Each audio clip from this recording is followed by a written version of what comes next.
Lord of Emperors, The Sarantium Mosaic, Book 2, by Guy Gavriel Kay. DB 65501. Copyright 2000 by Guy Gavriel Kay. Read by Peter Ganim. This book contains 560 pages. Approximate reading time, 25 hours. This book contains markers allowing direct access to acknowledgments, parts, epilogue, and author's note at Level 1, and to chapters at Level 2. Library of Congress Annotation. Summoned to the imperial city to construct a royal sanctuary, mosaicist Crispin finds his fate linked to the emperor, the empress, and his own queen, amid rumors of conspiracy and war. Sequel to Sailing to Sarantium, RC 64513. Some explicit descriptions of sex, some violence, and some strong language. 2000. From the book jacket. The thrilling sequel to Sailing to Sarantium. Beckoned by the Emperor Valerius, Crispin, a renowned mosaicist, has arrived in the fabled city of Sarantium. Here he seeks to fulfill his artistic ambitions and his destiny, high upon a dome that will become the Emperor's magnificent sanctuary and legacy. But the beauty and solitude of his work cannot protect him from Sarantium's intrigue. Beneath him the city swirls with rumors of war and conspiracy, while otherworldly fires mysteriously flicker and disappear in the streets at night. Valerius is looking west to Crispin's homeland to reunite an empire, a plan that may have dire consequences for the loved ones Crispin left behind. In Sarantium, however, loyalty is always complex, for Crispin's fate has become entwined with that of Valerius and his empress, as well as Queen Giselle, his own monarch, exiled in Sarantium herself. And now another voyager, this time from the east, has arrived, a physician determined to make his mark amid the shifting, treacherous currents of passion and violence that will determine the empire's fate. About the author. Guy Gavriel Kay's distinguished literary career began when he helped complete Tolkien's posthumous masterpiece, The Silmarillion. The author of The Fionnevar Tapestry, Tigana, A Song for Arbun, and The Lions of Al-Rassan, he has been both a winner of the Aurora Award and a nominee of the World Fantasy Award. An international best-selling author, his works have been translated into 16 languages. He lives in Toronto, Canada. For Sam and Matthew, the singing masters of my soul. This belongs to them, beginning and end. Acknowledgements. The Sarantium Mosaic is animated by and in part built around a tension in the late classical world between walls and wilderness. For my own introduction to this dialectic and how it shifts, I am indebted to Simon Schama's magisterial Landscape and Memory. This is also the work that introduced me to the Lithuanian bison and the symbolism surrounding it, giving rise to my own Zubir. The general and particular works cited in Sailing to Sarantium have anchored this second volume as well, and Yeats remains a presiding spirit in the epigraph and elsewhere. I should now add Guido Mino's quite wonderful The Helping Hand, Man and Wound in the Ancient World. On Persia and its culture, books by Richard N. Fry and Prudence Oliver Harper were immensely useful. For table matters and manners, I was aided by the Wilkins and Hill text and commentary on Archestratus, along with works by Andrew Dalby and Magellan Toussaint Sama. Attitudes to the supernatural are explored in books by Gager, Kiekeffer, and Flint, and in a collection of essays edited by Henry Maguire for the Dumbarton Oaks Research Facility in Washington, D.C. Dumbarton Oaks also provided translations of Byzantine military treatises, papers presented at various symposia, and some evocative artifacts in their permanent collection. On a more personal level, I have been greatly the beneficiary of the skills, friendship, and commitment of John Gerald, John Douglas, and Scott Sellers, and I am indebted to the careful and sympathetic eye of my copy editor for both volumes of this work, Catherine Majorabanks. Jennifer Barclay at Westwood Creative Artists has brought intelligence and a necessary sense of irony to increasingly complex foreign language negotiations. Rex Kay, as always, offered early and lucid commentary, especially, but not only, on medical issues. I also want to record here my appreciation for the encouragement and sustained interest offered by Leonard and Alice Cohen for 15 years now. Andy Patton has been a source of ideas and support for even longer, and in this case I am particularly indebted to him for discussions about Ravenna and light, and the various doorways and traps that must be negotiated when a novelist deals with the visual arts. There are two others who continue to be at the center of my world, and so of my work. The usual suspects, one might say, but that flippancy would mask the depth of what I hope to convey. Accordingly, I'll simply conclude here by naming Sybil and Laura, my mother and my wife. Reader's note: the map found in the print edition is not included in this recording. End of note.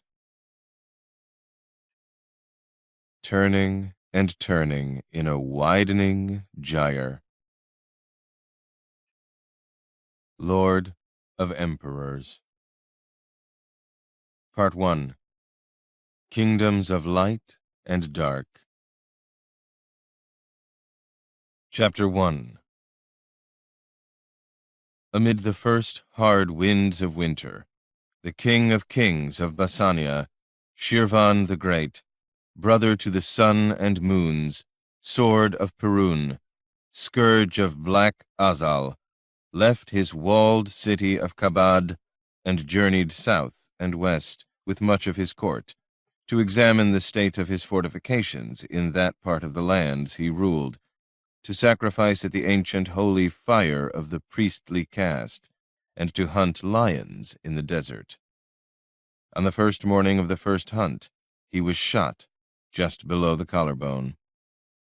The arrow lodged deep, and no man there among the sands dared try to pull it out. The King of Kings was taken by litter to the nearby fortress of Karakek. It was feared that he would die. Hunting accidents were common. The Bassanid court had its share of those enthusiastic and erratic with their bows. This truth made the possibility of undetected assassination high. Shirvan would not be the first king to have been murdered in the tumult of a royal hunt. As a precaution, Mazandar, who was vizier to Shirvan, ordered the king's 3 eldest sons, who had journeyed south with him, to be placed under observation. A useful phrase masking the truth. They were detained under guard in Karakek. At the same time, the vizier sent riders back to Kabad to order the similar detention of their mothers in the palace. Great Shirvan had ruled Bassania for 27 years that winter. His eagle's gaze was clear, his plaited beard still black, no hint of gray age descending upon him. Impatience among grown sons was to be expected, as were lethal intrigues among the royal wives. Ordinary men might look to find joy among their children, sustenance and comfort in their households. The existence of the King of Kings was not as that of other mortals.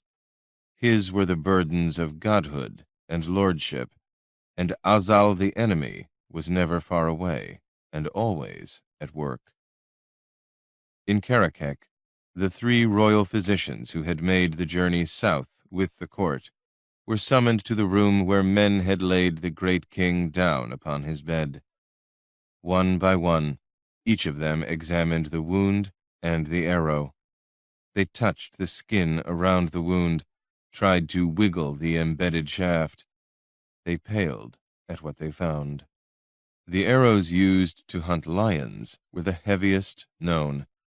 If the feathers were now to be broken off, and the shaft pushed down through the chest and out, the internal damage would be prodigious, deadly. And the arrow could not be pulled back, so deeply had it penetrated, so broad was the iron flange of the arrowhead. Whoever tried to pull it would rip through the king's flesh, tearing the mortal life from him with his blood. Had any other patient been shown to them in this state, the physicians would all have spoken the words of formal withdrawal. With this affliction I will not contend. No blame for ensuing death could attach to them when they did so. It was not, of course, permitted to say this when the afflicted person was the king. With the brother to the sun and moons, the physicians were compelled to accept the duty of treatment, to do battle with whatever they found, and set about healing the injury or illness. If an accepted patient died, blame fell to the doctor's name, as was proper. In the case of an ordinary man or woman, fines were administered as compensation to the family. Burning of the physicians alive on the great king's funeral pyre could be anticipated in this case. Those who were offered a medical position at the court, with the wealth and renown that came with it, knew this very well. Had the king died in the desert, his physicians, the 3 in this room and those who had remained in Kabad, would have been numbered among the honored mourners of the priestly caste at his rites before the holy fire. Now it was otherwise. There ensued a whispered colloquy among the doctors by the window. They had all been taught by their own masters, long ago in each case, the importance of an unruffled mien in the presence of the patient. This calm demeanor was, in the current circumstances, imperfectly observed. When one's own life lies embedded, like a bloodied arrow shaft, in the flux of the moment, gravity and poise become difficult to attain. One by one, in order of seniority, the 3 of them approached the man on the bed a second time. One by one, they abased themselves, rose, touched the black arrow again, the king's wrist, his forehead, looked into his eyes, which were open and enraged.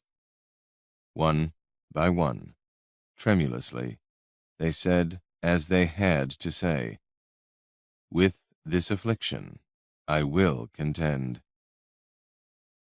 When the 3rd physician had spoken these words, and then stepped back, uncertainly, there was a silence in the room, though 10 men were gathered amid the lamps and the guttering flame of the fire. Outside, the wind had begun to blow. In that stillness, the deep voice of Shirvan himself was heard, low but distinct, godlike. The King of Kings said, "They can do nothing. It is in their faces. Their mouths are dry as sand with fear. Their thoughts are as blown sand. They have no idea what to do. Take the 3 of them away from us and kill them. They are unworthy. Do this. Find our son Damnazes and have him staked out in the desert to be devoured by beasts. His mother is to be given to the palace slaves in Kabad for their pleasure. Do this. Then go to our son Murash and have him brought here to us." Shirvan paused to draw breath, to push away the humiliating weakness of pain. "Bring also to us a priest with an ember of the holy flame. It seems we are to die in Karakek. All that happens is by the divine will of Perun. Anahita waits for all of us. It has been written, and it is being written. Do these things, Mazandar." "No physician at all, my great lord?" said the small, plump vizier, dry-voiced, dry-eyed. "In Karakek," said the King of Kings, his voice bitter, enraged. "In this desert, think where we are." There was blood welling as he spoke, from where the arrow lay in him, the shaft smeared black, fletched with black feathers. The king's beard was stained with his own dark blood. The vizier bowed his head. Men moved to usher the 3 condemned physicians from the room. They offered no protest, no resistance. The sun was past its highest point by then, beginning to set, on a winter's day in Bassania, in a remote fortress near the sands. Time was moving. What was to be had long ago been written. Men find courage sometimes, unexpectedly, surprising themselves, changing the course of their own lives and times. The man who sank to his knees by the bed, pressing his head to the carpeted floor, was the military commander of the fortress of Karakek. Wisdom, discretion, self-preservation, all demanded he keep silent among the sleek, dangerous men of the court that day. Afterward, he could not have said why he did speak. He would tremble, as with a fever, remembering, and drink an excess of wine, even on a day of abstinence. "My king," he said in the firelit chamber, "we have a much-traveled physician here, in the village below the fortress. We might summon him." The great king's gaze seemed already to be in another place, with Perun and the lady, beyond the confines and small concerns of mortal life. He said, "Why kill another man?" It was told of Shirvan, written on parchment and engraved on tablets of stone, that no man more merciful and compassionate, more imbued with the spirit of the goddess Anahita, had ever sat the throne in Kabad, holding the scepter and the flower. But Anahita the lady was also called the Gatherer, who summoned men to their ending. Softly, the vizier murmured, "Why not do so? How can it matter, Lord? May I send?" The King of Kings lay still another moment. Then he motioned assent, the gesture brief, indifferent. His rage seemed spent. His gaze, heavy-lidded, went to the fire and lingered there. Someone went out, at a sign from the vizier. Time passed. In the desert beyond the fortress and the village below it, a north wind rose. It swept across the sands, blowing and shifting them, erasing dunes, shaping others, and the lions, unhunted, took refuge in their caves among the rocks, waiting for night. The blue moon, Anahita's, rose in the late afternoon, balancing the low sun.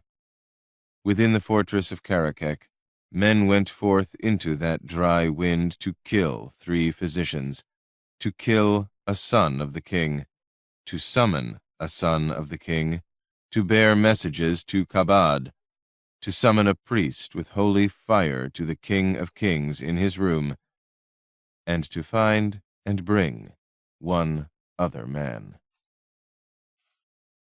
Rustem of Karakek, son of Zora, sat cross-legged on the woven Ispahani mat he used for teaching. He was reading, occasionally glancing up to observe his 4 students as they carefully copied from one of his precious texts. Moravius on cataracts was the current matter. Each student had a different page to transcribe. They would exchange them day by day until all of them had a copy of the treatise.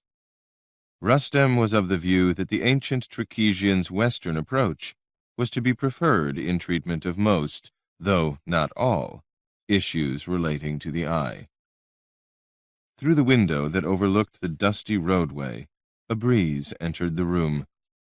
It was mild as yet, not unpleasant, but Rustem could feel a storm in it. The sands would be blowing. In the village of Karakek, below the fortress, the sand got into everything when the wind came from the desert.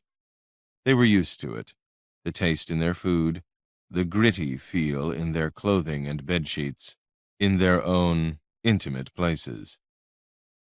From behind the students, in the arched interior doorway that led to the family quarters, Rustem heard a slight rustling sound. He glimpsed a shadow on the floor.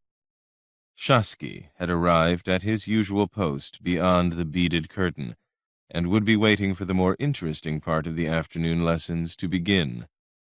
His son, at 7 years of age, showed both patience and a fierce determination.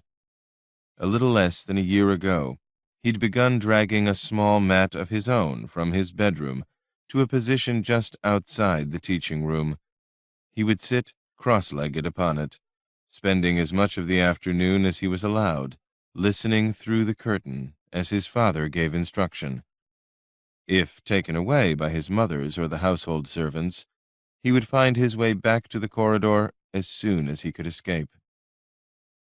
Rustem's 2 wives were both of the view that it was inappropriate for a small child to listen to explicit details of bloody wounds and bodily fluxes, but the physician found the boy's interest amusing, and had negotiated with his wives to allow Shasky to linger outside the door if his own lessons and duties had been fulfilled. The students seemed to enjoy the boy's unseen presence in the hallway as well, and once or twice they'd invited him to voice an answer to his father's questions. There was something endearing, even to a careful, reserved man, in a 7-year-old proclaiming, as was required, "With this affliction I will contend," and then detailing his proposed treatment of an inflamed, painful toe, or a cough with blood and loose matter in it. The interesting thing, Rustem thought, idly stroking his neat, pointed beard, was that Shasky's answers were very often to the point. He'd even had the boy answer a question once to embarrass a student caught unprepared after a night's drinking, though later that evening he'd regretted doing so. Young men were entitled to visit taverns now and again. It taught them about the lives and pleasures of common men, kept them from aging too soon. A physician needed to be aware of the nature of people and their weaknesses, and not be harsh in his judgment of ordinary folly. Judgment was for Perun and Anahita. The feel of his own beard reminded him of a thought he'd had the night before. It was time to dye it again. He wondered if it was still necessary to be streaking the light brown with gray. When he'd returned from Ispahani and the Ajbar Islands 4 years ago, settling in his hometown and opening a physician's practice and a school, he'd considered it prudent to gain a measure of credibility by making himself look older. In the East, the Ispahani physician priests would lean on walking sticks they didn't need, gain weight deliberately, dole out words in measured cadences or with eyes focused on inward visions, all to present the desired image of dignity and success. There had been some real presumption in a man of 27 putting himself forward as a teacher of medicine at an age when many were just beginning their studies. Indeed, 2 of his pupils that first year had been older than he was. He wondered if they'd known it. After a certain point, though, didn't your practice and your teaching speak for themselves? In Karakek, here on the edge of the southern deserts, Rustem was respected and even revered by the villagers, and he had been summoned often to the fortress to deal with injuries and ailments among the soldiers, to the anger and chagrin of a succession of military doctors. Students who wrote to him and then came this far for his teaching, some of them even Sarantine Jad worshippers crossing the border from Amoria, were unlikely to turn around and go away when they discovered that Rustem of Karakek was no ancient sage, but a young husband and father who happened to have a gift for medicine and to have read and traveled more widely than most. Perhaps. Students, or potential students, could be unpredictable in various ways, and the income Rustem made from teaching was necessary for a man with 2 wives now and 2 children, especially with both women wanting another baby in the crowded house. Few of the villagers of Karakek were able to pay proper physicians' fees, and there was another practitioner, for whom Rustem had an only marginally disguised contempt, in the town to divide what meager income was to be gleaned here. On the whole, it might be best not to disturb what seemed to be succeeding. If streaks of gray in his beard reassured even 1 or 2 possible pupils or military officials up in the castle, where they did tend to pay, then using the dye was worth it, he supposed. Rustem looked out the window again. The sky was darker now beyond his small herb garden.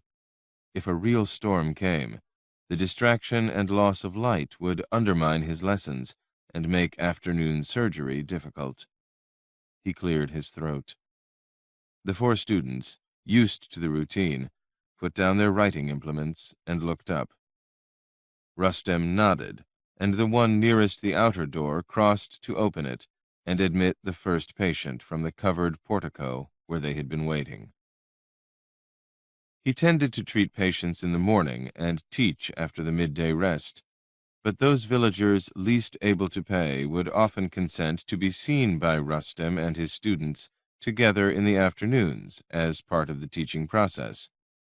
Many were flattered by the attention, some made uncomfortable, but it was known in Karakek that this was a way of gaining access to the young physician who had studied in the mystical East and returned with secrets of the hidden world. The woman who entered now, standing hesitantly by the wall where Rustem hung his herbs and shelved the small pots and linen bags of medicines, had a cataract growth in her right eye. Rustem knew it. He had seen her before and made the assessment. He prepared in advance, and whenever the ailments of the villagers allowed, offered his students practical experience and observations to go with the treatises they memorized and copied. It was of little use, he was fond of saying, to learn what Al-Hizari said about amputation if you didn't know how to use a saw. He himself had spent 6 weeks with his Eastern teacher on a failed Ispahani campaign against the insurgents on their northeastern reaches. He had learned how to use a saw. He had also seen enough of violent death and desperate, squalid pain that summer to decide to return home to his wife and the small child he had scarcely seen before leaving for the East. This house and garden at the edge of the village, and then another wife and a girl child, had followed upon his return. The small boy he'd left behind was now 7 years old and sitting on a mat outside the door of the medical chambers, listening to his father's lectures. And Rustem the physician still dreamed in the blackness of some nights of a battlefield in the East, remembering himself cutting through the limbs of screaming men beneath the smoky, uncertain light of torches in wind as the sun went down on a massacre. He remembered black fountains of blood, being drenched, saturated in the hot gout and spray of it, clothing, face, hair, arms, chest, becoming a creature of dripping horror himself, hands so slippery he could scarcely grip his implements to saw and cut and cauterize, the wounded coming and coming to them endlessly, without surcease, even when night fell. There were worse things than a village practice in Bassania, he had decided the next morning, and he had not wavered since, though ambition would sometimes rise up within him and speak otherwise, seductive and dangerous as a kabad courtesan. Rustem had spent much of his adult life trying to appear older than he was. He wasn't old, though, not yet. Had wondered more than once, in the twilight hours when such thoughts tended to arrive, what he would do if opportunity and risk came knocking. Looking back, afterward, he couldn't remember if there was a knock that day. The whirlwind speed of what ensued had been very great, and he might have missed it.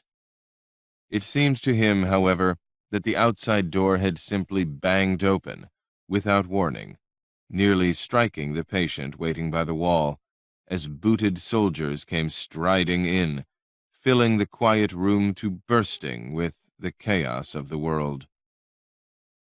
Rustem knew one of them, the leader. He had been stationed in Karakek a long time. The man's face was distorted now, eyes dilated, fevered-looking. His voice, when he spoke, rasped like a woodcutter's saw. He said, "You are to come, immediately, to the fortress." "There has been an accident?" Rustem asked from his mat, keeping his own voice modulated, ignoring the peremptory tone of the man, trying to re-establish calm with his own tranquility. This was part of a physician's training, and he wanted his students to see him doing it. Those coming to them were often agitated. A doctor could not be. He took note that the soldier had been facing east when he spoke his first words. A neutral omen. The man was of the warrior caste, of course, which would be either good or bad, depending on the caste of the afflicted person. The wind was north, not good, but no birds could be seen or heard through the window, which counterbalanced that somewhat. "An accident, yes," cried the soldier, no calm in him at all. "Come, it is the King of Kings, an arrow." Poise deserted Rustem like conscripted soldiers facing Sarantine cavalry. One of his students gasped in shock. The woman with the afflicted eye collapsed to the floor in an untidy, wailing heap. Rustem stood up quickly, trying to order his racing thoughts. 4 men had entered. An unlucky number. The woman made 5. Could she be counted to adjust the omens? Even as he swiftly calculated auspices, he strode to the large table by the door and snatched his small linen bag. He hurriedly placed several of his herbs and pots inside and took his leather case of surgical implements. Normally, he would have sent a student or a servant ahead with the bag to reassure those in the fortress and to avoid being seen rushing out of doors himself, but this was not a circumstance that allowed for ordinary conduct. It is the King of Kings. Rustem became aware that his heart was pounding. He struggled to control his breathing. He felt giddy, lightheaded, afraid, in fact, for many reasons. It was important not to show this. Claiming his walking stick, he slowed deliberately and put a hat on his head. He turned to the soldier.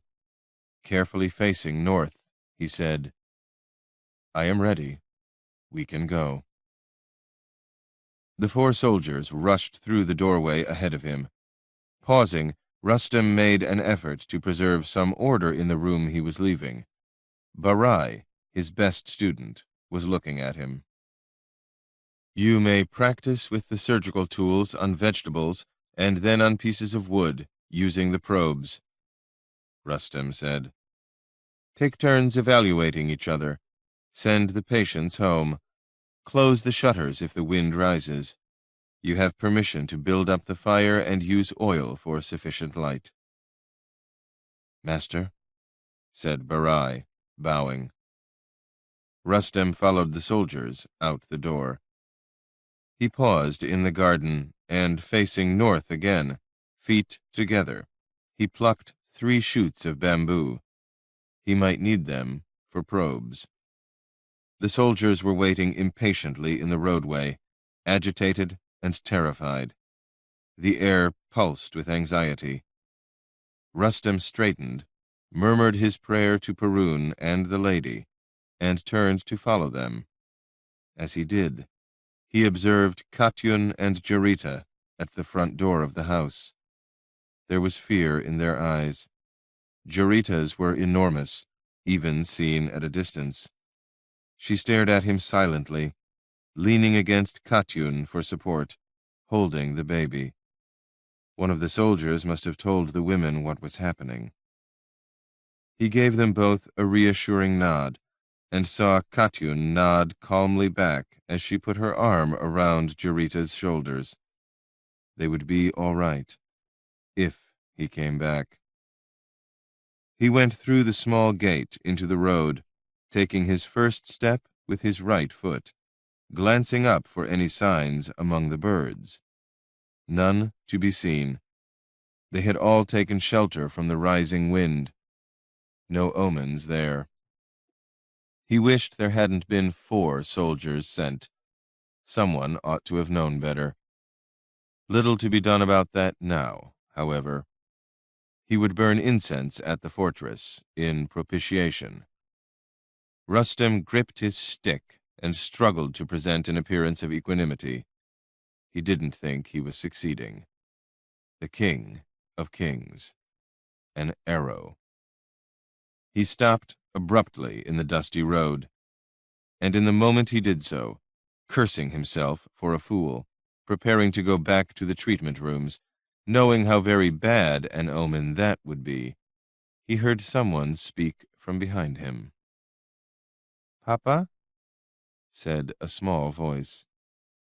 Rustem turned and saw what his son was holding in both hands. His heart stopped for a moment then, or it felt as though it did. He swallowed, with sudden difficulty, forced himself to take another deep breath, standing very still now just outside the gate. "Yes, Shasky," he said quietly. He looked at the small boy in the garden, and a strange calm descended upon him.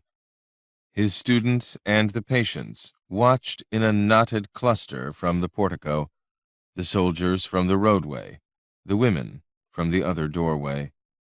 The wind blew.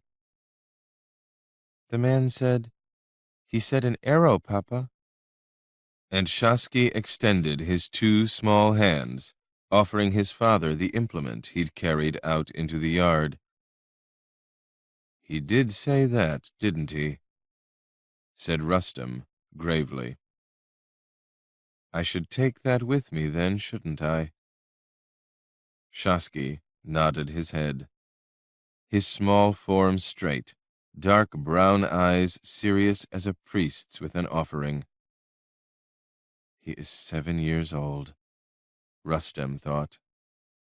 Anahita guard him. He went back through the wooden gate, and he bent and took the slender instrument in its leather sheath from the boy. He had brought it back from Ispahani, a parting gift from his teacher there. The soldier had indeed said there was an arrow. Rustem felt a sudden, quite unexpected desire to lay a hand upon the head of his son, on the dark brown curling hair, to feel the warmth and the smallness. It had to do, of course, with the fact that he might not come back from the fortress. This might be a farewell. One could not decline to treat the King of Kings, and depending on where the arrow had lodged. Shasky's expression was so intense, it was as if he actually had some preternatural apprehension of this. He couldn't, of course, but the boy had just saved him from the terrible auspice of having to re-enter the treatment room after walking out and taking his bamboo reeds, or sending someone back in for him. Rustem found that he was unable to speak. He looked down at Shasky for another moment, then glanced over at his wives. There was no time to say anything to them, either. The world had entered through his doorway, after all. What was to be had long ago been written. Rustem turned and went quickly back out through the gate, and then with the soldiers up the steep road in the north wind that was blowing. He didn't look back, knowing the omen attached to that, but he was certain that Shasky was still standing there and watching him, alone in the garden now, straight as a spear, small as a reed by a riverbank. Vinaj, son of Vinaj, the military commander of the southern fortress of Karakek, had been born even farther to the south, in a tiny oasis of palms east of Kandir, a sparse, spring-fed island of greenery with desert all around. It was a market village, of course. Goods and services exchanged with the dark, grim peoples of the sands, as they came riding in on their camels and went back out again, receding and then disappearing on the shimmering horizon. Growing up as a merchant's son, Vinaj came to know the nomadic tribes quite well, both in times of trade and peace, and during those seasons when the great king sent armies south in yet another fruitless attempt to force access to the western sea beyond the sands. The desert, at least as much as the wild tribesmen who shifted across its face, had made this impossible, again and again. Neither the sands nor those who dwelled there were inclined to be subdued. But his childhood in the south had made Vinaj, who had chosen the army over a merchant's life, an excellent, obvious choice to take control of one of the desert fortresses. It represented a rare measure of clear thinking on the part of officials in Kabad that he was, in fact, appointed to govern Karakek when he attained sufficient rank, rather than being given command of, say, soldiers guarding a fishing port in the north, dealing with fur-clad traders and raiders from Moscow.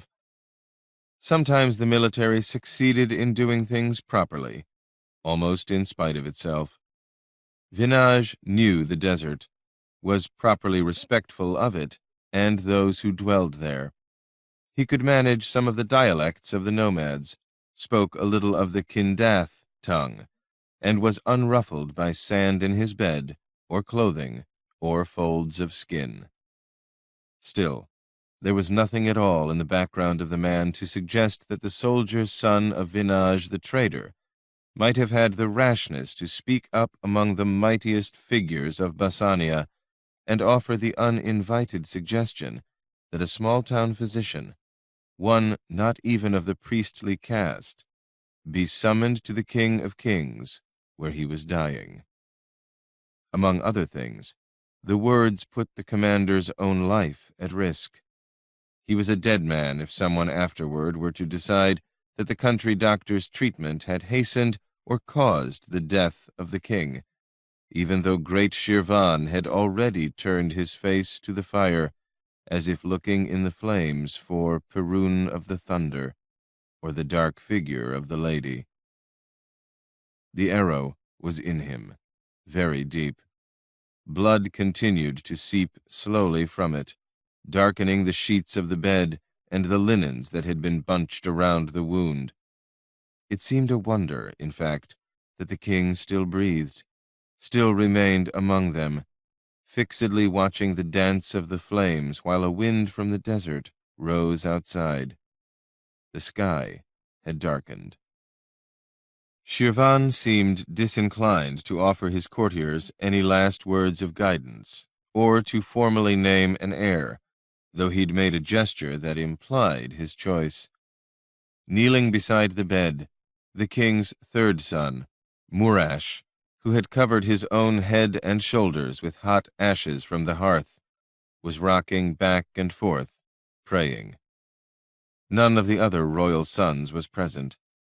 Murash's voice, rising and falling in rapid incantation, was the only human sound in the room, other than the labored rhythm of the great king's breathing. In that stillness, and even with the keening of the wind, the sound of booted feet was clearly heard when it finally came from the corridor. Vinaj drew a breath and briefly closed his eyes, invoking Perun, ritually cursing Azal the eternal enemy. Then he turned and saw the door open to admit the physician who had cured him of an embarrassing rash he'd contracted during an autumn reconnaissance toward the Sarantine border towns and forts. The doctor, trailed by Vinaj's obviously terrified captain of the guard, entered a few steps and then paused, leaning on his staff, surveying the room, before looking over at the figure on the bed. He had no servant with him. He would have left in great haste. The captain's instructions from Vinaj had been unambiguous, and so carried his own bag. Without looking back, he extended the linen bag and his walking stick and some sheathed implement, and Vinaj's captain moved with alacrity to take them. The doctor, his name was Rustem, had a reserved, humorless manner that Vinaj didn't really like, but the man had studied in Ispahani, and he didn't seem to kill people, and he had cured the rash.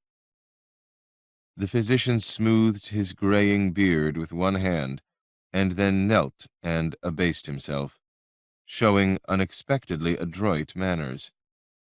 At a word from the vizier, he rose. The king hadn't turned his gaze from the fire. The young prince had not ceased his praying. The doctor bowed to the vizier, then turned carefully, facing due west, Vinaj noted, and said briskly, "With this affliction I will contend." He hadn't even approached, let alone examined the patient, but he had no real choice here. He had to do what he could. Why kill another man? The king had asked. Vinaj had almost certainly done just that by suggesting the physician be brought here. The doctor turned to look at Vinaj. "If the commander of the garrison will remain to assist me, I would be grateful. I might have need of a soldier's experience. It is necessary for all the rest of you, my revered and gracious lords, to leave the room now, please." Without rising from his knees, the prince said fiercely, "I will not leave my father's side." This man was almost certainly about to become the king of kings, the sword of Perun, when the breathing of the man on the bed stopped. "An understandable desire, my lord prince," said the doctor calmly. "But if you care for your beloved father, as I can see you do, and wish to aid him now, you will honor me by waiting outside. Surgical treatment cannot take place in a crowd of men." "There will be no crowd," said the vizier. Mazindar's lip curled at the word. "Prince Murash will remain, and I myself. You are not of the priestly caste, of course, and neither is the commander. We must stay here accordingly. All others will depart as requested." The physician simply shook his head. "No, my lord. Kill me now, if you wish. But I was taught and believe that members of the family and dear friends must not be present when a doctor treats an afflicted man. One must be of the priestly caste to be a royal physician, I know, but I have no such position. I am merely attending upon the great king, at request. If I am to contend with this affliction, I must do so in the manner of my training. Otherwise I can avail the King of Kings not at all, and my own life becomes a burden to me if that is so. The fellow was a stuffy prig, graying before his time, Vinage thought, but he had courage. He saw Prince Murash look up, black eyes blazing. Before the prince could speak, however, a faint, cold voice from the bed murmured, "You heard the physician. He is brought here for his skills. Why is there wrangling in my presence? Get out, all of you." There was silence. "Of course, my gracious lord," said Mazandar the vizier, as the prince, mouth opening and closing, stood up uncertainly. The king had still not taken his eyes from the flames. His voice sounded to Vinage as if it already came from somewhere beyond the realms of living men. He would die. The doctor would die. Vinage, very probably, would die. He was a fool and a fool, near the end of his days.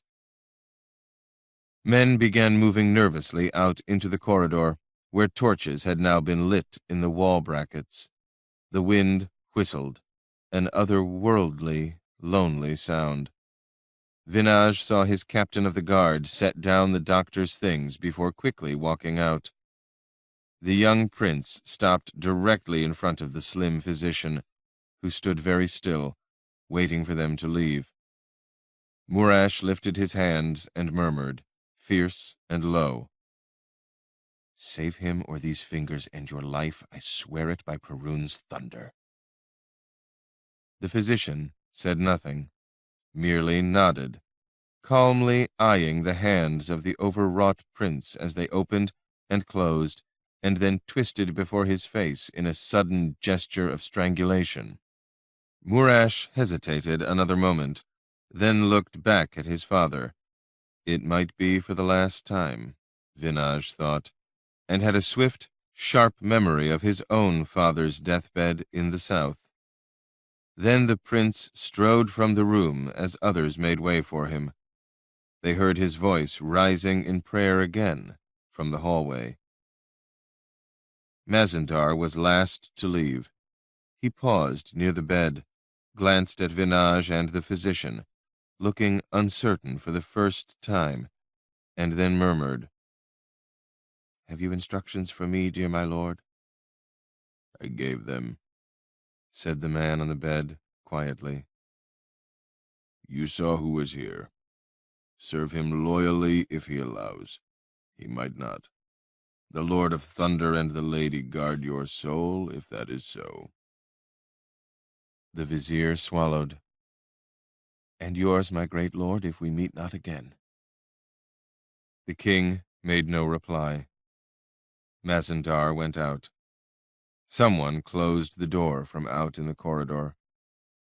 Immediately, moving briskly, the physician opened his linen bag and extracted a small sachet. He strode to the fire and tossed the contents onto it. The flames turned blue, and a scent of wildflowers suddenly filled the room like an eastern springtime. Vinage blinked. The figure on the bed stirred. "Ispahan," said the King of Kings. The physician looked surprised. "Yes, my gracious lord. I would not have imagined you—" "I had a physician from the Ajbar Islands once. He was very skilled. Unfortunately, he courted a woman he would have done better not to have touched. He used this scent, I recall." Rustem crossed to the bedside. "It is taught that the nature of the treatment room can affect the nature of the treatment. We are influenced by such things, my lord." "Arrows are not," said the king. but he had shifted a little to look at the physician. Vinage saw. "Perhaps that is so," said the doctor, non-committally. He came to the bedside, and for the first time bent to examine the shaft and the wound. Vinage saw him suddenly check his motion. A strange expression crossed the bearded features. He lowered his hands. Then he looked over at Vinage. "Commander, it is necessary for you to find gloves for me, the best leather ones in the fortress, as quickly as possible." Vinage asked no questions. He was likely to die if the king died. He went, closing the door behind him, and hurried along the corridor, past those waiting there, and down the stairwell to find his own riding gloves. Rustem had been terrified when he entered, overwhelmed, summoning all his reserves of composure so as not to show it. He'd almost dropped his implements, feared someone would see his trembling hands, but the captain of the guard had moved quickly to take them. He'd used the formal movements of genuflection to speak a calming invocation in his mind. After rising, he'd been more blunt than he ought to have been, asking the courtiers, and the vizier and a prince, to leave the room. But he always used a manner of crisp efficiency to suggest authority beyond his years, and this was no time or place to deviate from his customary methods. If he was to die, it hardly mattered what they thought of him, did it? He asked the commander to stay. A soldier would be unfazed by bloodshed and screaming, and someone might have to hold the afflicted person down. The afflicted person. The King of Kings, Sword of Perun, brother to the sun and moons. Rustem forced himself to stop thinking in that way. This was a patient, an injured man. That was what mattered. The courtiers left. The prince, Rustem didn't know which of the king's sons this was, paused in front of him and made vivid with twisting hands the threat of death that had been with Rustem from the moment he'd left his garden. It could not be allowed to matter. All would be as had been written. He'd cast the Ajbar powder into the fire to bring the room in tune with more harmonious presences and spirits, then crossed to the bed to examine the arrow and the wound. And he had smelled Kaaba there. His mind reeling with shock, he'd realized that the smell had jogged a hovering awareness, and then a second one had emerged and left him very much afraid. He'd sent the commander hurrying for gloves. He needed them. If he touched that arrow shaft, he would die. Alone in the room with the King of Kings, Rustem discovered that his fears were those of a physician, and not a lowly subject now. He wondered how to say what was in his mind. The king's eyes were on his face now, dark and cold. Rustem saw rage in them. "There is a poison on the shaft," Shirvan said. Rustem bowed his head. "Yes, my lord. Kaaba, from the Fijana plant." He took a breath and asked, "Did your own physicians touch the arrow?" The king nodded his head very slightly, no hint of anger diminishing. He would be in very great pain, but wasn't showing it. "All three of them. Amusing. I ordered them to be executed for their incompetence, but they would each have died soon, wouldn't they? None of them noted the poison." "It is rare here," said Rustem, struggling to order his thoughts. "Not so rare. I have been taking small amounts for 25 years, said the king. "Kaaba, other evil substances. Anahita will summon us to herself when she wills, but men may still be prudent in their lives, and kings must be." Rustem swallowed. He now had the explanation for his patient's survival to this point. 25 years? An image came into his mind. A young king touching, fearfully surely, a trace amount of the deadly powder, the sickness that would have ensued, doing the same thing again later, and then beginning to taste it in larger and larger amounts. He shook his head. "The king has endured much for his people," he said. He was thinking of the court physicians. Kaaba closed the throat before it reached the heart. One died in agony of self-strangulation. He had seen it in the East. A method of formal execution. Amusing, the king had said. He was thinking of something else now as well. He pushed that away for the moment, as best he could. "It makes no difference," said the king. His voice was much as Rustem had imagined it might be, cold, uninflected, grave. "This is a lion arrow. Protection from poison doesn't help if the arrow cannot come out." There was a tapping at the door. It opened, and Vinaj, the garrison commander, returned, breathing as if he'd been running, carrying dark brown leather riding gloves. They were too thick for easy use, Rustem saw, but he had no choice. He put them on, unlaced the thong of the case that held a long, thin metal implement, the one his son had brought out to the garden for him.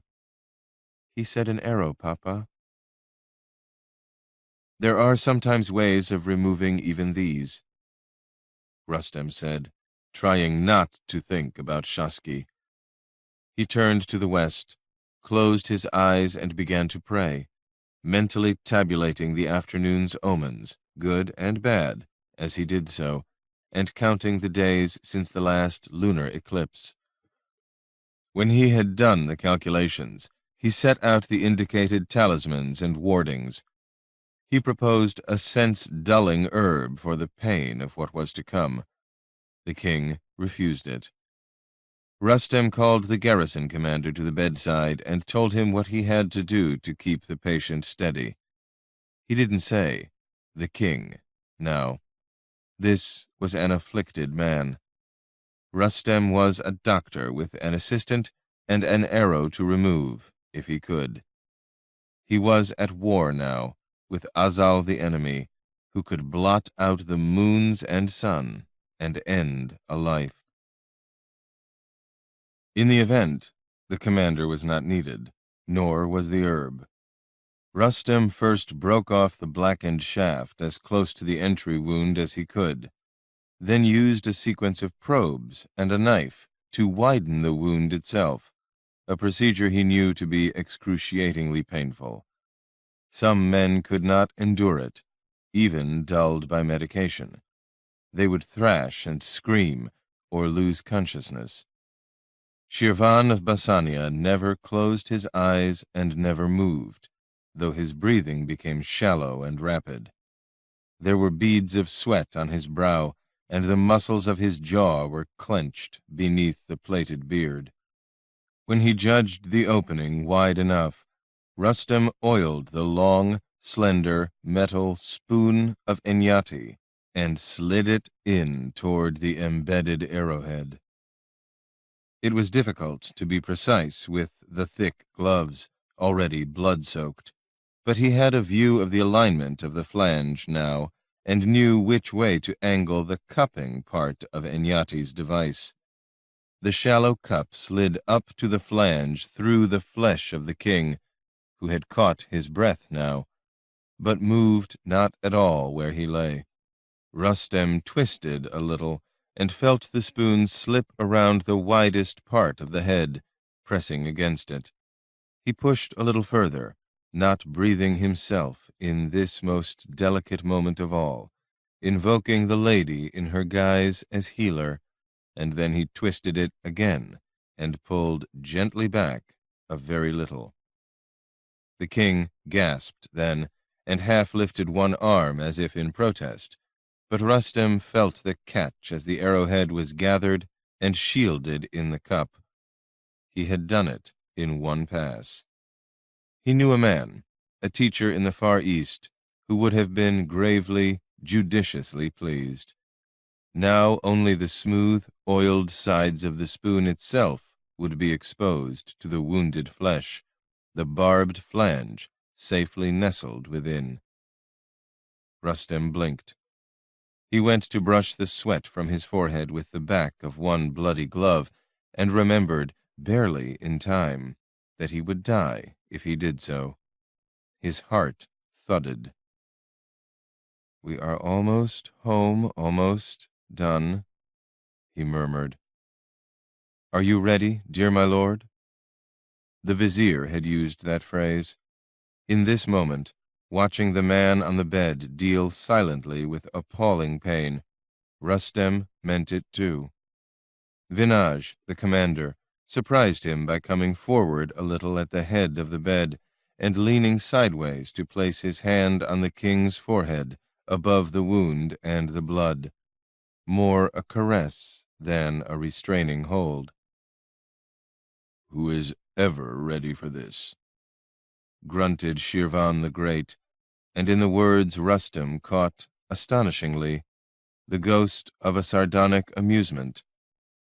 Hearing it, he set his feet to the west, spoke the Ispahani word engraved on the implement, and, gripping with both gloved hands, pulled it straight back out from the mortal flesh of the King of Kings. "I am to live, I take it." They were alone in the room. Time had run. It was full dark now outside. The wind was still blowing. On the king's instructions, Vinaj had stepped out to report only that treatment was continuing, and Shirvan yet lived. No more than that. The soldier had asked no questions. Neither had Rustem. The first danger was always excessive bleeding. He had packed the expanded wound opening with lint and a clean sponge. He left the wound unclosed. Closing wounds too soon was the most common error doctors made, and patients died of it. Later, if all went well, he would draw the wound together with his smallest skewers as sutures, taking care to leave space for drainage. But not yet.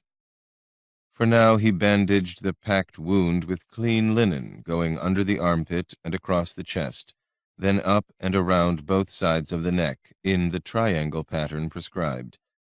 He finished the bandage at the top and arranged the knot to point downwards, as was proper, toward the heart. He wanted fresh bedding and linen now, clean gloves for himself, hot water. He threw the commander's bloodied gloves on the fire. They could not be touched. The king's voice, asking the question, was faint but clear, a good sign. He'd accepted a sedating herb this time from Rustem's bag. The dark eyes were calm and focused, not unduly dilated. Rustem was guardedly pleased. The second danger now, as always, was the green pus, though arrow wounds tended to heal better than those made by a sword. He would change the packing later, wash the wound, and change the salve and dressing before the end of the night, a variant of his own devising.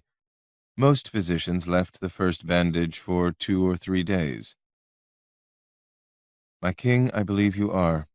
The arrow is gone, and the wound will heal if Perun wills, and I am careful with it to avoid the noxious exudations."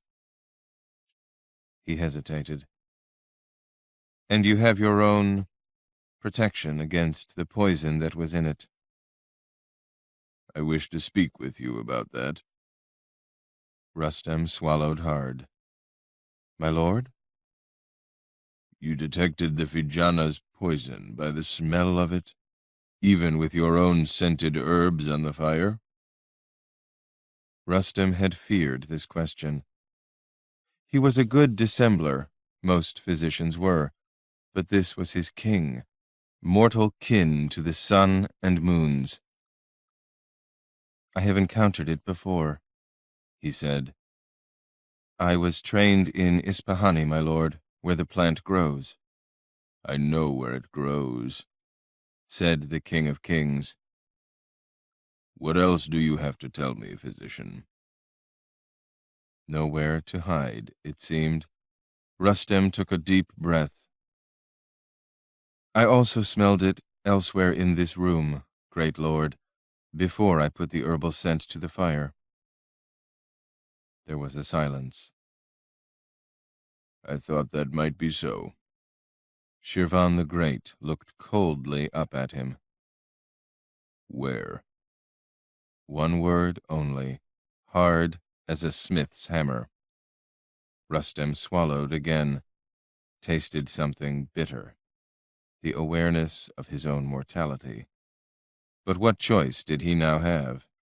He said, "On the hands of the prince, great king, when he bade me save your life at risk of my own." Shirvan of Bassania closed his eyes briefly. When he opened them, Rustem saw a black rage in their depths again, despite the drug he had been given. "This distresses me," said the King of Kings very softly. What Rustem heard was not distress, however. It suddenly occurred to him to wonder if the king had also detected Kaaba on the arrowhead and shaft. He had been ingesting it for 25 years. If he had known the poison, he had allowed 3 physicians to handle it today without warning them, and had been about to let Rustem do the same. A test of competence? When he was on the brink of dying? What sort of man? Rustem shivered, could not help himself.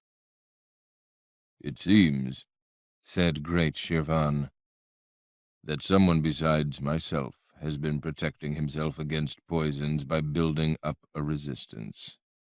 Clever. I have to say, it was clever." He was silent a long time. Then, "Murash. He would have made a good king, in fact." He turned away and looked out the window. There was nothing to see in the darkness. They could hear the sound of the wind blowing from the desert. "I appear," the king said, "to have ordered the death of the wrong son and his mother." There was another, briefer silence.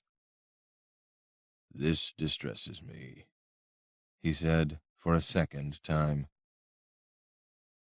"May these orders not be rescinded, great lord?" Rustem asked hesitantly. "Of course not," said the King of Kings. The finality in the quiet voice was, Rustem would later decide, as frightening as anything else that day. "Summon the vizier," said Shirvan of Bassania, looking out upon night, "and my son." Rustem the physician, son of Zora, wished ardently in that moment to be home in his small house, shuttered against the wind and dark, with Katyun and Jarita, 2 small children peacefully asleep, a late cup of herbed wine at his elbow, and a fire on the hearth, with the knocking of the world at his door something that had never taken place. Instead, he bowed to the man lying on the bed, and walked to the doorway of the room. "Physician," said the King of Kings. Rustem turned back. He felt afraid, terribly out of his depth. "I am still your patient. You continue to be accountable for my well-being. Act accordingly." The tone was flat, the cold rage still there. It did not take immense subtlety to understand what this might mean. Only this afternoon, in the hour when a wind had arisen in the desert, he had been in his own modest treatment room, preparing to instruct 4 pupils on couching simple cataracts according to the learned devisings of Merovius of Trichesia. He opened the door. In the torchlight of the corridor he saw a dozen tired-looking courtiers. Servants or soldiers had brought benches. Some of the waiting men were sitting, slumped against the stone walls. Some were asleep. Others saw him and stood up. Rustem nodded at Mazandar, the vizier, and then at the young prince, standing a little apart from the others, his face to a dark, narrow window slit, praying. Vinaj, the garrison commander, the only man there that Rustem knew, raised his eyebrows in silent inquiry and took a step forward. Rustem shook his head, and then changed his mind. "You continue to be accountable," the King of Kings had said. "Act accordingly." Rustem stepped aside to allow the vizier and the prince to walk into the room. Then he motioned for the commander to enter as well. He said nothing at all, but locked eyes with Vinaj for a moment as the other man went in. Rustem followed and closed the door. "Father!" cried the prince. "What is to be has long ago been written," murmured Shirvan of Basania calmly. He was propped up on pillows, his bare chest wrapped in the linen bandages. "By the grace of Perun and the lady, the designs of Black Azal have been blighted for a time. The physician has removed the arrow." The vizier, noticeably moved, passed a hand before his face and knelt, touching the floor with his forehead. Prince Murash, eyes wide as he looked at his father, turned quickly to Rustem. "Perun be exalted!" he cried, and striding across the floor, he reached forward and seized both of Rustem's hands in his own. "You shall be requited, physician!" exclaimed the prince. It was with a supreme act of self-control and a desperate faith in his own learning that Rustem did not violently recoil. His heart was pounding furiously. "Perun be exalted!" Prince Murash repeated, turning back to the bed and kneeling as the vizier had done. "Always," agreed the king quietly. "My son, the assassin's arrow rests there on the chest beneath the window. There was poison on it. Kaaba, throw it in the fire for me." Rustem caught his breath. He looked swiftly at Vinaj, meeting the soldier's eyes again, then back to the prince. Murash rose to his feet. "Joyfully will I do so, my father and king. But poison," he said. "How can this be?" He crossed to the window and reached carefully for a swath of linen that lay beside Rustem's implements. "Take it in your hands, my son," said Shirvan of Basania, King of Kings, Sword of Perun. "Take it in your bare hands again." Very slowly the prince turned to the bed. The vizier had risen now and was watching him closely. "I do not understand. You believe I handled this arrow?" Prince Murash said. "The smell remains on your hands, my son," said Shirvan gravely. Rustem cautiously took a step toward the king. The prince turned, outwardly perplexed, no more than that, and looked at his hands and then at Rustem. "But then I will have poisoned the doctor, too," he said. Shirvan moved his head to look at Rustem. Dark beard above pale linen bandages, the eyes black and cold. "Act accordingly," he had said. Rustem cleared his throat. "You will have tried," he said. His heart was pounding. "If you handled the arrow when you shot the king, then the Kaaba has passed through your skin and is within you by now. There is no menace to your touch, Prince Murash, not any more." He believed this was true. He had been taught that this was so. He had never seen it put to the test. He felt oddly lightheaded, as though the room were rocking slightly, like a child's cradle. He saw the prince's eyes go black then, much like his father's, in fact. Murash reached to his belt, whipped out a knife, turned toward the bed. The vizier cried out. Rustem stumbled forward, unarmed. Vinaj, commander of the garrison at Karakek, killed Prince Murash, third of the 9 sons of Shirvan the Great, with his own dagger, flung from near the doorway. The prince, a blade in his throat, dropped his weapon from lifeless fingers and slowly toppled across the bed, his face to his father's knees, his blood staining the pale sheets red. Shirvan did not move. Neither did anyone else.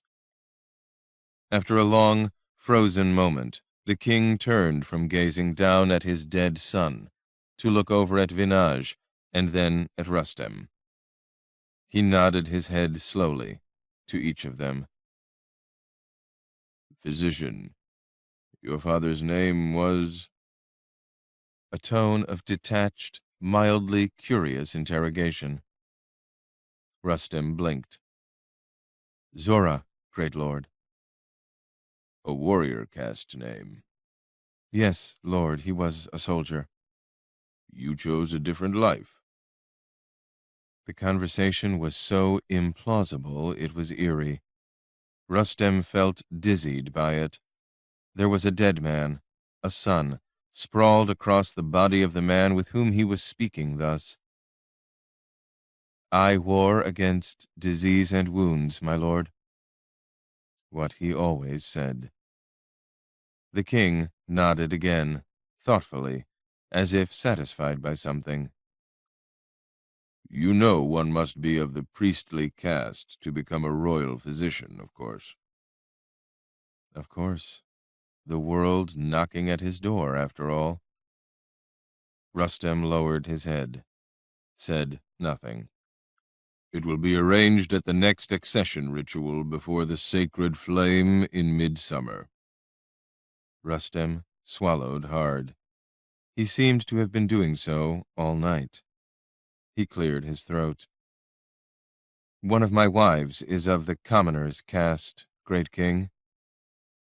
"She will be generously dealt with. Is there a child?" "A girl, yes, my lord." The king shrugged. "A kindly husband will be found. Mazandar, see it is done." Charita, whose name meant desert pool. Black eyes, black hair, light step entering a room, leaving it as if loath to trouble the air within. Lightest touch in the world. And Inisa, the baby they called Isa. Rustem closed his eyes. "Your other wife is of the warrior caste?" Rustem nodded. "Yes, my lord, and my son." "They may be elevated with you in the ceremony. And come to Kabad. If you desire a second wife, there it shall be arranged." Again, Rustem closed his eyes. The world, hammering and hammering at his door, after all, entering like the wind. "This cannot take place until midsummer, of course. I wish to make use of you before that. You appear a competent man. There are never enough of them. You will treat me here, physician. Then you will undertake a winter journey for me. You are observant, it seems. Can serve your king even before you rise in caste. You will leave as soon as I am well enough to go back to Kabad in your own judgment." Rustem opened his eyes then, looked up slowly. "Where am I to go, great lord?" "Sarantium," said Shirvan of Basania. He went home briefly when the King of Kings fell asleep, to change his bloodied clothes, replenish his herbs and medicines. It was cold in the windy darkness. The vizier gave him an escort of soldiers. It seemed he had become an important man. Not surprising, really, except that everything was surprising now. Both women were awake, though it was very late. They had oil lamps burning in the front room. A waste. He'd have chastised Katyun for it on a normal night. He walked in. They both rose quickly to see him. Charita's eyes filled with tears. "Perun be praised," said Katyun. Rustem looked from one to the other. "Papa," someone said sleepily. Rustem looked over and saw a little, rumpled figure stand up from the carpet before the fire. Shaski rubbed at his eyes.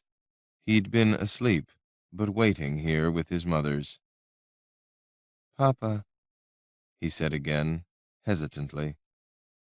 Katyun moved over and laid a hand across his thin shoulders, as if afraid Rustem would reprimand the boy for being here and awake so late.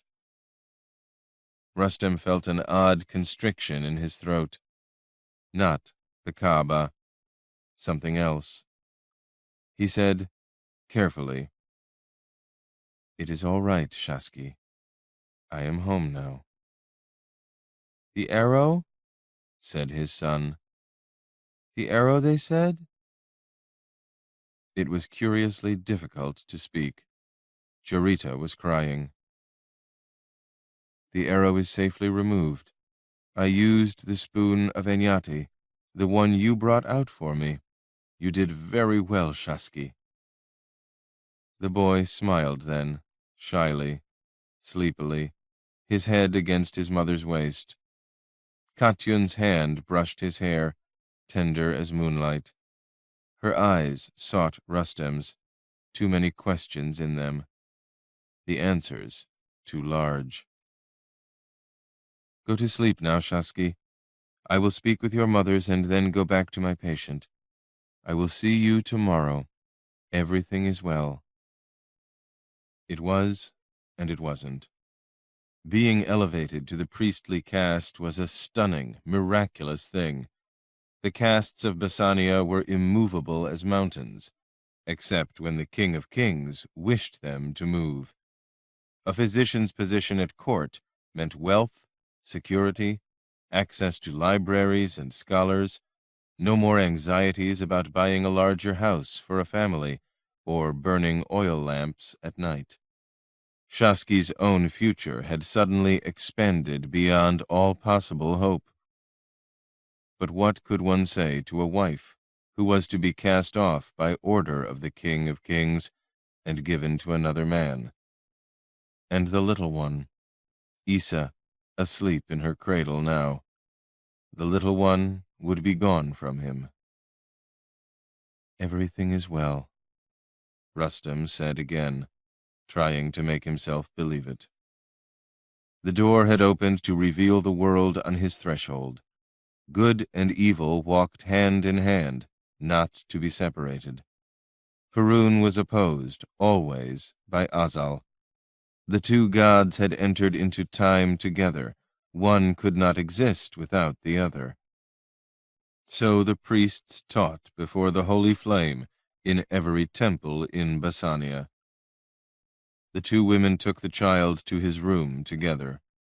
Shaski reached up and held each of their hands, walking through the door, claiming them both. They indulged him too much, Rustem thought, but this was not a night to dwell upon that. He stood alone in the front room of his own small house amid the burning of lamps and the firelight, and he thought about fate and the chance moments that shaped a man's life, and about Sarantium. Chapter 2. Pardos had never liked his hands. The fingers were too short, stubby, broad. They didn't look like a mosaicist's hands, though they showed the same network of cuts and scratches all the others did. He'd had a great deal of time to think about this and other things on the long road in wind and rain as autumn steadily turned to winter. Martinian's fingers, or Crispin's, or Pardos's best friend Couvry's, those were the right shape. They were large and long, appearing deft and capable. Pardos thought his own hands were like a farm-hand's, a laborer's, someone in a trade where dexterity hardly mattered. It bothered him, sometimes. But he was a mosaicist, wasn't he? Had finished his apprenticeship with two celebrated masters of the craft, and had been formally admitted to the guild in Verena. He had his papers in his purse now. His name was entered on the rolls back home. So appearance wasn't really important after all. His short, thick fingers were nimble enough to do what needed to be done.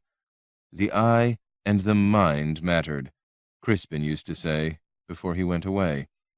The hands could learn to do what they were told. It seemed to be true. They were doing what needed to be done here, though Pardos would never have dreamed that his first labors as a fully fledged mosaicist would be expended in the remote, bitterly cold wilderness of Sauradia. He would never have even dreamed, in fact, of being this far away from home and on his own. He had not been the sort of young man who imagined adventures in distant places. He was pious, careful, prone to worry, not at all impulsive.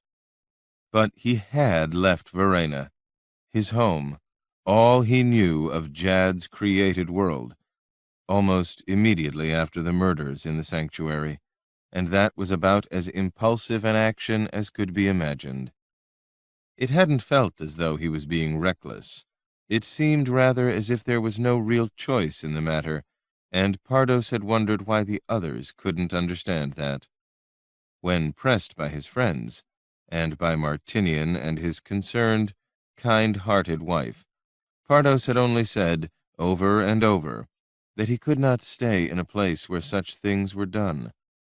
When they told him, in tones of cynicism or sadness, that such things happened everywhere, Pardos replied, very simply, that he hadn't seen them everywhere, only in the sanctuary expanded to house the bones of King Hildrick outside Verena. The consecration of that sanctuary had been the most wonderful day of his life at first. He and the other former apprentices, newly elevated to the guild, had been sitting with Martinian and his wife, and with Crispin's white-haired mother, in places of honor for the ceremony. All the mighty of the antique kingdom were there, and many of the most illustrious Rhodians, including representatives of the High Patriarch himself, had come to Verena along the muddy roads from Rhodius. Queen Giselle, veiled and clad in the pure white of mourning, had been sitting so near that Pardos could almost have spoken to her. Except that it hadn't been the queen. It had been a woman pretending to be her, a lady-in-waiting. That woman had died in the sanctuary, and so had the queen's giant, silent guard, chopped down by a sword that should never have been in a holy place. Then the swordsman, Aguila, master of horse, had himself been slain where he stood by the altar, arrows whipping down from overhead. Other men had died the same way, while people screamed and trampled each other in a rush for the doors, and blood spattered the sun disk beneath the mosaics Crispin and Martinian and Pardos and Radulf and Couvry and the others had labored to craft in honor of the god. Violence, ugly and profane, in a chapel of worship, a desecration of the place and of Jad. Pardos had felt unclean and ashamed.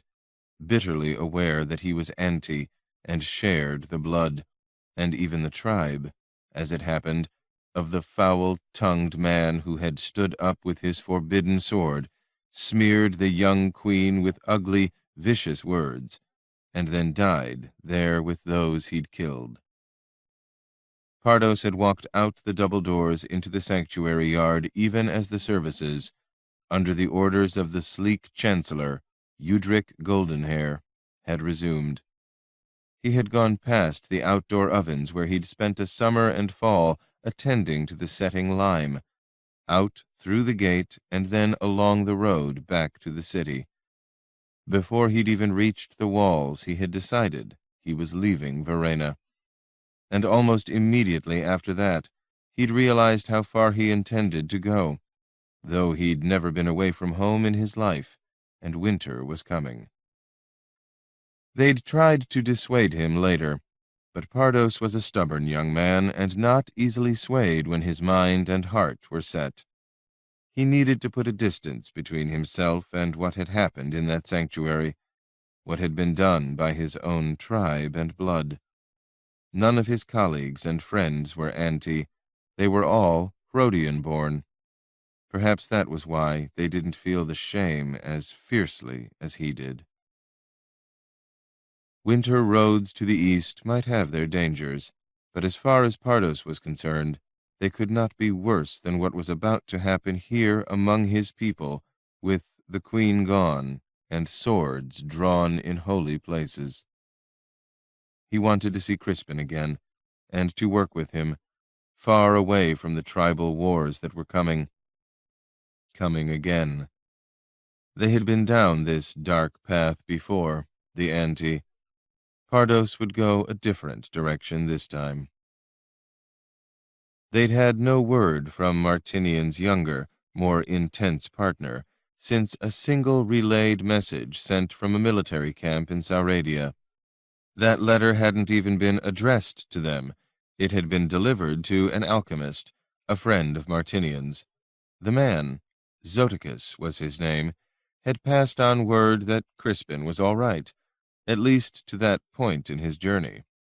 Why he'd written the old man and not his own partner or mother was not explained, or at least not to Pardos. Since then, nothing, though Crispin would probably have reached Sarantium by now, if he'd reached it at all. Pardos, with his own decision to leave now firm in his mind, latched onto an image of his former teacher and announced an intention to follow him to the imperial city. When they realized he wasn't to be dissuaded, Martinian and his wife Carissa turned their considerable energies to making sure Pardos was properly prepared for the journey. Martinian lamented the recent, and very sudden, departure of his alchemical friend, a man who apparently knew a great deal about the roads east, but he succeeded in canvassing opinions and suggestions from various well-traveled merchants who were former clients. Pardos, who was proud to say he knew his letters, was provided with carefully written-out lists of places to stay and to avoid.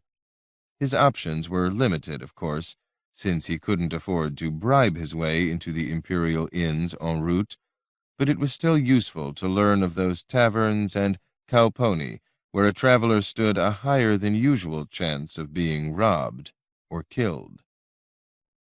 One morning, after the sunrise invocations in the small, ancient chapel near the room he shared with Kuvri and Radolf, Pardos went, somewhat embarrassed, to visit a chiromancer.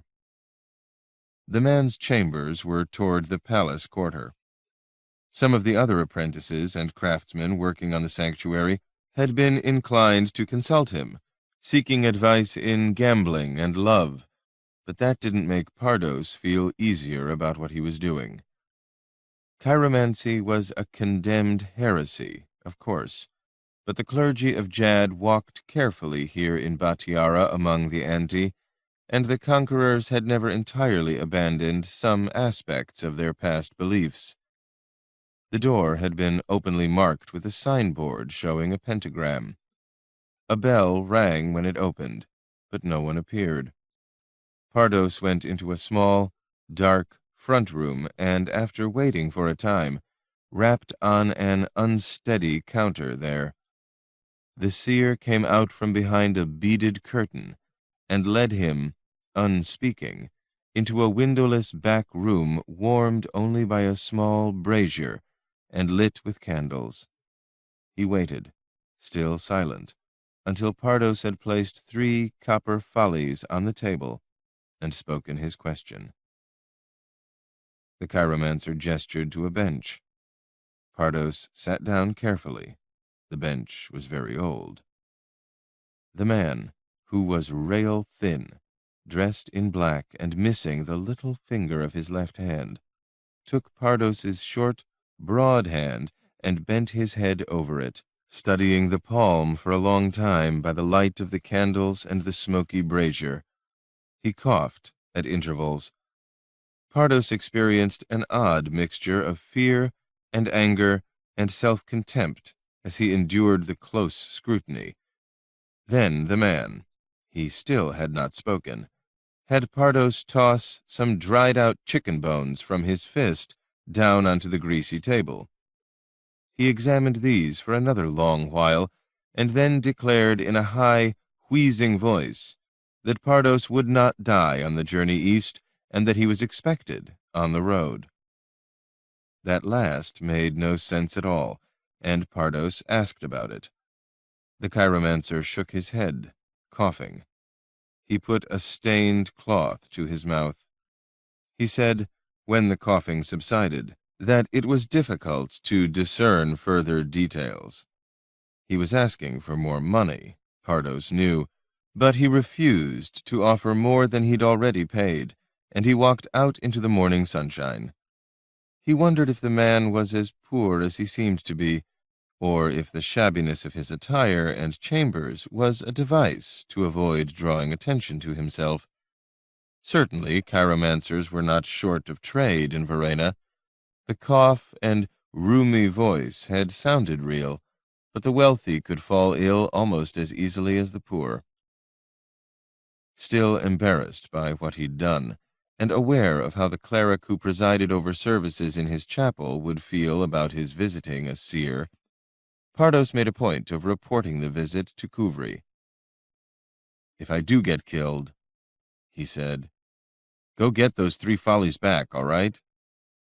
Couvry had agreed, without any of his usual joking. The night before Pardos left, Couvry and Radulf took him drinking at their favorite wine shop. Radulf was also going away soon, but only south to Bayana, near Rhodius, where his family lived, and where he expected to find steady work decorating homes and summer retreats by the sea. That hope might be affected if civil war broke out, or an invasion came from the east, but they decided not to talk about that on their last night together. During the course of a liquid farewell, Radulf and Couvry both expressed wistfully intense regret that they weren't coming with Pardos. Now that they were reconciled to his sudden departure, they had begun to see it as a grand adventure. Pardos didn't view it that way at all, but he wasn't about to disappoint his friends by saying so. He was deeply touched when Couvry opened a parcel he'd brought, and they presented Pardos with a new pair of boots for the road. They'd traced his sandals one night while he slept, Radulf explained, to get the size right. The tavern closed early, by order of Udric Goldenhair, once the Chancellor, who had proclaimed himself regent in the absence of the Queen. There had been some unrest in the wake of that proclamation. A number of people had died in street fighting the last few days. The drinking places were under a curfew. Tensions were high and would be rising. Among other things, no one seemed to have any idea where the Queen had gone, clearly a matter of some agitation among those now occupying the palace. Pardos simply hoped she was all right, wherever she was, and that she would come back. The ante didn't favor women rulers, but Pardos thought Hildric's daughter would be better by far, than any of those likely to take her place. He left home the next morning, immediately after the sunrise invocation, taking the road east toward Sauradia. In the event, dogs were his biggest problem. They tended to avoid larger parties, but there were 2 or 3 dawns and twilights when Pardos was walking on his own, and on one particularly bad night he found himself caught between inns. On these occasions, wild dogs came after him. He laid about with his staff, surprising himself with the violence of his own blows and his profane language, but he took his share of bites. None of the animals appeared to be sick, which was a good thing, or he'd have been dying or dead by now, and Kuvri would have had to go get the money back from the fortune-teller. The inns tended to be filthy and cold, with food of indeterminate origin, but Pardos's room at home was no city palace, and he was hardly a stranger to small, biting things sharing his palate.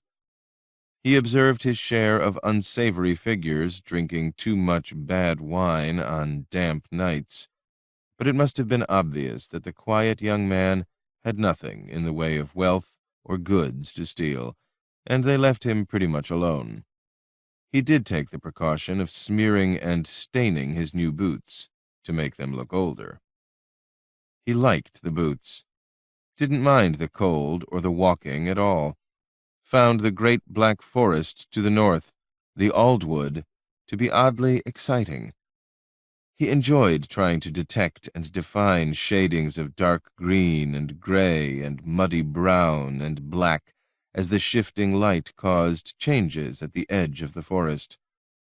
It occurred to him that his grandfathers and their fathers might have lived in these woods. Perhaps that was why he was drawn to them. The Anti long had made their home in Sauradia, among the Inisii and Vraki and other warring tribes, before setting out on their great migration south and west into Batiara, where an empire had been crumbling and ready to fall. Perhaps the trees stretching alongside the imperial road were speaking to something ancient in his blood.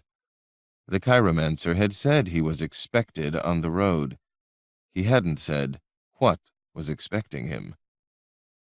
He sought out others to travel with, as instructed by Martinian, but after the first few days he didn't greatly worry if he found no one. He was as faithful as he could be about the morning invocations and the sunset rites, trying to find roadside chapels for his prayers, so he often fell behind less pious companions, even when he did link up with them. One smooth-shaven wine merchant from Megarium had offered to pay Pardos to share his bed, at an imperial inn even, and had needed a rap with a staff on the back of his knees to dissuade him from a grab at Pardos's privates, as a masking twilight overtook their party on the road. Pardos had worried that the man's friends might react to his cry of pain and make trouble, but in fact they seemed to be familiar with their colleague's nature and gave Pardos no difficulty. One of them had even apologized, which was unexpected. Their group had stopped at the Imperial Inn when it loomed out of darkness, large and torchlit and welcoming, and Pardos had kept going, alone. That was the night he ended up huddled on the southern side of a stone wall in the knifing cold, dealing with wild dogs in the white moonlight. The wall ought to have kept out the dogs, but it was broken down in too many places. Pardos knew what that meant. Plague had been here as well in the years just past. When men died in such numbers, there were never enough hands for what needed to be done. That one night was very hard, and he did wonder, shivering and struggling to stay awake, if he would die here in Sauradia, having lived a brief, utterly inconsequential life. He thought about what he was doing so far away from everything he knew, without the means to make a fire, staring into the black for the lean, slavering apparitions that could kill him if he missed their approach. He heard other sounds as well, from the forest on the far side of the wall and the road, deep, repeated grunting, and a howling, and once the tread of something very large. He didn't stand up to see what it might be, but after that time the dogs went away, thanks be to Jad. Pardos sat huddled in his cloak, leaning against his pack and the rough shelter of the wall, and looked up at the far stars and the one white moon, and thought about where he was in Jad's creation, where the small, breathing, unimportant thing that was Pardos of the Ante was passing this cold night in the world. The stars were hard and bright as diamonds in the dark.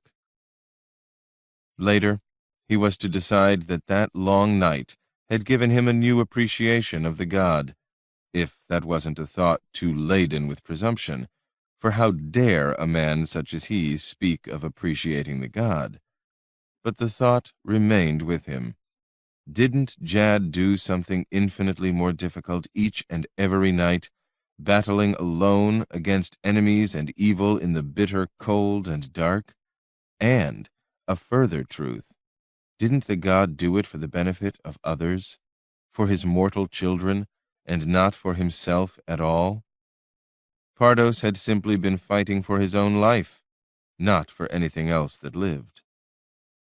He'd thought, at one point in the darkness after the white moon set, of the sleepless ones, those holy clerics who kept a night-long vigil to mark their awareness of what the god did in the night. Then he'd fallen into a fitful, dreamless sleep. And the very next day, chilled, painfully stiff and very tired, he came to a chapel of those same sleepless ones, set back a little from the road, and he entered, gratefully, wanting to pray and give thanks, perhaps find some warmth on a cold, windy morning. And then he saw what was overhead. One of the clerics was awake, and came forward to greet Pardos kindly, and they spoke the sunrise invocation together before the disk and beneath the awesome figure of the dark, bearded god on the dome above. Afterward, Pardos hesitantly told the cleric that he was from Verena and a mosaicist, and that the work on the dome was, truly, the most overwhelming he had ever seen. The white-robed holy man hesitated, in turn, and asked Pardos if he was acquainted with another Western mosaicist, a man named Martinian, who had passed this way earlier in the autumn. And Pardos remembered, just in time, that Crispin had traveled east using his partner's name, and he said yes, he did know Martinian, had done his apprenticeship with him, and was journeying east to join him now, in Sarantium. At that, the thin-faced cleric hesitated a second time, and then asked Pardos to wait for him a few moments. He went through a small door at one side of the chapel, and returned with another man, older, gray-bearded, and this man explained, awkwardly, that the other artisan, Martinian, had suggested to them that the image of Jad overhead might need a certain measure of attention, if it were to endure as it should. And Pardos, looking up again, more carefully now, saw what Crispin had seen, and nodded his head and said that this was indeed so. Then they asked him if he might be willing to assist them in this. Pardos blinked, overawed, and stammered something about the need for a great many tesserae to match those used above for this exacting, almost impossible task. He would require a mosaicist's equipment and tools and scaffolding.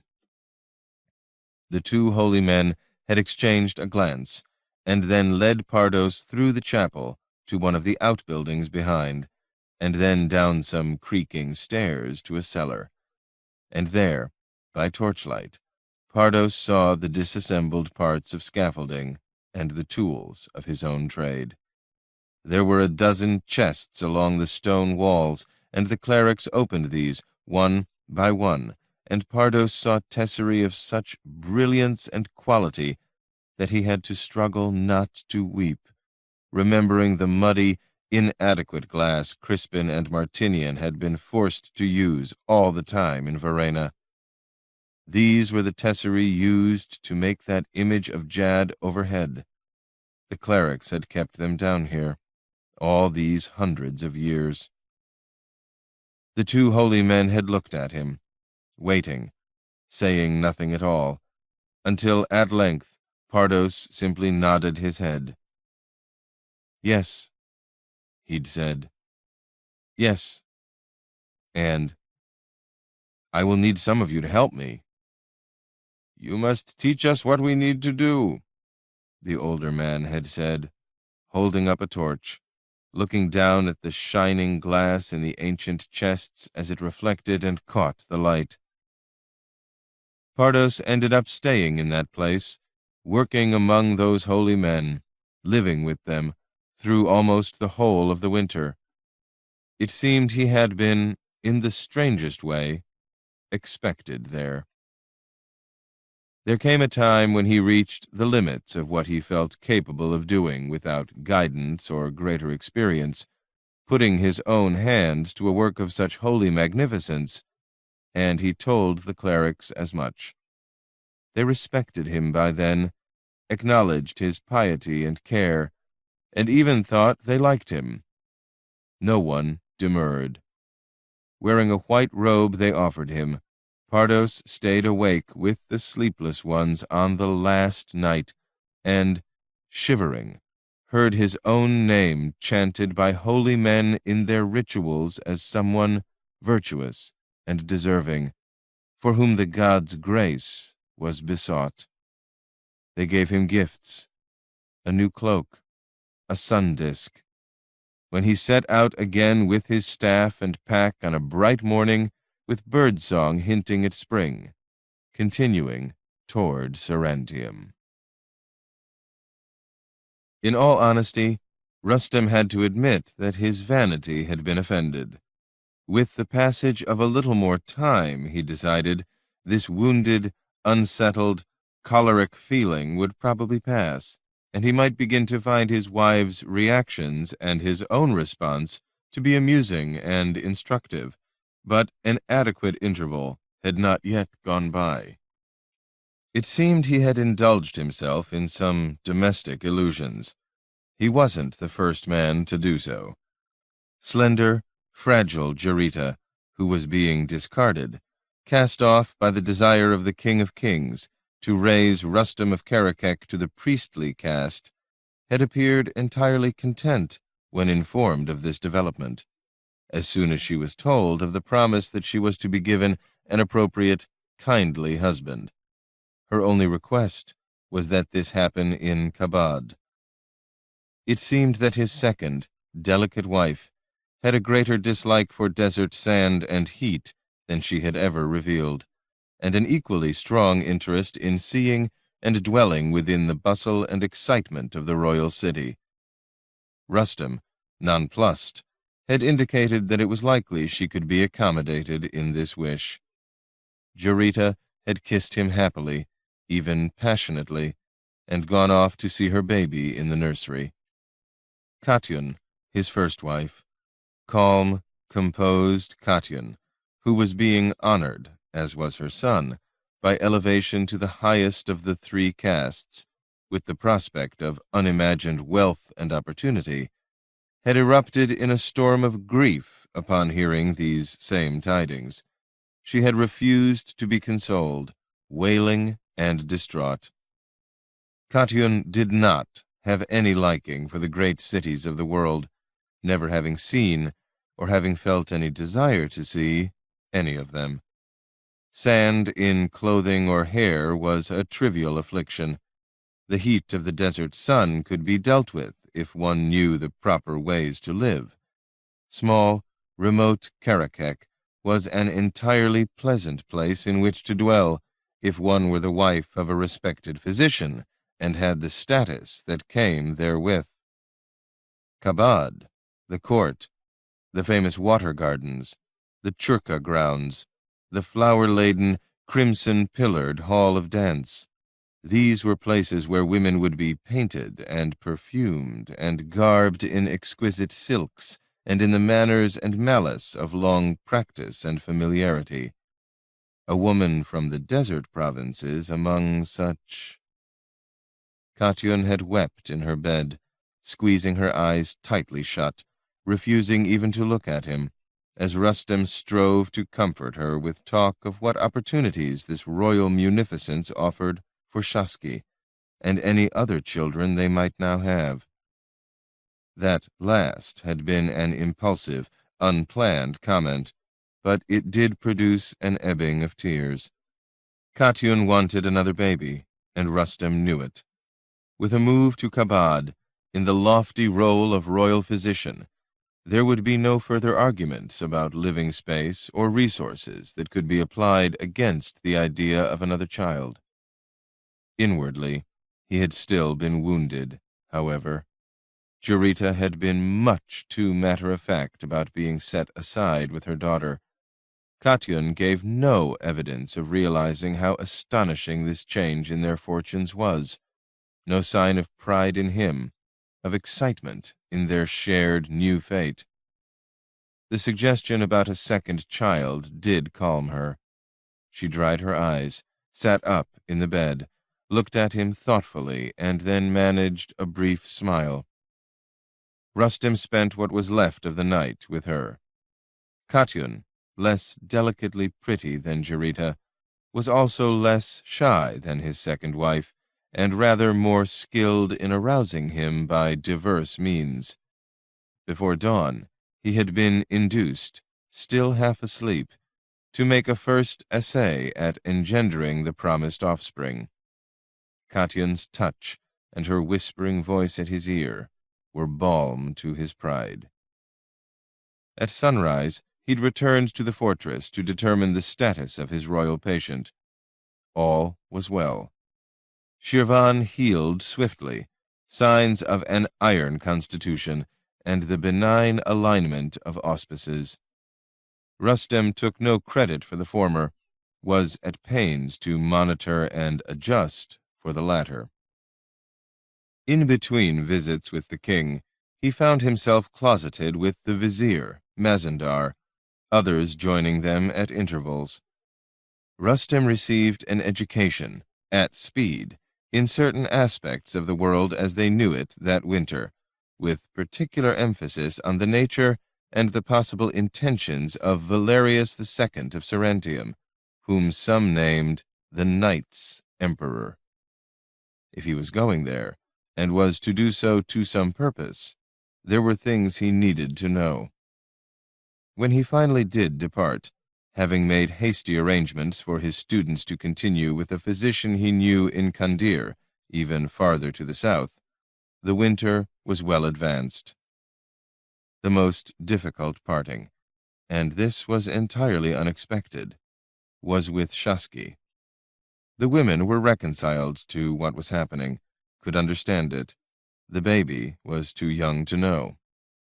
His son, too soft by far, Rustem thought, was visibly struggling not to cry as Rustem finished tightening the drawstrings on his pack one morning and turned to bid a last farewell to all of them. Shaski had come forward a few steps down the walk. He rubbed at his eyes with bunched fists. He was trying, Rustem had to acknowledge. He was attempting not to cry. But what little boy grew so absurdly attached to his father? It was a weakness. Shaski was still of an age when the world he ought to know and need was that of the women. A father was to provide food and shelter and moral guidance and ensure discipline in the home. Perhaps Rustem had made a mistake, after all, in allowing the child to listen to his lessons from the hallway.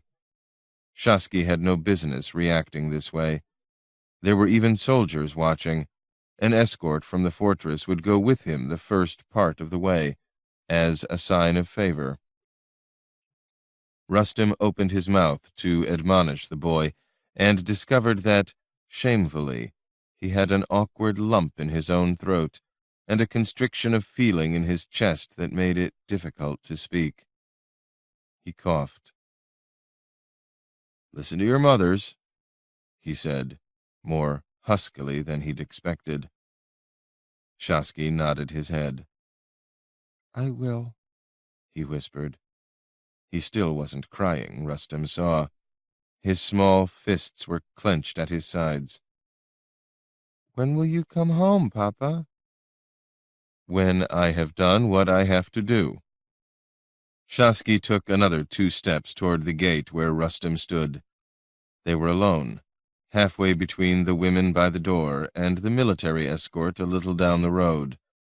He could have touched the boy if he'd reached out. One bird was singing in the bright, crisp winter morning. His son took a deep breath, visibly summoning courage. "I don't want you to go, you know," said Shasky. Rustem strove for outrage. Children were not to speak this way, not to their fathers. Then he saw that the boy knew this, and had lowered his eyes and hunched his shoulders, as if awaiting a reprimand. Rustem looked at him and swallowed, then turned away, saying nothing after all. He carried the pack a few steps until one of the soldiers jumped down from his mount and took it from him, fastening it efficiently to the back of a mule. Rustem watched him. The leader of the soldiers looked at him and raised an eyebrow in inquiry, gesturing at the horse they'd given him. Rustem nodded, inexplicably irritated. He took a step toward the horse, then suddenly turned around to look back at the gate.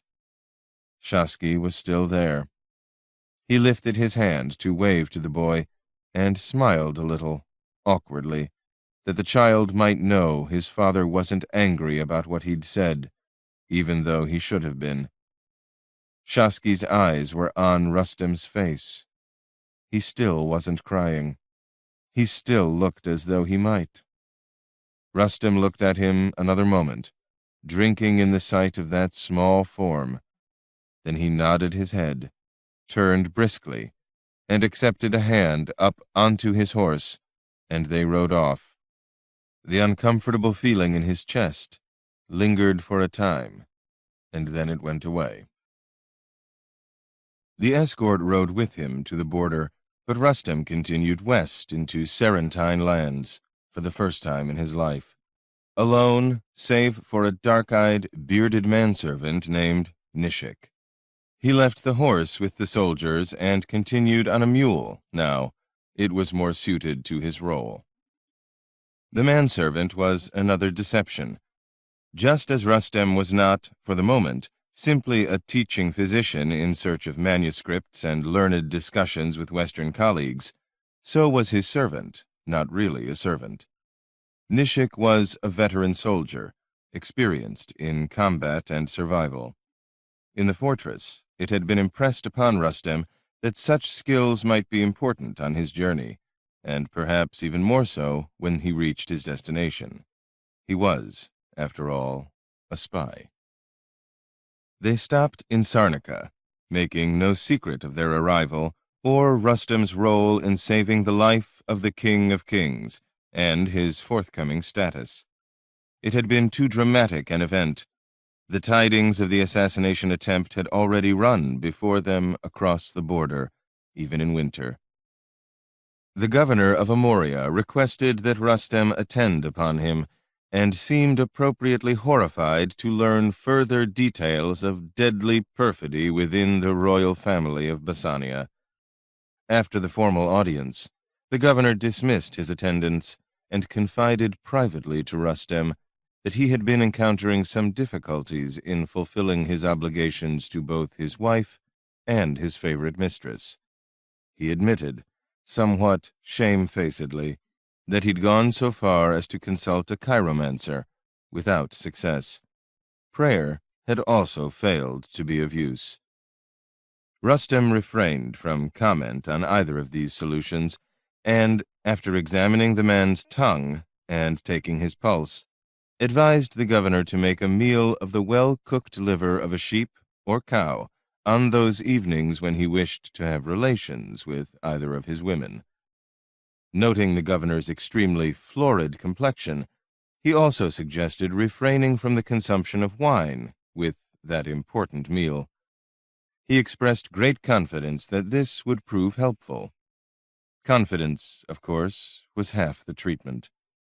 The governor was profuse in his thanks and gave instructions that Rustem was to be assisted in all his affairs while in Sarnica. 2 days later, he sent a silk robe and an elaborate jadeite sun disk to Rustem's inn as gifts.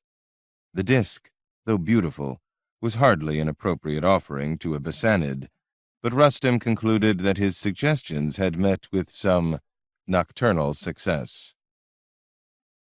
While in Sarnica, Rustem visited with one of his former pupils and met 2 doctors with whom he'd exchanged correspondence. He purchased a text of Cadestes on skin ulcers and paid to have another manuscript copied and sent to him in Kabad. He told those physicians he met exactly what had happened in Karakek, and how, as a consequence of saving the king's life, he was soon to become a royal physician. In the interval, he explained, he had requested and received permission to conduct a journey of acquisition, obtaining further knowledge for himself and written sources from the West. He gave a morning lecture, pleasingly well attended, on the Ispahani treatment of difficult childbirths, and another on the amputation of limbs when inflammation and noxious exudations followed upon a wound. He left after a stay of almost a month and a gracious farewell dinner hosted by the Physicians' Guild. He was given the names of several doctors in the imperial city upon whom he was urged to call, and the address of a respectable inn where members of the healing profession were inclined to stay when in Sarantium. The food on the road north was wretched, and the accommodations worse, but given that it was the end of winter, not yet spring, when any remotely intelligent people avoided travel entirely, the trip proved largely uneventful. Their arrival in Sarantium was rather less so. Rustem had not expected to encounter both death and a wedding on his first day.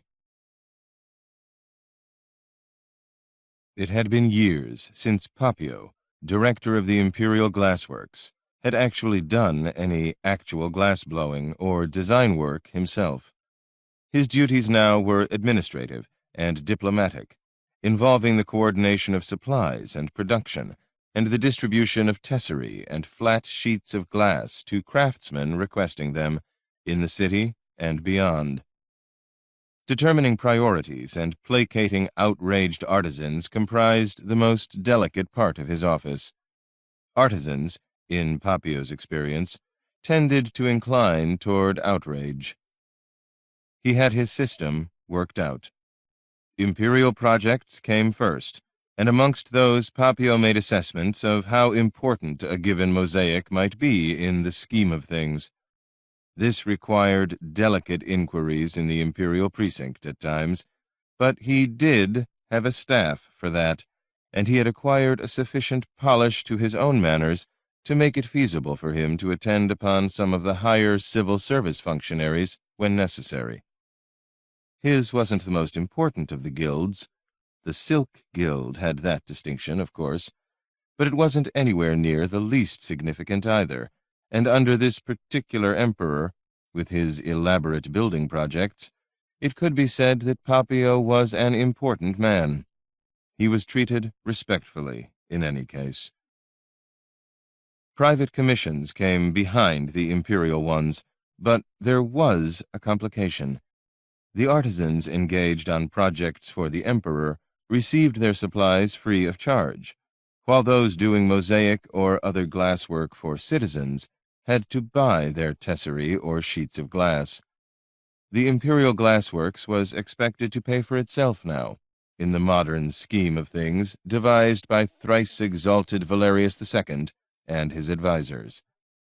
Papio was not, therefore, at liberty to entirely ignore the entreaties of those mosaicists clamoring for tesserae for private ceilings, walls, or floors. Nor, frankly, would it make sense for him to refuse all the quiet offers of sums for his own purse. A man had a duty to his family, didn't he?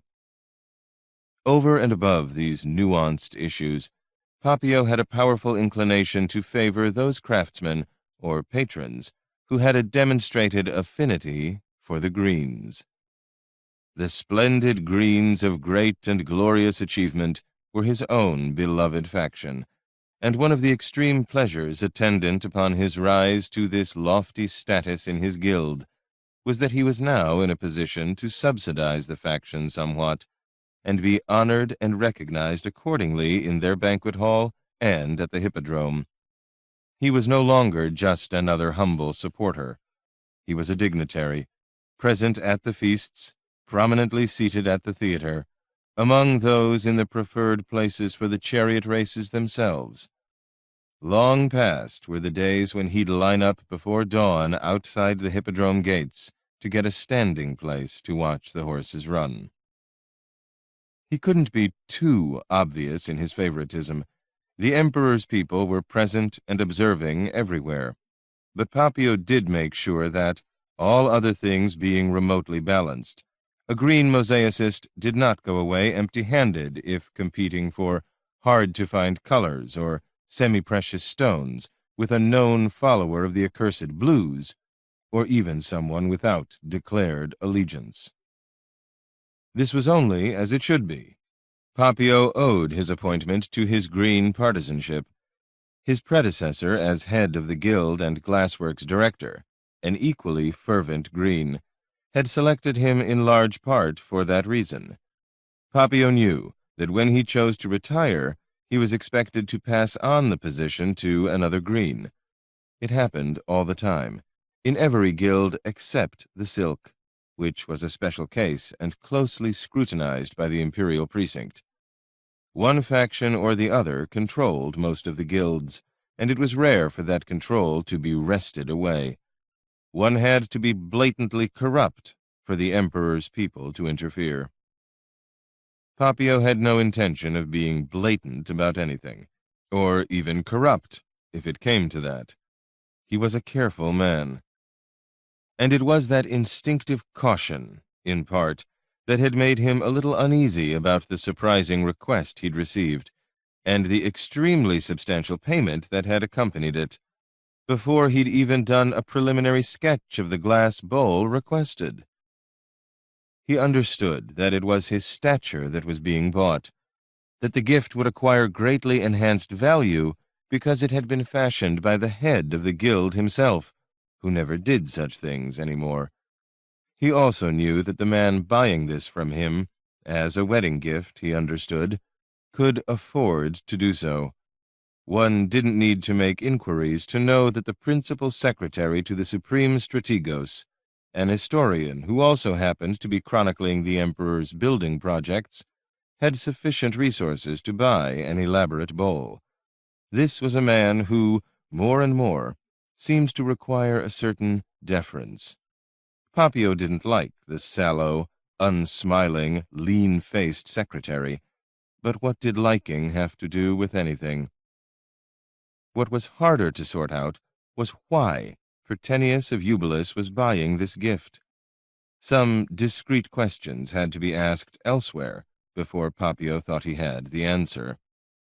It turned out to be simple enough in the end, one of the oldest stories of all, and it had nothing to do with the bride and groom. It was someone else that Pertenius was trying to impress, and since that person happened to be dear to Papio's own heart, he had to overcome a certain indignation, visualizing a woman sleek and splendid as a falcon in the thin arms of the dour secretary, to concentrate on his unaccustomed craft again. He forced himself to do so, however, as best he could. After all, He wouldn't want the principal dancer for his beloved greens to think him less than an exemplary artisan. Perhaps, he daydreamed, she might even ask for further work on her own behalf after seeing his bowl. Papio imagined meetings, consultations, two heads bent close over a series of drawings, her notorious perfume, worn by only two women in all of Sarantium, enveloping him, a trusting hand laid on his arm. Papio was not a young man, was stout and bald and married with 3 grown children, but it was a truth of the world that certain women carried a magic about them, on the stage and off, and dreams followed where they went. You didn't stop dreaming just because you weren't young anymore. If Pertenius could attempt to win admiration with a showy gift given to people he couldn't possibly care about, might not Papio try to let the exquisite Shirin see what the director of the Imperial Glassworks could do when he put his hands and mind, and a part of his heart, to his earliest craft? She would see the bowl when it was delivered to her house. It seemed the bride was living with her. After some thought and a morning's sketching, Papio decided to make the bowl green, with inset pieces of bright yellow glass like meadow flowers in the spring that was coming at last. His heart quickened as he began to work, but it wasn't the labor or the craft that was exciting him, or even the image of a woman now. It was something else entirely. If spring was nearly upon them, Papio was thinking, humming a processional march to himself, then so were the chariots, so were the chariots, so were the chariots again. Every morning, during the sunrise invocations in the elegant chapel she had elected to frequent, the young queen of the ante went through an exercise of tabulating, as on a secretary's slate in her mind, the things for which she ought to be grateful. Seen in a certain light, there were many of them. She had escaped an attempt on her life, survived a late season sailing to Sarantium, and then the first stages of settling in this city, a process more overwhelming than she wanted to admit. It had taken much from her to preserve an appropriately haughty manner when they had first come within sight of the harbor and walls. Even though she had known Sarantium could overawe, and had been preparing for it, Giselle learned, when the sun rose that morning behind the imperial city, that sometimes there was no real way to prepare oneself. She was grateful for her father's training and the self-discipline her life had demanded. She didn't think anyone had seen how daunted she was. And there was more for which thanks ought to be given, to holy Jad, or whatever pagan deities one chose to remember from the Ante forests. She had entirely respectable housing in a small palace near the Triple Walls, courtesy of the Emperor and Empress. She'd acted quickly enough on arrival to secure adequate funds of her own by demanding loans to the crown from Batiaran merchants trading here in the East. Despite the irregularity of her sudden arrival, unannounced, on an imperial ship, with only a small cadre of her guards and women, none of the Batiarans had dared gainsay their queen's regal, matter-of-fact request. If she'd waited, Giselle knew it might have been different. Once those back in Verena, those doubtless claiming or battling for her throne by now, learned where she was, they would send their own instructions east. Money might be harder to come by. More importantly, she expected they'd try to kill her then. She was too experienced in these affairs of royalty and survival to have been foolish enough to wait. Once she'd acquired her funds, she'd hired a dozen Karkite mercenaries as personal guards and dressed them in crimson and white, the colors of her grandfather's war banner. Her father had always liked Karkites for guards. If you kept them sober when on duty, and allowed them to disappear into Kauponi when not. They tended to be fiercely loyal. She'd also accepted the Empress Alexana's offer of 3 more ladies-in-waiting and a chef and steward from the imperial precinct. She was setting up a household. Amenities and a reasonable staff were necessary. Giselle knew perfectly well that there would be spies among these, but that, too, was something with which she was familiar. There were ways of avoiding them, or misleading them. She'd been received at court not long after arriving, and welcomed with entirely proper courtesy and respect. She had seen and exchanged formal greetings with the gray-eyed, round-faced emperor and the small, exquisite, childless dancer who had become his empress. They had all been precisely and appropriately polite, though no private encounters or exchanges with either Valerius or Alexana had followed. She hadn't been sure whether to expect these or not. It depended on the emperor's larger plans. Once, affairs had waited on her plans. Not anymore. She had received, in her own small city palace, a regular stream of dignitaries and courtiers from the imperial precinct in that first interval of time. Some came out of sheer curiosity. Giselle knew. She was a novelty, a diversion in winter, a barbarian queen in flight from her people. They might have been disappointed to be received with style and grace by a reserved, silk-clad young woman who showed no sign at all of using bear grease in her yellow hair. A smaller number made the long trip through the crowded city for more thoughtful reasons, assessing her and what role she might play in the shifting alignments of a complex court. The aged, clear-eyed Chancellor Gesius had had himself carried through the streets to her, bearing gifts in his litter, silk for a garment, and an ivory comb. They spoke of her father, with whom Gesius had evidently corresponded for years, and then of theater. He urged her to attend, and finally of the regrettable effect of the damp weather on his fingers and knee joints. Giselle almost allowed herself to like him, but was too experienced to permit herself such a response. The Master of Offices, a younger, stiff-faced man named Faustinus, arrived the next morning, apparently in response to Gesius's visit, as though the 2 men tracked each other's doings. They probably did. The court of Valerius II would not be different in this regard from Giselle's father's or her own. Faustinus drank an herbal tea and asked a number of self-evidently harmless questions about how her court had been administered. He was a functionary. These things occupied his attention. He was also ambitious, she judged, but only in the way that officious men are who fear losing the patterns of their established lives. Nothing burned in him. In the woman who came a few days after, there was something burning beneath a chilly, patrician manner, and Giselle felt both the heat and the cold. It was an unsettling encounter. She had heard of the Delannoy, of course, wealthiest family in the empire, with a father and brother dead, another brother said to be hideously maimed and hidden away somewhere, and a third keeping cautiously distant from the city.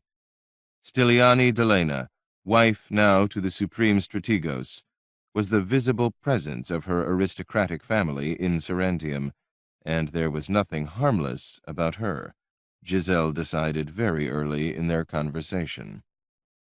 They were almost of an age, she judged, and life had taken away both their childhoods very early. Styliani's manner was unrevealing, her bearing and manner perfect, a veneer of exquisite politeness, betraying nothing of what might be her thoughts. Until she chose to do so. Over dried figs and a small glass of warmed, sweetened wine, A desultory exchange about clothing styles in the West had turned into a sudden, very direct question about Giselle's throne and her flight, and what she hoped to achieve by accepting the Emperor's invitation to come east. "I am alive," Giselle had said mildly, meeting the appraising blue gaze of the other woman. "You will have heard of what happened in the sanctuary on the day of its consecration." "It was unpleasant, I understand," had said Styliani Delena casually, speaking of murder and treason. She gestured dismissively. "Is this, then, pleasant, this pretty cage?" "My visitors are a source of very great consolation," Giselle had murmured, controlling anger ruthlessly. "Tell me, I have been urged to attend the theater one night. Have you a suggestion?" She smiled, bland and young, manifestly thoughtless. A barbarian princess, barely 2 generations removed from the forests where the women painted their naked breasts with dyes. More than one person, Giselle had thought, leaning forward to carefully select a fig, could preserve her privacy behind empty talk. Styliani Delena left soon after, with an observation at the door that people at court seemed to think the principal dancer and actress for the Green faction was the preeminent performer of the day. Giselle had thanked her, and promised to repay her courtesy with a visit one day. She actually thought she might. There was a certain kind of bitter pleasure in this sort of sparring. She wondered if it were possible to find bear grease in Sarantium.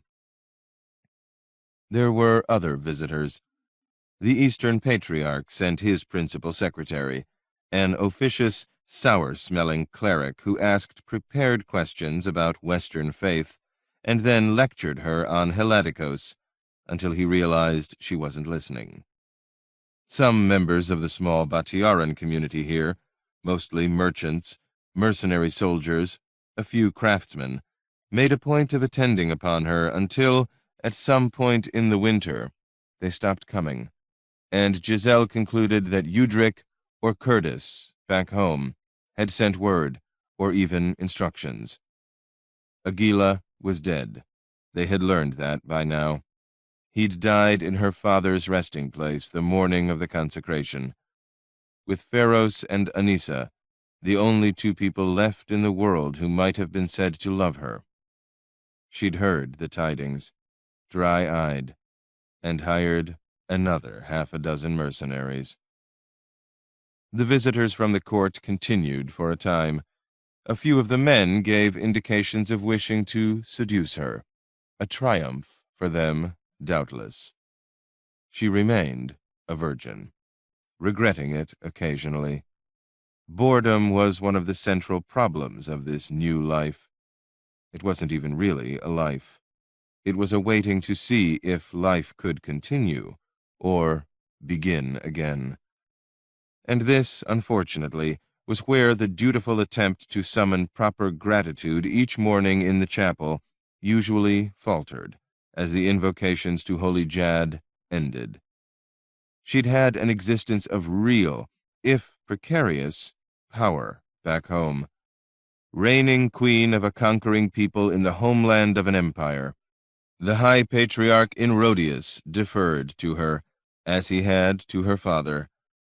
Here in Sarantium she was subjected to lectures from a lesser cleric. She was no more than a glittering object, a jewel of sorts for the emperor and his court, without function or access to any role. She was, in the simplest reading of things, a possible excuse for an invasion of Batiara, and little more than that.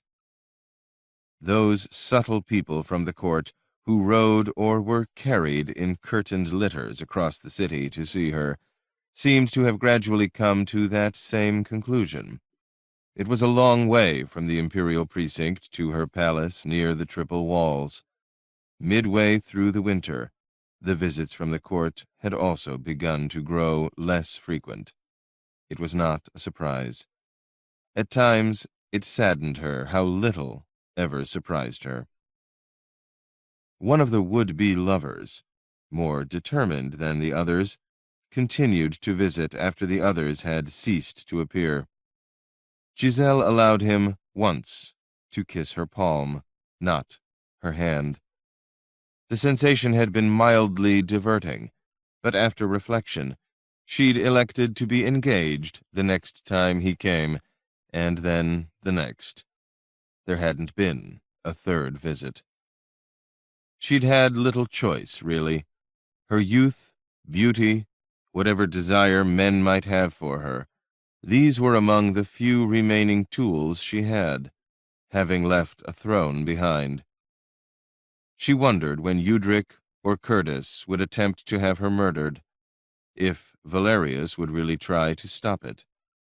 On balance, she thought, she was of more use to the Emperor alive, but there were arguments the other way, and there was the Empress to consider. Every such calculation she had to make by herself. She'd no one she trusted to advise her here. Not that she'd really had that back home, either. At times she found herself feeling furious and bereft when she thought of the gray-haired alchemist who had helped her in this flight, but had then abandoned her to pursue his own affairs, whatever they might have been. She had last seen him on the wharf in Megarium, standing in the rain as her ship sailed away. Giselle, having returned from the chapel to her home, was sitting in the pretty solarium over the quiet street. She noted that the rising sun was now over the roofs across the way. She rang a small bell by her chair, and one of the very well-trained women the Empress had sent to her appeared in the doorway. It was time to begin preparing to go out. It was wrong, in truth, to say that nothing ever surprised her. There had been unexpected developments. In the wake of one of them, involving a dancer who happened to be the daughter of that same gray-haired man who had left her in Megarium, she'd accepted an invitation for this afternoon. And that reminded her of the other man she had enlisted to her service back home, the red-haired mosaicist. Caius Crispus would be present today as well. She had ascertained that he was in Sarantium shortly after her own arrival. She'd needed to know. He raised considerations of his own. She had entrusted him with a dangerously private message, and had no idea if he'd delivered it, or even tried. She'd remembered him to be bitter, saturnine, unexpectedly clever. She'd needed to speak with him. She hadn't invited him to visit. As far as the world knew, he had never met her, after all. 6 men had died to preserve that illusion. She'd gone, instead, to observe the progress being made on the Emperor's new sanctuary of Jad's holy wisdom. The sanctuary wasn't yet open to the general public, but a visit was an entirely appropriate, even a pious, outing for a visiting monarch.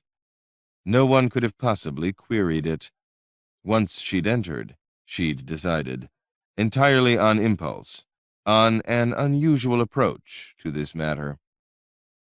Thinking back to the events of that morning in early winter, as her women now began preparing her bath, Giselle found herself smiling privately.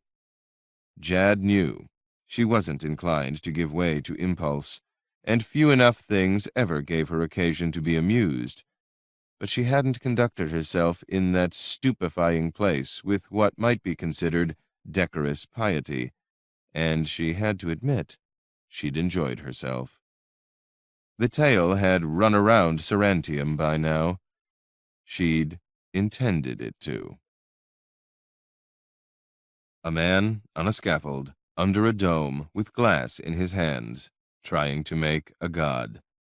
More than one, in truth, though that particular truth was not one he proposed to reveal.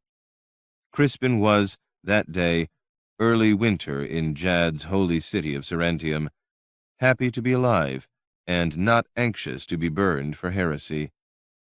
The irony was that he hadn't yet realized or acknowledged his own happiness. It had been a long time since he'd known the feeling. He was a stranger now to such a mood, would have glowered in vexation and snapped off a brittle insult to someone who'd dared make the observation that he seemed content with his lot. Brow unconsciously furrowed, mouth a line of concentration. He was attempting to finally confirm the colors of his own image of Jad above the emerging skyline of Sarantium on the dome. Other artisans were creating the city for him under his supervision. He himself was rendering the figures, and he was beginning with Jad, that an image of the god might look down upon all who entered here while the dome and semi-domes and walls were being achieved.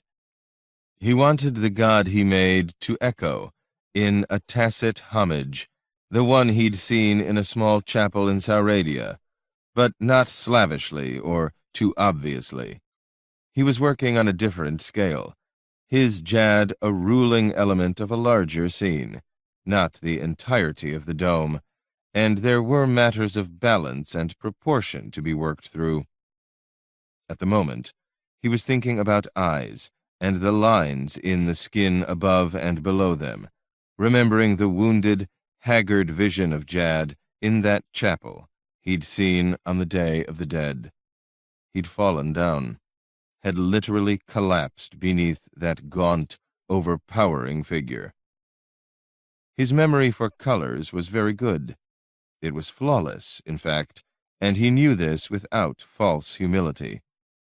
He'd worked closely with the head of the Imperial Glassworks to find those hues that most precisely matched the ones he remembered from Sauradia. It helped that he was now in charge of the mosaic decoration for the most important, by far, of all Valerius II's building projects. The previous mosaicist, one Syros, had been dismissed in disgrace, and had somehow broken the fingers of both hands that same night in an unexplained accident. Crispin, as it happened, did know something about that. He wished he didn't. He remembered a tall, fair-haired woman in his bedroom at dawn, murmuring, "I can attest that Syros was not in a position to hire assassins tonight." And she'd added, very calmly, "Trust me in this." He did. In that, if in nothing else. It was the Emperor, however, not the yellow-haired woman, who had shown Crispin this dome and offered it to him. What Crispin asked for now he tended to receive, at least insofar as tesserae were concerned. In the other spheres of his life, down among the men and women of the city, he hadn't yet decided what it was he even wanted.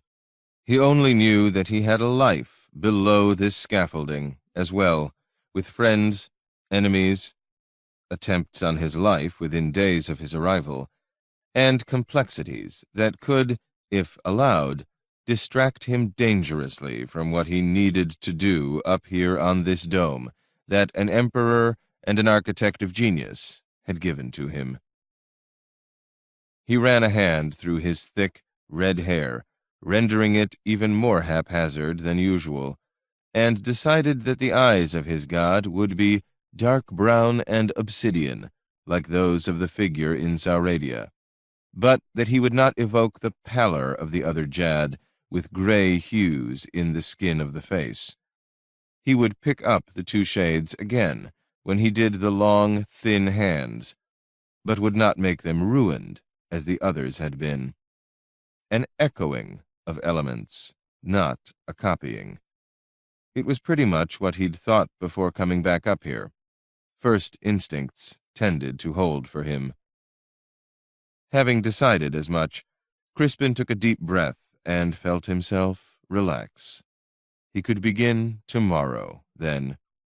With the thought, he detected a slight stirring of the scaffold, a swaying movement, which meant someone was climbing. This was forbidden. It was utterly and absolutely forbidden to the apprentices and artisans, to everyone, in fact, including Artabesos, who had built this sanctuary. A rule. When Crispin was up here, no one climbed his scaffolding. He had threatened mutilation, dismemberment, death. Vargos, who was proving to be as competent an assistant here as on the road, had been scrupulous in preserving Crispin's sanctity aloft. Crispin looked down, more stunned by the breach than anything else, and saw that it was a woman. She had discarded a cloak for easier movement, who was ascending the scaffold rungs toward him. He saw Vargos among those far below on the marble tiles. His Inissi friend spread his hands helplessly. Crispin looked at the climber again. Then he blinked and caught his breath, gripping the low railing tightly with both hands. Once before he had looked down from this great height, just after arriving, when he'd been using his fingers like a blind man to map this dome where he intended to make the world, and had seen a woman far below, feeling her very presence as an irresistible pull, the force and draw of the world where men and women went about their lives. That time it had been an empress. He had gone down to her, not a woman to be resisted, even if she simply stood below, waiting. Had gone down to speak of dolphins and of other things, to rejoin and be reclaimed by the living world from the place where love lost to death had taken him. This time, staring in mute stupefaction at the climber's steady, quite competent progress, Crispin tried to deal with who this was. Too astonished to call out or even know how to react, he simply waited, heart pounding, as his own queen came to him, high above the world, but in plain sight of all below.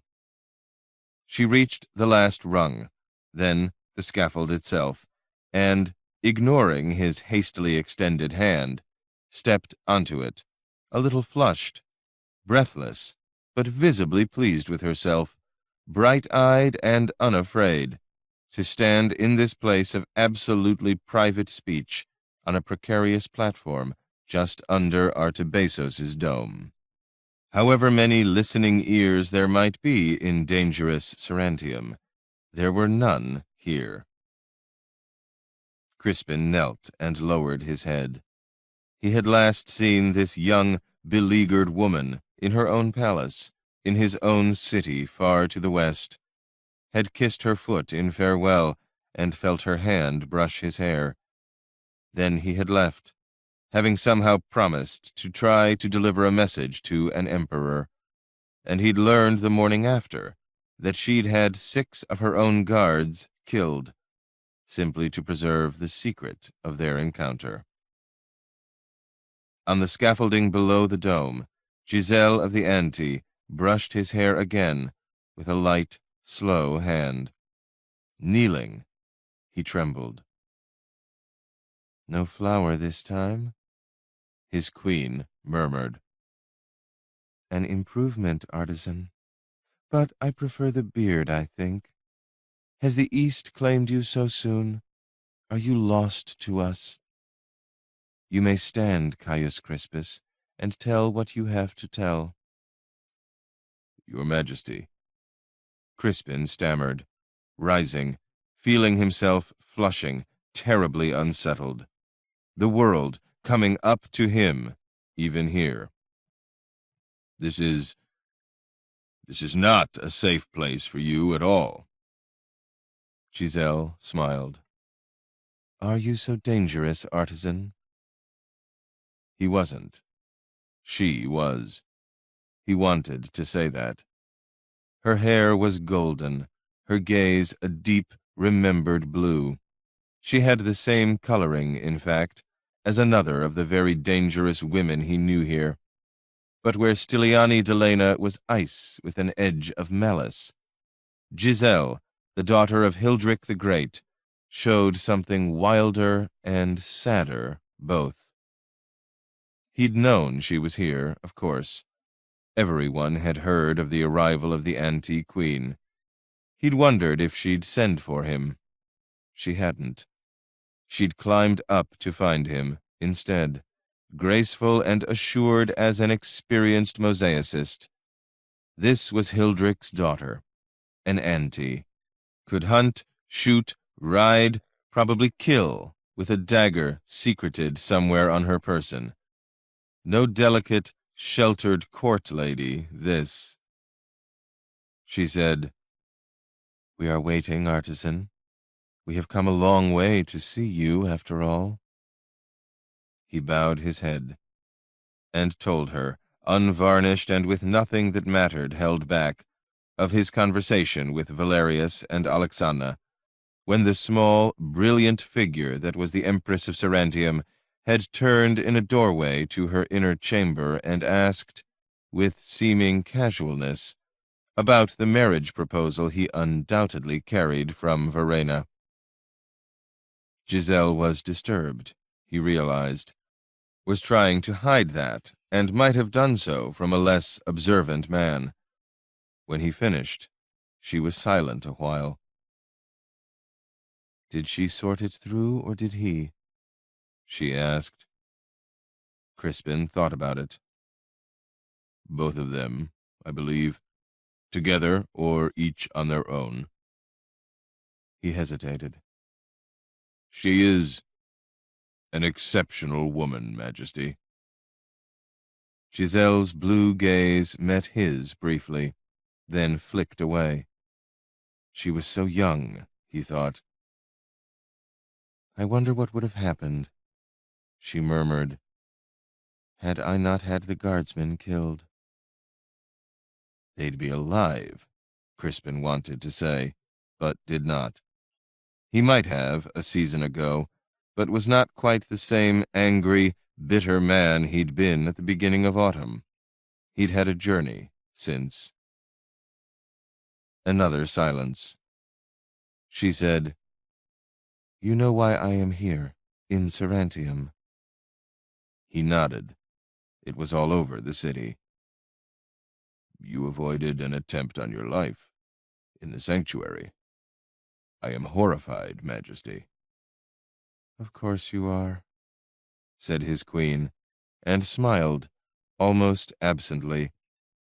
For all the terrible nuances of what they were discussing, and what had happened to her, an odd mood seemed to be playing about her, in the dance and drift of sunlight through the high windows all around the dome. He tried to fathom how she must feel, having fled from her throne and people, living here on sufferance, devoid of her own power. He couldn't even imagine it. "I like it up here," the queen said suddenly. She went to the low railing and looked down, seemingly unfazed by how high they were. Crispin had known people to faint or collapse, clutching at the planks of the scaffold up here. There were other platforms, around the eastern perimeter of the dome, where men had begun setting tesserae on Crispin's sketched pattern to make a cityscape and the deep blue and green of the sea, but no one else was aloft just now. Giselle of the Ante looked at her own hands on the rail, then turned and held them up to him. "Could I be a mosaicist, do you think?" She laughed. He listened for desperation, fear, but heard only genuine amusement.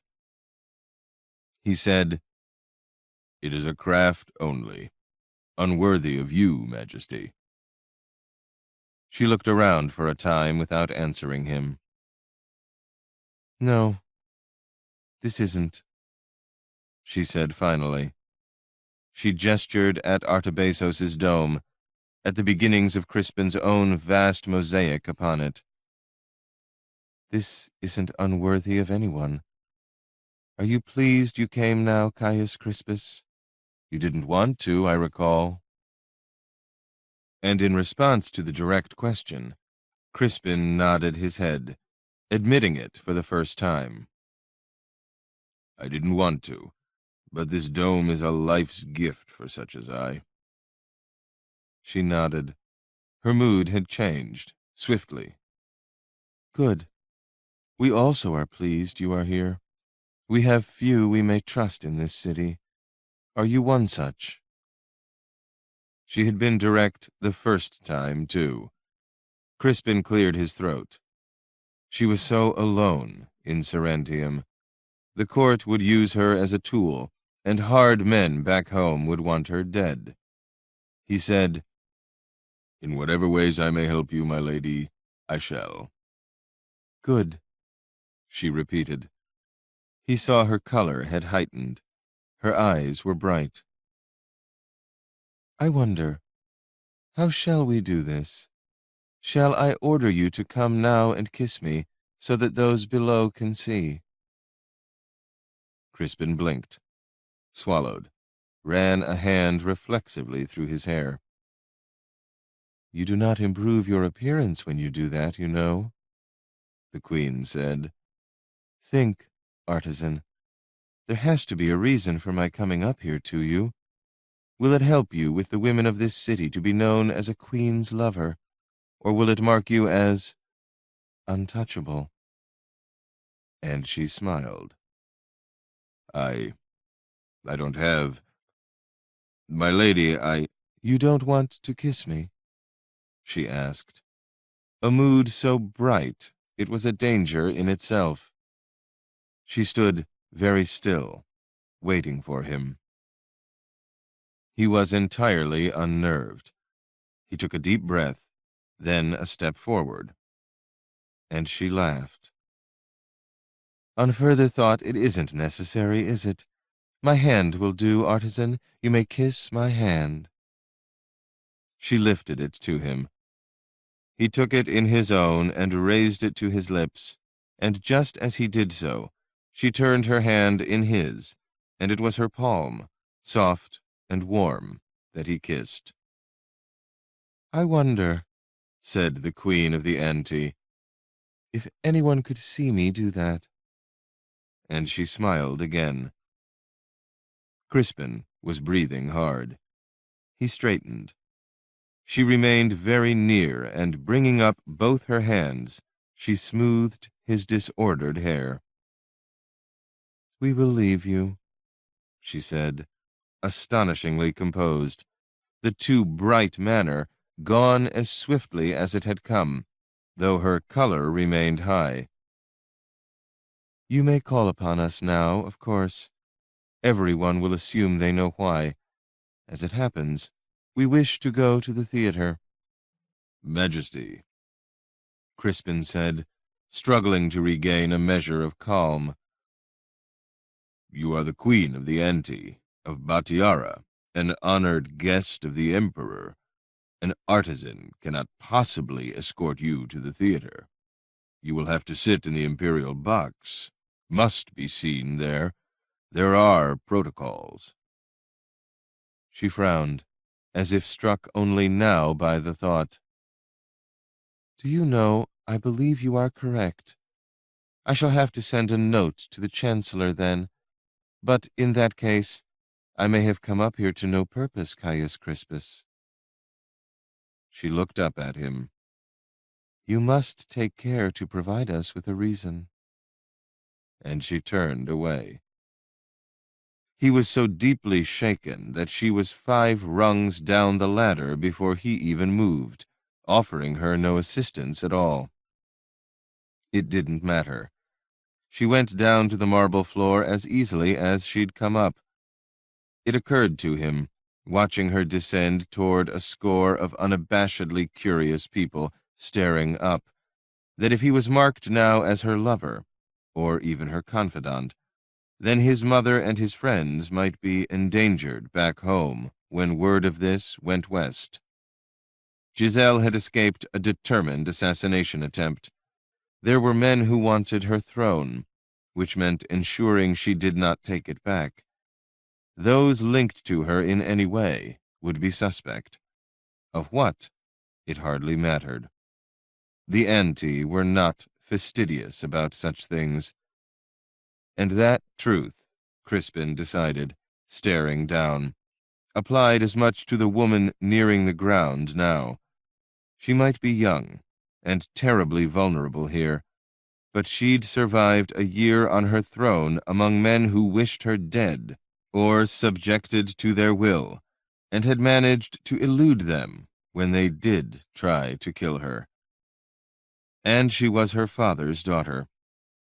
Giselle of the Anti would do whatever she had to do, he thought, to achieve her purposes, until and unless someone did end her life. Consequences for others wouldn't even cross her mind. He thought of the Emperor Valerius, moving mortal lives this way and that, like pieces on a game board. Did power shape this way of thinking, or was it only those who already thought this way who could achieve earthly power? It came to Crispin, watching the queen reach the marble floor to accept bows and her cloak, that he'd been offered intimacy by 3 women in this city, and each occasion had been an act of contrivance and dissembling. Not one of them had touched him with any tenderness or care, or even a true desire. Or, perhaps, that last wasn't entirely so. When he returned home later in the day to the house the Chancellor's people had by now arranged for him, Crispin found a note waiting. Tidings took little time to travel in this city, or certain kinds of tidings did. The note, when unfolded, was not signed, and he'd never seen the round, smooth handwriting before, but the paper was astonishingly fine, luxurious. Reading the words, he realized no signature was needed, or possible. "You told me," Stiliani Delena had written, "that you were a stranger to the private rooms of royalty." Nothing more. No added reproach, no direct suggestion that he'd deceived her, no irony or provocation. The stated fact, and the fact that she'd stated it. Crispin, who'd intended to have a midday meal at home and then return to the sanctuary, had taken himself off instead to his preferred tavern and then to the baths. In each of these places he'd had more wine than was really good for him. His friend Carolus, tribune of the 4th Sauradian, had found him later in the evening, back at the Spina. The burly soldier had seated himself opposite Crispin, signaled for a cup of wine for himself, and grinned. Crispin had refused to smile back. "2 pieces of news, my inexplicably drunken friend," Carolus had said breezily. He held up a finger. "1, I have met with the Supreme Strategos. I have met with him, and Leontes has promised half the arrears for the Western Army will be sent before midwinter and the rest by spring. A personal promise. Crispin, I've done it." Crispin looked at him, trying to share in his friend's delight, and failing utterly. This was hugely important news, though. Everyone knew about the army unrest and the arrears of pay. It was the reason Carolus had come to the city, if one accepted a desire to see chariots in the hippodrome. "No, you haven't done it," he said morosely. "It just means there's a war coming. Valerius is sending Leontes to Batiara, after all. You don't invade with unpaid troops." Carolus only smiled. "I know that, you sodden dolt. But who gets the credit, man? Who writes his governor in the morning that he has succeeded in getting the payment released when everyone else has failed?" Crispin nodded and reached for his wine again. "Pleased for you," he said. "Truly. Forgive if I'm not as pleased to hear that my friends and my mother are now to be invaded." Carolus shrugged. "Warn them. Tell them to leave Verena. Get fucked, Crispin had said, uncharitably. Whatever was happening was not Carolus's fault, and his advice might be good, even more so in the light of what had happened that morning on the scaffolding. That activity on your mind? I heard about your visitor this morning. Do you keep pillows up on that scaffold of yours? I'll let you sober up, but I'll expect a very detailed explanation in the morning, my friend. Carolus licked his lips. Crispin swore again. It was play acting, theater. She wanted to talk to me and needed to give people something to think. I'm sure, said Carolus, his eyebrows arched high. Talk to you, you rogue. They say she's magnificent, you know. Talk? Ha! Maybe you'll make me believe that in the morning. In, the meantime, he added after an unexpected pause. That, reminds me of my second bit of news.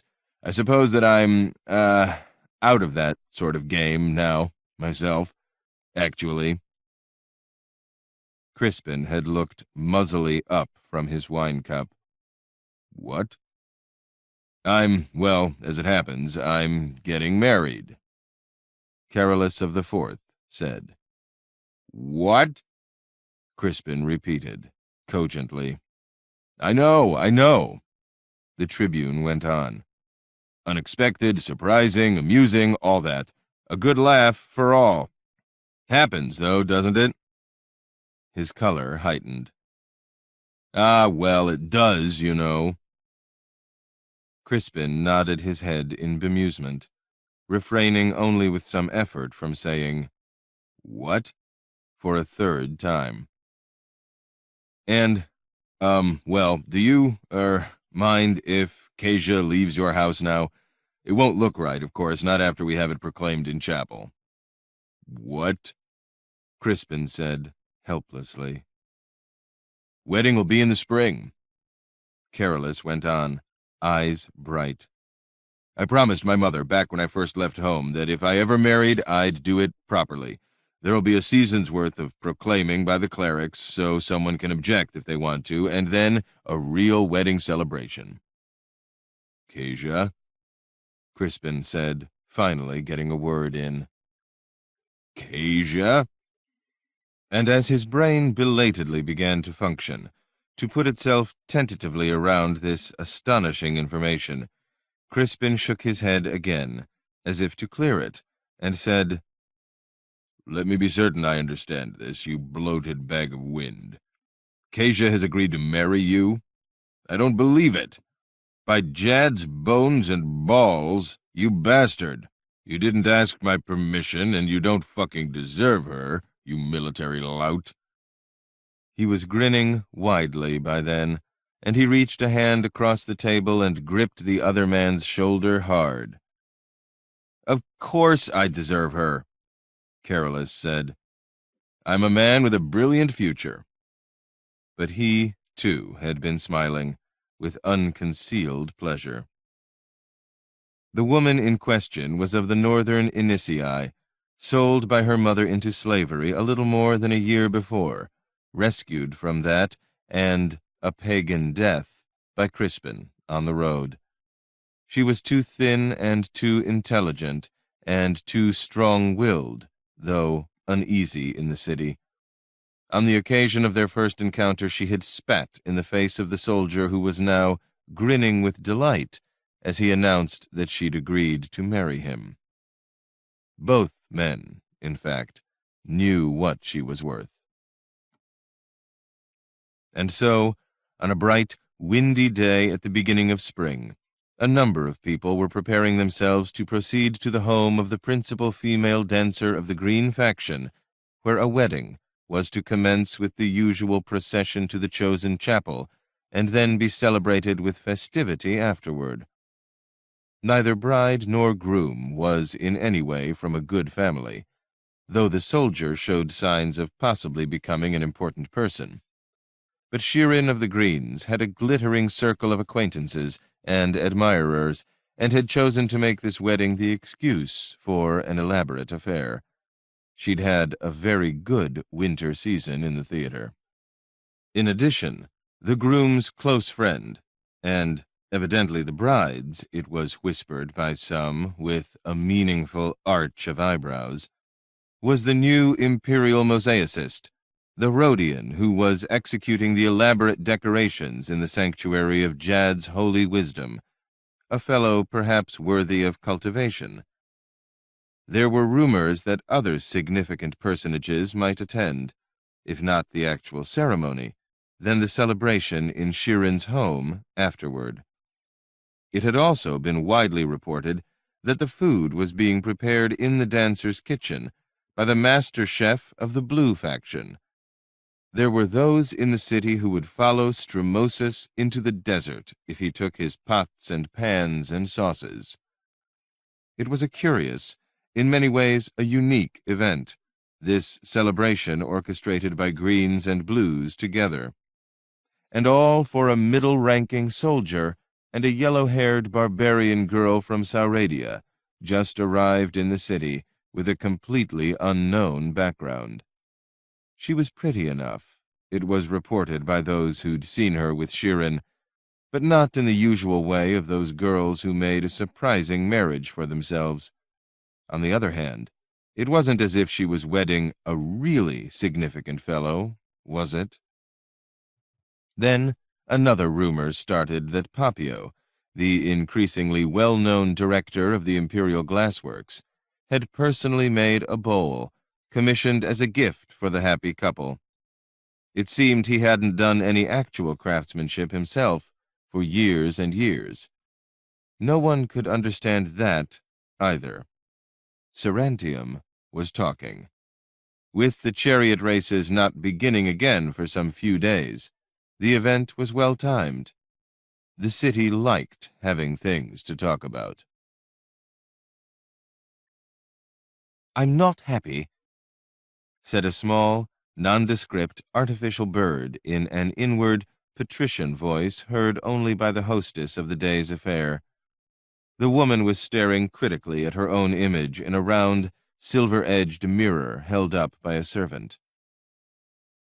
"Oh, Danis, neither am I," Shirin murmured in silent reply. "Every woman from the precinct and the theater will be dressed and adorned to dazzle, and I look like I haven't slept in days." "That isn't what I meant." "Of course it isn't. You never think of the important things. Tell me, do you think he'll notice me?" The bird's tone became waspish. "Which one? The chariot racer or the mosaicist?" Shirin laughed aloud, startling her attendant. "Either of them," she said inwardly. Then her smile became wicked. "Or perhaps both, tonight? Wouldn't that be something to remember?" "Shirin!" The bird sounded genuinely shocked. "I'm teasing, silly. You know me better than that. Now tell me, why aren't you happy? This is a wedding day, and it's a love match. No one made this union, they chose each other." Her tone was surprisingly kind now, tolerant. "I just think something's going to happen." The dark-haired woman in front of the small mirror, who did not, in fact, look at all as if she needed sleep or anything else beyond extremes of admiration, nodded her head, and the servant, smiling, set down the mirror and reached for a bottle that contained a perfume of very particular distinctiveness. The bird lay on the tabletop nearby. "Dennis, really, what sort of party would this be if something didn't happen?" The bird said nothing. There was a sound at the doorway. Shirin turned to look over her shoulder. A small, rotund, fierce-looking man stood there, clad in a blue tunic and a very large, bib-like covering tied at his neck and around his considerable girth. There were a variety of food stains on the bib and a streak of what was probably saffron on his forehead. He possessed a wooden spoon, a heavy knife stuck into the tied belt of the bib, and an aggrieved expression. "Strumosus," said the dancer happily. "There is no sea salt," said the chef in a voice that suggested the absence amounted to a heresy equivalent to banned Helidician beliefs or errant paganism. "No salt, really?" said the dancer, rising gracefully from her seat. "No sea salt," the chef repeated. "How can a civilized household lack sea salt?" "A dreadful omission," Shirin agreed with a placating gesture. "I feel simply terrible." "I request permission to make use of your servants and send one back to the Blues compound immediately. I need my undercooks to remain here. Are you aware of how little time we have?" "You may use my servants in any way you see fit today," Shirin said, "short of broiling them."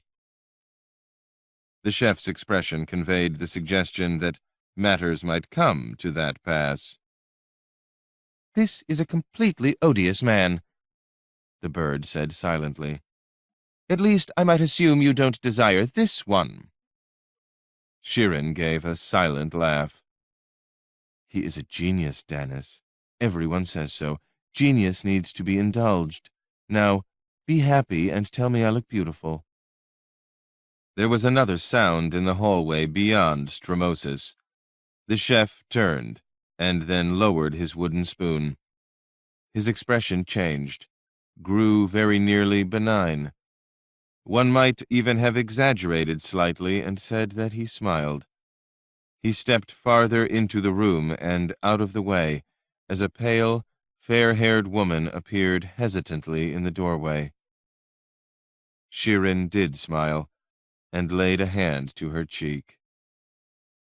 "Oh, Kasia," she said, "you look beautiful." Chapter 3.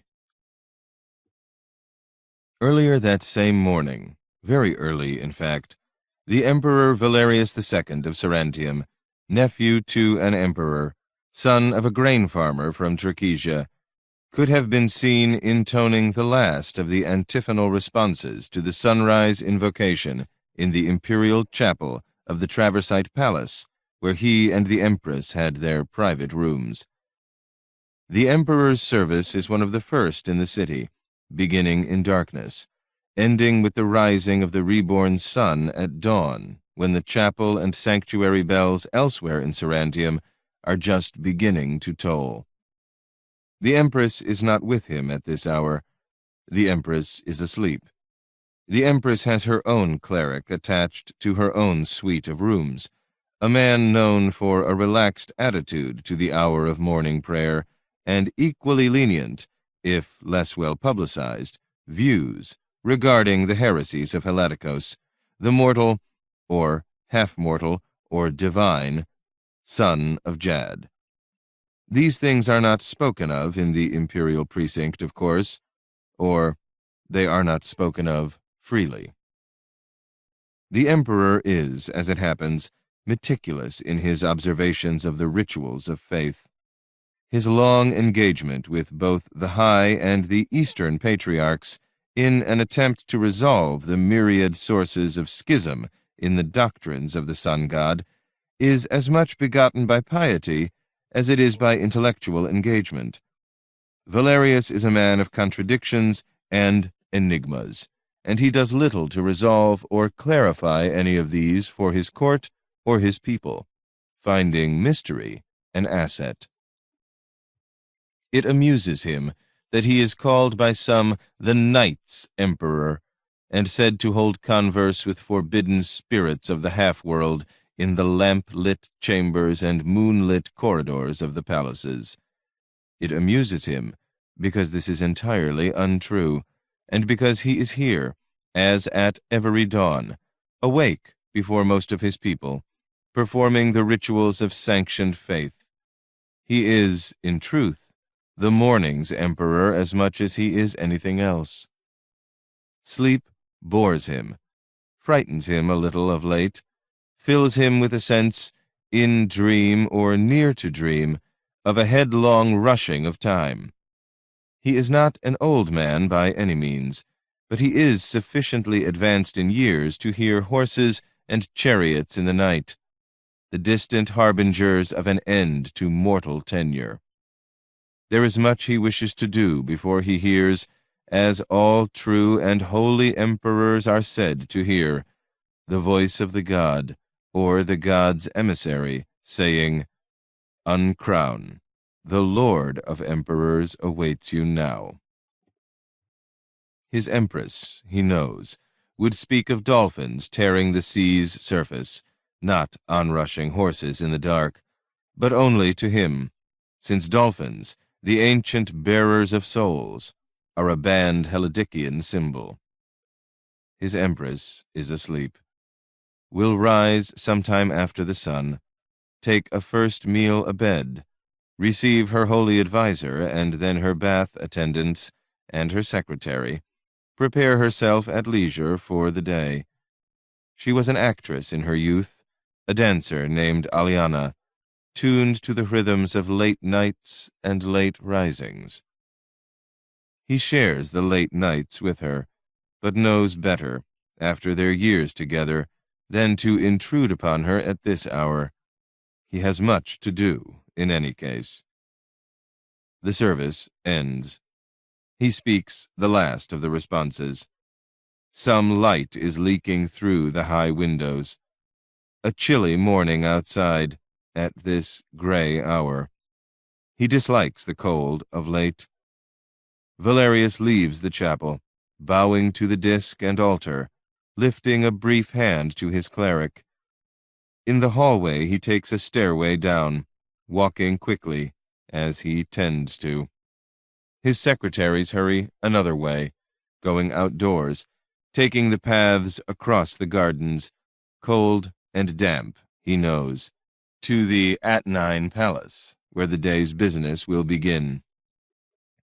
Only the emperor and his appointed guards among the excubators are allowed to use the tunnel constructed between the two palaces, a security measure introduced a long time ago. There are torches at intervals in the tunnel, lit and supervised by the guards. It is well ventilated, comfortably warm even in winter, or, as now, on the cusp of spring. Quickening season, season of war. Valerius nods to the two guards and passes through the doorway alone. He enjoys this short walk, in fact. He is a man in a life that allows of no privacy at all. Even in his sleeping chamber there is always a secretary on a cot and a drowsy messenger by the door, waiting for the possibility of dictation, or a summons, or instructions to be run through the mysteries and spirits of a dark city. And many nights, still, he spends with Alexandra in her own intricate tangle of chambers. Comfort and intimacy there, and something else deeper and rarer than either. But he is not alone. He is never alone. Privacy, silence, solitude are limited to this tunnel walk underground, ushered into the corridor by one set of guards, received at the other end by another pair of the excubators. When he raps and the doorway is opened at the Apennine Palace end, a number of men are waiting, as they always are. They include the aged Chancellor Gesius, Leontes, the golden strategos, Faustinus, Master of Offices, and the Questor of Imperial Revenue, a man named Vertigus, with whom the Emperor cannot say he is well pleased. Valerius nods to them all, and ascends the stairs quickly as they rise from obeisance and fall into place behind him. Gesius needs assistance now, at times, especially when the weather is damp, but there has been no sign of any similar impairment of the Chancellor's thinking, and Valerius will trust no one in his retinue half so much. It is Vertigus he briskly quizzes and unsettles this morning when they come to the audience chamber. The man is hardly a fool. He'd have been dismissed long ago if he were, but he cannot be called ingenious, and almost everything the emperor wishes to achieve, in the city, the empire, and beyond, turns upon finances. Competence is not, unfortunately, sufficient these days. Valerius is paying a great deal for buildings, a very great deal to the Basanids, and he has just yielded, as planned, to entreaties from several sources, and released the final arrears of last year's payment for the Western Army. There is never enough money, and the last time measures were enacted to try to generate a sufficiency, Sarantium burned in a riot that almost cost him his throne and his life and every plan he'd ever shaped. It had required some 30,000 deaths to avoid those consequences. Valerius is of the hope that his unprecedented, almost completed, great sanctuary of Jad's holy wisdom will serve as his expiation before the god for those deaths, and certain other things, when the day for such a reckoning comes, as it always does. Given this, the sanctuary serves more than one purpose in his designs. Most things do. It was difficult. She was aware that Carolus loved her and that an astonishing number of people were treating their wedding as an occasion for celebration, as if the marriage of an Inisi girl and a Trachesian soldier were an event of significance. She was being wed at an exquisite, patrician chapel near Chiron's house. The master of the Senate and his family were among the regular attendees there.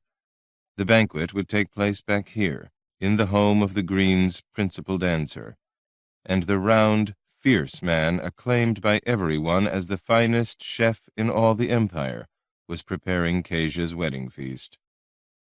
It was hard to believe. Mostly she didn't believe it, moving through events as in a dream, as though expecting to wake up in Morax's inn in a chill fog with the Day of the Dead still to come. Kaysia, who had been seen as the clever one by her mother, and unmarriageable, the daughter sold to the slavers, was aware that all of this extravagance had to do with the people they knew, Crispin and his friends Scortius, the chariot racer, and Chiron, into whose house Kaysia had moved when the betrothal was announced early in the winter. Carolus had actually met, twice now, with the supreme strategos himself, and had achieved a success regarding the arrears of soldiers' pay. There was a rumor that Leontes might even make an appearance at the tribune's wedding party. At her wedding party. The other part of this exaggerated attention had to do, she'd come to understand, with the fact that for all their vaunted cynicism, or perhaps because of it, the Sarantines were almost unfailingly intense and emotional by nature, as if living here at the center of the world heightened and added significance to every event. The notion that she and Carolus were marrying for love, having chosen each other freely, held extravagant appeal for those surrounding them. Chiron, witty and ironic as she was, could go misty-eyed at the very thought. Such marriages tended not to happen. And it wasn't happening here, whatever people were thinking, though Kaysia was the only one who knew that. She hoped. The man she desired and loved, though something in her fought the word, was the one who would stand with them today in the chapel, holding a symbolic crown over his friend's head. It wasn't a truth she liked, but it didn't seem to be something she could do anything about. Chiron would stand behind Kaysia with another crown, and an elegant gathering of white-clad people from theater and court, and a number of rather more bluff military men, would smile and murmur in approval, and then they would all come back here to eat and drink, fish and oysters and winter game and wine from Candaria and Megarium. What woman, really, married purely by choice? What sort of world would it be if that could happen? Not even aristocrats or royalty had such a luxury, so how could it descend to a barbarian girl who had been a slave in Sauradia for a bitter year, that would linger in the soul for who knew how long. She was marrying because a decent man wanted her, and had asked, because he offered the promise of shelter and support, and some real kindness was in his nature, and because, failing this union, what life was there for her? Dependent on others all her days? Servant to a dancer until the dancer made her own prudent choice of husband? Joining one of the sects, the Daughters of Jad, who took eternal vows to a god in which Kezia didn't really believe? How could she believe, having been offered as a sacrifice to Ludan, having seen a Zubir, creature of her tribe's long faith, in the depths of the Aldwood? "You look beautiful," Shirin said, turning from a conversation with the chef to look at Kezia in the doorway. Kezia smiled warily. She didn't really believe it, but it might even be true. Shirin's house was efficiently run by her servants. Kezia had been living with her through the winter more as a guest and friend than anything else, and she'd eaten better food and slept in a softer bed than ever in her life. Shirin was quick, amusing, observant, always planning something, very much aware of her position in Sarantium, both the implications of renown and the transitory nature of it. She was also more than any of these things, because none of them spoke to what she was on the stage. Kezia had seen her dance. After that first visit to the theater, early in the winter season, she had understood the other woman's fame. Seeing the masses of flowers thrown down onto the stage after a dance, hearing the wild, shouted acclamations, both the ritual ones of Shirin's green faction and the spontaneous cries of those who were simply enraptured with what they'd seen, she had felt awed by Shirin, a little frightened by the change that took place when the dancer entered this world, and even more by what happened when she stepped between the torches and the music began for her. She could never have exposed herself willingly the way Shirin did each time she performed, clad in streaming silks that hid next to nothing of her lithe form, doing comical, almost obscene things for the raucous delight of those in the less expensive, distant seats. But nor could she ever in her life have moved the way the Greens dancer did, as Shirin leaped and spun, or paused with arms extended like a sea-bird, and then gravely stepped forward, bare feet arched like a hunter's bow, in the older, more formal dances that made men weep. Those same silks could lift like wings behind her, or be gathered into a shawl when she knelt to mourn a loss, or into a shroud when she died, and the theater grew silent as a graveyard in a winter dark. Shirin changed when she danced, and changed those who saw her. Then she changed back, at home. There, she liked to talk about Crispin. She had accepted Kezia as a house guest as a favor to the Rhodian. He knew her father, she'd told Kezia. But there was more to it than that. It was obvious that he was often on the dancer's mind, even with all the men, young and less young, many of them married, from court and aristocratic houses and military officers' quarters, who regularly attended upon her. After those visits, Shirin would talk to Kezia, revealing detailed knowledge of their positions and ranks and prospects. Her finely nuanced social favors were part of the delicate dance she had to perform in this life of a dancer in Sarantium.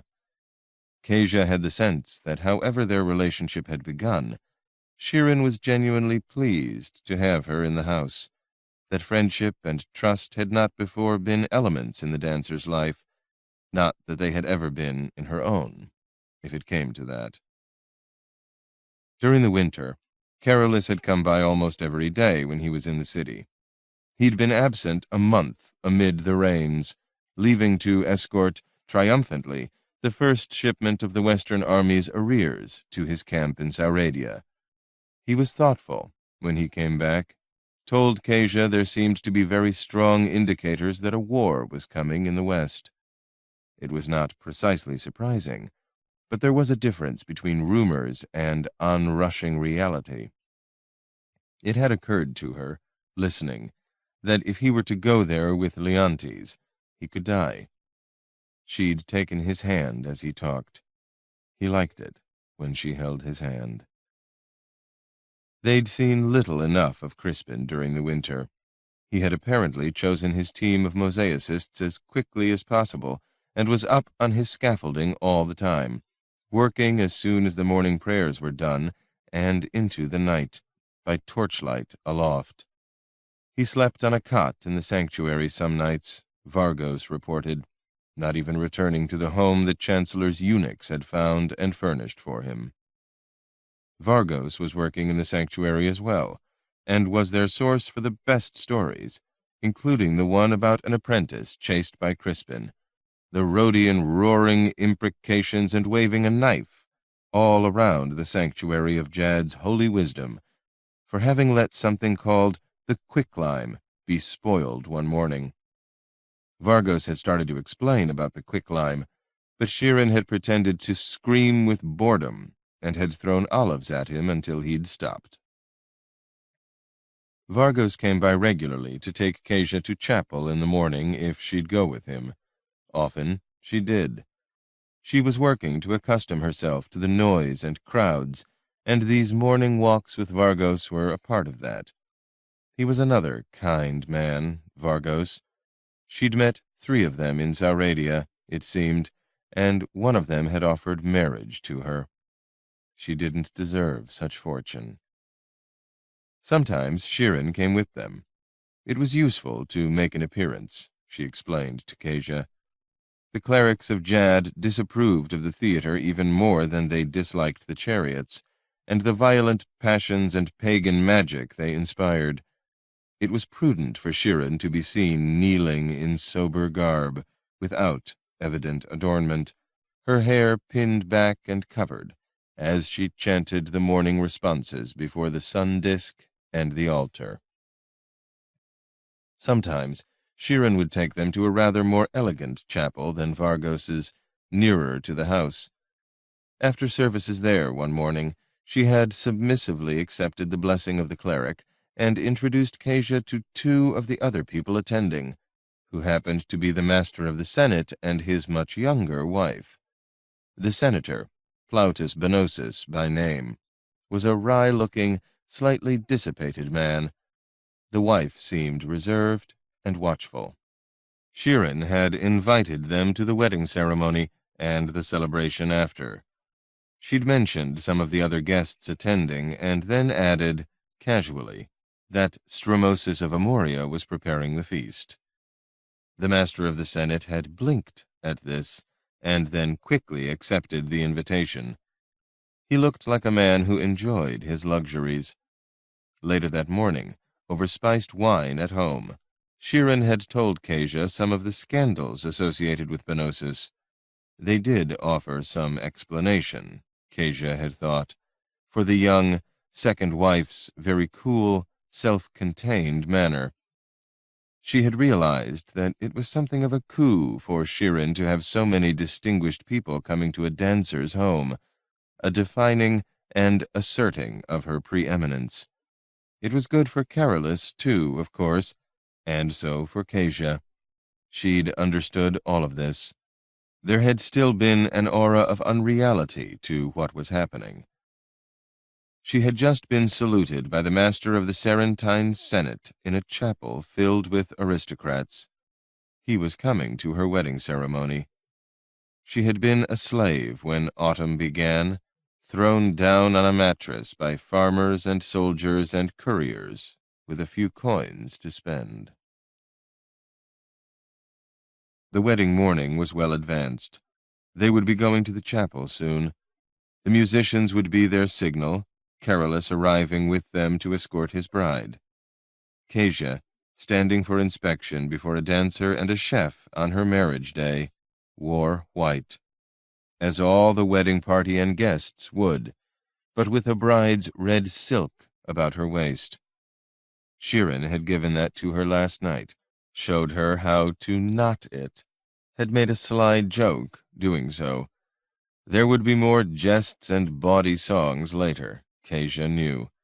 That much was exactly the same here in the City of Cities as it was at home in her village. Some things didn't change no matter where you went in the world, it seemed. The red was for her maidenhead, to be lost tonight. It had been lost, in fact, to a Karkite slaver in a northern field some time ago. Nor was the man she was to wed today a stranger to her body, though that had happened only once, the morning after Carolus had almost died defending Crispin and Scortius the charioteer from assassins in the dark. Life did strange things to you, didn't it? She had been going to Crispin's room that morning, unsure of what she wanted to say or do, but had heard a woman's voice within, and paused and turned away without knocking, and had learned on the stairway from two of the soldiers about the attack in the night just ended, their comrades dead, Carolus wounded. Impulse, concern, extreme confusion, destiny. Her mother would have said the last, and shaped a warding sign, had made Kezia turn after the soldiers had gone and walk back down the long upstairs hallway to knock on the tribune's door. Carolus had opened, visibly weary, half undressed already. She had seen the blood-stained bandage wrapped around one shoulder and across his chest, and then she'd seen and suddenly understood. She was the clever one, wasn't she? The look in his eyes as he saw that it was she. He wasn't the man who had saved her from Morax's inn and then from death in the forest, who had offered her a glimpse one dark night of what men might be like when they hadn't bought you. But he could be, she had thought, lying beside Carolus after, in his bed, the one who saved her from the life that followed being saved.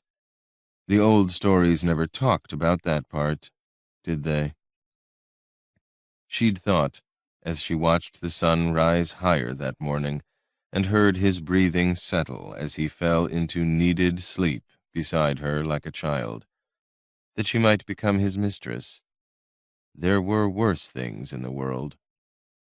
But only a little while after, even before winter began, with the midnight ceremony of unconquered Jad, he'd asked her to marry him.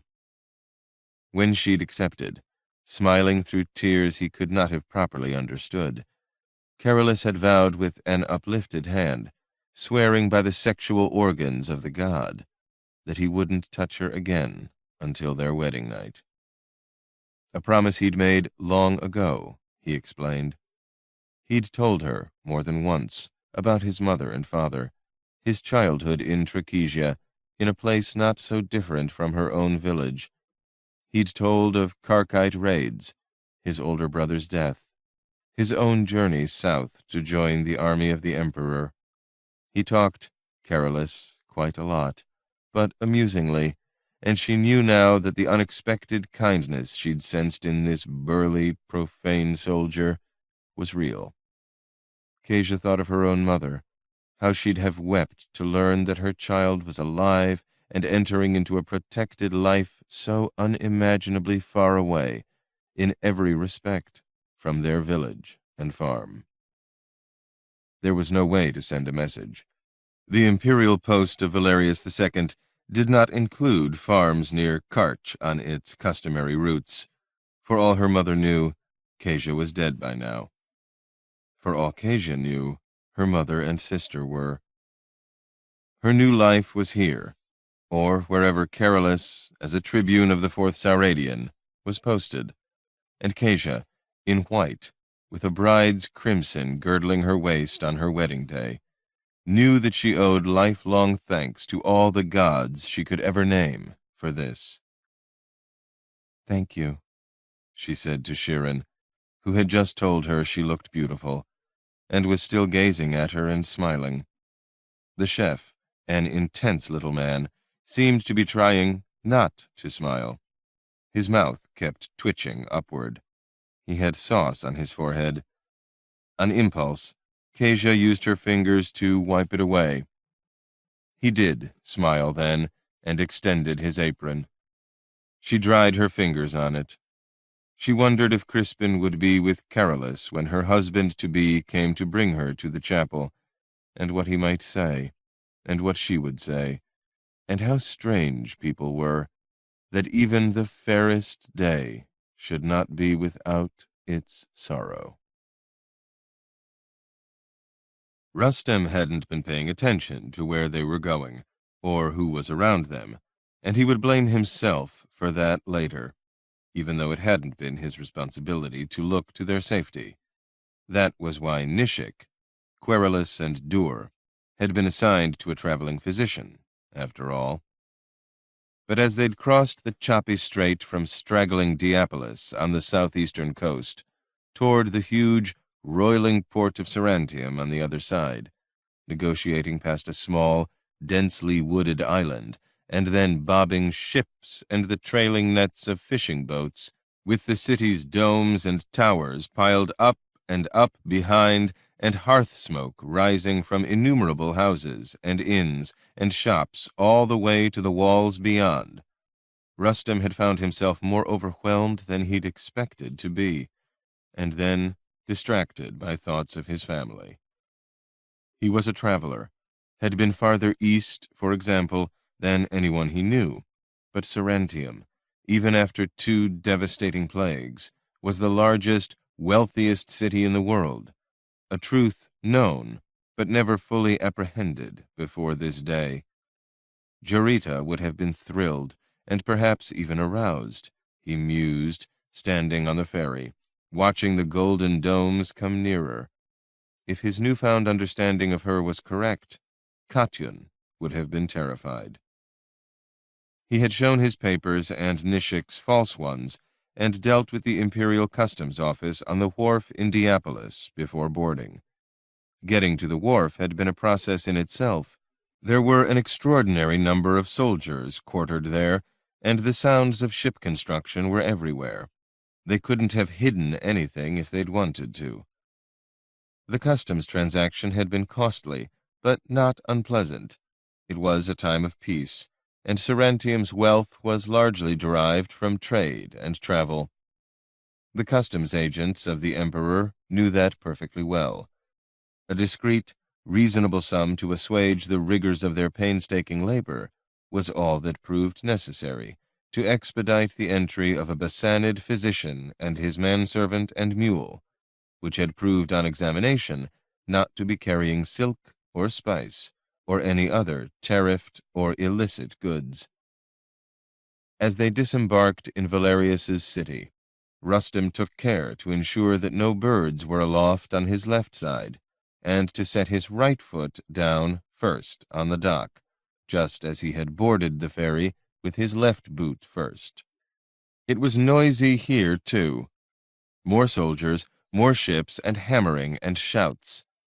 They asked directions of the ferryman, and made their way along a wooden quay, Nishik leading the mule, both men wrapped in cloaks against a sharp spring breeze.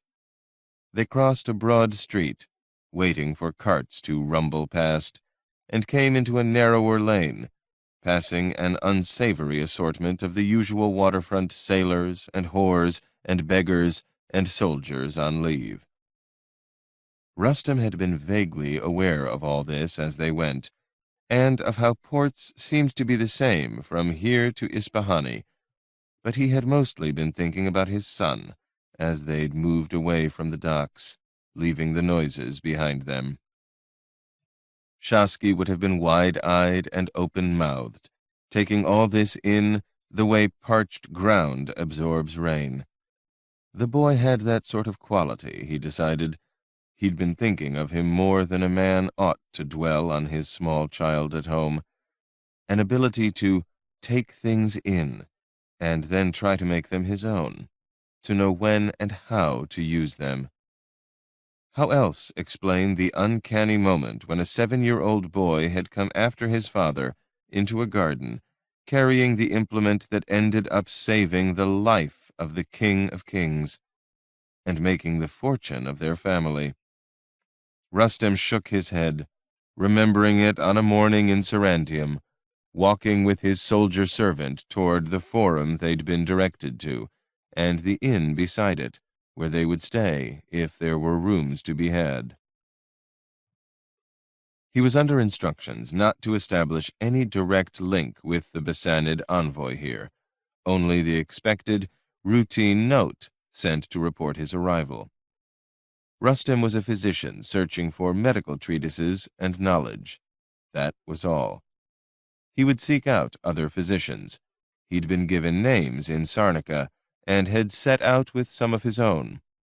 He would make his contacts, attend lectures, give some, perhaps, buy manuscripts or pay scribes to copy them, stay until summer, observe what he could. Observe all he could, in fact, and not just about the healing profession and its treatises. There were things they wished to know in Kabad. Rustem of Karakek was a man who ought not to attract any attention at all in a time of harmony between the Emperor and the King of Kings, a peace bought expensively by Valerius, with only the occasional border or trade incident to mar a smooth surface. That ought to have been so, at any rate. The outrageously clothed and barbered young man who wove his way unsteadily toward Rustem from a tavern doorway as he and Nishik ascended a steep, unfortunately quiet laneway heading for the Mazeros Forum, seemed oblivious to such carefully thought-out considerations. This seemed equally true of the three friends, similarly dressed and adorned, who followed behind him. All four were dressed in Bassanid-style robes for some reason, but with crudely designed golden jewelry in their ears and about their necks, and with their hair worn untidily long down their backs. Rustem stopped, having little option. The four youths barred their way, and the laneway was narrow. The leader swayed a little to one side, then straightened himself with an effort. "Green or blue?" he rasped, wine fumes on his breath. "Answer or be beaten like a dry whore." This question had something to do with horses. Rustem knew that much, but had no idea what answer would be best. "I beg your indulgence," he murmured in what he knew by now to be perfectly adequate Sarantine. "We are strangers here and don't understand such things. You are blocking our way." "We are, aren't we? Fucking observant you are, Bassanid butt-fucker," said the young man, switching away from the blue or green business readily enough. Rustem's origin and Nishik's were obvious from their clothing. They hadn't made any effort to hide it. The vulgarity was disconcerting, and the sour smell of wine on the young man's breath so early of a morning sickened Rustem a little. The fellow was doing damage to his health. Not even the rawest recruits off duty in the fortress drank this early. "Mind your foul tongue," Nishik exclaimed loudly, playing the loyal servant, but with a little too much edge in his voice. "This is Rustem of Karakek, a respected physician. Make way." "A doctor? Bassanid? Saves the fucking lives of slime who kill our soldiers? The fuck I'll make way, you goat-faced castrate slave." Saying which, the young man proceeded to alter the nature of an already unfortunate encounter by drawing a short, quite elegant sword. Rustem, taking a quick breath, noticed that the other youths looked alarmed at this. Not as drunk, he thought. There's a hope here. There was, until Nishik snarled an oath of his own, and, unwisely, turned to the mule that had stolidly accompanied them all this way, grappling for his own blade strapped to the animal's side. Rustem was sure he knew what was in Nishik's mind. The soldier, outraged by insults and impediment from a civilian, and a Jadite at that, would be determined to disarm him in a swift lesson. A well-deserved tutoring, undoubtedly, but it was not the way to enter Sarantium quietly. Nor, in fact, was it wise for other reasons entirely. The man with the already drawn sword happened to know how to use it, having had instruction in the blade from a very early age at his father's city home and country estate. He was also, as Rustem had already noted, well past the point of prudently evaluating his own conduct or that of others. The young man with the stylish blade took a single step forward and stabbed Nishik between the third and fourth ribs as the besanded soldier was pulling his own weapon free of the ropes about the mule. A chance encounter, purest accident, a wrong laneway taken at a wrong moment in a city full of lanes and streets and paths. Had they missed the ferry, been detained by customs, stopped to eat, taken another route, things would have been entirely otherwise at this moment. But the world, guarded by Perun and Anahita and menaced always by Black Azal, had somehow reached this point. Nishik was down, his blood was red on the street, and a drawn sword was pointed unsteadily at Rustem. He tried to think back to which omen he'd missed that all should have gone this terribly awry. But even as he pondered this, struggling to deal with the sudden randomness of death, Rustem felt a rare, cold fury rising, and he lifted his walking staff. As the young swordsman looked down in either drunken confusion or satisfaction at the fallen man, Rustem dealt him a quick, sharp, punishing blow across the forearm with the staff. He listened for the sound of a bone cracking, and was actually distressed not to hear it, though the vicious youngster let out a scream, and his sword fell clattering. All three of the others, unfortunately, promptly drew their own blades. There was a disconcerting absence of people in the morning lane. "Help!" Rustem shouted, not optimistically. "Assassins!" He looked quickly down. Nishik had not moved. Things had gone appallingly wrong here, a catastrophe swirling up out of nothing at all. Rustem's heart was pounding. He looked back up, holding his staff before him.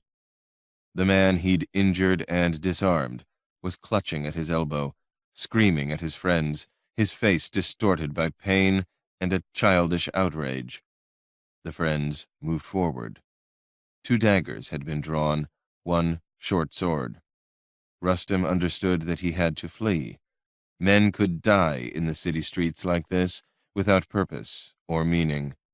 He turned to run, and caught a flashing blur of movement from the corner of his eye.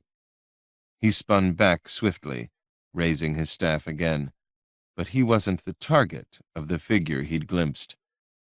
A man had burst out from a tiny, flat-roofed chapel up the lane, and, without breaking stride, now barreled from behind into 3 armed men, wielding only a traveler's staff almost identical to Rustem's own. He used it briskly, clubbing the sword-wielder hard across the back of the knees. As the man cried out and pitched forward, the new figure stopped, wheeled, and whipped his staff back the other way, clipping a second assailant across the head. The young man let out an aggrieved sound, more a boy's cry than anything else, and fell, dropping his knife, clutching at his scalp with both hands. Rustem saw blood welling between his fingers. The third one, the only one left armed now, looked at this compact, bristling new arrival, then over at Rustem, and finally down to where Nishik lay motionless on the street. "Holy fucking Jad," he said, and bolted past Rustem, tearing wildly around the corner and out of sight. "You'd be advised to do the same," Rustem said to the pair felled by the man who'd intervened. "But not you." He pointed a shaking finger at the one who had stabbed Nishik. "You stay where you are. If my man is dead, I want you brought before the law for murder." "Fuck that pig," said the youth, still clutching at his elbow. "Get my sword, Tychos. Let's go." The one called Tychos made as if to claim the blade, but the man who'd saved Rustem stepped forward quickly and stamped a booted foot down upon it. Tychos looked sidelong at him, frozen in the act of bending, then straightened and sidled away. The leader snarled another foul-mouthed oath, and the three youths followed their vanished friend swiftly down the lane. Rustem let them go. He was too stunned to do anything else, heard his own heart pounding and fought for control, breathing deeply.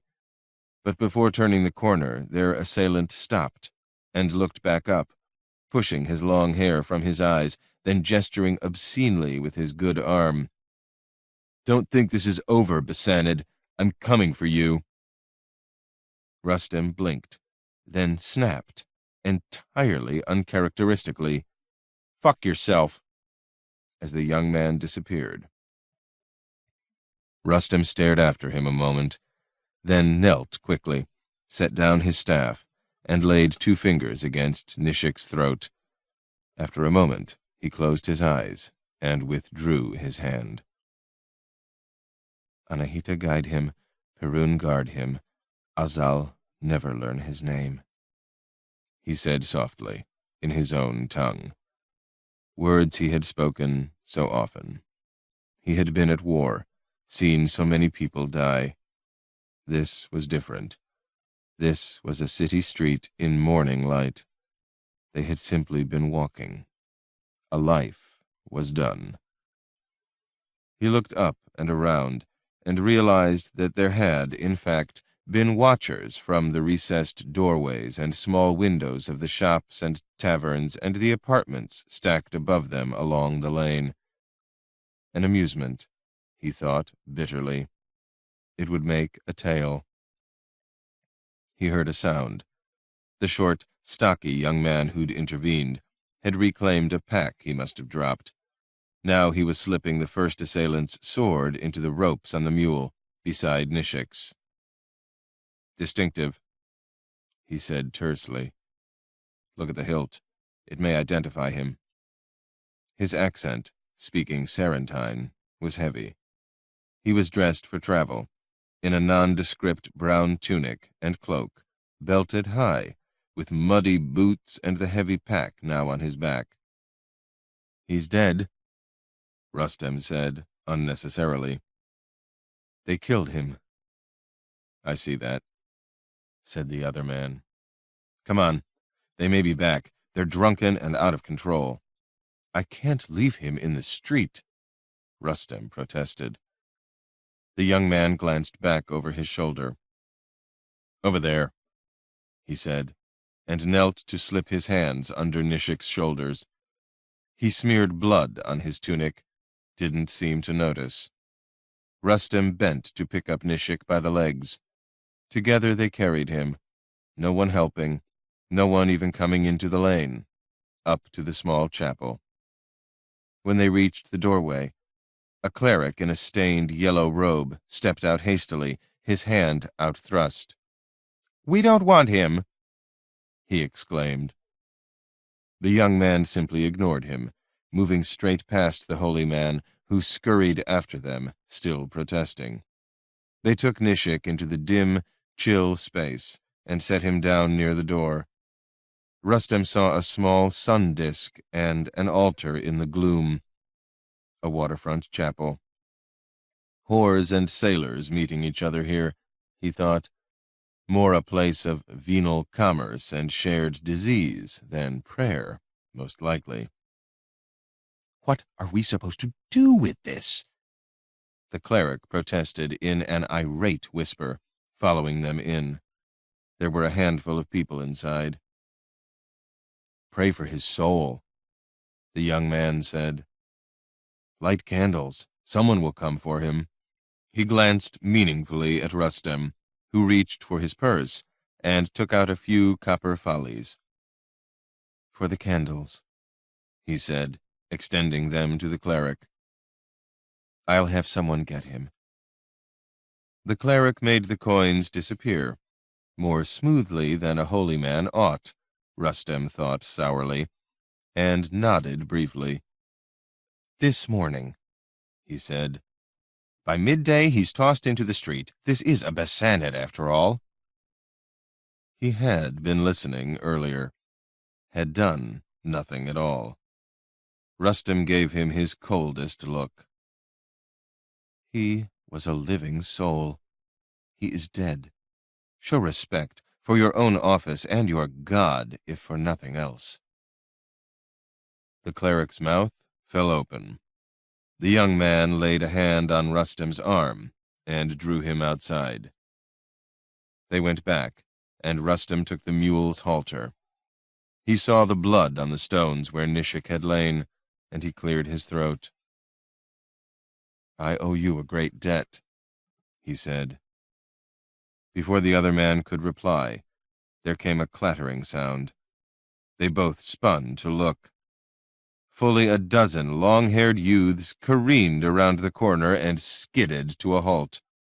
"There!" cried their first assailant savagely, pointing in triumph. "Run!" snapped the young man at Rustem's side.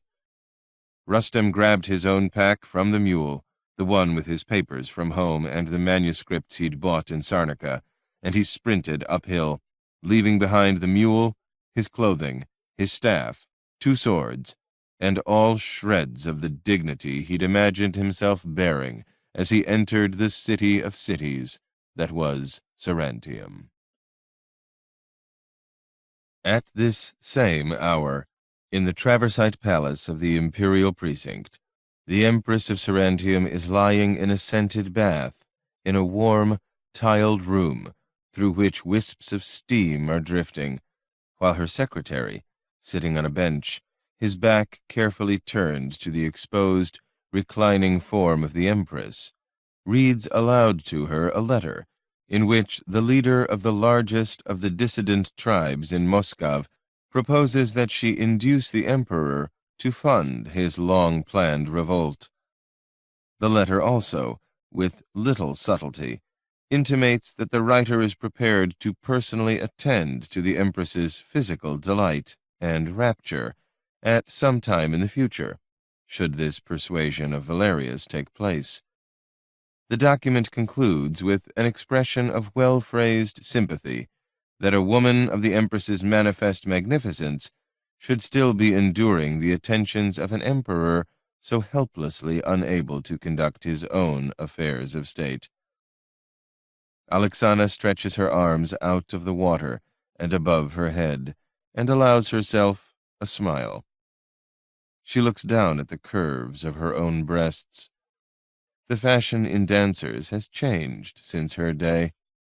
Many of the girls now are much as the male dancers are: small breasts, straight hips, a boyish look.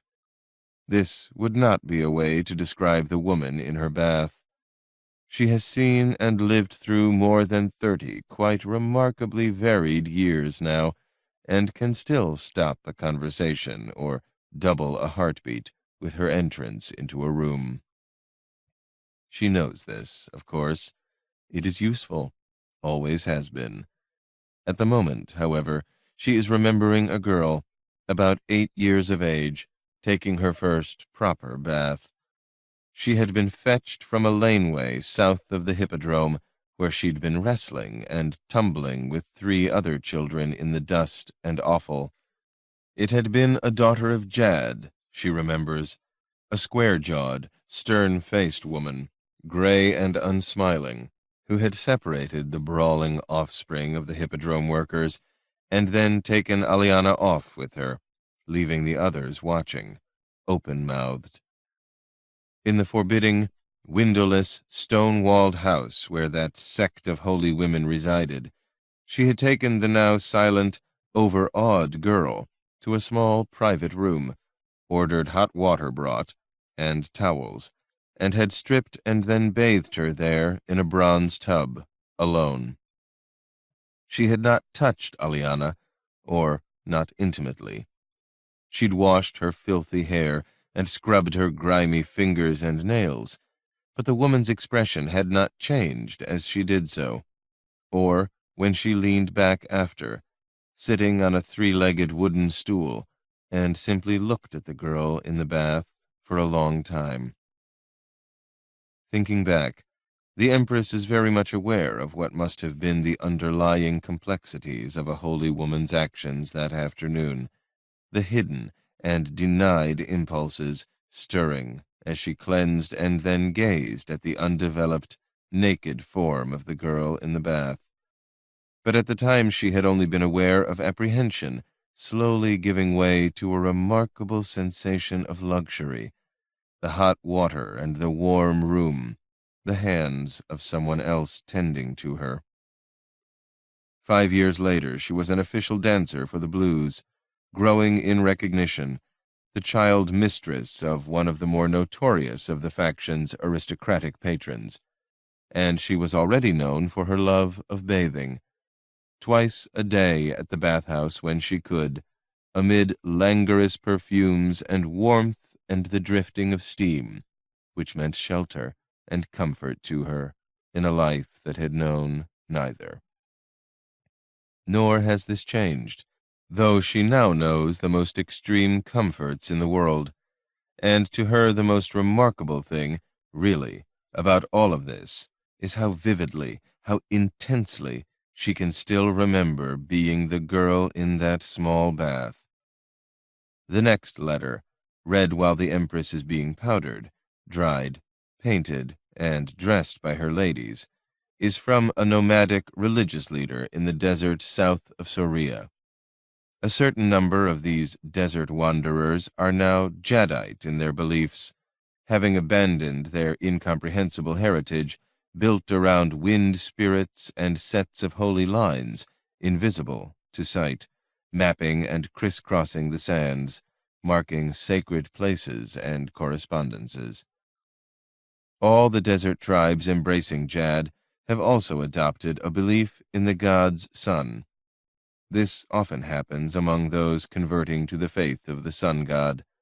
Helaticos is the way to his father. Officially, the emperor and patriarchs have forbidden such beliefs. The empress, usefully thought to be sympathetic to such out-of-favor doctrines, tends to conduct the exchange of letters and gifts with the tribesmen. They can be significant, often are.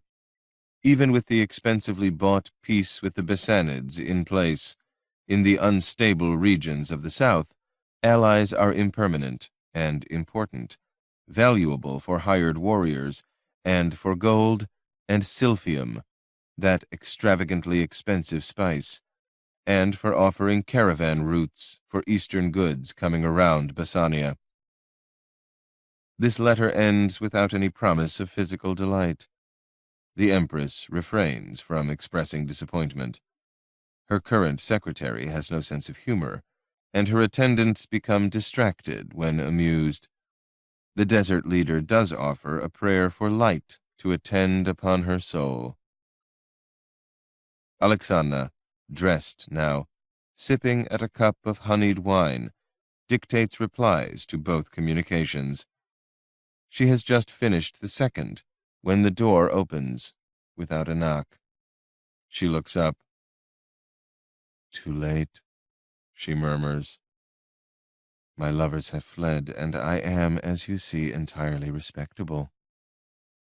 I shall destroy forests and cities searching for them," the thrice exalted emperor, Jad's holy regent upon earth, says as he takes a cushioned bench and accepts a cup of the wine, without honey, from one of the women. "I shall grind their bones into powder. May I please proclaim that I found Verticus importuning you, and have him torn apart between horses?" The Empress laughs, and then gestures briefly. The room empties of secretary and attendants. "Money again? I could sell my jewels," she says, when they are alone. He smiles. his first smile of the day, which for him has gone on for some time by now. She rises, brings a plate of cheese, fresh bread, cold meats to him.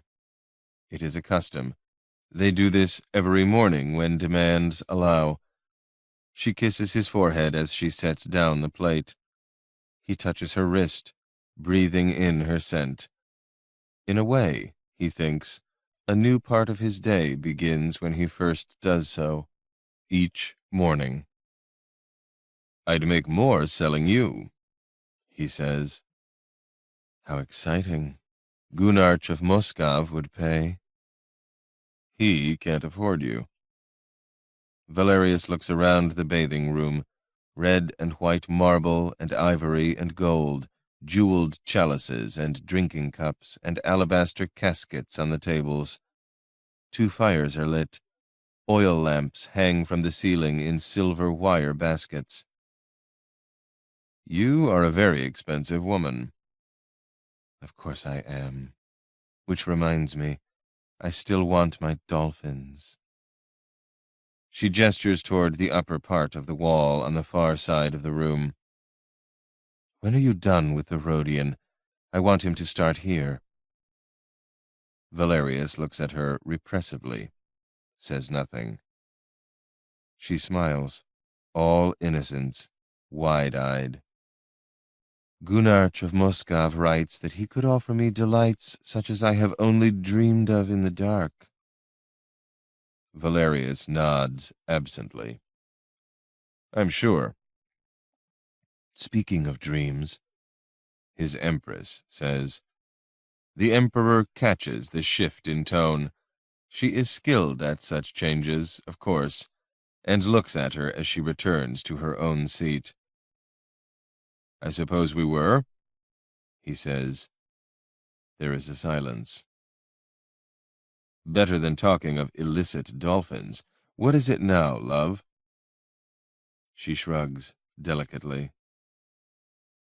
"Clever you. The dream was about dolphins." The emperor's expression is wry. "Clever me. I have just been steered like a boat where you wanted to go." She smiles, but not with her eyes. "Not really. It was a sad dream."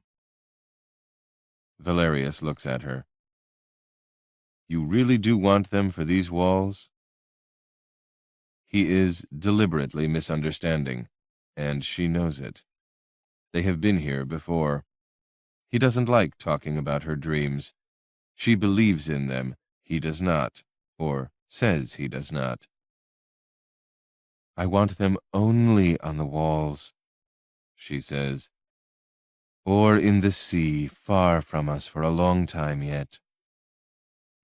He sips his wine, takes a bite of cheese with the bread. Country food, his preference at this hour. His name was Petrus, in Trachesia. "None of us knows where our souls travel," he says at length. "In life or after." He waits until she looks up and meets his eyes. His face is round, smooth, innocuous. No one is deceived by this, not any more. "But I believe I am unshakable on this war in the West. Love, proof against dreams and argument." After a time, she nods. Not a new conversation, or a new conclusion. The dream in the night was real, though. She has always had dreams that stay with her. They talk of affairs of state, taxation, the 2 patriarchs, the opening ceremonies for the hippodrome, a few days off. She tells him of an amusing wedding taking place today, with a surprisingly fashionable guest list. "There are rumors," she murmurs, pouring more wine for him, "that Lysippus has been seen in the city." Her expression is suddenly mischievous. His looks rueful, as if caught out. She laughs aloud. I knew it. You've been planting them? He nods. I should sell you somewhere far away. I have no secrets. Yes, I'm testing things. You would really bring him back?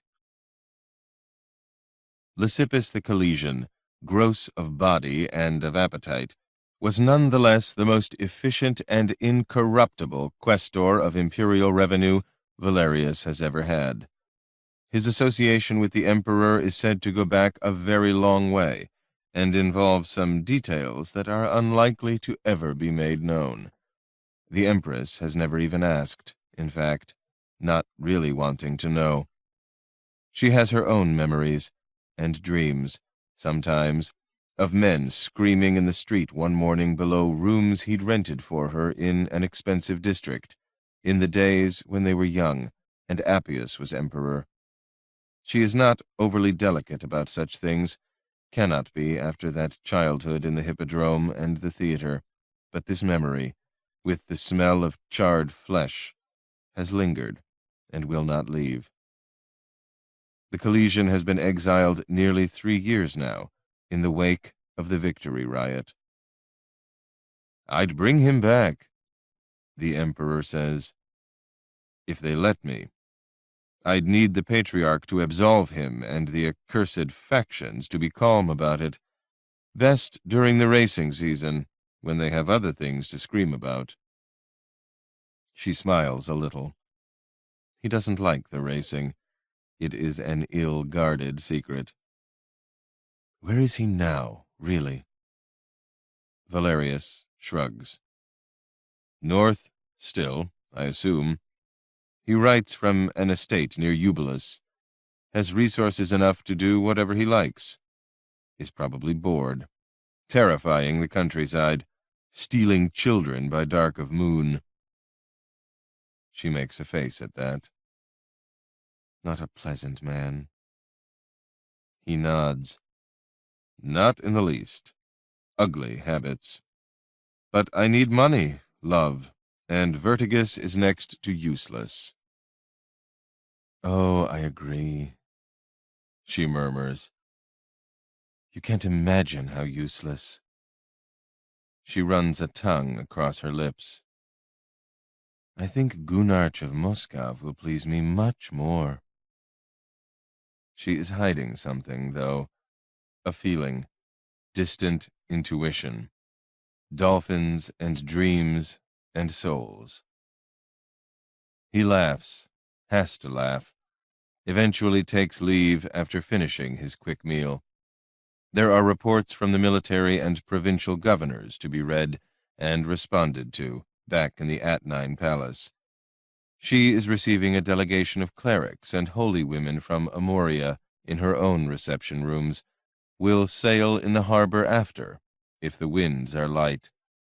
She enjoys going out to the islands in the Strait or the inner sea, and with winter ending she can do so again on a mild day. There is no formal banquet tonight. They are to dine together with a small number of courtiers, listening to a musician from Candaria.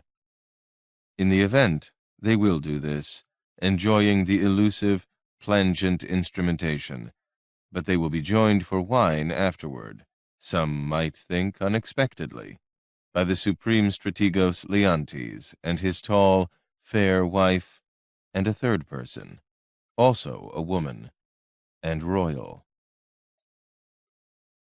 Pardos sprinted for all he was worth, cursing himself all the while. He had spent his entire life in the rougher quarters of Verena, a city known for drunken anti-soldiers and for brawling apprentices. He knew he was an idiot for having intervened here, but a drawn sword and a man slain in broad daylight had taken the laneway encounter past the point of the usual bruises and bangings. He'd charged in, not stopping to think, administered some blows of his own, and now found himself pelting headlong beside a graying Bessanid through a city he didn't know at all, with a shouting band of young aristocrats in flat-out pursuit. He didn't even have his staff.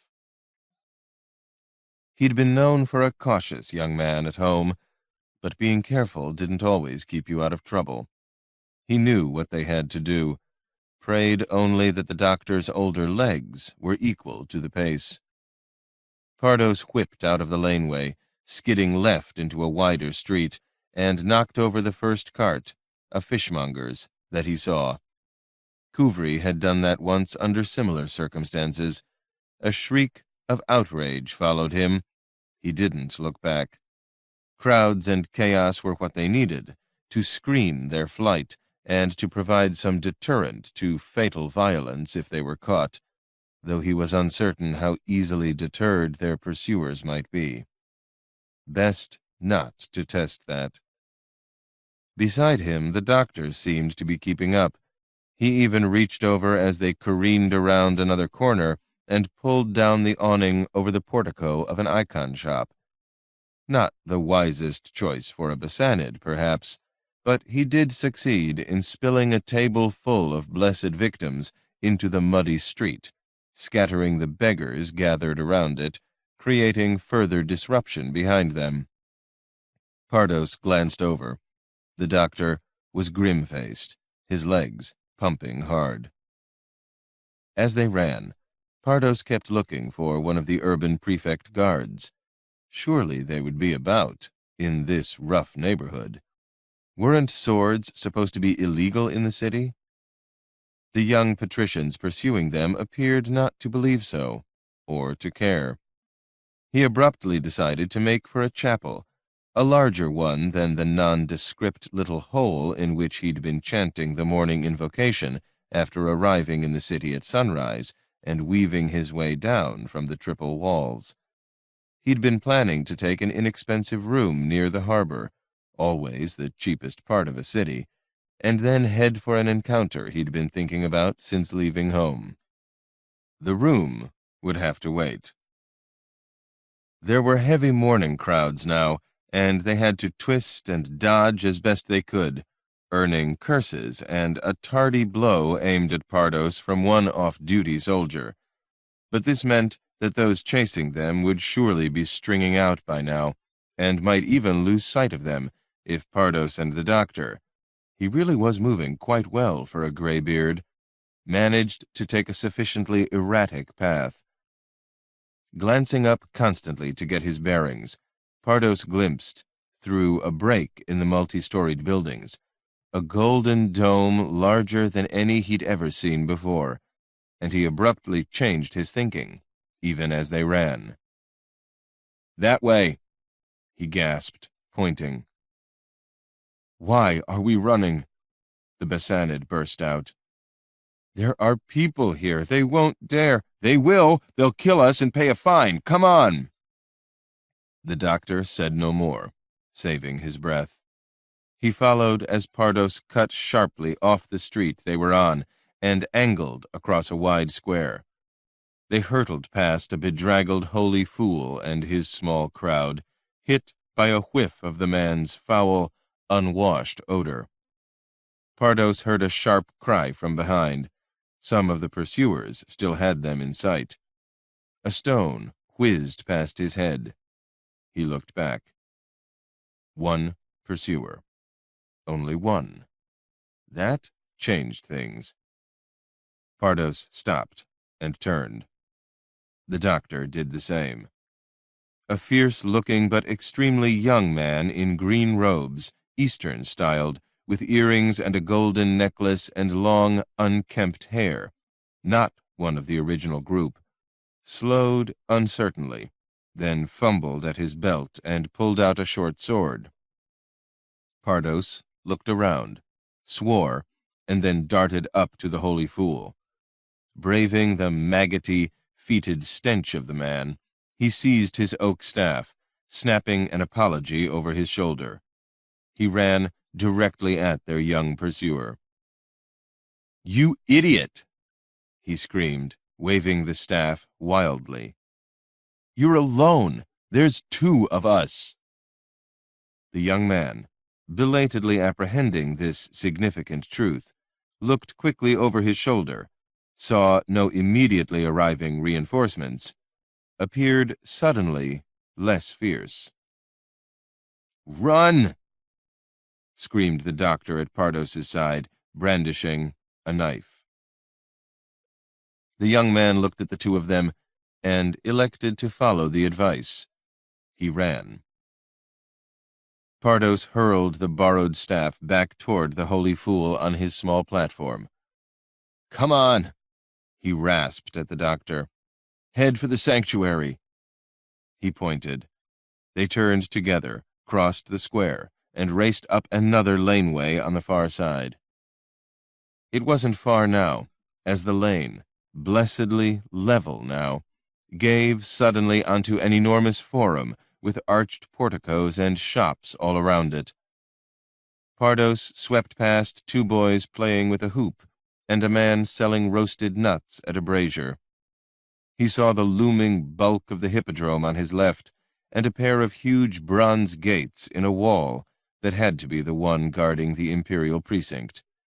There was an enormous equestrian statue in front of the gates. He ignored these splendors for now, running for all he was worth diagonally across the forum toward a long, wide, covered porch with two more huge doors behind it and a dome rising above and behind that would have taken away his breath if he'd had any breath left to lose.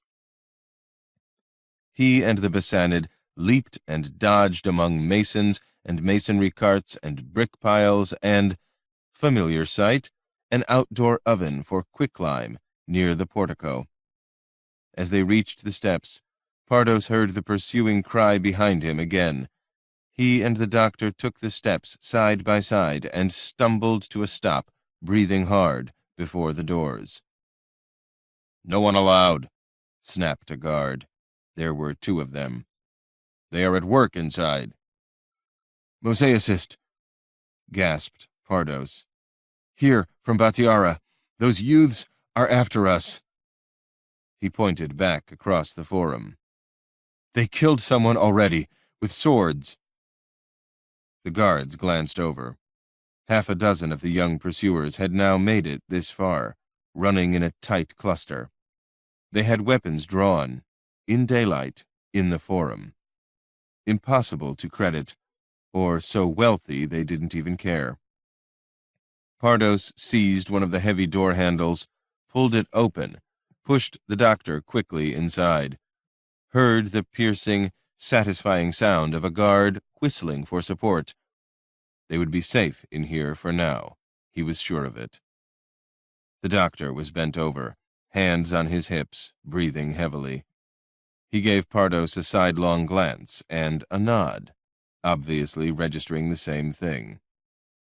Later, much later, Pardos would give some thought to what the morning's sequence of interventions and activities suggested about changes in himself, but for the moment he was only moving and reacting. He looked up. He reacted, but he didn't move. In fact, he felt suddenly as though his boots were set into the marble floor like tesserae in a setting bed, fixed for centuries to come. He stood so, rooted, trying to deal first with the sheer size of the space encompassed here, the dim, vast aisles and bays receding into an illusion of endlessness down corridors of pale, filtered light. He saw the massive columns piled upon each other like playthings for the giants of legend from Finnabar, the lost first world of the Antes pagan faith, where gods walked among men. Overwhelmed, Pardos looked down at the flawless, polished marble of the floor, and then, taking a deep breath, up again, all the way up, to see floating, the great dome itself, inconceivably immense, and upon it, taking shape even now, was what Caius Crispus of Verena, his teacher, was devising amid this holiness. White and gold tesserae on a blue ground, blue such as Pardos had never seen in Batiara and had never expected to see in his life, defined the vault of the heavens. Pardos recognized the hand and style immediately. Whoever had been in charge of these decorations when Crispin arrived from the west was no longer the designer here. Pardos had been taught by the man doing this, master to apprentice. What he couldn't yet begin to grasp, and he knew he would need to spend a long time looking to even make a start, was the colossal scale of what Crispin was doing on this dome, a design equal to the vastness of the setting. The doctor, beside him, was leaning against a marble column now, still catching his breath. The marble was the green-blue color, in the muted light, of the sea on a cloudy morning. The Bassanid was silent, slowly looking about. Above the gray-streaked beard, his eyes were wide. Valerius's sanctuary was the talk and rumor of the known world, and they were standing within it now. There were laborers at work everywhere, many of them at corners, so distant they were invisible, could only be heard. But even the noise of construction was changed by the huge space, echoing, a hollow resonance of sound. He tried to imagine the liturgy being chanted here, and a lump rose in his throat at the thought. Dust danced in the slanting beams of sunlight that fell down through the windows set high on the walls and all around the dome. Looking up past suspended oil lamps of bronze and silver, Pardos saw scaffolding everywhere against the marbled walls, where mosaics of interwoven flowers and patterned shapes were being laid. One scaffolding only went all the way up to the dome, toward the northern side of that great curve, opposite the entrance doors. And in the soft, sweet morning light in the sanctuary of Jad's holy wisdom, Pardos saw upon that high scaffolding the small figure of the man he'd followed all the way east, unasked and unwanted, for Crispin had flatly refused the company of any apprentices when he'd set out on his own journey. Pardos took another steadying breath and made the sign of the sun disk. This place was not formally consecrated yet. There was no altar, no suspended golden disk behind it. But for him, it was holy ground already, and his journey, or this part of it, was over. He gave thanks to Jad in his heart, remembering blood on an altar in Verena, wild dogs on a bitterly cold night in Sauradia when he had thought he would die. He was alive, and here. Pardos could hear the guards outside, more of them now. A young man's voice was raised in anger, and was then sharply cut off by a soldier's reply. He looked at the doctor, and allowed himself a crooked smile. Then he remembered that the Bassanid's servant was dead. They had escaped, but it was not a moment for pleasure, not for the other man. Not far away, two artisans stood together, and Pardos decided that if he could make his feet obey commands, he'd go over and speak to them. Before he could do so, he heard their voices raised in anxious colloquy. "Where's Vargos? He could do it." "Gone to get dressed. You know that. He was invited too." "Holy Jad. Maybe, one of the mason's apprentices can do it. Or the bricklayers. They may not know him." "Not a chance. They all know the stories. We have to do it, Socio, right now. It's late. I'll dice you." "No, I am not going up there. Crispin kills people." "He talks about killing people. I don't think he's ever done it." "You don't think he has. Good. Then you go up." "I said I'd dice, Socio, and I said I won't go. I don't want you to go either. I don't have any other brothers." "He'll be late. He'll kill us for letting him be late." Pardos found that he could move, and that, notwithstanding the events of the morning, he was struggling not to grin. Too many memories were with him, sudden and vivid. He went forward over marble in the serene light. His booted footsteps echoed softly. The two brothers, they were twins, utterly identical, turned and looked at him. In the distance, someone dropped a hammer or a chisel, and the sound rang softly, almost music.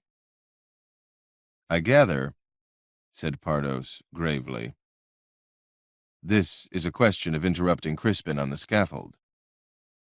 "Caius Crispus, yes," said the one called Socio quickly. "You, know him?" "He has to be at a wedding," said the other brother. "Right away, he's in the wedding party, but he doesn't allow anyone to interrupt him. Ever. He killed someone for it once. Back in Verena, with a trowel, they say, inside a holy chapel." Silano's expression was horrified.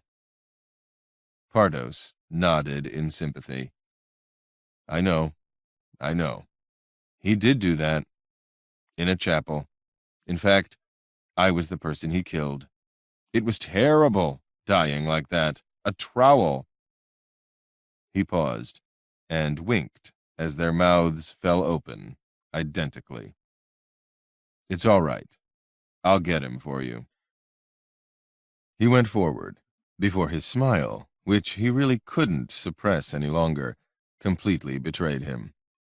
He passed right under the staggering sweep of the dome. Looking up, he saw Crispin's rendering of Jad in the east, above the emerging details of Sarantium, seen as if on the horizon. And because he'd just spent an entire winter in a certain chapel in Sauradia, Pardos perceived immediately what his teacher was doing with his own image of the god. Crispin had been there too. The sleepless ones had told him that. He came to the scaffold. Two young apprentices were standing there, bracing it, as they always had to do. Usually those on that task were bored and idle. This pair looked terrified. Pardos found that he really couldn't stop smiling. "Hold steady for me, will you?" he said. "You can't," one of the boys gasped in horror. "He's up there." "So I understand," said Pardos. He could remember, so easily, feeling, and probably looking, exactly as this white-faced apprentice did. "He needs to be given a message, though." And he grasped the rungs of the scaffold ladder and started up. He knew that high above, Crispin would soon feel, if he hadn't immediately, the tug and sway. Pardos kept his eyes on his hands, as they were all trained to do, and climbed. He was halfway up when he heard a well-known voice he'd traveled the world to hear again, call down in cold, remembered fury. "Another step up, and I end your wretched existence and powder your bones into the setting bed." That's very good, actually, Pardos thought. A new one. He looked up. "You shut up," he cried, "or I'll carve your buttocks with tesserae and feed them to you in segments." There was a silence. Then, "I say that, rot your eyes. Who the—" Pardos continued upward without answering. Above him he felt the platform shift as Crispin came to the edge and looked down. "Who are you?"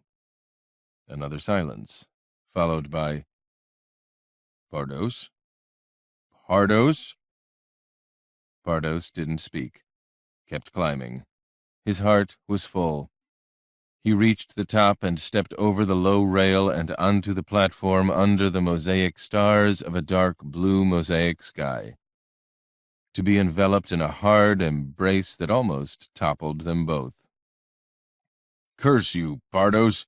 What took you so long? I've needed you here. They wrote that you left in the fucking autumn, half a year ago. Do you know how late you are?"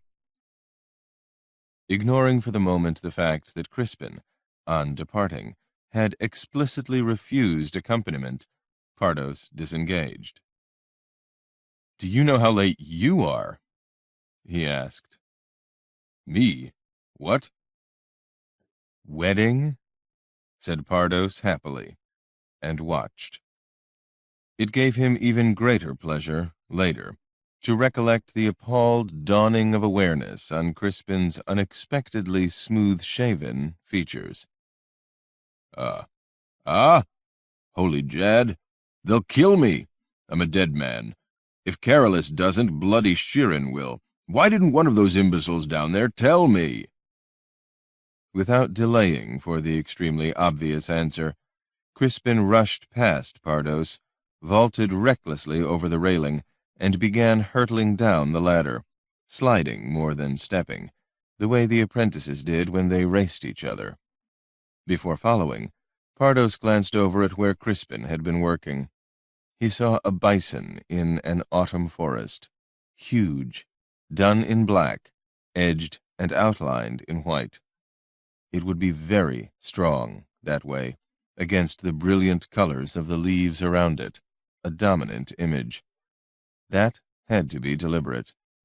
Crispin had taken the apprentices once to see a floor mosaic at an estate south of Verena, where black and white had been used against color in this way. Pardos went back down, feeling suddenly thoughtful. Crispin was waiting at the bottom, grimacing, dancing from foot to foot in his impatience. "Hurry, you idiot! We're so late it kills me. It will kill me. Come on! Why did you take so poxed long to get here?" Pardos stepped deliberately down off the ladder. "I stopped in Sauradia," he said. "A chapel by the road there. They said you'd been there, too, earlier." Crispin's expression changed very quickly. He looked intently at Pardos. "I was," he said after a pause. "I was there. I told them that they had to... Were you... Pardos, were you restoring it?" Pardos nodded slowly. "As much as I felt I could, on my own." Crispin's expression changed again, warming him. Sunlight on a raw morning. "I'm pleased," his teacher said. "I'm very pleased. We'll speak of this. Meanwhile, come, we'll have to run." "I've been running. Through the whole of Sarantium, it feels like.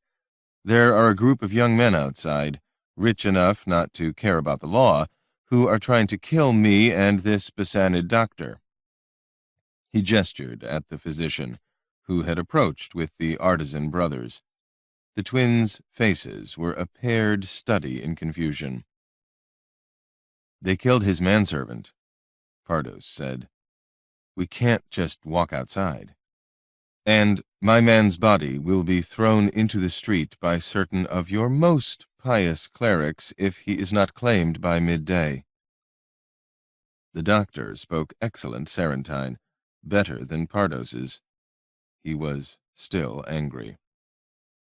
"Where is he?" Crispin said. "Socio and Silano can get him."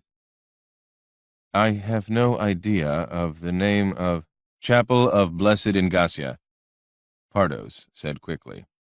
"Near the port." "What?" said the twin named Socio.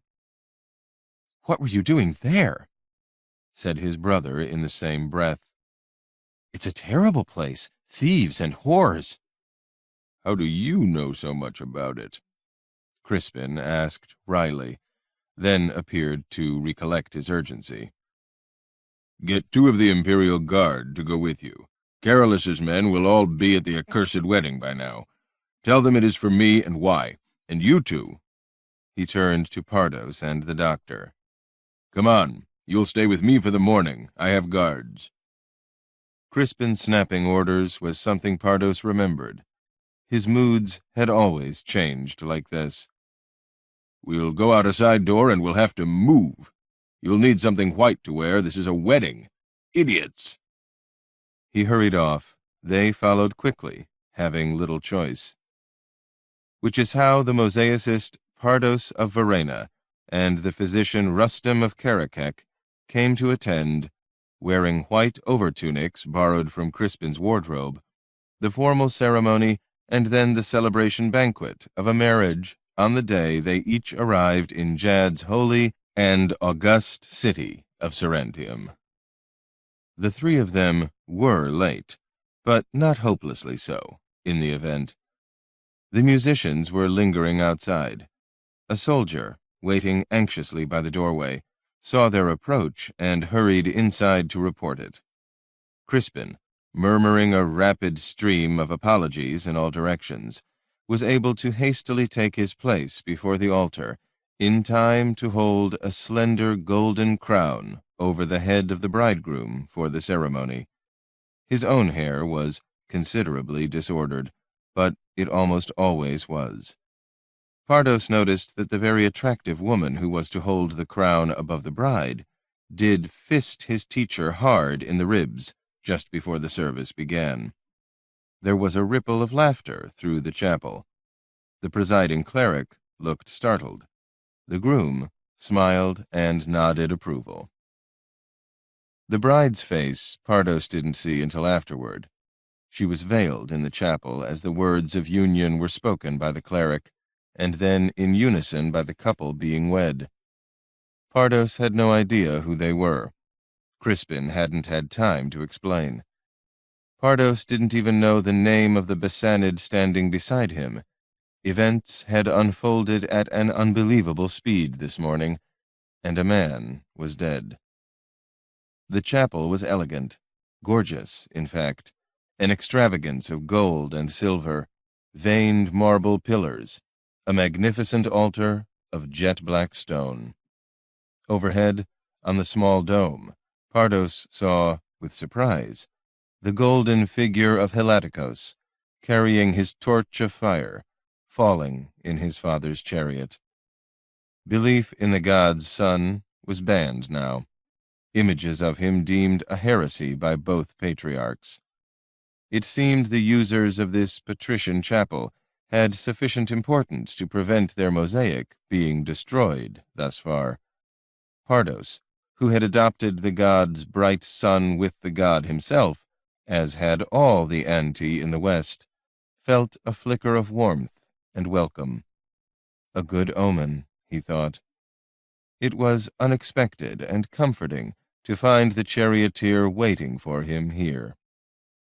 Then, partway through the service, the Bessanid touched Pardos on the arm and pointed.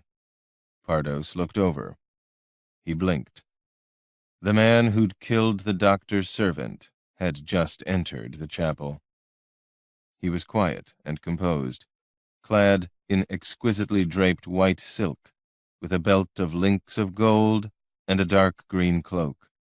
His hair was neatly tucked away now under a soft, green, fur-trimmed hat. The gaudy jewelry was gone. He moved discreetly to take his place between an older, handsome man and a much younger woman. He didn't look drunken now. He looked like a young prince, a model for Helaticos in splendor overhead. There were those of the imperial precinct and the higher civil offices who actively courted the racing factions, either or both of them. Plautus Bonosus, master of the Senate, was not one of these. He took the view that a benign detachment from both blues and greens best suited his position. In addition, he was not, by nature, one of those inclined to lay siege to the girl dancers, and, accordingly, the charms of the notorious Shirin of the Greens were purely a matter of aesthetics for him, and not a source of desire or enticement. As such, he'd never have attended this wedding had it not been for two factors. One was his son. Cleander had desperately urged him to attend, and to bring him, and since it was increasingly unusual for his son to show the least interest in civilized gatherings, Bonosus had been reluctant to pass up an opportunity to have the boy appear presentable and functional in society. The other reason, a little more self-indulgent, had been the information, conveyed smoothly by the dancer with her invitation, that the banquet in her home was to be prepared by Stramosis of Amoria. Bonosus did have his weaknesses. Charming boys and memorable food would probably lead the list. They left the two unmarried girls at home, of course. Bonosus and his second wife attended, scrupulously punctual, at the ceremony in their own neighborhood chapel. Cleander arrived late, but he was clean and appropriately garbed. Looking with some bemusement at his son beside him, Bonosus was almost able to remember the dutiful, clever boy he'd been as recently as 2 years ago. Cleander's right forearm seemed puffy and discolored, but his father elected not to ask about that. He didn't want to know. They joined the white-clad procession and the musicians, very good ones, in fact, from the theater, for the short, rather chilly walk to the dancer's home. He did feel briefly uneasy as the musical parade through the streets ended before a portico with a well-done copy of a classical Trapezsian bust of a woman. He knew how his wife would feel about entering here. She'd said nothing, of course, but he knew. They made their way into a common dancer's abode, thereby conferring all the symbolic dignity of his office upon the woman and her house. Jad alone knew what went on in here at night after the theater. Thenaeus was impeccable, as ever, revealing not the least trace of disapproval. His second wife, significantly younger than he was flawlessly well-bred and famously reticent. He'd chosen her for both qualities after Elena had died in a summer of plague 3 years ago, leaving him with 3 children and no one to manage the house. Thenaeus offered a gracious smile and polite murmur as Shirin of the Greens, slender and vivacious, welcomed them at her door. Cleander, between his father and stepmother, blushed crimson as Bonosus presented him, and locked his eyes on the floor as the dancer lightly touched his hand in greeting. One mystery solved, the senator thought, eyeing the boy with amusement. Now he knew why Cleander had been so eager to attend.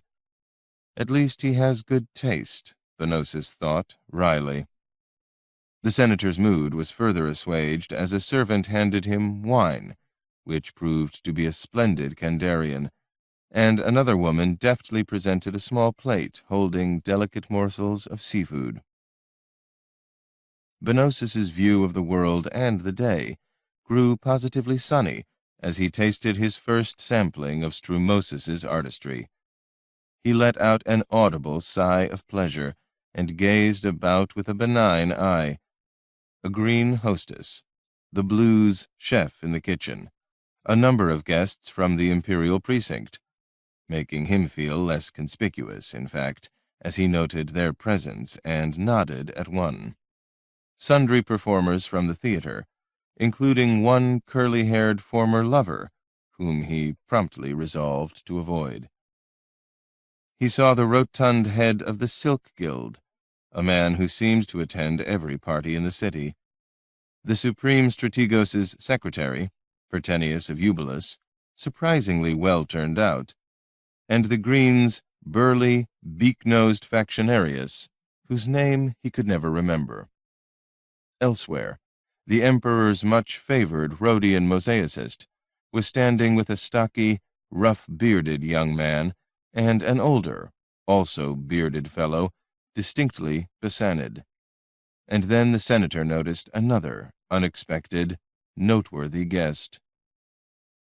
"Scortius is here," he murmured to his wife, sampling a tiny, pickled sea urchin in silphium and something unidentifiable, an astonishing flavor that tasted of ginger and the East. He's with the green racer from Sarnica, Crescens. An eccentric gathering, yes, Thenaeus replied, not even bothering to follow his gaze toward where the two chariot drivers were surrounded by a cluster of admirers. Benosis smiled a little. He liked his wife. He even slept with her on occasion. "Taste the wine," he said. "I have. Kandarian, you'll be happy." "I am," said Benosis happily. And he was, until the Bassanid fellow he'd noticed with the mosaicist came striding over to accuse Cleander of murder, in an Eastern voice that was explicit enough, if blessedly low in volume, to eliminate all possibility of avoiding an unpleasantness. Chapter 4. He hadn't known Nishik long at all, only for the duration of their journey here, and he couldn't have said he liked the man. The stocky soldier made a poor manservant and an insufficiently respectful companion. He hadn't troubled himself to disguise the fact that he regarded Rustem as no more than a burdensome civilian, the traditional soldier's attitude. Rustem had made a point in the first days of mentioning his travels a few times, but when that elicited no useful response, he stopped, finding the exercise of attempting to impress a common soldier to be undignified. Having acknowledged this, it remained to note that the casual killing of a companion, whether one was partial to him or not, was hardly something one ought to countenance, and Rustem had no intention of doing so. He was still outraged about the morning's deadly encounter and his own humiliating flight through the Jaddite city. This information he conveyed to the big, red-haired artisan at the wedding celebration to which he'd been brought. He was holding a cup of excellent wine, but could take no pleasure in the fact or the reality of his arrival, finally, in the Sarantine capital after a hard winter trek. The presence of the murderer at the same gathering undermined any such feelings and gave an edge to his anger. The young man, dressed now like some Sarantine lordling, bore no resemblance at all to the profane, drunken bully who'd accosted them with his cronies in the laneway. He didn't even seem to have recognized Rustem. Rustem pointed out the fellow at the request of the mosaicist, who seemed a brisk, no-nonsense person, belying a first impression of unhealthy color and passion. The artisan swore under his breath and promptly fetched the bridegroom to their little group. "Cleander's fucked up again." The mosaicist, his name was Crispin, said grimly. He seemed prone to vulgar language. "Tried to grab Sheeran in the hallway?" The soldier bridegroom continued to present an inordinately cheerful visage. "I wish it were that. No, he killed this man's servant this morning in the street with witnesses around, including my friend Pardos, who just arrived in the city. Then he and a swarm of Greens chased both of them all the way to the sanctuary with swords drawn." "Oh, fuck," said the soldier with feeling. His expression had changed. "Those stupid little boys." "They aren't boys," said Rustem coldly. "Boys are 10 years old or such. That fellow was drunk at sunrise and killed with a blade." The big soldier looked at Rustem carefully for the first time. "I understand that. He's still very young. Lost his mother at a bad time and left some intelligent friends for a wild group of younger ones in the faction. He's also hopelessly smitten with our hostess here and will have been drinking this morning because he was terrified of coming to her house." "Ah," said Rustem, using a gesture his students knew well. "That explains why Nishik had to die. Of course. Forgive me for mentioning the matter." "Don't be a shit, Bassanid." said the soldier, his eyes briefly hard. "No one's condoning a killing. We'll try to do something. I'm explaining, not excusing. I should also mention that the boy is the son of Plautus Bonosus. There's a need for some discretion." "Who is Master of the Senate?" said the mosaicist. "He's over there with his wife. Leave this with us, physician. Cleander can use a good scare put into him, and I can promise you we'll make it happen." "A scare?" said Rustem. He felt his temper rising again. The red-haired fellow had a direct gaze. "Tell me, doctor, would a member of the court of the King of Kings be more severely punished for killing a servant in a street fight?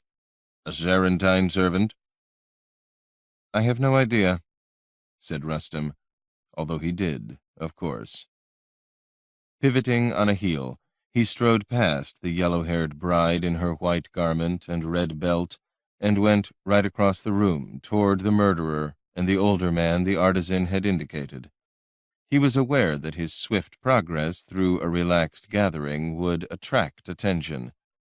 A female servant, perhaps sensing a problem, appeared right in front of him, smiling, carrying a tray of small plates. Rustem was forced to stop. There was no room to pass. He drew a breath and, for want of evident alternatives, accepted one of the little plates she offered. The woman, young, full-figured, and dark-haired, lingered in his path. She balanced her round tray and took his wine cup, freeing his two hands. Her fingers touched his. "Taste it," she murmured, still smiling. Her tunic was cut distractingly low, not a fashion that had reached Karakek. Rustem did as she suggested. It was rolled fish of some sort, in pastry, a sauce on the plate. As he bit down, a mildly stunning explosion of flavors took place in his mouth, and Rustem could not suppress a grunt of astonished pleasure. He looked at the plate in his hand, and then at the girl in front of him. He dipped a finger in the sauce and tasted it again, wonderingly. The dancer hosting this affair clearly had a cook, he thought, and comely servants. The dark-haired girl was gazing at him with dimpled pleasure. She handed him a small cloth to wipe at his mouth and took the tiny plate from him, still smiling. She gave him back his wine. Rustem discovered that his surge of anger appeared to have dissipated, but as the servant murmured something and turned to another guest, Rustem looked at the senator and his son again, and was struck by a thought. He stood still a moment longer, stroking his beard, and then moved forward, more slowly now. He stopped before the slightly florid figure of the master of the Sarantine Senate, noting the austere, quite handsome woman beside him, and, more to the point, the son at his other side.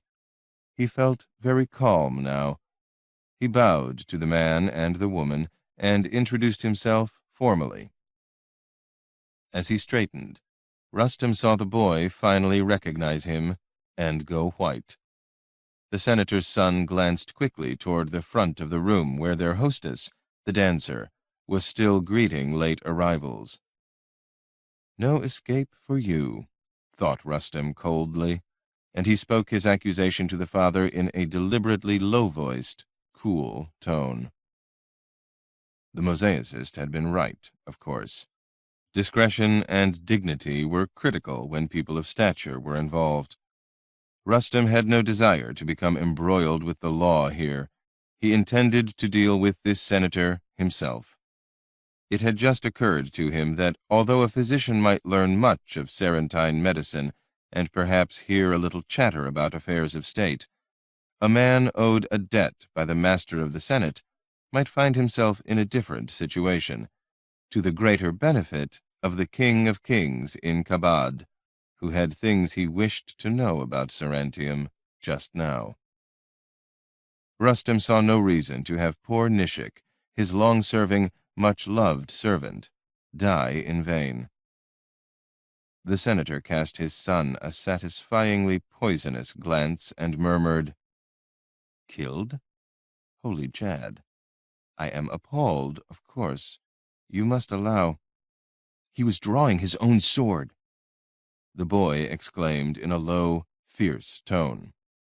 "He was—" "Be silent," said Plautus Benosus, a little more loudly than he'd perhaps intended. Two men not far away glanced over. The wife, all reserve and composure, appeared to be gazing idly about the room, ignoring her family.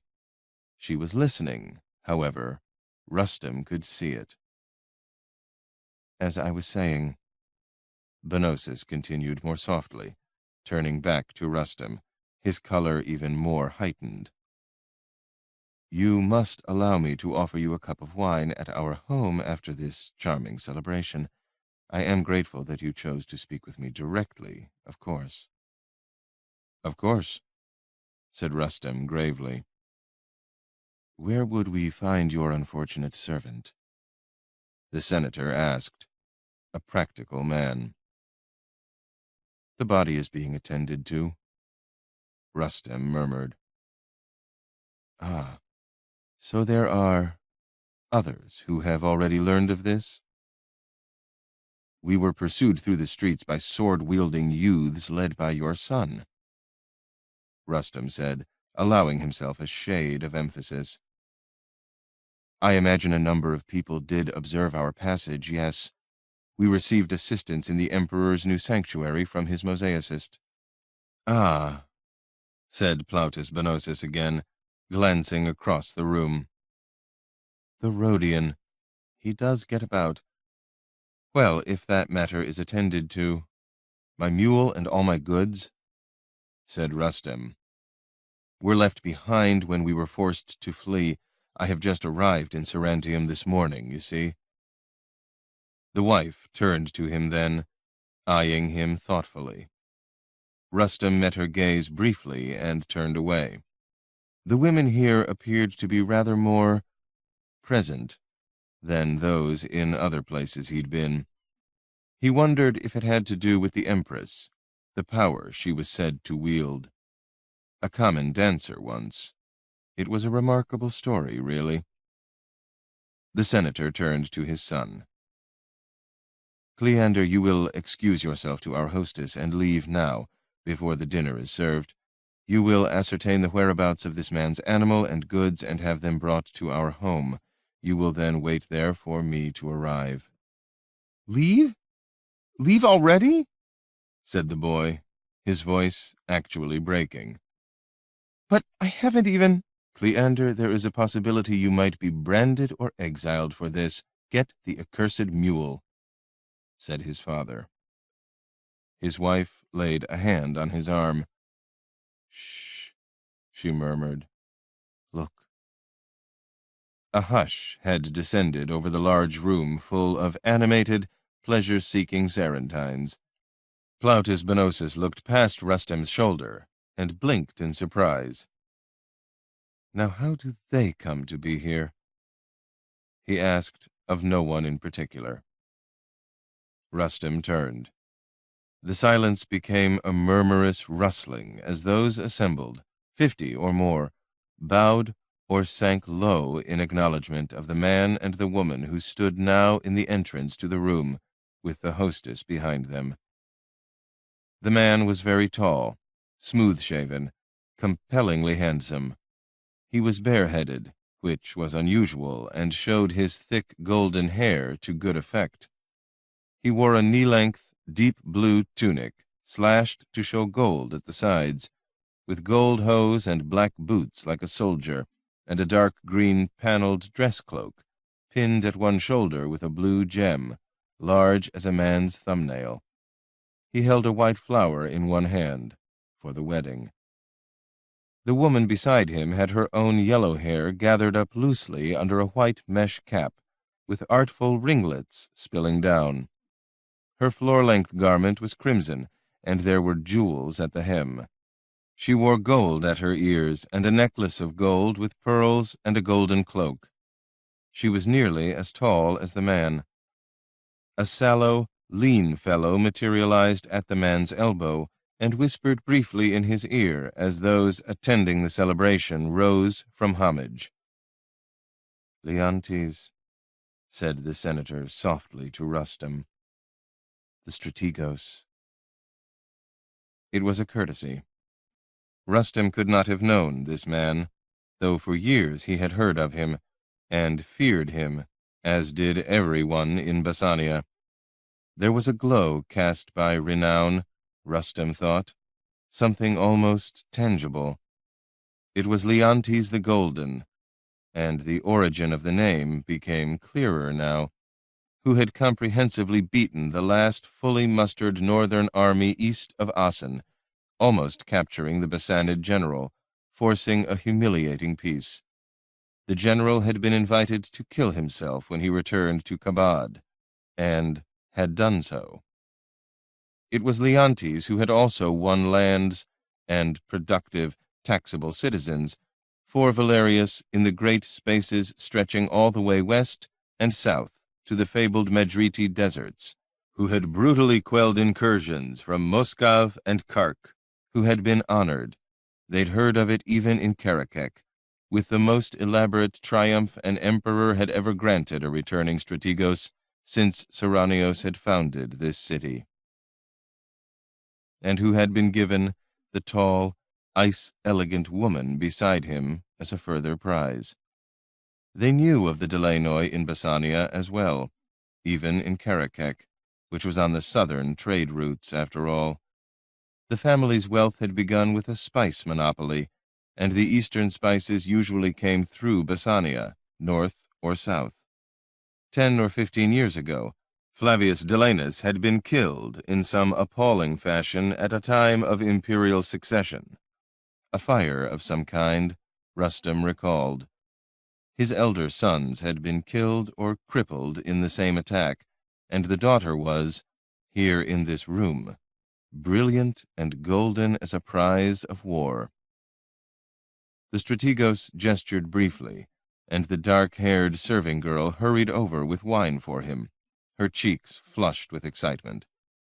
His wife also accepted a cup, but stayed behind as her husband stepped forward, so that he appeared alone now, as if an actor on a stage. Rustem saw Styliani Delena glancing around slowly, registering, he was certain, presences and alignments utterly invisible to him. Her expression was as unrevealing as that of the senator's wife, but the impression given by the two women was in no other way the same.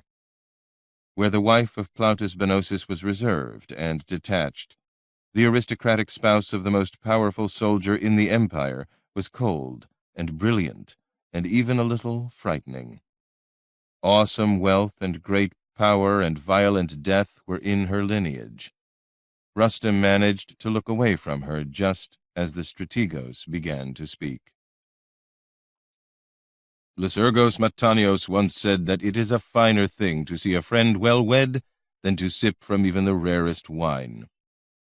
Leontes said, lifting his cup. It is a pleasure to enjoy both today, he added, pausing to drink. There was laughter, well-bred from the courtiers, more obviously excited from the theater and army people. He always uses that line, murmured Benosis to Rustem dryly. I wish I knew why he was here, though. As if answering, the strategos went on.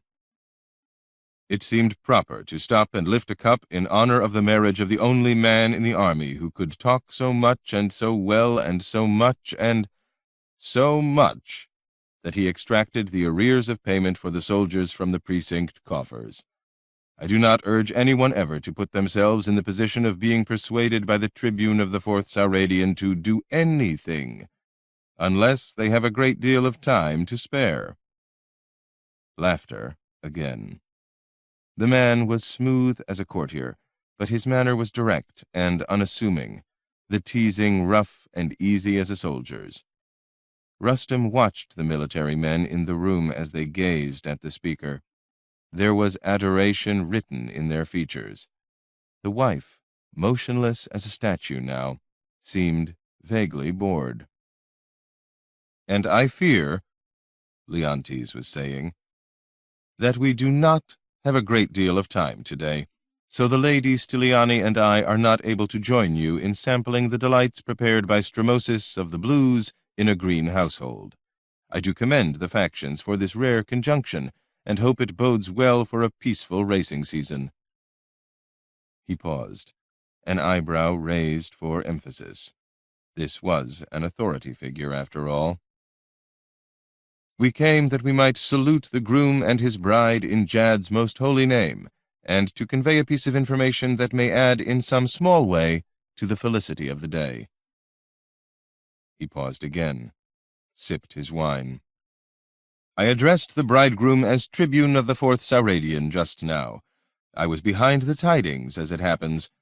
It seems that some supreme strategos or other, anxious to put a certain mellifluous voice far away from his overburdened ears, rashly signed papers this morning affirming the promotion of the tribune Carolus of Trachesia to his new rank and appointment, as Chiliarch of the 2nd Collegian, such position to be assumed in 30 days, which will allow the new Chiliarch time here with his bride, and a chance to lose some of his increased pay at the Hippodrome."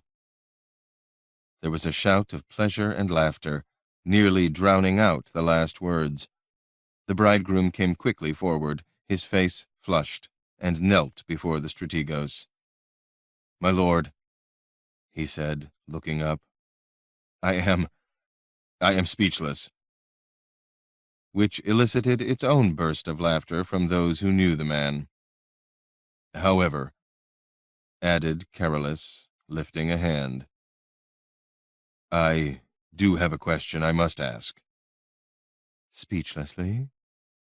said Styliani Delena from behind her husband. Her first comment, softly spoken, but everyone heard it. Some people did not need to raise their voices to be heard. "I lack that skill, my lady. I must use my tongue, though with far less skill than my betters.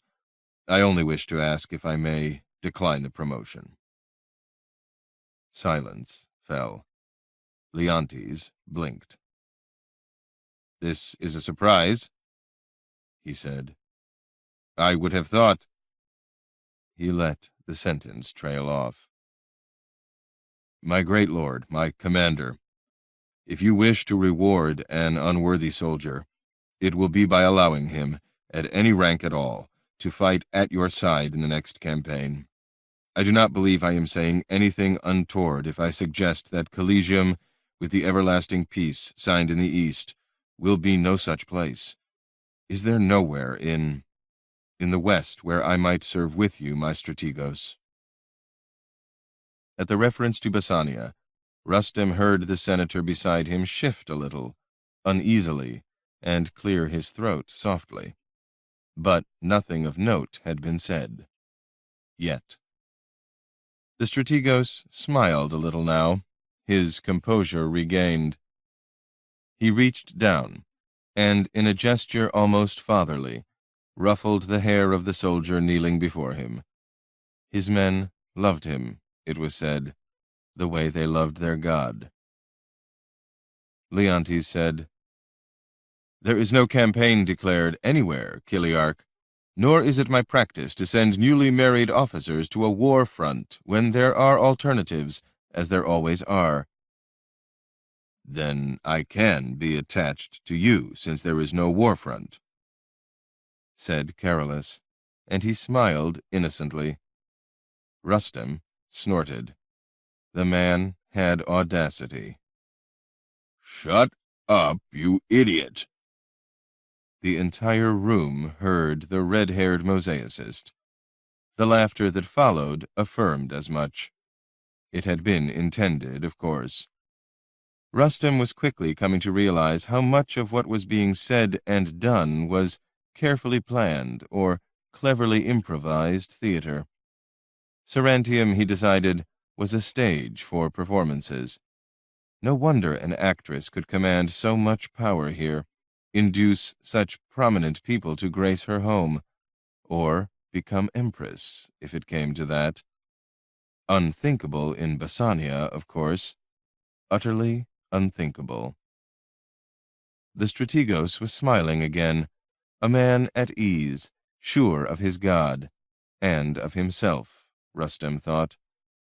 A righteous man.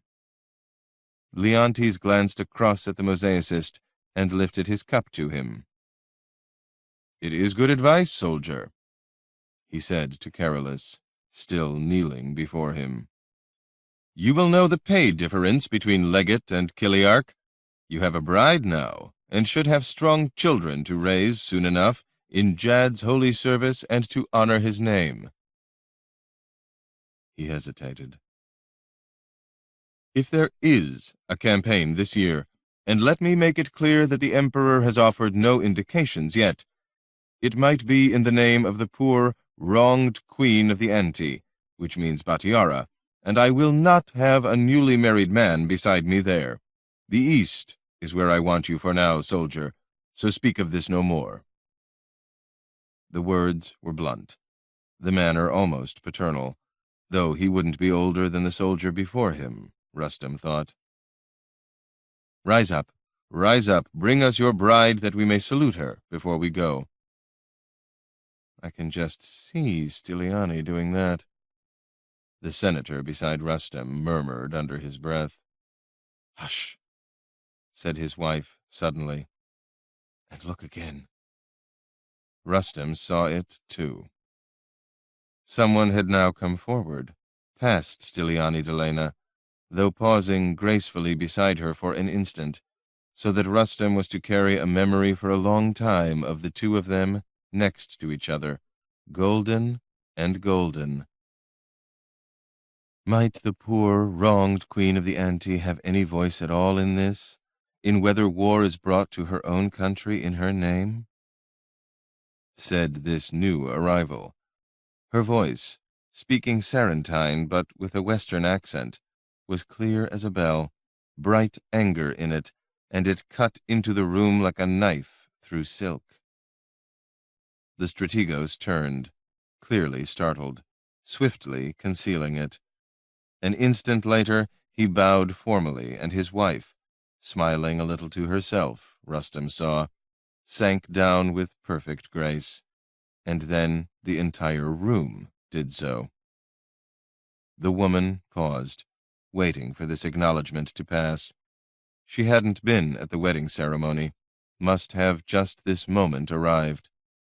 She, too, was clad in white, under a jeweled collar and stole. Her hair was gathered under a soft hat of a dark green shade, and as she shed an identically hued cloak, now for a servant to take, it could be seen that her long, floor-length garment had a single vertical stripe down one side, and it was porphyry, the color of royalty everywhere in the world. As the guests rose in a rustle of sound, Rustem saw that the mosaicist and the younger fellow from Batiara, who'd saved Rustem's life this morning, remained where they were, kneeling on the dancer's floor. The stocky young man looked up, and Rustem was startled to see tears on his face. "The anti-queen," said the senator in his ear. "Hildric's daughter." Confirmatory, but hardly needed. Physicians draw conclusions from information gathered. They had spoken of this woman in Sarnica, too, her late autumn flight from assassination, sailing into exile in Sarantium, a hostage for the emperor, a cause of war if he needed one. He heard the senator speak to his son again. Cleander muttered something fierce and aggrieved behind him, but made his way out of the room, obeying his father's orders. The boy hardly seemed to matter just now. Rustem was staring at the anti-queen, alone and far from her home. She was poised, unexpectedly young, regal in her bearing as she surveyed a glittering crowd of Sarantines. But what the doctor in Rustum, the physician at the core of what he was, saw in the clear, blue northern eyes across the room was the masked presence of something else. "Oh dear," he murmured, involuntarily, and then became aware that the wife of Plautus Benosus was looking at him again. A feast for 50 people was not, Quiros knew, particularly demanding for Strimosus, given that they often served 4 times that number in the Blues banquet hall.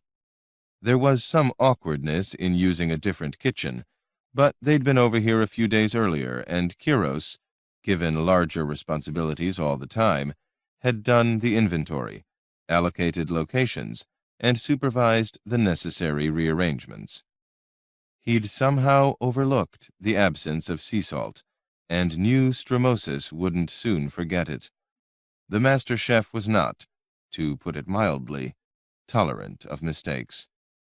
Quiros would have run back to their own compound to fetch it himself, but running was one thing he wasn't at all good for, given the bad foot he dragged about with him. He'd been busy by then with the vegetables for his soup, in any case, and the other kitchen boys and undercooks had their own duties. One of the house servants had gone instead, the pretty, dark-haired one the others were all talking about when she wasn't nearby. Quiros seldom engaged in that sort of banter. He kept his passions to himself. As it happened, for the last few days, since their first visit to this house, his own daydreams had been about the dancer who lived here. This might have been disloyal to his own faction, but there was no one among the blue dancers who moved or sounded or looked like Shirin of the Greens. It made his heartbeat quicken to hear the ripple of her laughter from another room, and sent his thoughts at night down corridors of desire. But she did that for most of the men in the city, and Quiros knew it. Strimosus would have declared this a boring taste, too easy, no subtlety in it. The reigning dancer in Sarantium. What an original object of passion. Quiros could almost hear the chef's astringent voice and mocking applause, the back of one hand slapping into the palm of the other. The banquet was nearly done. The boar, stuffed with thrushes and wood pigeons and quail eggs, served whole on an enormous wooden platter, had occasioned an acclamation they'd heard even in the kitchen. Shirin had earlier sent the black-haired girl to report that her guests were in paroxysms of delight over the sturgeon, king of fish, served on a bed of flowers, and the rabbit with Saurian figs and olives. Their hostess had conveyed her own impression of the soup earlier. The exact words, relayed by the same girl with dimpled mirth, were that the Greens' dancer intended to wed the man who'd made it before the day was done. Strimosus had pointed with his spoon to Quiros, and the dark-haired girl had grinned at him and winked. Quiros had immediately ducked his head down over the herbs he was chopping, as raucous, teasing voices were raised all around, led by his friend Razik. He had felt the tips of his ears turning red, but had refused to look up. Strimosus, walking past, had rapped him lightly on the back of the head with his long-handled spoon, the chef's version of a benign, approving gesture. Strimosus broke a great many wooden spoons in his kitchen. If he hit you gently enough for the spoon to survive, you could deduce that he was pleased. It seemed the sea salt had been forgotten after all, or forgiven. The dinner had begun on a high-pitched note of distraction and excitement, the guests chattering furiously about the arrival and immediate departure of the Supreme Strategos and his wife, with the young Western Queen. Giselle of the Ante had arrived to join the banquet here. An unanticipated presence, a gift of sorts offered by Shirin to her other guests, the chance to dine with royalty. but the queen had then accepted a suggestion made by the strategos that she return with him to the imperial precinct to discuss the matter of Batiara, her own country, after all, with certain people there. The implication, not lost on those present, and relayed to a keenly interested Stramosis in the kitchen by the clever dark-haired girl, was that the certain person might be the emperor himself. Leontes had expressed distress and surprise, the girl said, that the queen had not been consulted or even apprised to this point, and vowed to rectify the omission. He was impossibly wonderful, the girl had added. So, in the event, there was no royalty at the U-shaped table arrangement in the dining room, after all, only the memory of royalty among them, and royalty's acid, castigating tone directed at the most important soldier in the empire. Stramosis, learning of the queen's departure, had been predictably disappointed, but then unexpectedly thoughtful. Kiros was just sorry not to have seen her.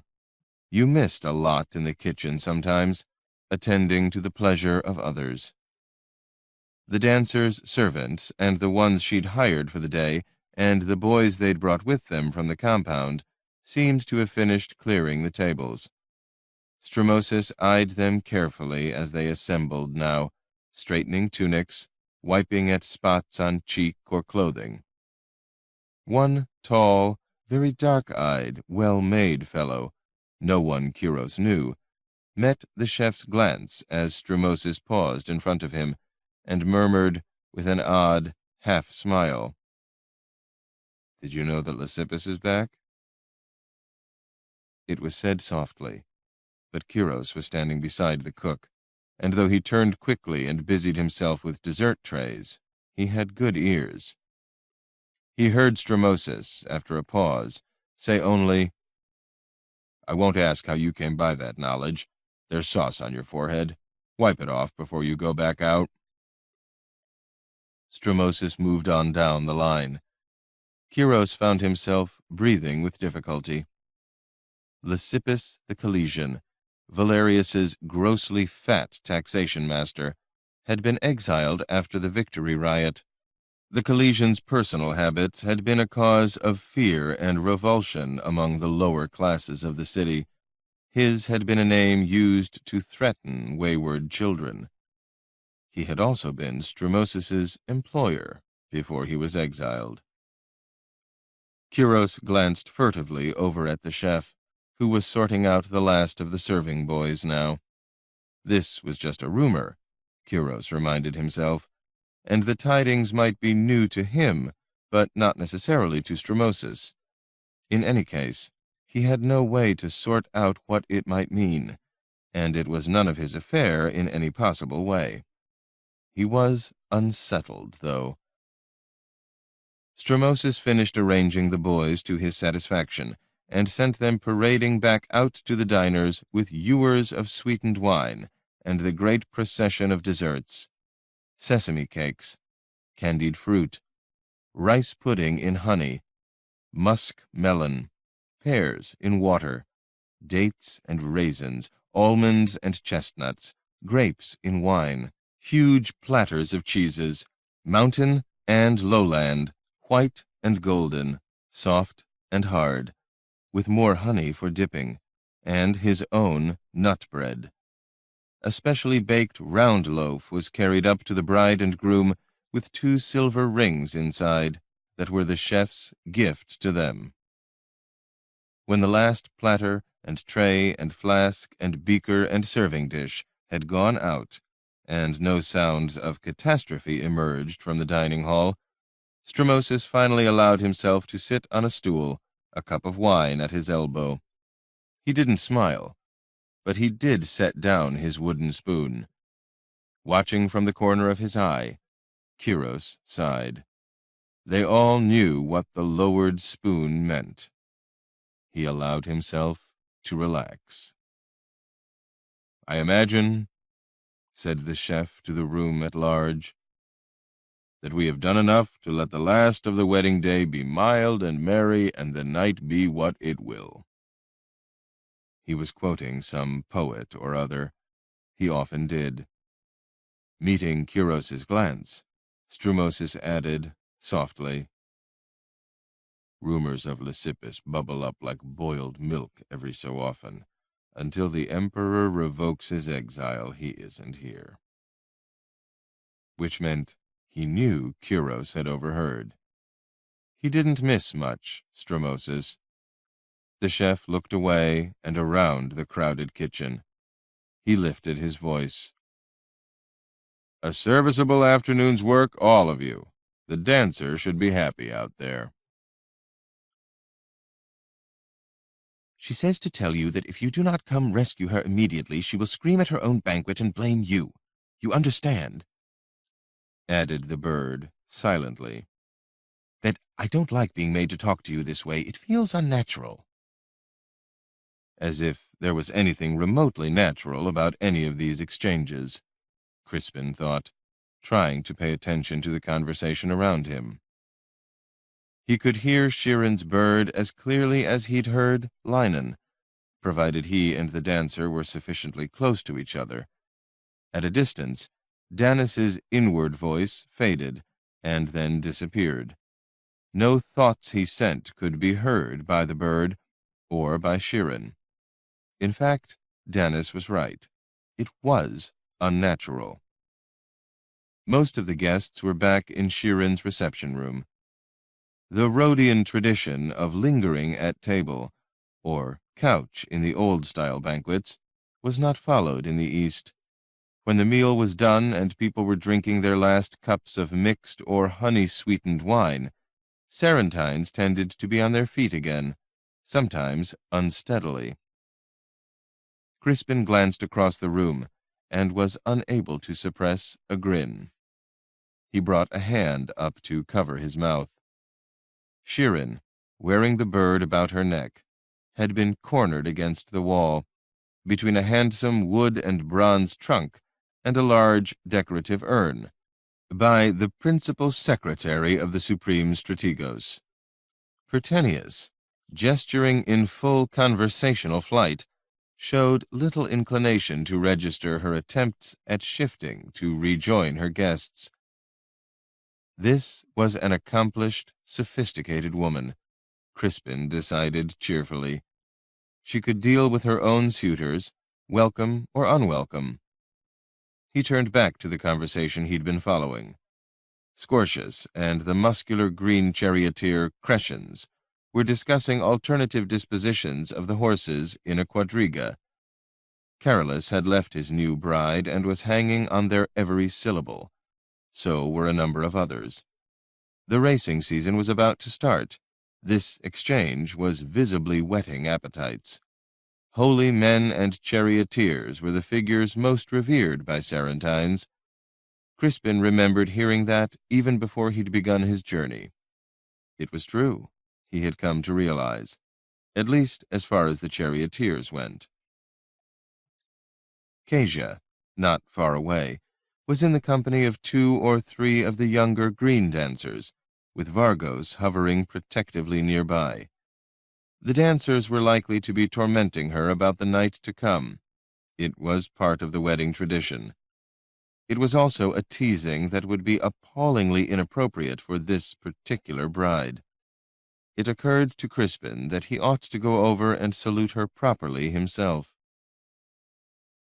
"She now says to say she will offer you pleasures you have only imagined if you'll only come over here," said the dancer's bird abruptly in his head. Then added, "I hate when she does this." Crispin laughed aloud, occasioning curious glances from those following the debate beside him. Turning the sound into a cough, he looked across the room again. Sheeran's mouth was fixed in a rigid smile. Her eyes met his over the shoulder of the lean, sallow secretary, and there was black murder in them, nothing that promised delight at all, of the flesh or the spirit. Crispin realized, belatedly, that Pertenius must be very drunk, That, too, diverted him. Leontes' secretary was normally the most controlled of men. Even so, Shirin could cope, he decided. This was all very amusing, in fact. He lifted a hand in a wave and smiled affably at the dancer before turning back again to the chariot racer's conversation. He and Zodicus's daughter had achieved an understanding, built around his ability to hear the bird and the story he'd told her about Leinen. She had asked him, that chilly afternoon in autumn, it seemed a long time ago, if what he'd done with his bird meant that she should release Dennis in the same way. He had been unable to answer that. There had ensued a silence, one that Crispin understood. Then he had heard the bird murmur, inwardly, "If I weary of this, I will tell you. It is a promise. If that happens, take me back." Crispin had shivered, thinking of the glade where Leinen's surrendered soul had saved their lives in the mist of the half-world. Taking one of the alchemist's birds back to the old wood was not a simple matter, but he hadn't spoken of that then or since. Not even when a letter came from Martinian to Shirin, and she sent word to Crispin in the sanctuary, and he came and read it. It seemed that Zodicus had left instructions with his old friend. If he were not home from an unexpected autumn journey by midwinter, or had not sent tidings, Martinian was to act as if he were dead, and divide the alchemist's estate according to directions given. The servants were attended to. There were various personal bequests. Some named objects and documents were burned. The house near Verena and all that lay within it, undestroyed, were left to his daughter Shirin, to use or deal with as she saw best. Why did he do that? What in Jad's impossible name? The girl had exclaimed to Crispin in her own sitting room, the bird lying on the chest by the fire. Am I to do with a house in Batiara? She'd been bewildered and upset. She had never met her father in her life, Crispin knew, nor was she his only child. "Sell it," he'd said. "Martinian will do it for you. He's the most honest man in the world." Why did he leave it to me? She'd asked. Crispin had shrugged. "I didn't know him at all, girl." Why do they think he's dead? Where did he go? And that answer he thought he did have. It wasn't a difficult puzzle, which didn't make the solution easier to live with. Martinian had written that Zodicus had taken a very sudden, late-season trip to Sauradia. Crispin had earlier written to the alchemist about Leinen, a cryptic retelling of what had happened in the glade. Zodicus would have understood the implications, far more of them than Crispin had. He was quite certain, in fact, where Shirin's father had gone, and reasonably sure what would have happened when he got there. He hadn't told this to the girl.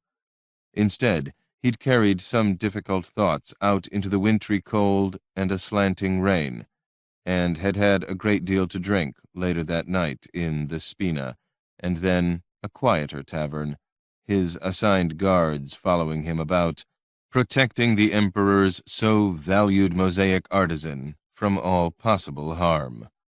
Worldly harm. There were other kinds. The wine didn't do what he needed it to do.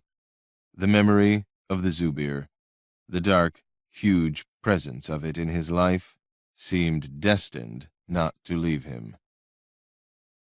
Shirin herself was a balancing spirit. He'd come to think of her that way as the winter deepened. An image of laughter, movements quick as hummingbirds, with a cleverness equally quick, and a generosity one might not have expected in a woman so celebrated. She couldn't even walk out of doors in the city without hired guards of her own to fend off admirers. It appeared, and he hadn't known this until today, that the dancer had formed a relationship of sorts with Giselle, the young anti-queen. He had no idea when that had begun. They certainly hadn't told him. The women he knew here were complicated. There had been a moment earlier this afternoon when Crispin had been excruciatingly aware that there were 4 women in the room who had entangled him in intimacies recently: a queen, a dancer, a married aristocrat, and the one he'd saved from slavery, who was a bride today. Only Kezia had touched him, he had thought, with what he knew to be tenderness, on a windy, black, dream-haunted night in Sauradia. The memory made him uncomfortable. He could still hear the shutter banging in the wind outside, still see Ilandra in his dream, the Zubir between them, and then gone. He had been awake and crying out, and Kezia had been beside his bed in the cold room, speaking to him. He looked over at her, newly married to his closest friend here, and then glanced quickly away when he saw that her eyes had been resting on him. And that, too, was an echo of a different exchange of glances earlier this afternoon with someone else. In the moment when Leontes the Golden had been speaking to Carolus, and an assembly of wedding guests had hung upon his words as upon holy text, Crispin had been unable not to look at another recent bride. His reward, Styliani had called herself last autumn, in the half-light of Crispin's room at an inn. Crispin, listening to Leontes now, had understood something, remembering the strategos's direct words and manner in the Atnine Palace the night of his own first appearance there. Leontes spoke to the court like a blunt soldier, and to soldiers and citizens with the grace of a courtier, and it worked. It worked very well. As the unflawed mingling of charm and pious honesty captured and held this mixed gathering like some fortress under siege, Crispin had found Styliani Delena staring back at him, as if she'd been waiting to gather in his gaze. She had lifted her shoulders a little, gracefully, as if to say without the need for words, "Do you see now? I live with this perfection as an ornament." And Crispin had been able to hold those blue eyes for only a moment, and had then turned away. Giselle, his queen, had not lingered long enough to even notice his presence here, let alone resume the charade of intimacy between them. He had visited her twice during the winter, as bidden, at the small palace they'd given her near the walls, and each time the queen's manner had been regally detached, matter of fact. No thoughts or surmises about their country and invasion had been exchanged. She had not yet seen the emperor in private, or the empress. It chafed her, he could see, living here with few tidings from home, and no way of doing or achieving anything. Crispin had tried, and failed, to imagine the shape and tenor of an encounter between the Empress Alexandra and the young queen who had sent him here with a secret message in autumn, half a year ago. In Shirin's reception hall, with the world poised on the brink of springtime now, his thoughts turned back to the bride. He could remember his first sight of her in the front hallway of Morax's inn. "They are going to kill me tomorrow. Will you take me away?" He still felt a sense of responsibility for her, the burden that came with saving someone, extending and utterly changing their life. She used to look at him, in the days when she shared a city home with him and Vargos and the servants the Chancellor's eunuchs had assigned to him, and there had been questions in her eyes that made him deeply uneasy. And then one night Carolus had found him drinking in the Spina, and announced he was going to marry her. a declaration that had brought them all here now, a gathering winding toward its twilit end, and the bawdy, age-old songs that would precede the curtained wedding bed, sprinkled with saffron for desire. He looked over toward Shirin again, by the far wall. Someone else had joined Pertenius now, he saw, grinning. Another smitten suitor, one had to assume. They were legion in the city.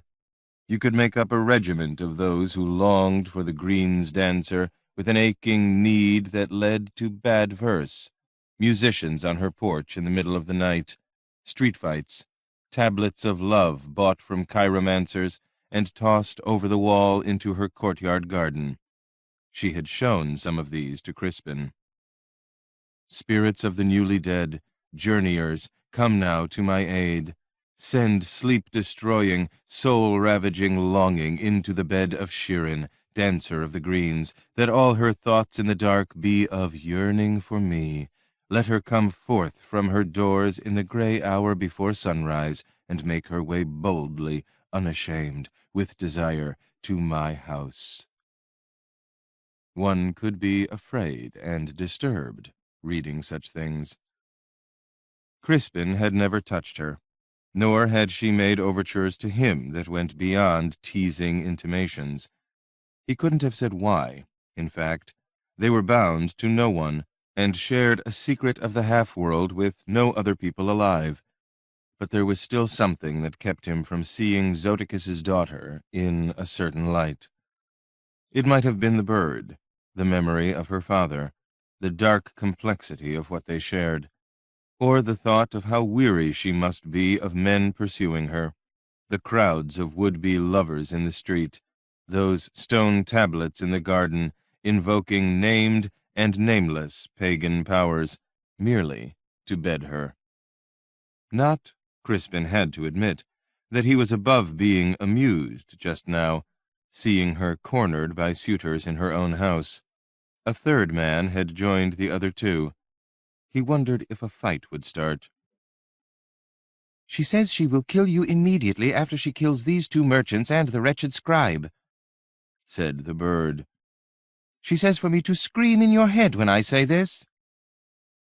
"My dear, dear Rhodian," said a polished, rich voice at that same moment, approaching from the other side. "I understand you intervened earlier to save this visitor to our city from harm. It was very good of you." Crispin turned, saw the master of the Senate with his wife, the Bassanid beside them. Plautus Bonosus was well known, both for his private weaknesses and his public dignity. The Senate was a purely symbolic body, but Bonosus was said to conduct its affairs with style and order, and he was known for a man of discretion.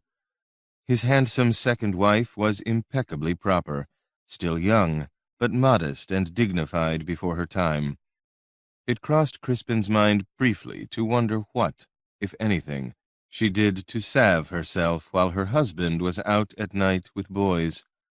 He couldn't readily imagine her yielding to passions. She smiled politely now at the two chariot racers nearby, in the midst of their admirers. Both of them bowed to her and to the senator. A little distracted, Scortius took a moment to resume the thread of his argument. Crispin saw Pardos detach himself from those around the charioteers and come nearer. There had been changes here in half a year, but these he would sort through when he had time alone with his former apprentice. He did know that his feelings when he'd seen that it was Pardos on the ladder this morning had been those of unalloyed pleasure. It was rare to find or feel anything unalloyed here amid the maze-like intricacies of Valerius's city. A reason he still preferred to try to live on his scaffolds overhead, with gold and colored glass and an image of the world to make. A wish, but he knew the city and himself well enough by now to realize it wouldn't happen. Sarantium was not a place in which one found refuge, even in pursuit of a vision. The world claimed you here. caught you up in the swirling, as now.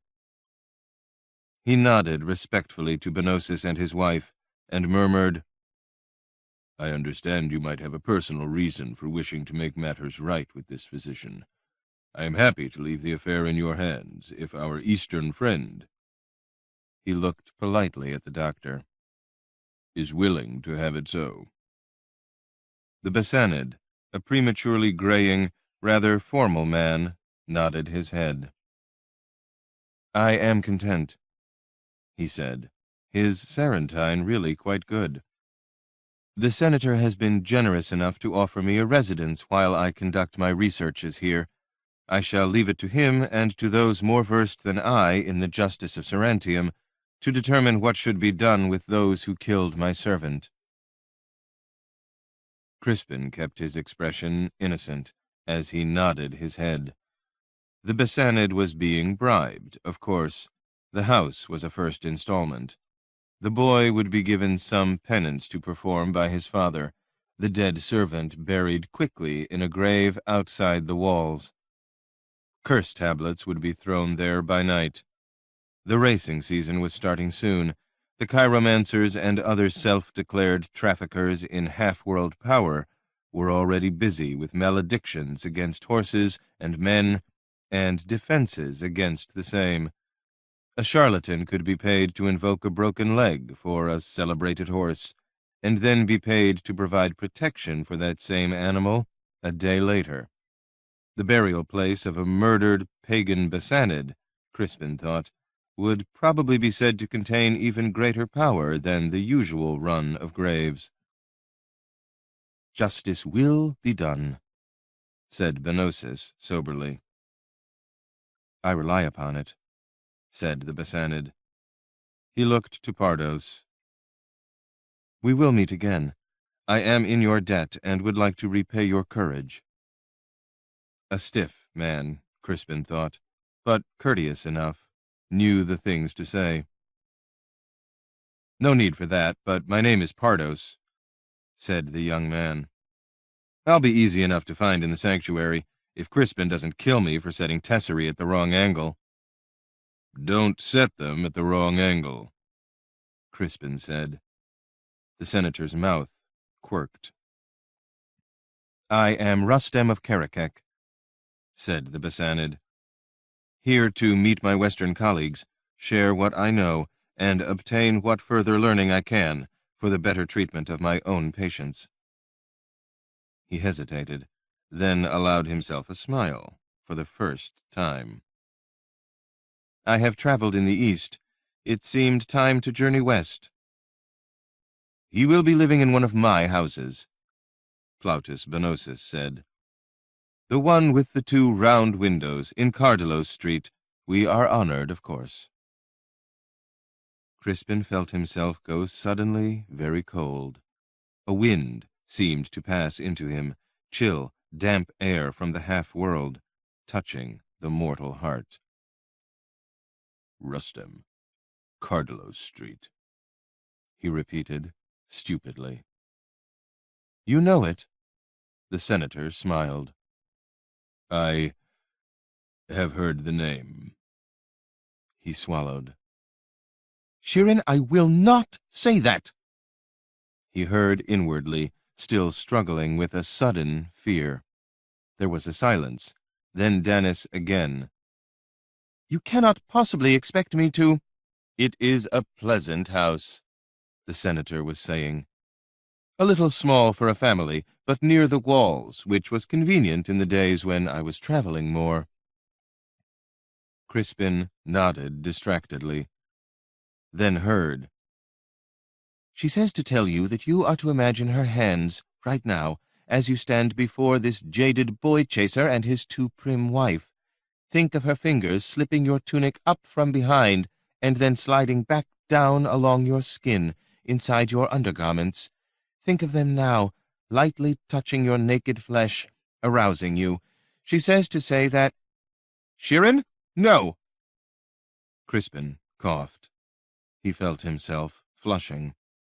The senator's allegedly too prim wife eyed him with a mild interest. Crispin cleared his throat.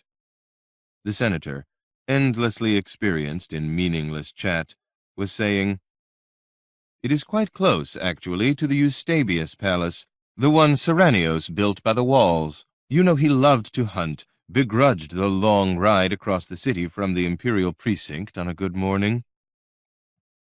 She wants you to think of her touching you right now, just where you are standing with them, her fingers stroking your most private places, down and further down, even as the woman in front of you watches this, unable to turn away, her own lips parting, her eyes growing wide."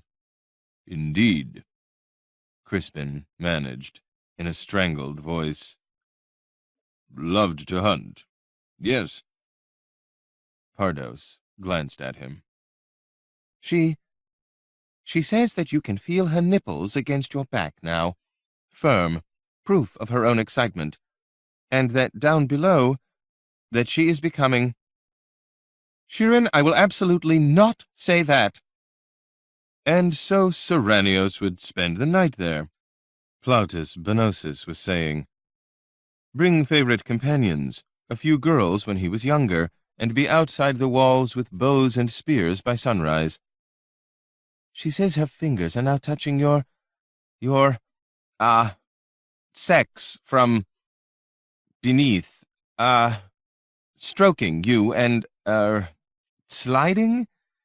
She says the senator's young wife is staring at you, her mouth open as your firm, hard— No! The bird's voice became a silent shriek, then blessedly stopped. Crispin, struggling for the scattered shreds of composure, hoped desperately that no one would look down toward his groin.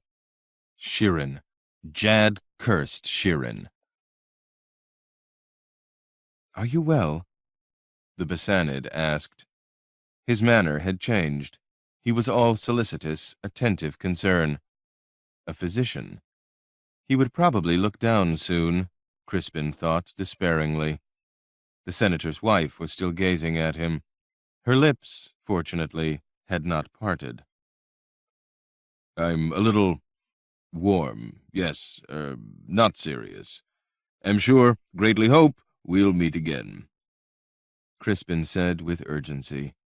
He bowed quickly. "If you'll all excuse me now, there's a wedding matter. Must speak about." "What matter?" accursed Carolus said, glancing across from beside Scortius.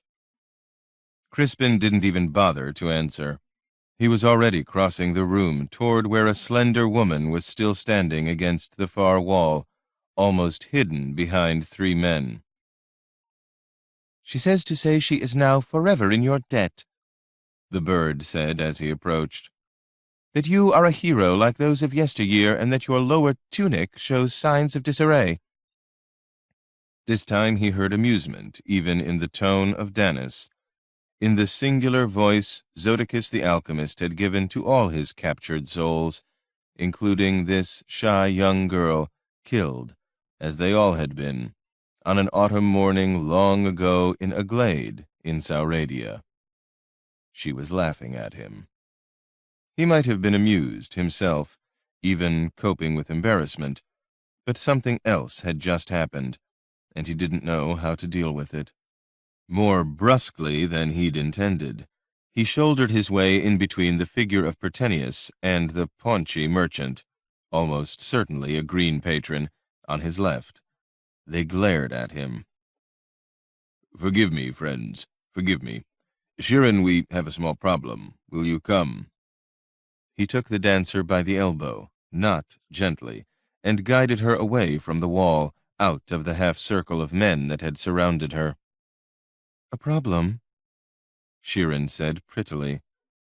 "Oh dear, what sort of—" As they crossed the room together, Crispin saw people watching, and hoped, sincerely, that his tunic was decent by now. Shirin smiled artlessly at her guests.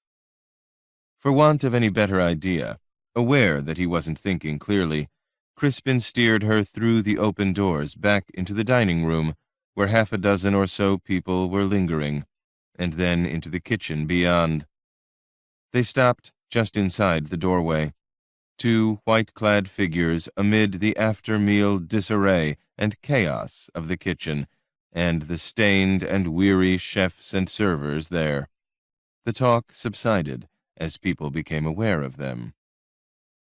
"Greetings," said Shirin brightly, as Crispin found himself wordless. "And to you both," said the small, plump, round-faced man Crispin had first met in a pre-dawn kitchen somewhat larger than this. Men had died that night. An attempt on Crispin's own life. He remembered Strumosis holding a thick-handled chopping knife, preparing to use it on any intruders into his domain. The chef was smiling now as he stood up from a stool and approached them. "Have we given satisfaction, my lady?"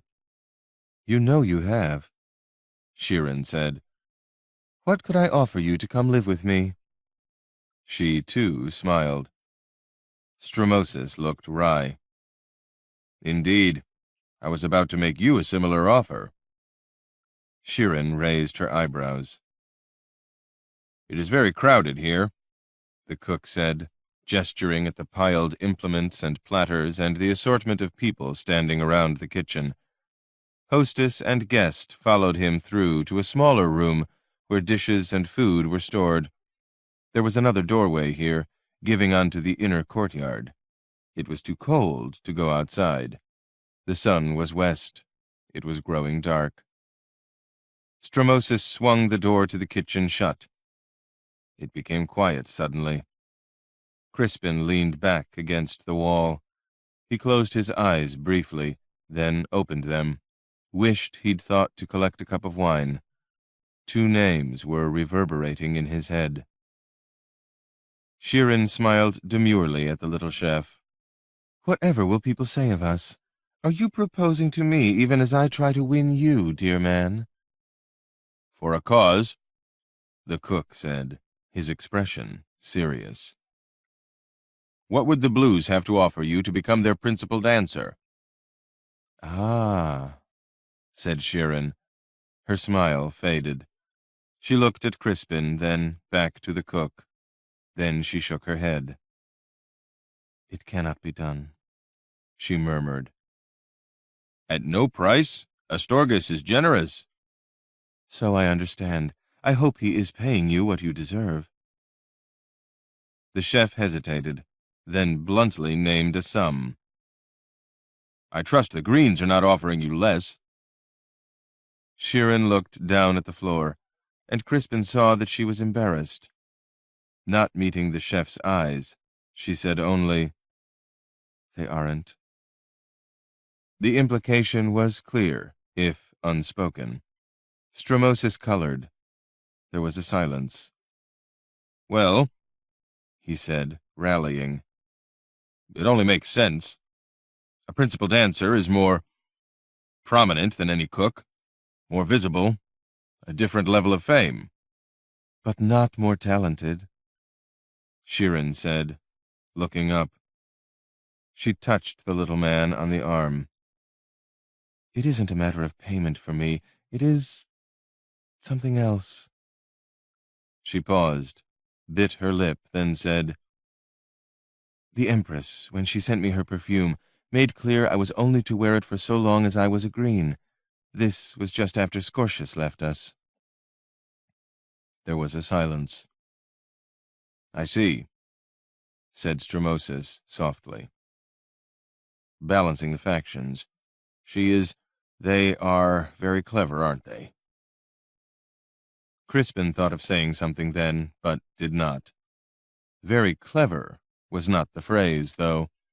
It didn't go nearly far enough. He was certain this touch would have been Alexana's own. The Emperor had no patience for faction issues. Everyone knew it. It had almost cost him his throne during the riots, Scortius had told him. But the Empress, who had been a dancer for the Blues in her youth, would be attuned to such matters like no one else in the imperial precinct.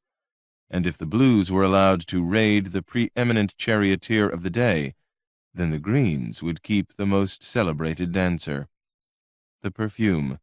No one else in the empire was allowed to wear it, and the condition attached would have been her way of making sure that Shirin knew this. A pity, the little chef said thoughtfully. But I suppose it makes sense, if one looks at all of us from above. And that was about right, Crispin thought. Strumosis changed the subject. Was there a reason you came into the kitchen? To felicitate you, of course, Shirin said quickly. The chef looked from one to the other. Crispin was still finding it difficult to focus his thoughts. Strumosis smiled a little. I'll leave you alone for a moment. Incidentally, if you are looking for a cook, the fellow who made the soup today will be ready to work on his own later this year. His name's Kiros, the one with the bad foot. Young, but a very promising lad, and intelligent. I'll remember that, Shirin said, and returned the smile. Strumosis went back to the kitchen. He closed the door behind him. Shirin looked at Crispin. Thank you, she said. You bastard. You had your revenge, he sighed. Half the guests here will have an image of me as some pagan fertility figure, rampant as a pole. She laughed. It's good for you. Too many people are afraid of you. Not you, he said absently. Her expression changed, eyeing him. What happened? You don't look well. Did I really? He shook his head. Not you. Your father, actually. He took a breath. My father is dead, Shirin said. I know. But half a year ago he gave me 2 names he said might help me in Sarantium. One was yours. She was staring at him now. And the other was that of a physician, with a house and street where I might find him. Doctors are useful.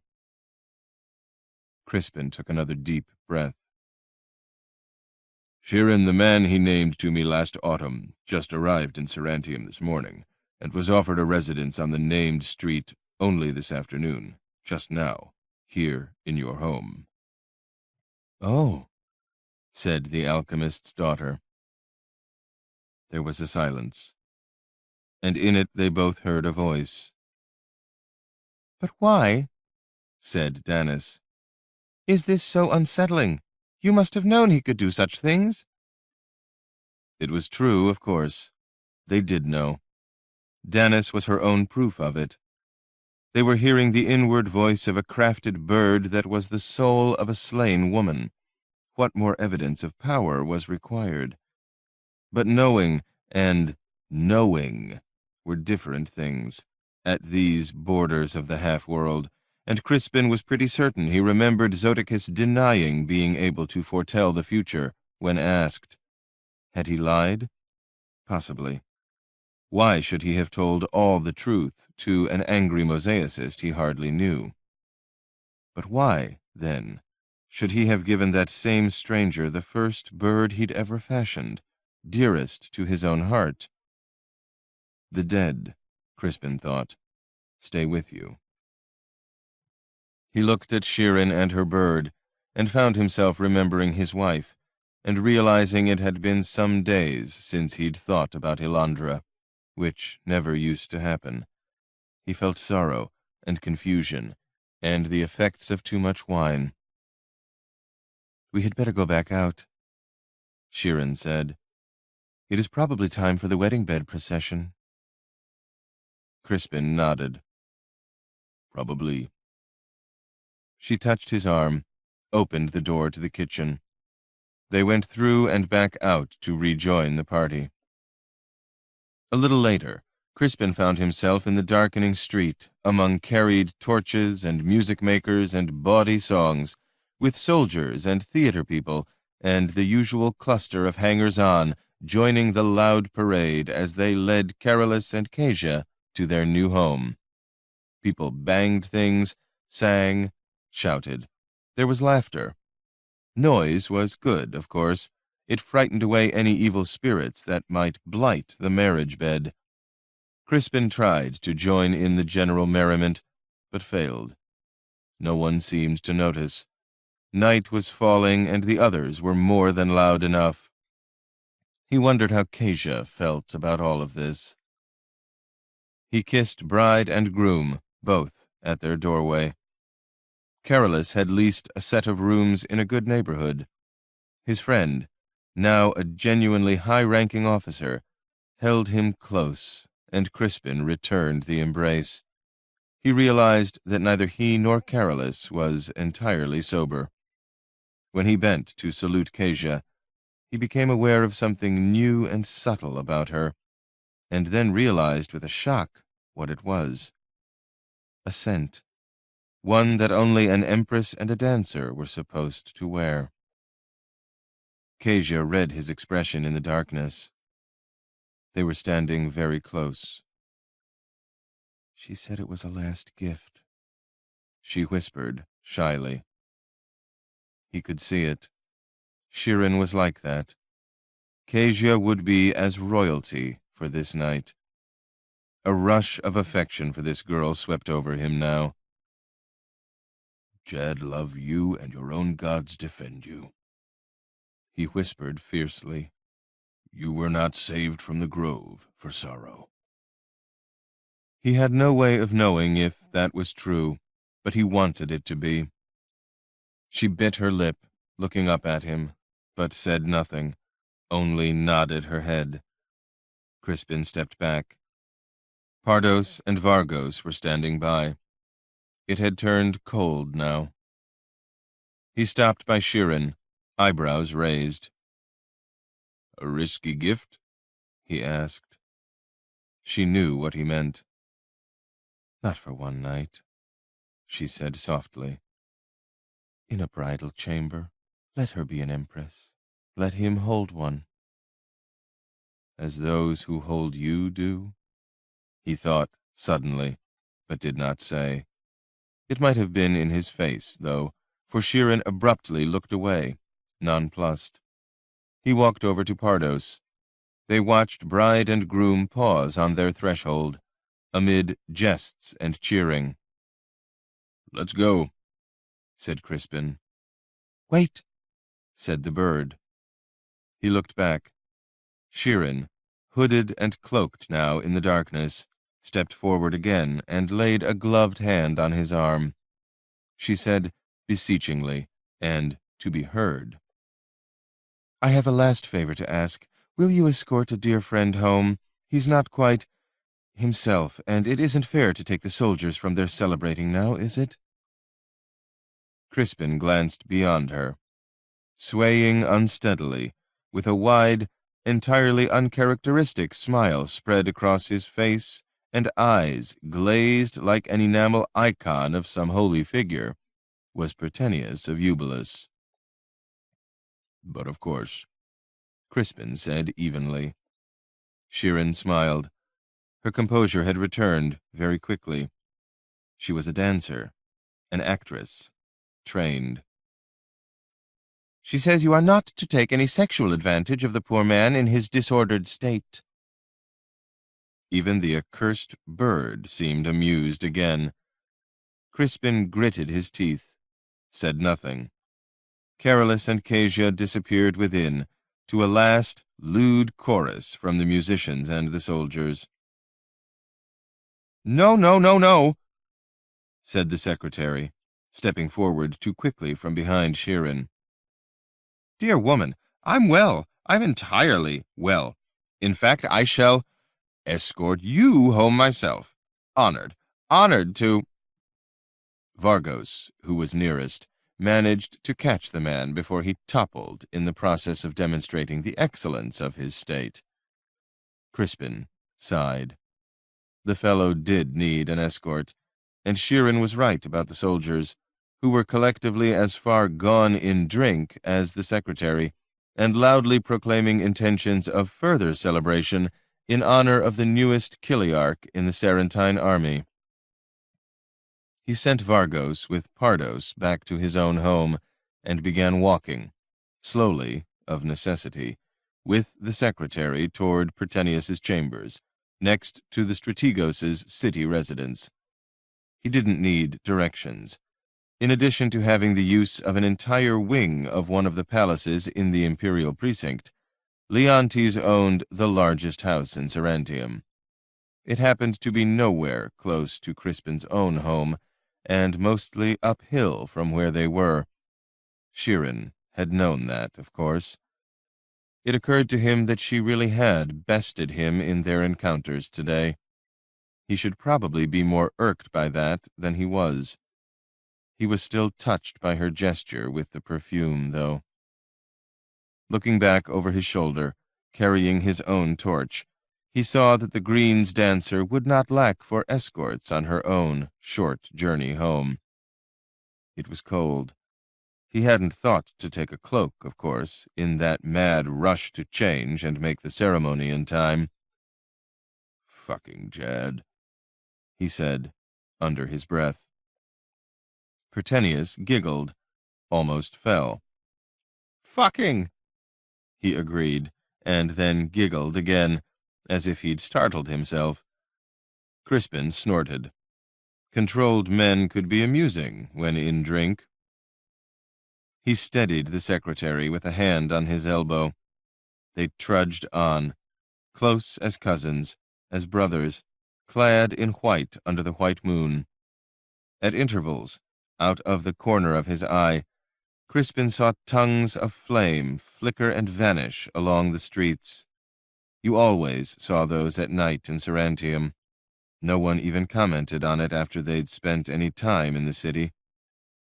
A little later, as they passed behind the sanctuary and turned up the wide street that would bring them to the secretary's rooms, they saw a sumptuous litter appear in front of them, its curtains closed. They both knew where they were, however, and who, almost certainly, would be inside. Neither man commented, though Pertenius took a sudden deep breath of the cold night air and straightened his shoulders, walking a few steps alone with an exaggerated gravity, before stumbling again and accepting Crispin's guiding hand. They passed a watchman of the urban prefecture and nodded gravely to him. Two inebriated men, out later than was safe, but well-dressed, suited to this neighborhood. Ahead, they saw the litter turn into a torch-lit courtyard as servants swung open the gates and then closed them quickly. The blue moon was up now above the houses, a crescent. A faint white line of flame appeared to run right across a laneway where it met the wide street, and then it disappeared. "Must come in," Pertenius of Eubulus said, as they went past the massive stone house and the barred gates where the litter had been admitted, and came to his door.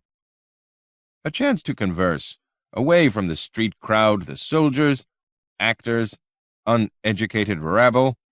"Oh, no." Crispin demurred. He achieved a smile. There was something sourly amusing about the man taking that tone in his current state. "We both need sleep, friend." He was feeling his own wine now, and other things. A restlessness of spring, night, a wedding, the presence of the past. This wasn't the person he wanted to be with now. He didn't know who was. "Must," the secretary insisted. "Talk to you. My own task. Write about the Emperor's buildings, the sanctuary, your work. Questions. Why a bison? Those women. On the dome. Why so much of you, Rhodian?" The gaze, in moonlight, was direct for a disconcerting instant. Could almost have been called lucid. Crispin blinked. More here than he'd expected. From the man, from the moment. After a long hesitation, and with a mental shrug, He went to the door with Leontes' secretary and entered when a servant admitted them. Prytanius stumbled on his own threshold, but then led him heavily up a flight of stairs. Crispin heard the door being closed below. Behind them, in the night streets of the city, flames appeared and disappeared as they always did, seen or unseen, unlit by any taper or spark, unfathomable as the moonlit sea or the desires of men and women between their birth and dying. Chapter 5. The first thing Giselle came to understand, as she and the strategos and his exquisitely haughty wife entered the presence of the Emperor and Empress of Sarantium, was that they were expected. She was not supposed to realize that, she knew. They wanted her to believe that Leontes' impulsive action in inviting her had taken Valerius and Alexana by surprise here. She was to labor under this misapprehension, feel emboldened, make mistakes. But she had lived in a court all her life, and whatever these arrogant Easterners might believe about the ante in Batiara, there were as many similarities as there were differences between her own palace complex in Verona and the imperial precinct here. Weighing alternatives quickly, as the musician lowered his instrument, and the emperor and a very small gathering of companions turned to her, Giselle elected to offer a full, formal salutation, brushing the floor with her forehead. Valerius, smooth-cheeked, bland, genial of expression, looked at Leontes and then back to Giselle as she rose. His mouth curved in a hesitant welcome. Alexana, in a low-backed ivory chair, dressed in deep red and adorned with jewelry, offered an entirely gracious smile. And it was the ease of this on both their parts, the effortless deception done together, that made Giselle suddenly afraid, as if the walls of this warm room had given way to reveal the vast, cold sea beyond. She had sent an artisan here half a year ago with an offer of marriage for this man. The woman, the Empress, knew of it. The artisan had told her about that. They had both anticipated, or deduced it, Caius Crispus said, before he had even spoken with them. She believed him. Seeing them now, the Emperor feigning surprise, Alexana offering the illusion of full welcome, she believed him implicitly. "Forgive us, thrice exalted, this unplanned intrusion," said Leontes briskly. "It is royalty I bring you, the queen of the ante. It is past time, in my view, she was here among us. I will accept any fault attached to this." His manner was blunt and direct. No trace of the suave, courtly pacing and tone he'd revealed in the dancer's home. But he had to know this was no surprise, didn't he? Or was she wrong about that? Giselle stole a quick glance at Stiliani Delena. Nothing to be read in those features. The Emperor gestured in a distracted way, and servants hastened to offer seats to the two women. Stiliani smiled a little to herself, holding a private amusement close, as she crossed the room and accepted a cup of wine and a chair. Giselle also sat down. She was looking at the Empress. Doing so, she felt a faint but very real horror at her own folly of the year before. She had proposed that this woman, old, childless, surely worn out and tiresome by now, might be expendable. Folly was not, really, an adequate word. Alexana of Sarantium, polished and smooth as a pearl, glittered with light where it reflected from her jewels and found her dark eyes. There was amusement there, too, but of a very different sort from what could be seen in the strategos' wife. "No intrusion, Leontes?" she murmured now, speaking first. Her voice was low, honeyed, calm. You honor us, of course, all three of you. You have come from a wedding, I see. Will you take wine and share some further music here, and then tell us about it? Please, said Valerius II, earnestly, Emperor of half the world. Regard yourselves as invited and honored guests. They were perfect, the two of them. Giselle made her decision. Ignoring an offered cup, she rose smoothly from her seat, clasped her hands before her, and murmured, The Emperor and Empress are far too good. They even allow me the flattering illusion that this visit was unanticipated, as if anything that transpires in great Sarantium could possibly pass unnoticed by their all-seeing eyes. I am deeply grateful for this courtesy. She saw the thin, aged Chancellor Gesius look suddenly thoughtful, where he sat warming himself near the fire. There were only 5 other guests here, all superbly dressed and barbered men, and the balding, plump musician. Leontes looked irate suddenly, even though he'd surely have had to be the one who'd warned Valerius they were coming. Styliani was smiling again, behind her wine cup and her rings. Valerius and Alexana laughed aloud, both of them. And so we learn our lesson, the Emperor said, a hand rubbing at his soft chin. Like impish children caught out by their tutor. Rhodius is older than Sarantium. The West came long before the East, and the Queen of the Ante, who was daughter to a king before she ruled in her own name, was always likely to be aware of courtly practices. You are clever and beautiful, child, said Alexana, a daughter such as I might wish to have had. Giselle drew a breath. There could not possibly be anything sincere in this, but the woman had just casually drawn attention to their ages, her own childlessness, Giselle's appearance. Daughters are seldom in demand at a court, she murmured, thinking as quickly as she could.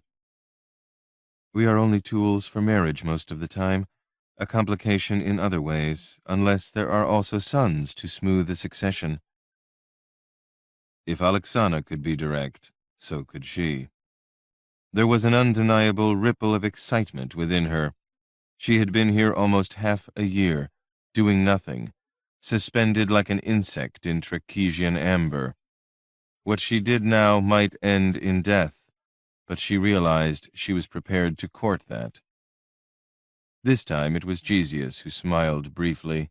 She saw. She was conscious of his measuring gaze upon her.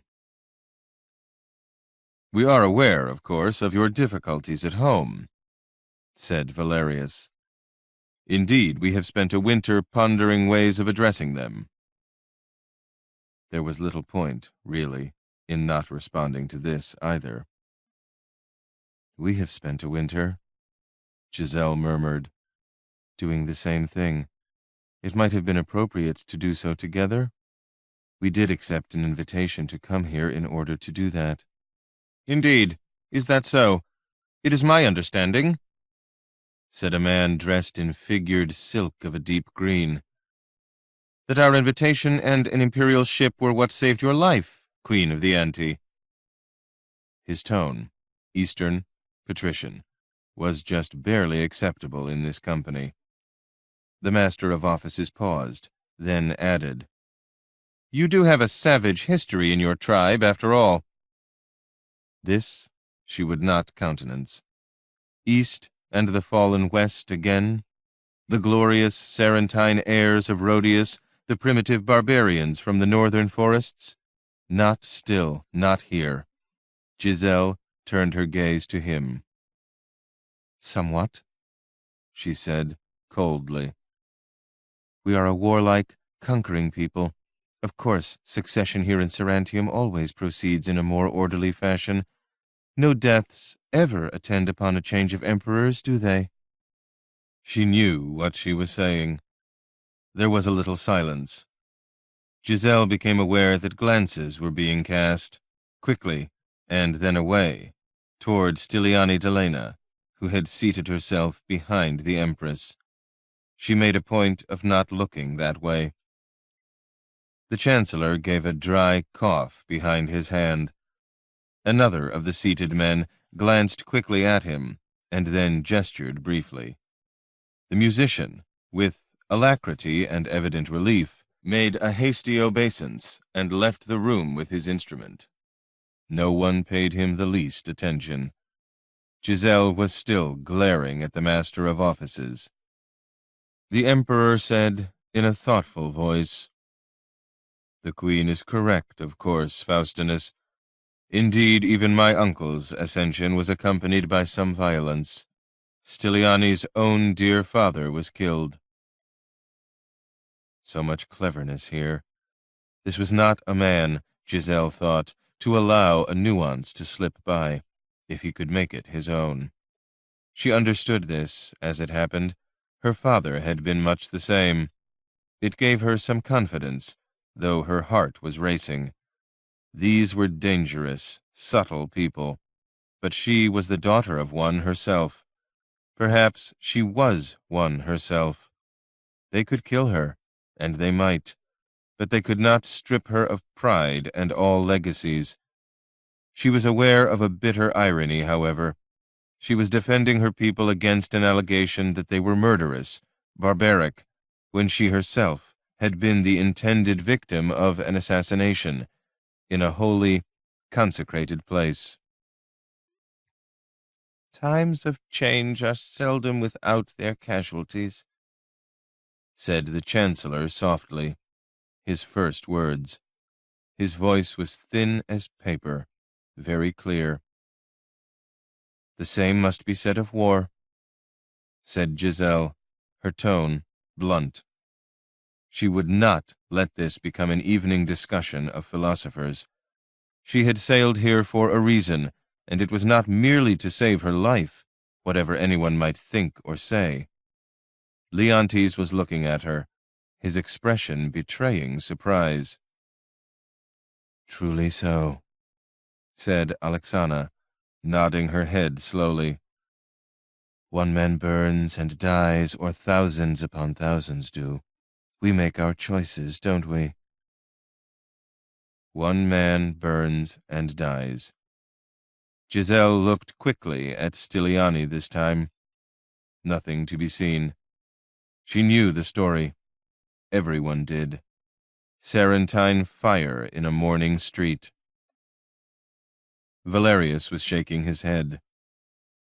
"Choices, yes, my love, but they are not arbitrary ones if we are honorable. We serve the God as we understand him."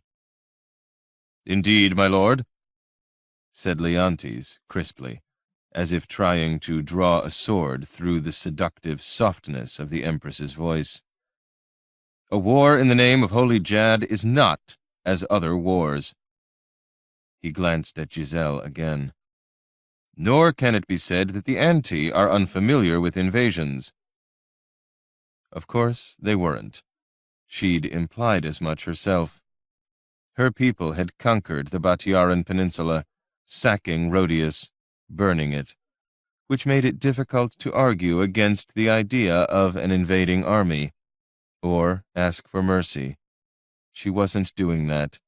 She was trying to steer this toward a truth she knew. If they invaded, and even if this tall, golden general succeeded in the beginning, they would not hold. They would never hold against the Anti, with the Initiae on the borders and Bassania creating another war front as it grasped the implications of a reunited empire. No, the reclaiming of Rhodius could happen in only one way, and she, in her youth, in her person, a life that could end with a cup of poisoned wine or a silent, secret blade, was that way. She had such a narrow, twisting path to try to walk here. Leontes, the handsome, pious soldier gazing at her now, was the one who would bring ruin to her country if the emperor gave him word. "In the name of holy Jad," he'd said. Did that make the dead less dead? She could ask them that, but it wasn't the question that mattered now. "Why have you not spoken with me before?" she said, fighting a sudden, rising panic, looking at Valerius again, the calm, soft-faced man she had invited to marry her. She still had difficulty meeting the gaze of the Empress, though Alexana, of all of them, had been the most welcoming. Nothing here could be taken for what it seemed to be, she kept telling herself. If there was any truth to cling to, it was that. "We were in negotiation with the usurpers," Valerius said with brutal frankness. He uses directness as a tool, she thought. "Ah," she said, hiding discomfiture as best she could. "Were you? How very prudent." Valerius shrugged. An obvious course. It was winter. No armies travel, but couriers do. Foolish not to learn as much as we could about them. And they would have known if we had received you formally here, of course. So we didn't. We did have you watched, guarded against assassination all winter. You must be aware of that. They have spies here, just as you did. She ignored that last. "They wouldn't have known if we had met like this," she said. Her heart was still pounding. "We assumed," said the Empress gently, "that you would refuse to be received in any way but as a visiting queen, which was and is your right." Giselle shook her head. "Should I insist on ceremony when people die?" "We all do that," said Valerius. "It is all we have at such times, isn't it? Ceremony?" Giselle looked at him. Their eyes met. She thought suddenly of the chiromancers and the weary clerics and an old alchemist in a graveyard outside the city walls. Rituals and prayers when they raised the mound of the dead.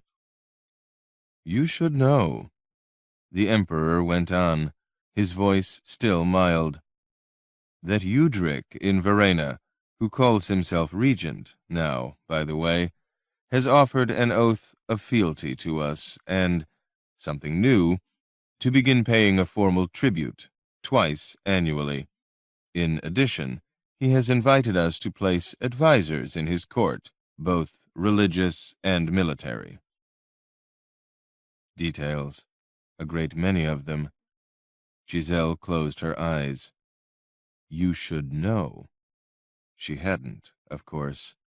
She was half a world away from her throne and had spent a winter waiting to be seen here in the palace, to have a role to play, to justify her flight. Udric had won, then. She had always thought he would. His conditions, the Emperor continued, were the predictable ones, that we recognize him as king and accomplish a single death. She opened her eyes and looked at him again, unflinching. This was familiar territory, easier for her than they might guess. There had been wagers back home that she would die before winter. They had tried to kill her in the sanctuary. 2 people she loved had been slain there for her. She was her father's daughter. Giselle lifted her chin and said heartily, "Indeed, my Lord Emperor. Sarantine fire, or just a knife in the night for me? A small price to pay for such resounding glory, isn't it? A fealty oath, tribute, advisors, religious and military. Great Jad be praised. The poets will sing and the years resound with the splendor of it. How could you refuse such glory?" A rigid silence followed. Valerius's expression changed. Only a little, but watching the gray eyes, Giselle understood how people might fear this man. She could hear the crackle of the fire in the stillness. It was Alexana, predictably, who dared speak. "You are bested, love," she said, lightly. "She is too clever for you. Now I understand why you won't cast me aside to marry her, or even properly receive her at court."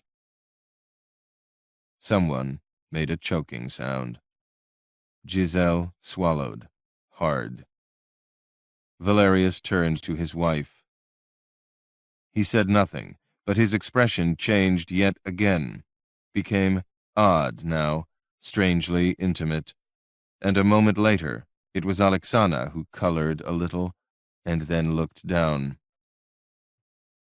"I see," she said quietly. "I hadn't actually thought." She cleared her throat, fingered the necklace she wore. "That wasn't necessary," she murmured, still looking down. "I am not so fragile as that, my lord." Giselle had no idea what this meant, suspected no one else did. An intensely private exchange in a public space. She looked from one to the other again, and then, quite suddenly, she did understand, was sure of it. Things were not what she had taken them to be. She hadn't been invited to the imperial precinct before tonight, not because of negotiations with the usurpers in Verena or any rigidities of protocol, but because the Emperor Valerius was shielding his wife from Giselle's youthful presence and what, in purely formal terms, it meant or could mean. They all knew there was a way to simplify this reconquest of the Empire's homeland. She wasn't the only one who had seen it, sending an artisan on the long journey here with a private message. The logic, the sense of a marriage was overwhelming, and the husband had been overriding the Emperor, amazingly.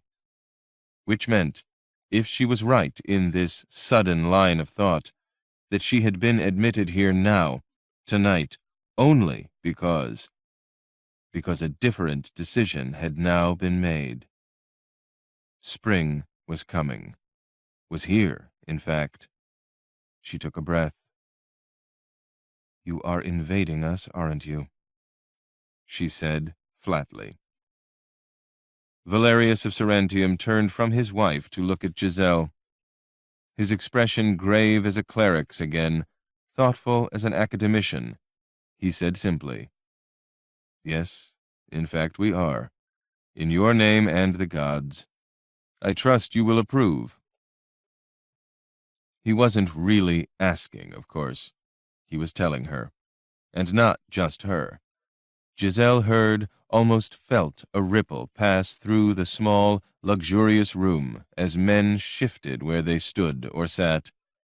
The strategos' nostrils actually flared, like a racehorse's hearing the trumpet. He had surmised, anticipated, but had not known. Until now. She understood. This was the moment of telling that Valerius had just chosen, moving with the moment, the mood, her own arrival here. Or perhaps this entire evening of music among intimates on the trembling brink of springtime had been arranged to achieve this instant, with none of the others knowing, not even his wife. A man who pulled hidden strings, made others dance for his needs, or die.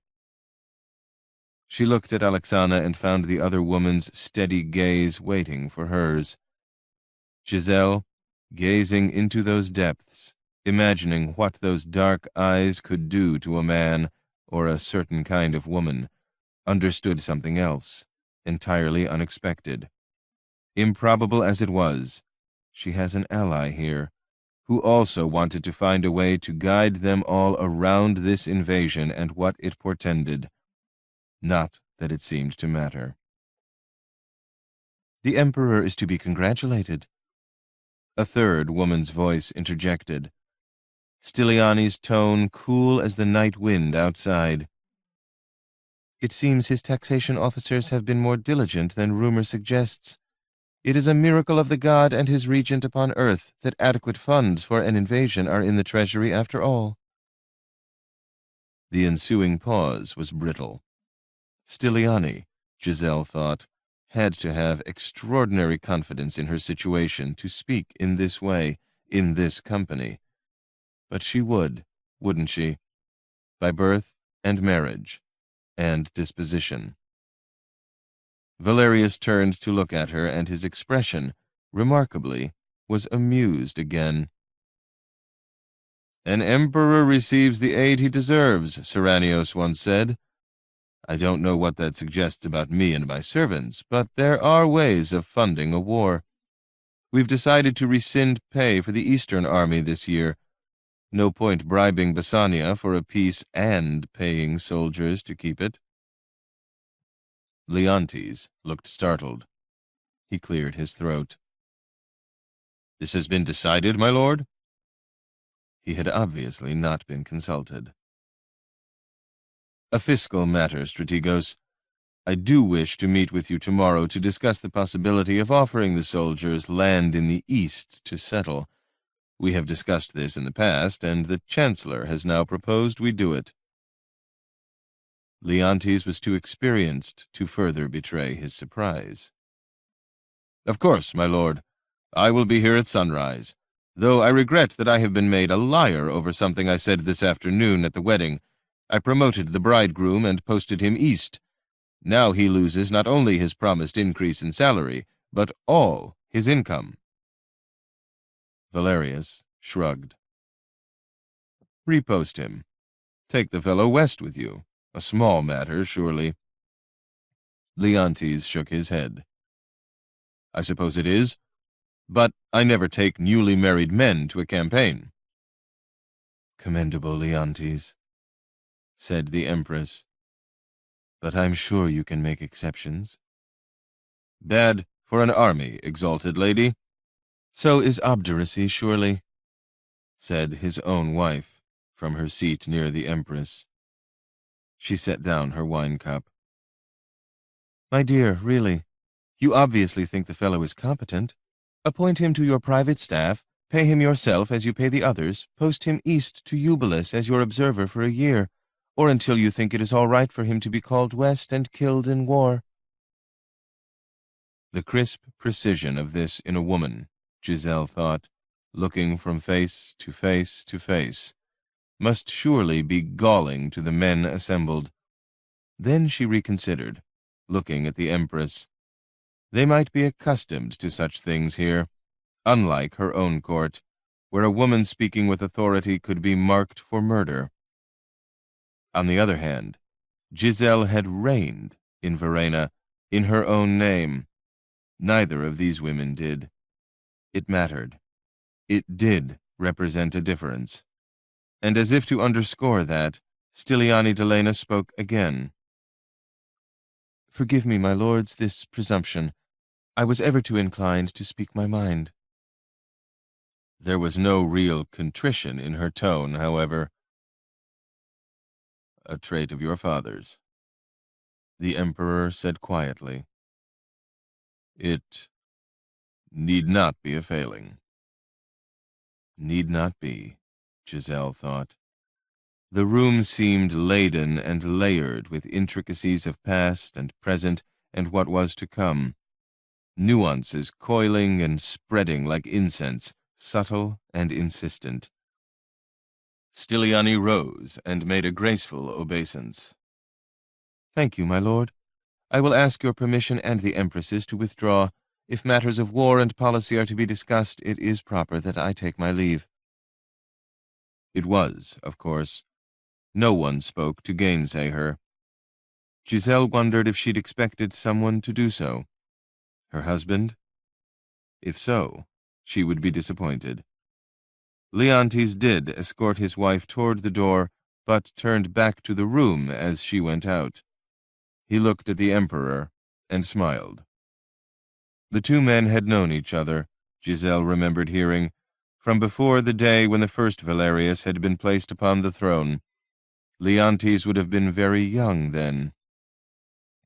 "My dear lord," the strategos said, unable to keep his voice entirely steady, "may I ask that all those here be cautioned that this information is to go no further yet. I can make use of the advantage of time." "Oh, my dear," said the wife at the emperor's side, "they will have been preparing for you since long before this child fled her throne. Ask her, if you really need to." Giselle ignored that, both the child and the fled, and saw that Valerius was looking at her, and she realized belatedly that he was actually waiting for an answer to the question he'd asked of her. "I trust you will approve."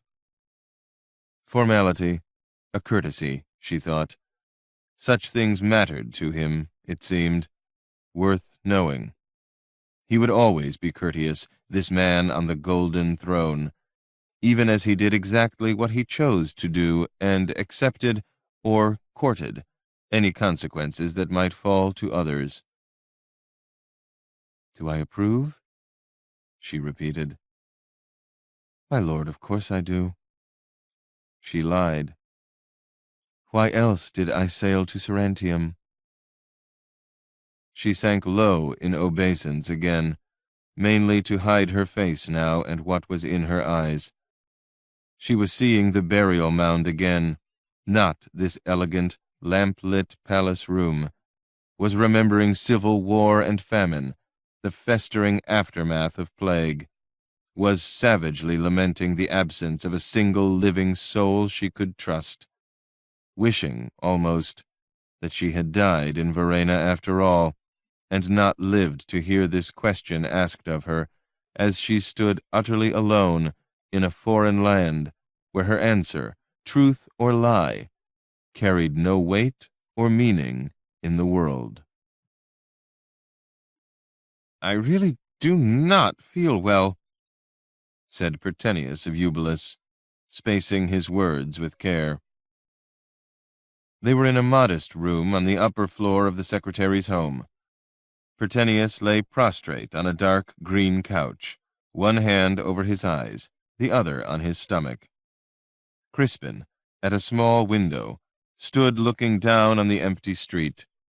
The stars were out, a wind was blowing. There was a fire lit on the hearth.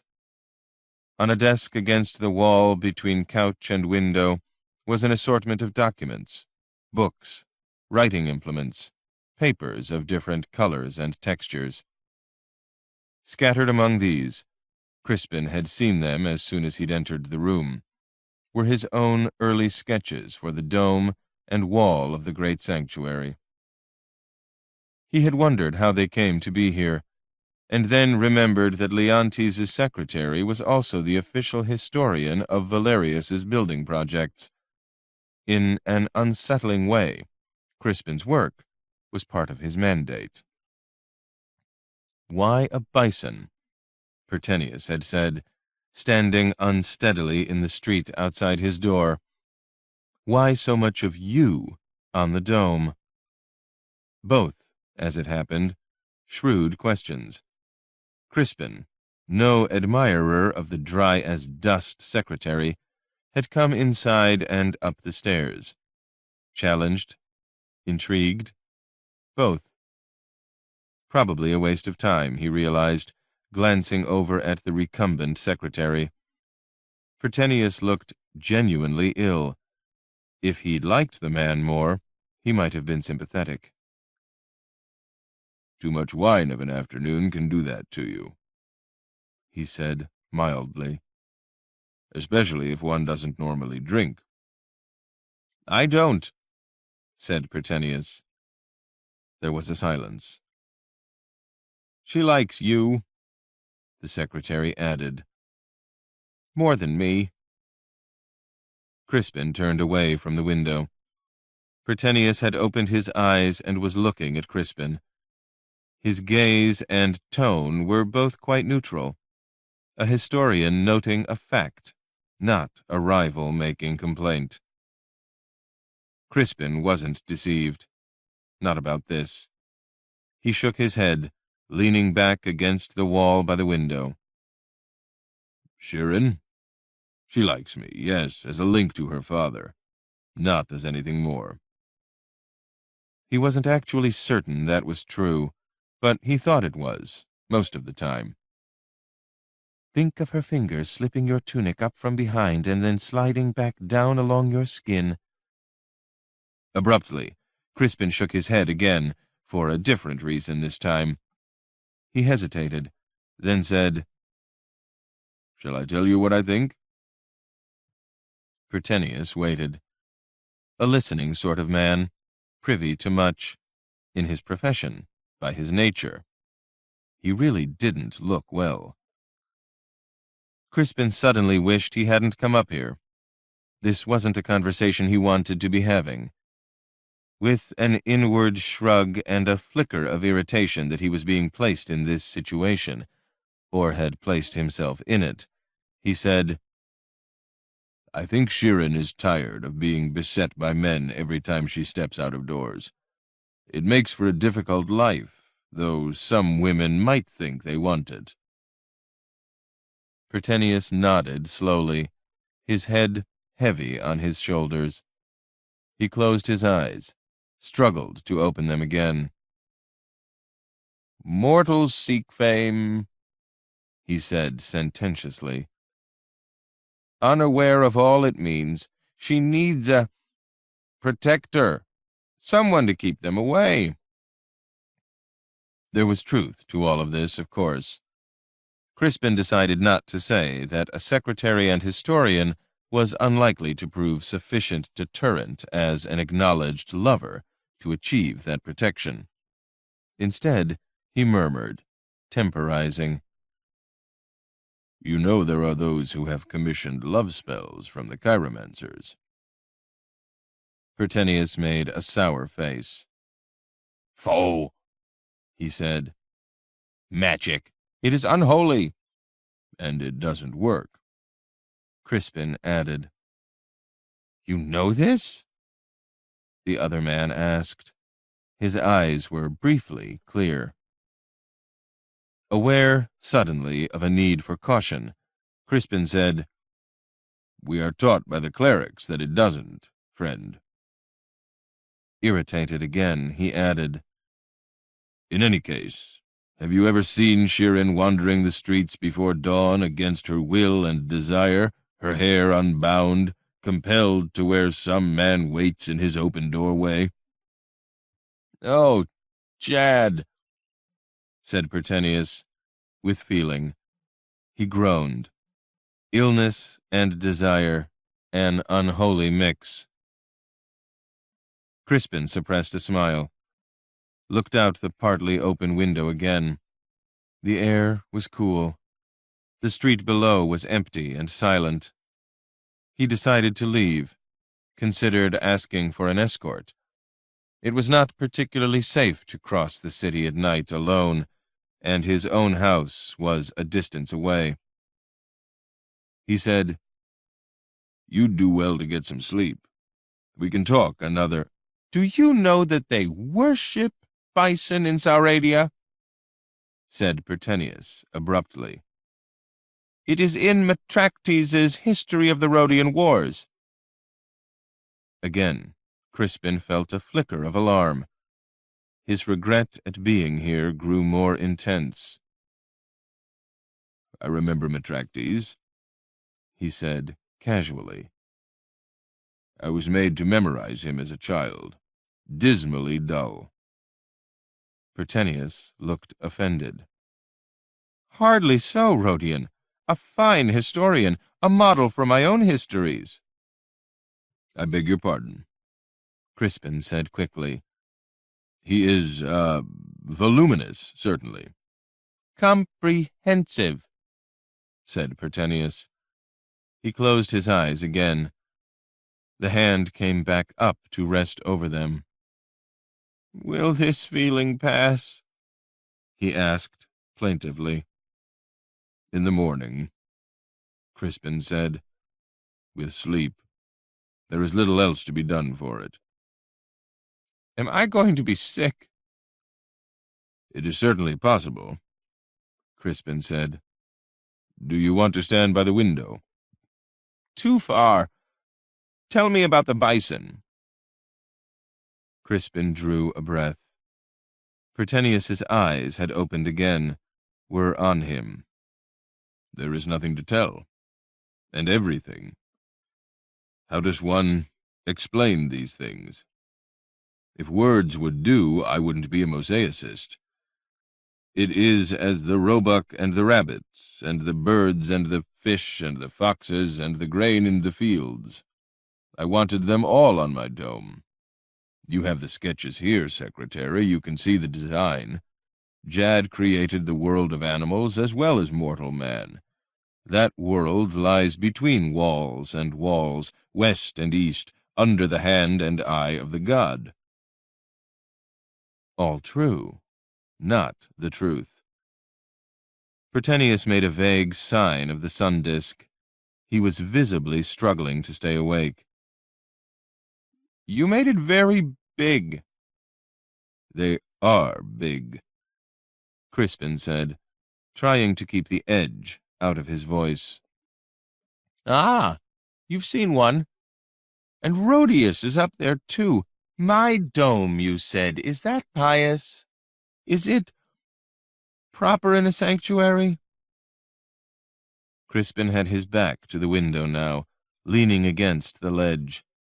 He was about to answer, or try, when he realized there was no need any more. The secretary was asleep on the green couch, still in his sandals and the white garb of a wedding guest. He took a deep breath, felt an undeniable sense of relief, escape. It was time to go, escort or not, before the other man awoke and asked further questions of this disconcertingly sharp nature. He's harmless, Sheeran had said to Crispin on that first day they met. Crispin had disagreed. He still did. He crossed from the window, making for the door. He would send the servant up to attend to his master. If he hadn't seen scribbled handwriting across his own sketch on the table, he would have walked out. The temptation was irresistible, however. He paused, glanced quickly again at the sleeping man. Pertenius's mouth had fallen open. Crispin bent over the sketches. Pertenius, it had to be him, had written a series of cryptic notes all over Crispin's drawings of the dome and wall decorations. The writing was crabbed, almost illegible. These were his notes for himself, not worth bothering with. There was nothing privileged about sketched proposals. Crispin straightened to go, and as he did, his eye fell across another page, half hidden under one of the sketches, written in the same hand, but more carefully, even elegantly, and this time he could read the words. It was revealed to me by one of the officials of the Master of Offices, a man who cannot here be named for reasons of his life and security, that the Empress, remaining as corrupt as she was in her youth, is known to have certain of the younger excubators brought to her in her baths of a morning by her ladies, who are, of course, chosen for their own depraved morals. She greets these men wantonly, naked and shameless as when she coupled with animals on the stage, and has the soldiers' clothing stripped from them. Crispin found that he was having trouble breathing. Very carefully, with another glance at the couch, he shifted the paper a little and read on, in disbelief. She will have congress with these men, insatiably, sometimes 2 of them at one time, using her like a whore in her own bath, while the other women fondle themselves and each other, and offer lewd, lascivious encouragement.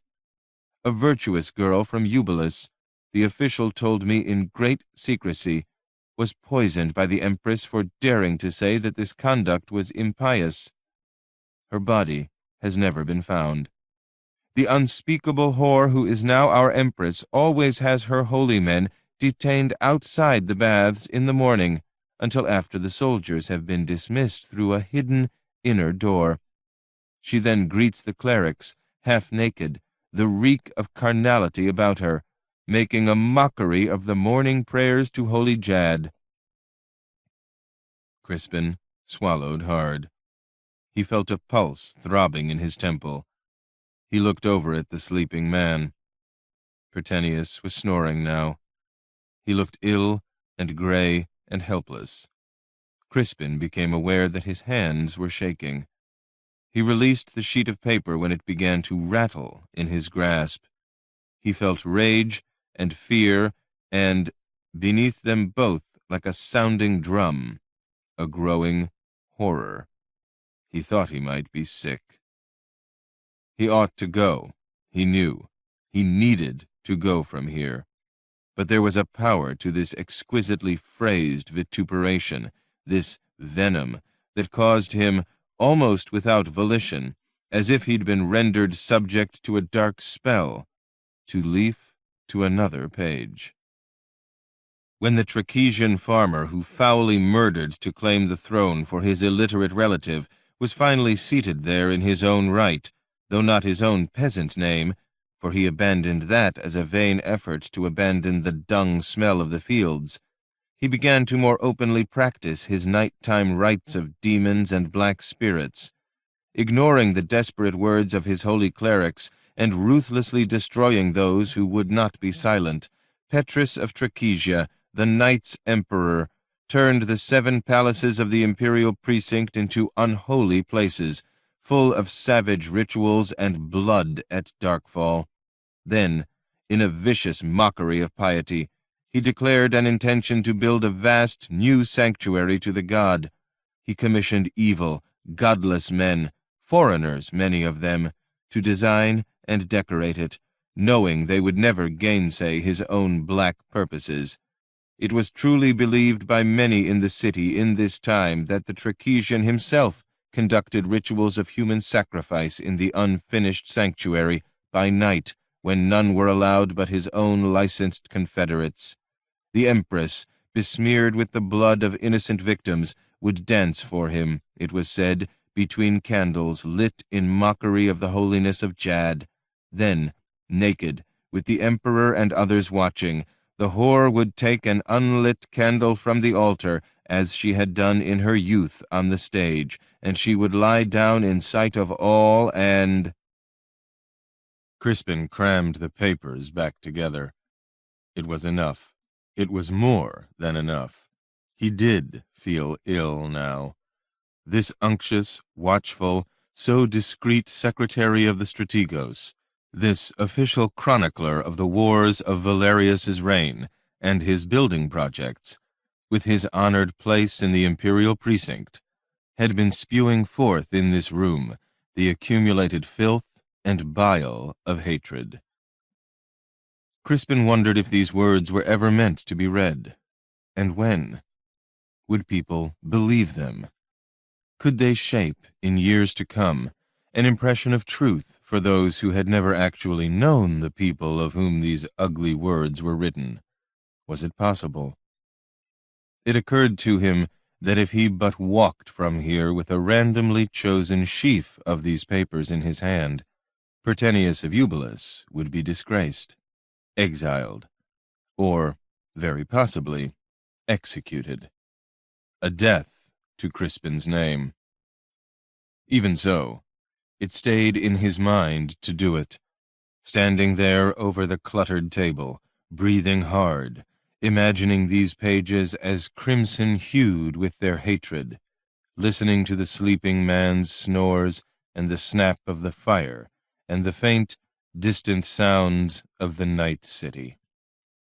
He remembered Valerius, that first night, standing under the stupendous dome Artabasos had achieved, the intelligence and the courtesy of the emperor as he patiently watched Crispin come to terms with the surface he was being given for his own craft. He remembered Alexandra in her rooms, a rose in gold on a table, the terrible impermanence of beauty, everything transitory.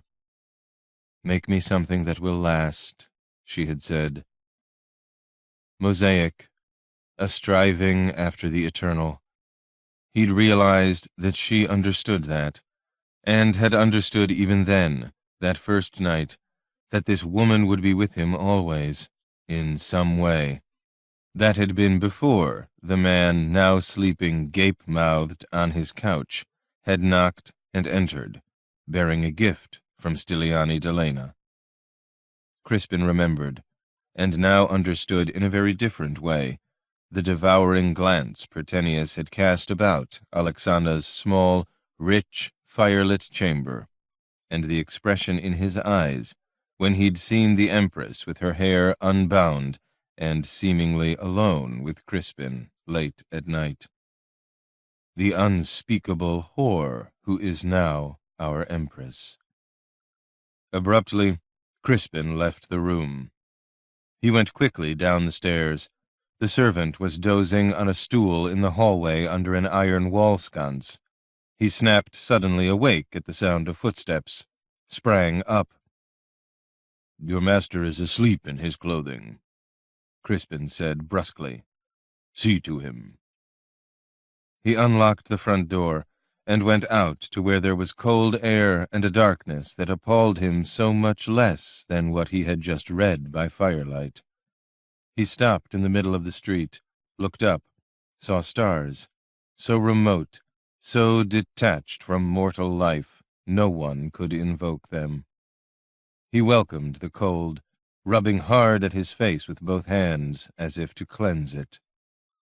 He suddenly wanted very much to be home. Not in the house he'd been given here, but half a world away. Truly home.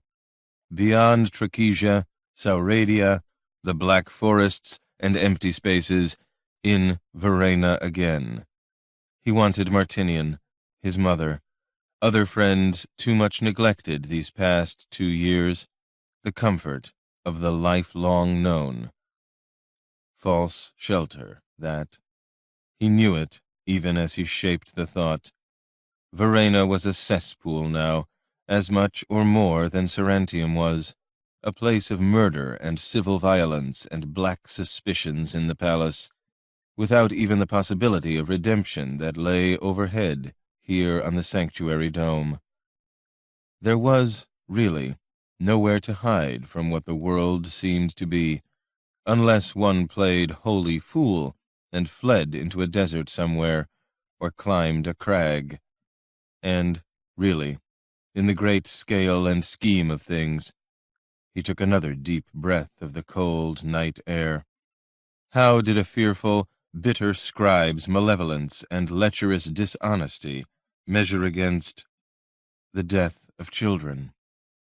It didn't. It didn't at all. It occurred to him that sometimes you didn't really arrive at a conclusion about your life. You just discovered that you already had. He wasn't about to flee from all this, let his hair grow wild and his garments stink of unwashed sweat and excrement in the desert, while his skin blistered and burned. One lived in the world, sought what slender grace was to be found, however one defined such things, and accepted that Jad's creation, or Ludan's, the Zubir's, or that of any other worshipped power, was not a place where mortal men and women were meant to find tranquil ease. There might be other worlds, some taught as much, better than this, where such harmonies were possible. But he didn't live in one, and was not ever going to live in one. And thinking so, Crispin turned and looked down the street a little way, and he saw the torchlit wall of the enormous house adjacent to Pertenius's, and the gated courtyard into which an elegant litter had been carried a little time ago, and in the starlit dark he saw that the front door of that house now stood open to the night, and a servant woman was there, robed against the chill, a candle in her hand, looking at him. The woman saw that he had noticed her. Wordlessly, she lifted the candle and gestured with her other hand toward the open doorway. Crispin had actually wheeled around to face the other way before he'd even realized he was doing so, the movement entirely involuntary. His back to the dark invitation of that light, he stood very still again in the street. But all was changed now, changed utterly by that open door. To his left, above the handsome stone and brick facades of the houses here, the arc of the starlit dome rose, a serene curve above all these jagged, wounding mortal lines and edges, disdainful of them in its purity.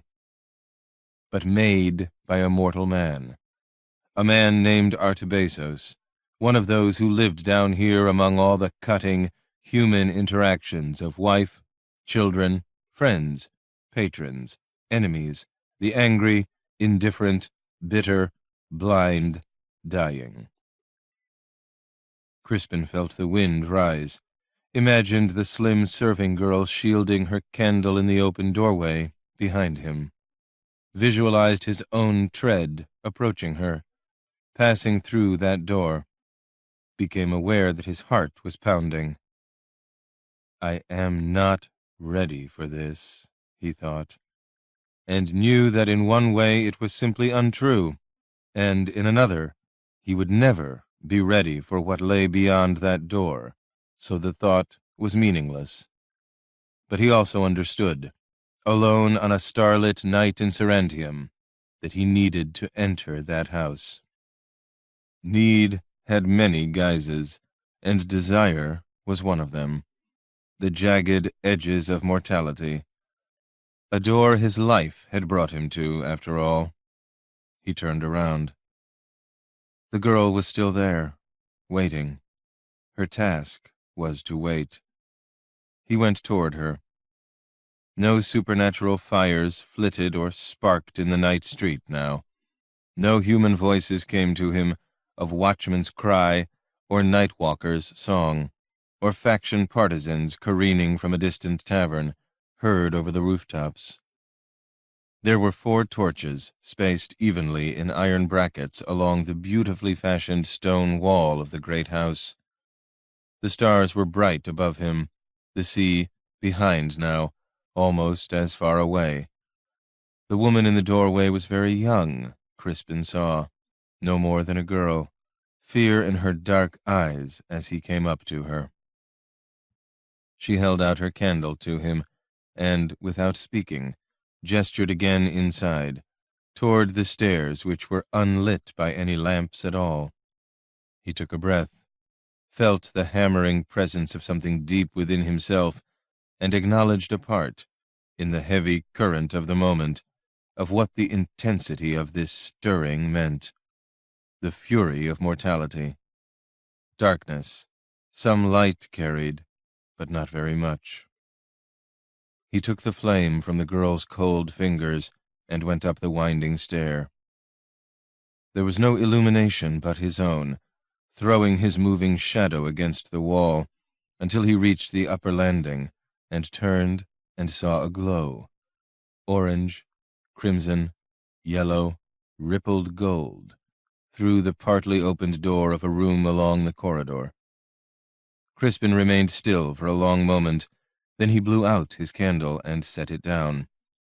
A blue-veined, marble-topped table, iron feet like lions' paws.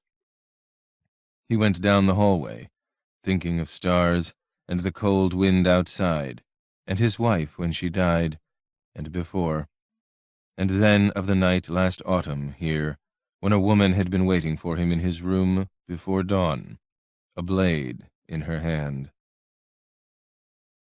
He came to her door now through this dark house, pushed it open, entered, saw lamps, the fire, low and red, a wide bed. He leaned back against the door, closing it with his body, his heart drumming in his chest, his mouth dry. She turned, had been standing by a window over an inner courtyard. Her long, pale, golden hair was unpinned and down, all her jewelry removed. She wore a robe of whitest silk, a bride's night raiment. In bitter irony? In need? His vision actually blurred with apprehension and desire, seeing her, his breath coming ragged and quick. He feared this woman and almost hated her, and he felt that he might die if he did not have her. She met him in the middle of the room. He was unaware of having stepped forward, time moving in spasms, as in a fever dream. Neither of them spoke. He saw the fierce, hard blue of her eyes, but then she suddenly twisted and lowered her head, exposing her neck like a wolf or a dog in submission. And then, before he could even react, respond, try to understand, she had lifted her head again, the eyes uncanny, and took his mouth with her own as she had done once, half a year ago. She bit him this time, hard. Crispin swore, tasted his own blood. She laughed, made to draw back. He cursed again, aroused beyond words, intoxicated, and held her by the curtain of her hair, pulling her back to him. And this time, as they kissed, he saw her eyes fall shut, her lips part, a pulsing in her throat, and Styliani's face in the flickering firelight of her room was white as her robe, as a flag of surrender. There was none, however, no surrendering. He had never known love-making as a battle before, each kiss, touch, coming together, twisting apart for desperate breath, an engagement of forces, the need for the other hopelessly entangled with anger and a fear of never coming back out, never controlling oneself again. She provoked him effortlessly, would approach, touch, withdraw, return, lowered her neck again once in that brief, submissive averting, her throat long and sleek, the skin smooth and scented and young in the night, and he felt a sudden, genuinely shocking tenderness entwine with anger and desire. But then she lifted her head again, the eyes brilliant, mouth wide, and her hands raked his back as they kissed. Then, very swiftly, she lifted his hand and, twisting away, bit him there. He was a worker in mosaic, in glass and tile and light. His hands were his life. He snarled something incoherent, lifted her off the ground, carried her before him to the high, canopied bed. He stood a moment there, holding her in his arms, and then he laid her down. She looked up at him, light caught in her eyes, changing them. Her robe was torn at one shoulder. He had done that. He saw the shadowed curve of her breast with the firelight upon it. She said, "Are you certain?" He blinked. What? He would remember her smile then, all that it meant and said about Styliani. She murmured, ironic, assured, but bitter as the ashes of a long-ago fire. "Certain it isn't an empress or a queen you want, Rodion?" He was speechless a moment, looking down upon her, his breath caught as on a fishhook embedded in his chest. He became aware that his hands were shaking. "Very certain," he whispered hoarsely, and pulled his own white tunic over his head. She lay motionless a moment, then lifted one hand and traced a long finger lightly, slowly down his body, a single straight movement, illusion of simplicity, of order in the world. He could see that she was struggling hard for her own control, though, and that added to his desire. Very certain. It was entirely true, and yet hopelessly not so. For where could certainty lie in the world in which they lived? The clean, straight movement of her finger was not the movement of their lives. It didn't matter, he told himself. Not tonight. He let the questions and the losses slip from him. He lowered himself upon her, and she guided him hard into her, and then those long, slender arms and her long legs were wrapped around his body, hands gripping in his hair, and then moving up and down his back, mouth at his ear, whispering things, over and again, rapid and needful, until her own breathing grew more ragged and terribly urgent, exactly as his own. He knew he must be hurting her, but heard her cry out harshly only as her body curved upward in its own arc and lifted him with her for that moment, away from all the jagged edges and the broken lines. He saw tears startle like diamonds on her cheekbones, and he knew that even consumed like a burning taper by desire, she was raging within against the revealed weakness of that, the dimensions of longing betrayed. She could kill him now, he thought, as easily as kiss him again. Not a haven, this woman, this room, not a shelter of any kind at all, but a destination he'd needed overwhelmingly to reach, and could not, by any means, deny. These bitter, furious complexities of human need, down here beneath the perfect dome and the stars. You have no dread of high places, I may assume? Lying beside each other, some of her golden hair across his face, tickling a little, one of her hands on his thigh. Her face was averted. He could see only a profile as she stared at the ceiling. There was a mosaic there, he now saw, and abruptly remembered Ciro's who had made it, whose hands had been broken by this woman for his failings. A fear of heights? It would be an impediment in my work. Why? You will leave through the window. He may be home soon with his own servants. Go down the wall and across the courtyard to the far end by the street. There is a tree to climb. It will take you to the top of the outer wall. Am I leaving now? She turned her head then. He saw her mouth quirk a little. I hope not, she murmured, though you may have to depart in haste if we delay too long. Would he come in? She shook her head. Unlikely. People die because of unlikely things. She laughed at that. True enough. And he would feel compelled to kill you, I suppose. This surprised him a little. He'd somehow concluded that these two, the strategos and his aristocratic prize, had their shared understandings in matters of fidelity. That servant with her candle, visible to the street in the open doorway. He was silent. Do I frighten you?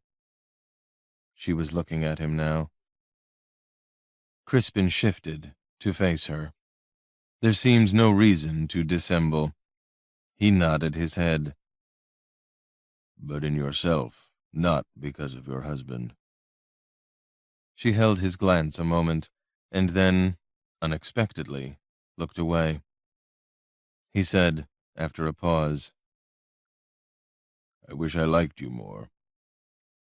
Liking? A trivial feeling, she said, too quickly. It has little to do with this. He shook his head. Friendship begins with it, if desire doesn't. Styliani turned back to him. I have been a better friend than you know, she said. From the outset, I did tell you not to become attached to any work on that dome. She had said that, without explaining it. He opened his mouth, but she held up a finger and laid it against his lips. No questions, but remember. An impossibility, he said, not to be attached. She She shrugged. Ah, well, I am helpless against impossibilities, of course. She shivered suddenly, exposed to the cold air, her skin still damp from lovemaking. He glanced across the room, rose from the bed and tended to the guttering fire, adding logs, shifting them. It took him a few moments, building it up again. When he stood, naked and warmed, he saw that she was propped on one elbow, watching him with a frank, appraising gaze. He felt abruptly self-conscious, saw her smile, seeing that. He crossed back toward the bed and stood beside it, looking down at her. Without shame or evasion, she lay, unclothed and uncovered, and let him track with his gaze the curves and lines of her body, arc of hip, of breast, the fine bones of her face. He felt the stirrings of desire again, irresistible as tides. Her smile deepened as her glance flicked downward. Her voice, when she spoke, was husky again. I did hope you weren't in haste to find the courtyard and the tree. And she reached out with one hand and stroked his sex, drawing him to the bed and back to her that way. And this time, in a slower, more intricate dance, she did eventually show him, as she'd offered half a year ago, how Leontes liked to use a pillow, and he discovered something new about himself then, and illusions of civility. At one point, later, he found himself doing something to her he'd only ever done for Elandra, and it came to him, feeling her hands tightening in his hair, hearing her whispering a stream of incoherent words as if unwilling, compelled, that one might feel the sadness of loss, of absence, love and shelter gone, but not be endlessly consumed and destroyed as by an ongoing lightning bolt of tragedy. Living was not, in and of itself, a betrayal. Some had tried to tell him this before. He knew. She made a higher sound then, on a taken breath, as if in pain or fighting something. She drew him up and into her again, her eyes tightly closed, hands pulling him, and then swiftly turned them both together so she rode upon him now, harder and harder, imperative, her body glistening in the firelight. He reached up and touched her breasts, spoke her name, once, resisting that, but impelled, exactly as she had been. Then he gripped her hips and let her begin to drive them both, and at length he heard her cry aloud and opened his eyes to see that arcing of her body again, the skin taut across her ribs as she bent back above him like a bow. There were tears on her cheeks, as before, but this time he reached up and drew her slowly down and kissed them, and she allowed him to do so. And it was then, lying upon him in an aftermath, her body shaking and his, her hair covering them both, that Styliani whispered without warning, eerily gentle in his memory of the moment after.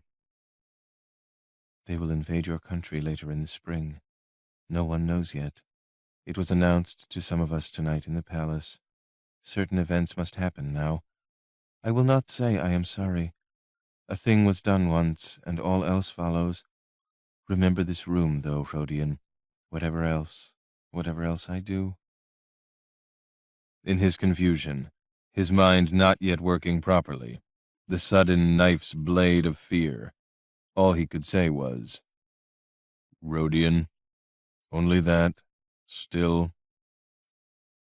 She lay upon him, not moving now. He could feel the beating of her heart. Rodion, she repeated, after a considering silence. I am what I've been made to be. Don't be deceived. Then why were you weeping? He wanted to ask, but didn't. He would remember these words, too, all of them, and the straining, backwards arcing of her body, and those bitter tears at her own exposed need. But in the silence that came after she spoke, what they both heard was the front door down below closing heavily, reverberating. Styliani shifted a little. Somehow he knew she would be smiling, that wry, ironic smile. A good husband. He always lets me know when he comes home. Crispin stared at her. She looked back, eyes wide, still amused. Oh dear, really? You think Leontes wants to spend his nights killing people? There's a knife in here somewhere. You want to fight him for my honor? So there was an agreement between them, of some kind. He really wasn't understanding these two at all, was he? Crispin felt heavy-headed and tired now, and afraid. A thing was done once. But a door had slammed down below, leaving no space for sorting matters through. He stumbled from the bed, began to dress. She watched him calmly, smoothing the sheets about her, her hair spread out on the pillows. He saw her drop her torn garment on the floor, not bothering to hide it further. He adjusted his tunic and belt, knelt, and quickly tied his sandals.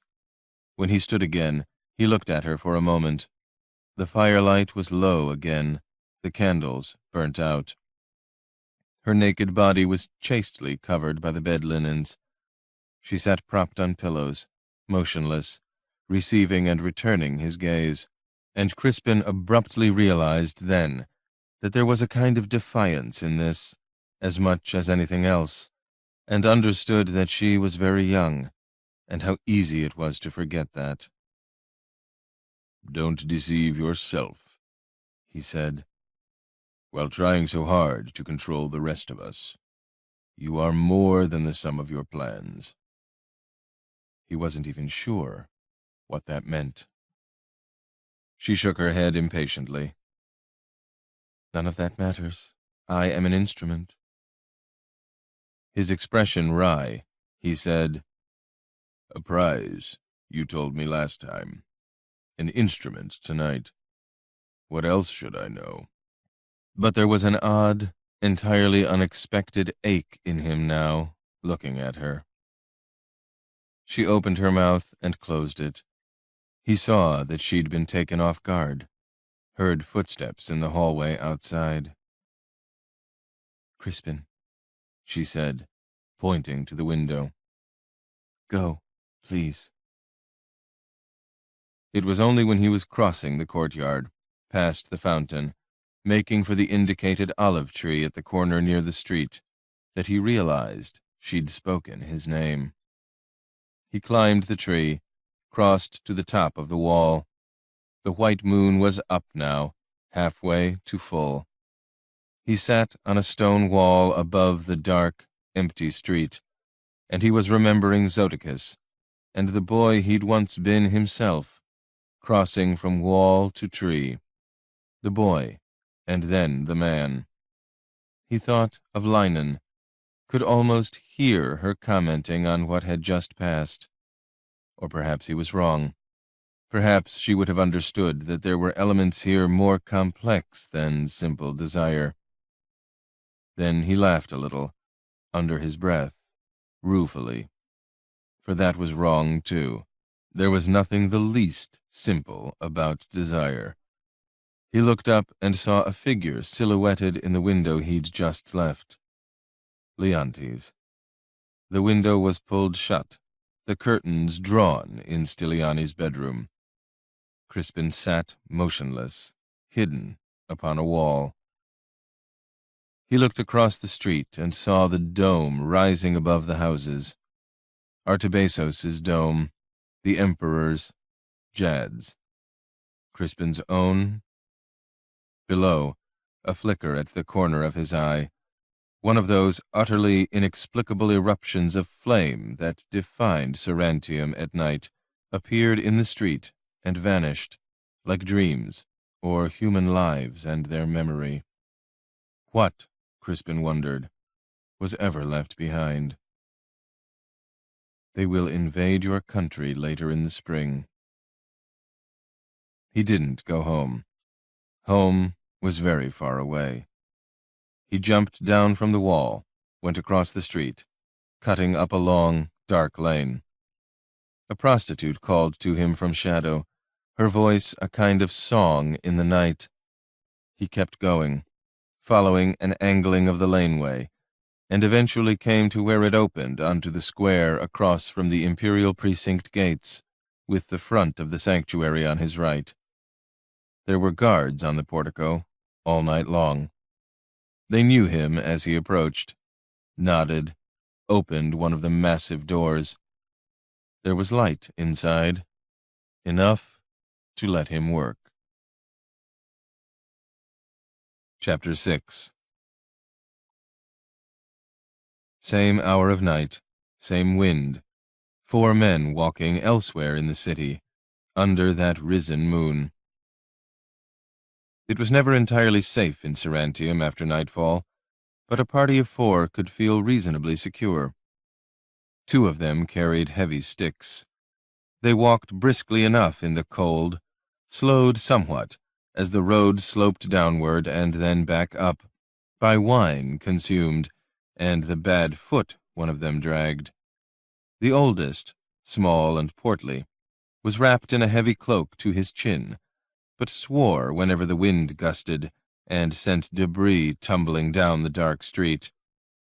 There were women abroad, too, in doorways for shelter, for they wore too little clothing in the nature of their profession. A number of them could be seen lingering with the unhoused beggars by the heat of the bakers' ovens. One of the younger men showed an inclination to slow down here, but the one in the cloak rasped an oath, and they kept moving. A woman, a girl, really, followed them a little way, and then stopped, standing alone in the street before retreating to the warmth. As she did, she saw an enormous litter carried by 8 bearers, not the usual 4 or 6, come around a corner and then move down the street, following the 4 men. She knew better than to call out after this aristocrat. If such as these wanted a woman, they made their own choices. If they did call one over to the curtained litter, it wasn't necessarily safe for the girl. The wealthy had their own rules here, as elsewhere. None of the men walking were sober. They had been given wine at the end of a wedding feast by the hostess, and had only just emerged from a noisy tavern where the oldest one had bought several more flasks for all of them to share. It was a long walk now, but Kiros didn't mind. Stromosis had been astonishingly genial in the tavern, discoursing volubly upon eel and venison, and the proper marriage of sauce and principal dish, as recorded by Aspalius 400 years ago. Kiros and the others had been aware that their master was pleased with how the day had unfolded. Or he had been, until they'd stepped back outside and realized just how cold it was now, and how late, with a long way yet through the windy streets to the Blues compound. Kiros, reasonably immune to the chill as it happened, was too exhilarated to care. The combination of a successful banquet, too much wine, intense images of their hostess, her scent, smile, words about his own work in the kitchen, and then Stromosis's affable, expansive mood in the tavern. This was one of the very good days, Kiros decided. He wished he were a poet, that he could put some of these tumbling about feelings into words. There was a clatter of noise ahead. 6 young men spilled from the low door of a tavern. It was too dark to see them clearly. If they were greens, this could be dangerous, with the season soon to start and anticipation rising. If they had to run, Kiros knew he would be the problem. The four men bunched themselves more closely together. Unnecessarily, as it turned out, the tavern party meandered untidily down the hill toward the waterfront, attempting a marching song of the day. Not Greens. Soldiers on leave in the city. Kiros drew a relieved breath. He glanced back over his shoulder, and so he was the one who saw the litter following behind them in the darkness. He said nothing, walked on with the others, laughed dutifully at Razik's too loud joke about the inebriated soldiers. One of them had stopped to be sick in a shop doorway. Kiros looked back again as they turned a corner, passing a sandal shop and a yogurt stand, both long since closed for the night. The litter came around the corner, keeping pace with them. It was very large. 8 men carried it. The curtains were drawn on both sides. Kiros felt a queasy apprehension. Litters at night weren't at all unusual. The well-to-do tended to use them, especially when it was cold. But this one was moving too precisely at their own speed and going exactly where they went. When it followed them diagonally across a square, around the central fountain, and then up the steep street on the opposite side, Kiros cleared his throat and touched Strimosis on the arm. "I think," he began as the chef looked at him. He swallowed. "It is possible we're being followed." The other 3 stopped and looked back. The litter immediately halted, the dark-clad bearers motionless and silent. The street was empty around them. Closed doors, closed shop fronts, 4 men standing together, a patrician's curtained litter. Silence, nothing else. The white moon hung overhead above a small chapel's copper dome. From a distance there came the flaring sound of sudden, raucous laughter. Another inn, patrons leaving. Then that sound faded away. In the stillness, the 3 young men heard Strimosis of Amoria let out a long breath, then swear, quietly, but with intense feeling. "Stay where you are," he told them, and he walked back toward the litter. "Fuck," whispered Razik, for want of anything better to say. Kiros felt it, too, a sense of menace, oppression. They were silent, watching the little chef. Strimosis approached the litter. None of the bearers moved or spoke. The chef stopped by the drawn curtains on one side. He appeared to be speaking, but they couldn't hear him, or any reply from within. Then Kiros saw the curtain lifted and pulled back slightly. He had no idea who was inside, man or woman, or more than one person. The litter was easily large enough for that. He did know that he was afraid now. "Fuck," said Razik again, watching. "Fuck," Mergius echoed. "Shut up," Kiros said uncharacteristically. "Both of you." Strimosis appeared to be speaking again, then listening. Then he folded his arms across his chest and said something else. After a moment, the curtain fell closed, and a moment later, the litter was turned around and began to move the other way, back down toward the square. Strimosis stayed where he was, watching, until it disappeared beyond the fountain. He walked back to the 3 young men. Kiros could see that he was disturbed, but he didn't dare ask any questions. "Who in the God's name was that?" Razik said, not feeling the same compunction. Strimosis ignored him, as if the young man hadn't even spoken. He started walking. They fell in stride with him. No one said anything more, not even Razik. They came to the compound without further incident. were known by torchlight and admitted. "Good night," Stromosis said to the three of them, at the entrance to the dormitory. Then he walked away without waiting for a response. Razik and Mergius went up the steps and in, but Kiros lingered on the porch. He saw that the chef did not go toward his private rooms. Instead, he walked across the courtyard to the kitchens. A moment later, Kiros saw lamps being lit there. He wanted to go over, but did not. Too much presumption. After another moment, he took a last breath of the cold air and stepped inside after the others. He went to bed. Didn't sleep for a long time.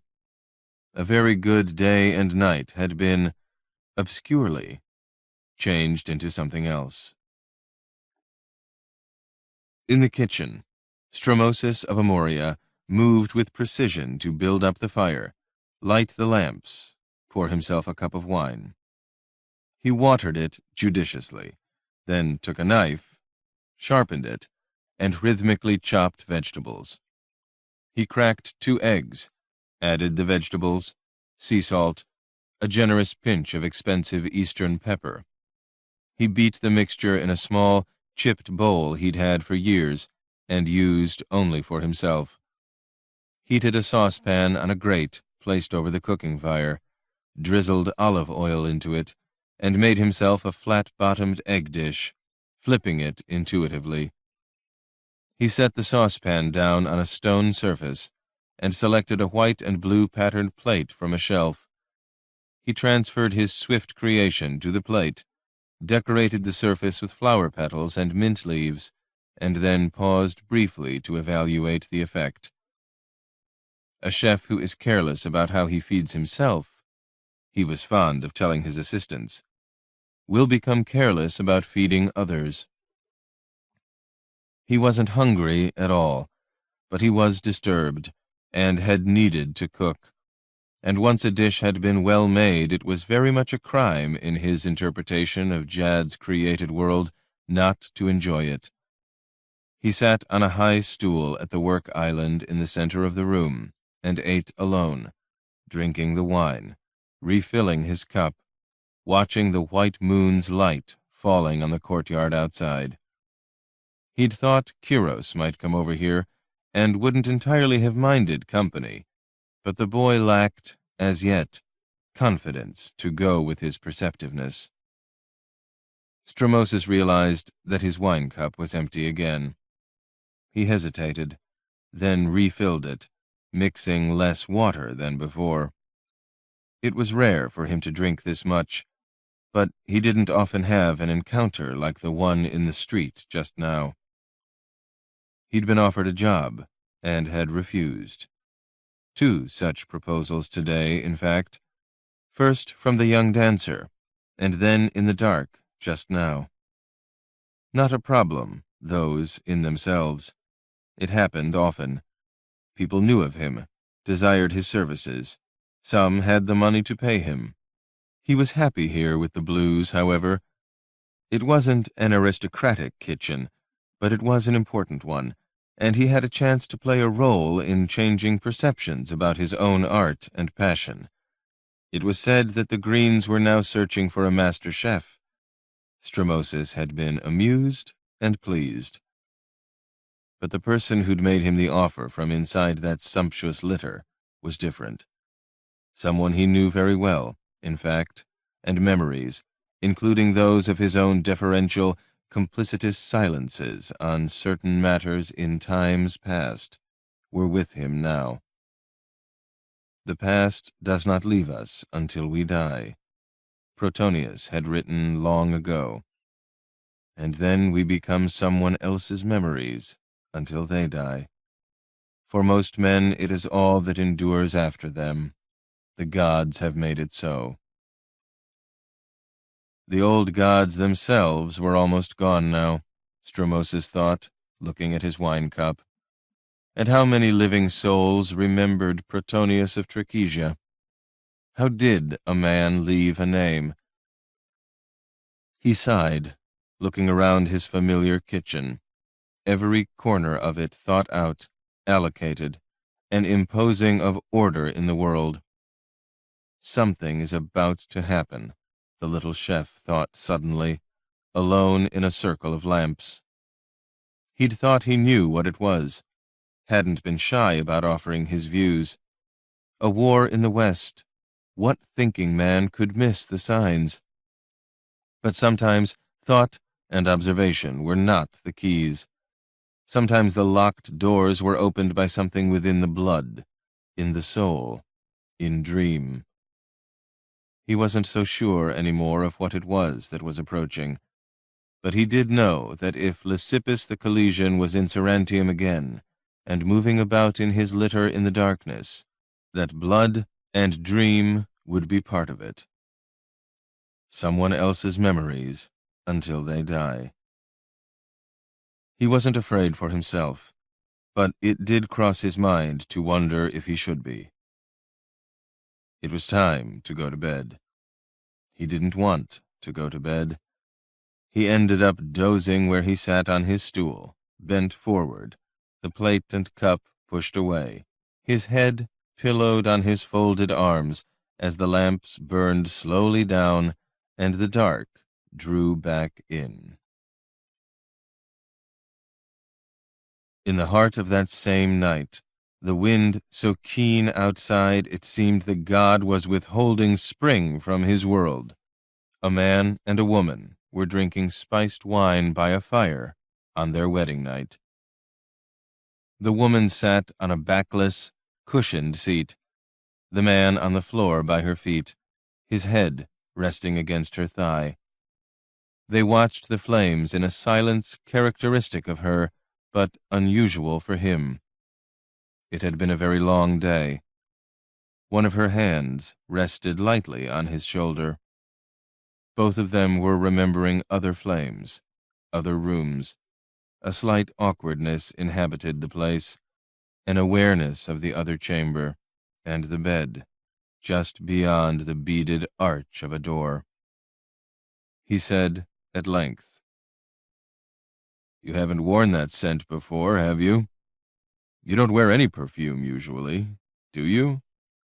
She shook her head, then, realizing he couldn't see her, murmured, "No." And after a hesitation, "It's Sheeran's. She insisted I wear it tonight." He turned his head then and looked up at her, his eyes wide. "Hers? Then it's the Empress's perfume?" Kezia nodded. "Sheeran said I should feel like royalty tonight." She managed a smile. "I think it is safe, unless you've invited guests."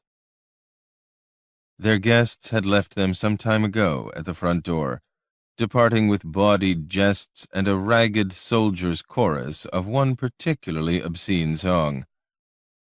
Carolus, newly appointed Chiliarch of the 2nd Calesian Cavalry, chuckled briefly, then fell silent. "I can't imagine wanting anyone else to be with me," he said quietly, and then, "And you don't need Alexana's scent to be royal here." Kezia made a wry face, an expression from her past, at home.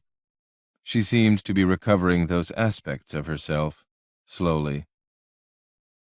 "You are a flatterer, soldier.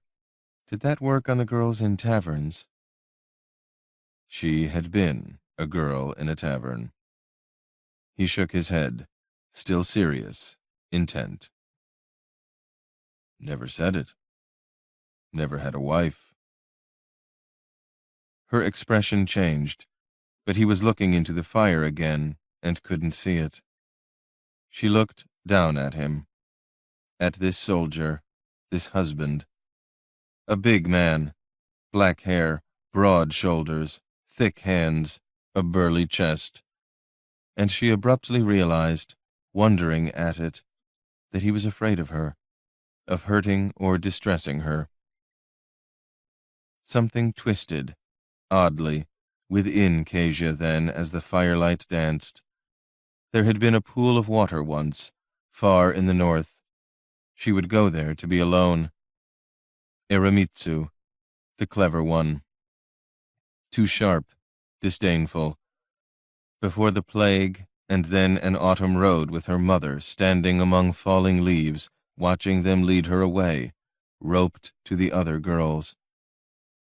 The gods of the north, those wind-swept open spaces, or Jad, or the Zubir of the southern Aldwood. Someone or something had led her to this room. There seemed to be shelter here. A fire, walls, a man sitting quietly on the floor at her feet. A place out of the wind, for once. It was a gift. It was a gift. The twist in her heart tightened as she looked down. A gift. Her hand, in turn, tightened on his shoulder, moved to brush his hair. "You do now," she said. "You have a wife now. Will you not take her to bed?" "Oh, Jad," he said, releasing his breath in a rush, as if he'd been holding it for a long time. She actually laughed. Another gift.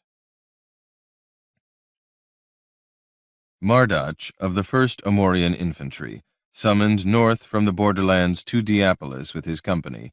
None of the officers would say for certain why, though everyone had guesses. Was half convinced he'd been poisoned by something he'd eaten in one of the cowpony they'd sampled tonight. Wretched luck. His very first leave in the city, after 6 months in the Emperor's army, and he was sick as a basanid dog, with the older men laughing at him. A few of the others had waited the first 2 times he'd been forced to stop and heave his guts in a shop doorway. But when his belly churned again and he slowly recovered to stand precariously upright, wiping his wet chin, shivering against a wall in the butt-freezing wind, he discovered that the bastards had gone on without him this time. He listened, heard singing voices somewhere ahead, and pushed off from the wall to follow. He was far from sober, in addition to the extreme disarray of his internal organs. He soon lost track of the singing, and he had no real idea where he was. He decided he'd head back toward the water. They'd been going that way in any case, and find either another Cowpona, or their inn, or a girl. The white moon had to be east, which gave him a direction. He didn't feel as sick anymore either, which was a blessing of bright Helaticos, ever the soldier's friend. It was cold, though, and the downward-sloping way seemed longer, and the lanes more twisty than earlier in the evening. It was strangely difficult to keep going in the proper direction. He kept seeing those eerie flames as he went, appearing, disappearing. You weren't supposed to talk about them, but they were unsettling, in the extreme. Made him jump, they did.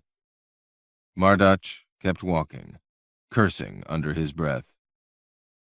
When a litter he hadn't seen or heard pulled up beside him, and a clipped, aristocratic voice from inside asked if a citizen could assist a brave soldier of the Empire, he was entirely happy to accede. He achieved a salute, then climbed inside as one of the big bearers pulled the curtain back for him. Mardach settled himself on plump cushions, aware of his own unsavory smell, suddenly. The man inside was even bigger than the litter-bearer. Stupefyingly so, in fact. He was huge. It was very dark when the curtain fell back, and there was a sweetish scent, some perfume that threatened to churn Mardach's stomach again. "You are heading for the waterfront, I assume?" the patrician asked. "Course I am," Mardach snorted. "Where else'll a soldier find a whore he can afford, begging your lordship's pardon?" "Best to be careful of the women there." the man said. His voice was distinctive, curiously high-pitched, very precise. Everyone says that. Mardoch shrugged. It was warm here. The pillows were astonishingly soft. He could almost sleep. In the dark, it was hard to make out the details of the man's face. The bulk of him was what registered. Everyone is wise. Will you take wine? 2 days later, when muster was taken in Diapolis among the first Amorians, Mardoch of Sarnica would be among 3 men reported missing and routinely declared a deserter. It did happen when the young country soldiers went into the city and were exposed to what it offered in the way of temptation. They were all warned, of course, before being allowed to go on leave. Recaptured men could be blinded or maimed for desertion, depending on their officers. For a first offense and a voluntary return, you would probably just be whipped. But with rumors of war growing and the frenzy of building in the shipyards in Diapolis and on the other side of the strait, past the small forested islands, the soldiers knew that those who didn't return on their own might expect much worse when they were tracked down. Men were killed for deserting in wartime. Within another day or two, some of the rumors would become more specific. The Eastern Army was losing half its pay, it was said. Then someone heard they'd lose all of it. Some business about farmland granted to compensate. Farmland at the edge of the desert? No one found it amusing. Those plans were said to be for those who stayed behind in the East. The rest of them were going to war, in those boats being slapped together much too quickly for an infantryman's comfort. That was why they'd been ordered to Diapolis, to sail that long way west, far from home, to Batiara, to fight the Anti, or the Initiai, those savage, godless tribes that ate their enemies' cooked flesh and drank their hot blood, or gouged knife slits in bellies, and raped soldiers in there before gelding and skinning them and hanging them from oak trees by their hair. 2 of the 3 missing soldiers would come back to the company on that second day, white-faced and apprehensive, badly the worse for drinking binges. They would take their lashes, be routinely salved by the company physician with wine in the wounds and down their throats. Mardoch of Sarnica didn't return. Was never found, in fact. A lucky bastard, some of his companions would decide, looking anxiously at the boats being built. "Will you take wine?" Mardoch heard the light, clipped voice ask him in the shadowed warmth of the enclosed litter. The movement of the bearers was steady, soothing. Silly question to ask a soldier. Of course he'd take wine. The cup was heavy, had jewels set into it. The wine was dark and good. The other man watched him as Mardoch drained the cup. When he held it out for more, the enormous patrician shook his head slowly in the close, scented darkness. "That will be sufficient, I think," the man said. Mardoch blinked. He had a blurred, confused sense that a hand was lying on his thigh, and it wasn't his own. "Fuck off," he thought he said. Rustem was a physician, and had spent too much time in Ispahan to be shocked or startled by iron rings set into bedposts, or the other more delicate devices he found in the room they showed him to in the senator's small, elegant guest house near the triple walls. This was, he concluded, a bedroom wherein Plautus Benosis was evidently inclined to amuse himself away from the comfort and the constraints of his family. It was hardly unusual. Aristocrats all over the world did variants of the same thing if they lived in circumstances that allowed for some privacy. Karakek had no such houses, of course. Everyone in a village knew what everyone else was doing, from the fortress on down. Rustem placed the series of thin golden rings, designed, he had belatedly realized, to fit over the shafts of variously sized male sexual organs, back into their leather bag. He pulled the drawstrings closed and replaced the bag beside the silken scarves and lengths of thin cord and a number of more obscure objects in the brass-lined trunk from which he'd taken it. The trunk hadn't been locked, and the room was now his own, as a guest of the senator. He'd felt no guilt about looking around while arranging his own belongings. He was a spy for the King of Kings. He needed to become skillful at this. Scruples would have to be expunged. Would great Shirvan and his advisers be interested to learn of the nighttime inclinations of the master of the Sarantine Senate? Rustem closed the trunk and glanced over at the subsiding fire. He could stoke it himself, of course, but he made a different decision. The objects he had just observed and held had induced unusual feelings, and an awareness of just how far away he was from his own wives. Despite the fatigue attendant upon a long and turbulent day, with a death at the outset, Rustem noted with professional expertise the signs of arousal within himself. He went to the door, opened it, and called down for someone to build up the fire. It was a small house. He heard an immediate reply from below stairs. With some satisfaction, he saw the young serving girl, Alita, she'd named herself earlier, enter the room, eyes deferentially lowered, a few moments afterward. He'd thought it might be the rather officious steward, but that fellow was clearly above such duties and probably asleep already. The hour was late. Rustem sat in the window seat and watched the woman attend to the flames and sweep the ashes. When she'd done and had risen to her feet, he said mildly, "I tend to be cold at night, girl. I should prefer you to stay." She flushed, but made no demur. He'd known she wouldn't, not in a house of this sort, and he was an honored guest. She proved to be soft, agreeably warm, compliant if not truly adept. He preferred that, in a way. If he'd wanted extreme carnal experience, he'd have inquired after an expensive prostitute. This was Sarantium. One could get anything here, word was. Anything in the world.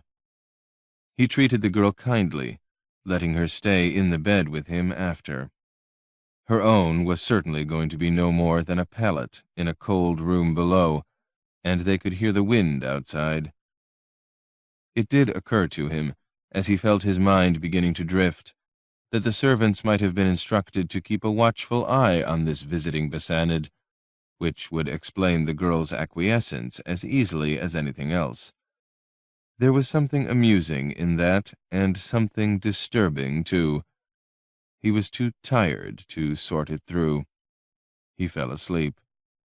He dreamed of his daughter, the one he was losing as the King of Kings raised him to glory and the priestly caste. The girl, Alita, was still with him some time later, when the entire house was roused by an urgent pounding and a shouting at the door in the depths of the night.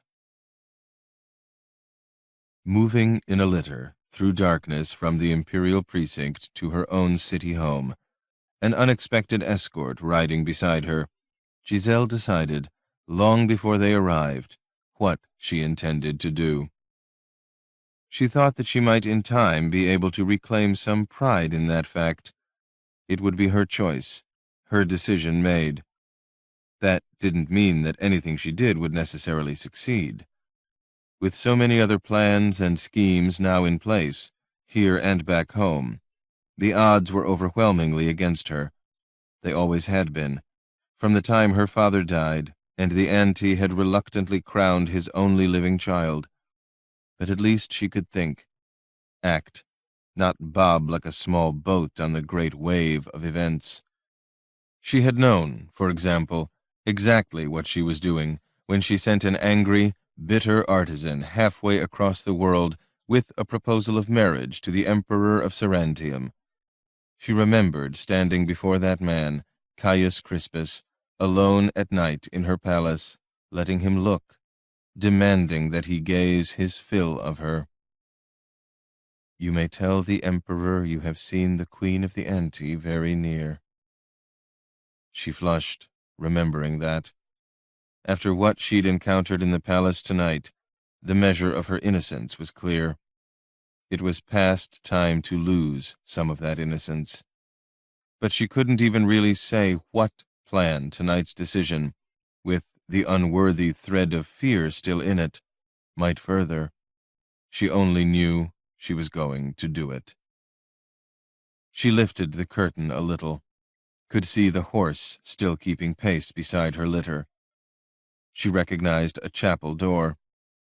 They were nearing her house. Giselle took a deep breath, tried to be amused at her fear, this primitive anxiety. It was simply a question, she told herself, of putting something new into play, something that came from her, to see what ripples it might create. In this tumble and rush of huge events, one used whatever came to hand or mind, as always, and she had decided to treat her own body as a piece in the game, in play. Queens lacked, really, the luxury to think of themselves otherwise.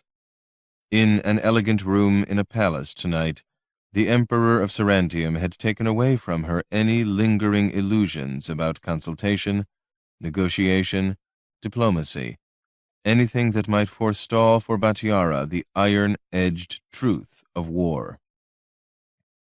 Seeing him in that exquisite small chamber with his empress, seeing her, had also removed certain other illusions. In that astonishing room, with its fabrics and wall hangings and silver candlesticks, amid mahogany and sandalwood and leather from Soria and incense, with a golden sun disk on the wall above each door and a golden tree wherein sat a score of jeweled birds, Giselle had felt as if the souls in the room were at the very center of the spinning world. Here was the heart of things. Sudden, violent images of the future had seemed to dance and whirl in the firelit air, hurtling past at a dizzying speed along the walls, while the room itself remained, somehow, motionless as those birds on the golden branches of the Emperor's tree. Valerius was going to war in Batiara. It had been resolved in his mind long ago, Giselle finally understood. He was a man who made his own decisions, and his gaze was on generations yet to be born, as much as on those he ruled today. She had met him now. She could see it. She herself, her presence here, might be of assistance or might not. A tactical tool. It didn't matter, not in the larger scheme. Neither did anyone else's views, not the strategoses, the chancellors, not even Alexana's. The Emperor of Sarantium, contemplative and courteous and very sure of himself, had a vision of Rhodius reclaimed, the sundered empire remade. Visions on this scale could be dangerous. Such ambition carried all before it sometimes. He wants to leave a name, Giselle had thought, kneeling before him to hide her face, and then rising again, her composure intact. He wants to be remembered for this. Men were like that, even the wise ones. Her father no exception. A dread of dying and being forgotten, lost to the memory of the world as it went mercilessly on without them. Giselle searched within herself and found no such burning need. She didn't want to be hated or scorned when Jad called her to him behind the sun, but she felt no fierce passion to have her name sung down the echoing years, or have her face and form preserved in mosaic or marble forever, or for however long stone and glass could endure. What she liked, she realized wistfully, was the idea of rest at the end, when it came. Her body, beside her father's in that modest sanctuary outside Verena's walls, her soul in grace with the God the auntie had adopted. Was such grace allowed? The possibility of it? Earlier, in the palace, meeting the watchful eyes of the eunuch Chancellor Gesius for a moment, Giselle had thought she'd seen pity and understanding both. A man who'd survived to serve 3 emperors in his day would have some knowledge of the turnings of the world. But Giselle was still inside these turnings, still young and alive, far from detached serenity or grace. Anger caught in her throat. She hated the very idea that someone might pity her. An auntie, a queen of the auntie, Hildrick's daughter. Pity? It was enough to make one kill.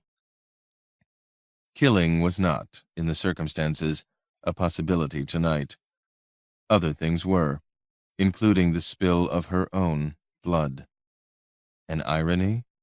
Of course it was. The world was full of those. The litter stopped. She lifted the curtain again, saw the door of her own home, night torches burning in their brackets on the wall to either side. She heard her escort swing down from his horse, saw his face appear beside her. His breath made a puff of smoke in the very cold night air.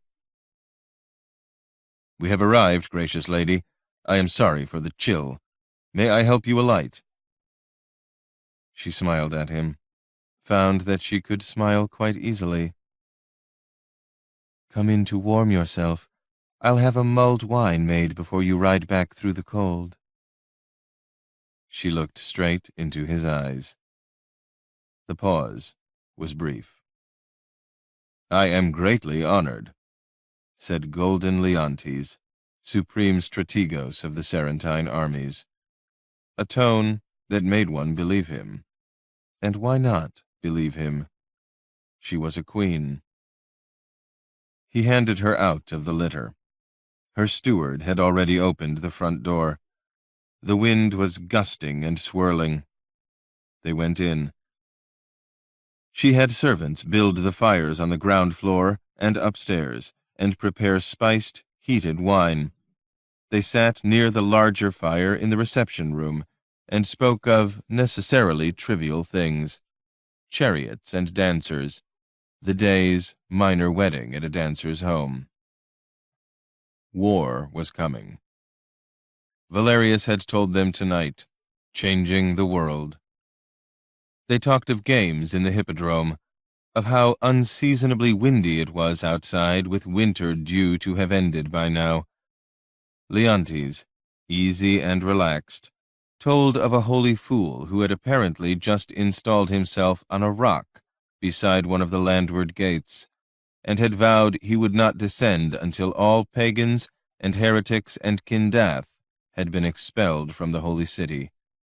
A devout man, he said, shaking his head, but one who did not understand the realities of the world. It was important, she agreed, to understand the realities of the world. The wine came, a silver tray, silver cups. He saluted her formally, speaking Rhodian.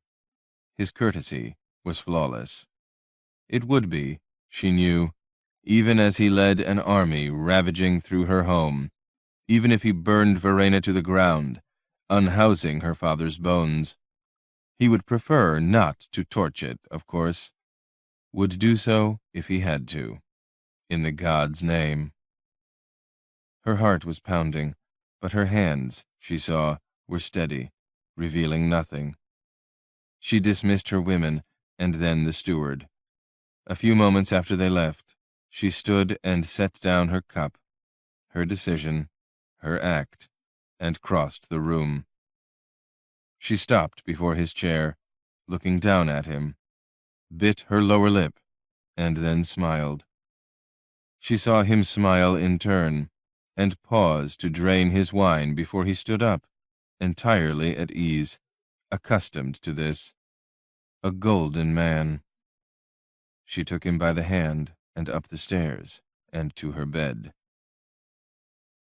He hurt her, being unprepared for innocence. But women from the beginning of time had known this particular pain, and Giselle made herself welcome it. He was startled, and then visibly pleased when he saw her blood on the sheets. Vanity. A royal fortress conquered, she thought. He spoke generously of the honor, of his astonishment. A courtier, at least as much as a soldier. Silk over the corded muscle, devout faith behind the wielded sword and the fires.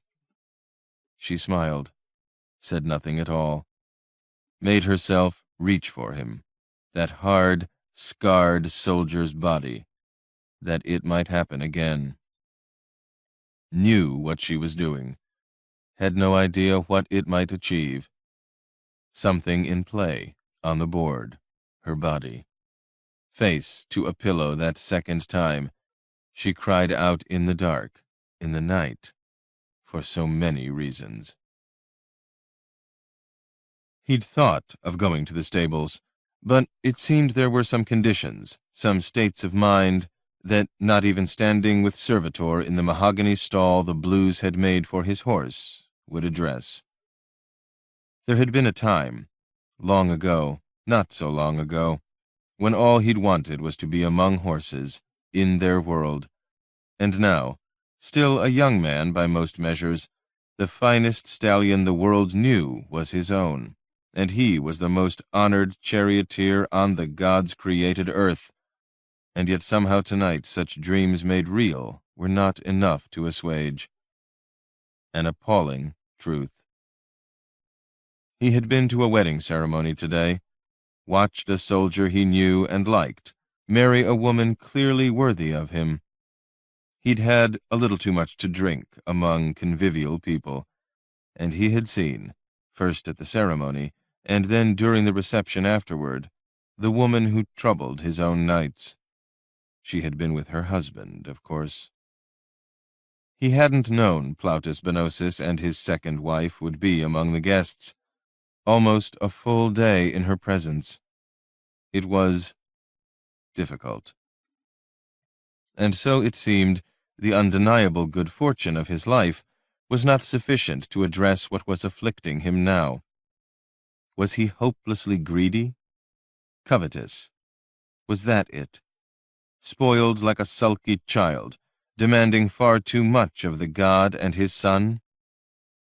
He had broken a rule of his own tonight, a rule of very long standing. He had gone to her home in the dark after the wedding party broke up. Had been absolutely certain Benosis would be elsewhere, that after the raillery of the celebration and the bawdy mood it induced, the senator's well-known, if discreetly managed, habits would assert themselves, and he'd spend the night at the smaller home he maintained for his private use. Not so. Inexplicably not so. Scortius had seen lights blazing in the iron-barred upper windows over the street at the mansion of Senator Benosis. A shivering servant, relighting wind-snuffed torches in the walls, had descended from his ladder and volunteered, for a small sum, the information that the master was indeed home, closeted with his wife and son. Scortius had kept a shrouding cloak over his face until his footsteps had led him away into the narrow lanes of the city. A woman called from a recessed doorway as he passed. "Let me warm you, soldier. Come with me. It isn't a night to lie alone." It wasn't. Jad knew. He felt old. Partly the wind and cold. His left arm, broken years ago, one of so many injuries, ached when the wind was bitter. The humiliating infirmity of an aged man, he thought, hating it. Like one of those hobbling, crutch-wielding old soldiers allowed a stool by the fire in a military tavern, sitting there all night, boring the unwary with a 10 times told story of some minor campaign of 30 years before, back when great and glorious Appius was Jad's dearly beloved emperor, and things hadn't descended to the sad state of today. And could an old soldier not be given something to wet his throat? He could become like that, Scortius thought sourly. Toothless and unshaven at a booth in the Spina, telling about the magnificent race day once, long ago, during the reign of Valerius II, when he had... He caught himself massaging the arm and stopped, swearing aloud. It ached, though, it really did. They didn't run the chariots in winter, or he'd have had a problem handling a quadriga in the turns. Crescens of the Greens hadn't looked this afternoon as if anything ached in him at all, though he must have had his injuries over the years. Every rider did. The Greens' principal driver was obviously ready for his second season in the Hippodrome, confident, even arrogant, which was as it should be. The Greens also had some new horses up from the south, courtesy of a high-ranking military partisan. Astorgas's sources said 2 or 3 were exceptional. Scortius knew they did have one outstanding new right-sider, a trace horse the Blues had dealt them in a transaction Scortius had encouraged Astorgas to make. You gave up some things to gain something else, in this case, a driver. But if he was right about the horse and about Crescens, the Greens' standard-bearer would have quickly claimed the stallion for his own team and be that much more formidable. Scortius wasn't worried. He even enjoyed the idea of someone thinking he could challenge him. It stirred fires within him, the ones that needed stoking after so many years in ascendancy. A formidable Crescens was good for him, good for the Hippodrome. It was easy enough to see that. But he wasn't easy tonight. Nothing to do with horses or his arm, really. It isn't a night to lie alone. Of course it wasn't. But sometimes lovemaking, bought in a doorway or otherwise, wasn't the real need either. There were notes lying on a table in his home from women who would be exquisitely happy to relieve him of the burden of being by himself tonight, even now, even so late. That wasn't what he wanted, though for a long time it had been. The woman he'd gone trudging uphill in the cutting wind to see was closeted with her husband, the servant had said, whatever that meant. He swore again, fiercely. Why wasn't the accursed Master of the Senate off playing his night games with this season's boy? What was wrong with Bonosis in Jad's name? It was at this point, walking alone, a little reckless, but one didn't normally bring companions when attending upon one's mistress at night, intending to climb her wall, that he'd thought of going to the stables. He wasn't far from the compound. They'd be warm. The smells and night sounds of horses would be those he'd known and loved all his life. He might even find someone awake in the kitchens to offer a last cup of wine and a quiet bite of food. He didn't want wine or food, or even the presence of his beloved horses now. What he wanted was denied to him, and the degree of frustration he felt was what, perhaps more than anything, was disturbing him. It felt childish. His mouth twitched at the irony. Did he feel old or young, or both? Past time to make up one's mind, wasn't it? He considered, decided. He wanted to be a boy again, simple as a boy, or failing that, he wanted to be in a room alone with Phineas. He saw the white moon when it rose, was passing a chapel of the sleepless ones just then, walking east, could hear the chanting inside. Could have gone in, a few moments out of the cold, praying among holy men, but the God and his Son at this immediate moment didn't offer any answers either. Perhaps they would have, had he been a better, more pious man, but he wasn't, and they didn't, and that was that. He saw a quick blue flicker of flame further down the street, a reminder of the half-world's presence among men, never far away in the city, and he came, in that moment, to a sudden, unexpected decision. There was another wall he could climb.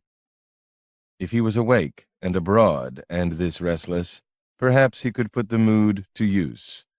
On the thought, not allowing himself time to hesitate, he turned and set off along a lane, angled to the street.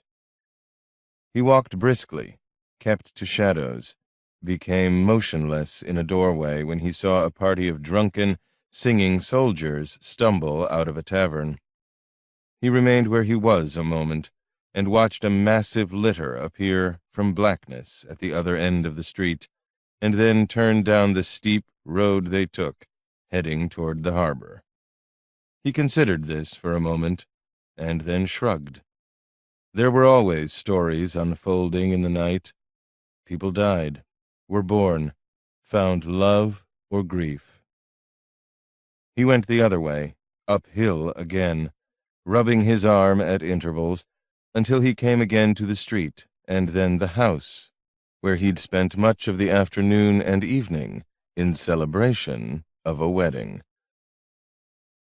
The house the Greens provided for their best dancer was handsome and well-maintained, in an extremely good neighborhood. It had a wide portico and a well-proportioned solarium and balcony overlooking the street. He had been in this home before today, as it happened, and even upstairs, visiting earlier inhabitants. Sometimes those living here placed their own bedroom at the front, using the solarium as an extension, a place from which to watch the life below. Sometimes the front chamber was a sitting room, with the bedroom at the back, over the courtyard. Without much to rely upon but instinct, he decided that Shirin of the Greens would not be the sort who placed herself over the street. She spent enough of her days and nights looking out on people from a stage. She'd be sleeping above the courtyard, he decided. Unfortunately, the houses were set so closely together here that there was no way to get to the courtyards from the front. He looked up and down the empty street. Torches burned fitfully on walls. Some had been extinguished by the wind. He looked up and sighed. In silence, having done this sort of thing many times before, he moved to the end of the portico, mounted the stone railing, and, reaching above his head with both hands, gripped and then pulled himself straight upward in one smooth motion onto the porch roof. One became very strong in the upper body and legs after years of mastering 4 horses in a chariot. One also developed injuries. He paused long enough to give vent under his breath to the pain in his arm. He really was becoming too old for this sort of thing. From portico roof to solarium balcony involved a short vertical jump, another hard gripping, and then a steady pull upward until one knee could get purchase. Life would have been easier if Shirin had chosen to make this her bedchamber, after all. She hadn't, as he'd surmised. A glance inside. Darkness, some benches, a fabric hanging on the wall above a sideboard. It was a reception room. He swore again, and then stepped up on the balcony railing, balancing. The roof above was flat, as they all were in this neighborhood, no edging at all, to let the rain run off. Made it hard to find a grip. This, too, he remembered from elsewhere. Other houses. He could fall here if his hands slipped. It was a long way down. He imagined some servant or slave finding him in the morning street, neck broken. A sudden hilarity entered into him. He was being indescribably reckless here, and he knew it. Phineas ought to have been alone. She hadn't been. He was here, climbing to another woman's roof in the wind. Footsteps sounded in the street below. He remained motionless, both feet on the railing, a hand on a corner column for balance, until they went away. Then he let go of the column and jumped again.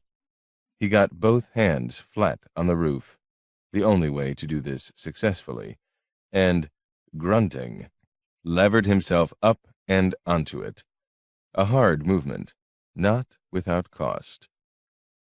He remained lying where he was for a time, on his back, determinedly not rubbing at his arm, looking up at the stars and the white moon. The wind blew. Jad had made men to be foolish creatures, he decided. Women were wiser, on the whole. They slept at night, or closeted themselves with their husbands, whatever that meant. He laughed, this time, softly to himself, at himself, and stood up.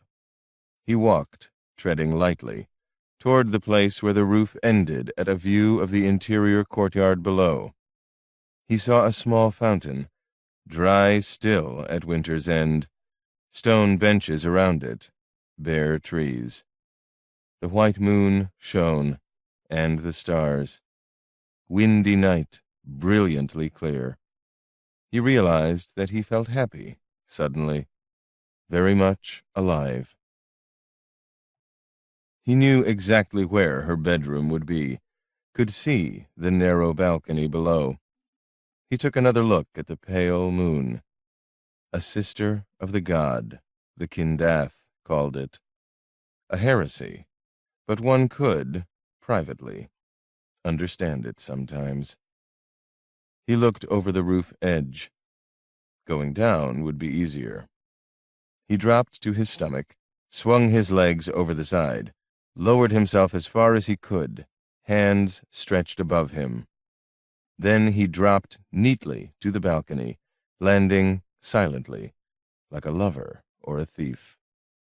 He straightened from a crouch, moved softly forward to peer through the two glass-paneled doors into the woman's room.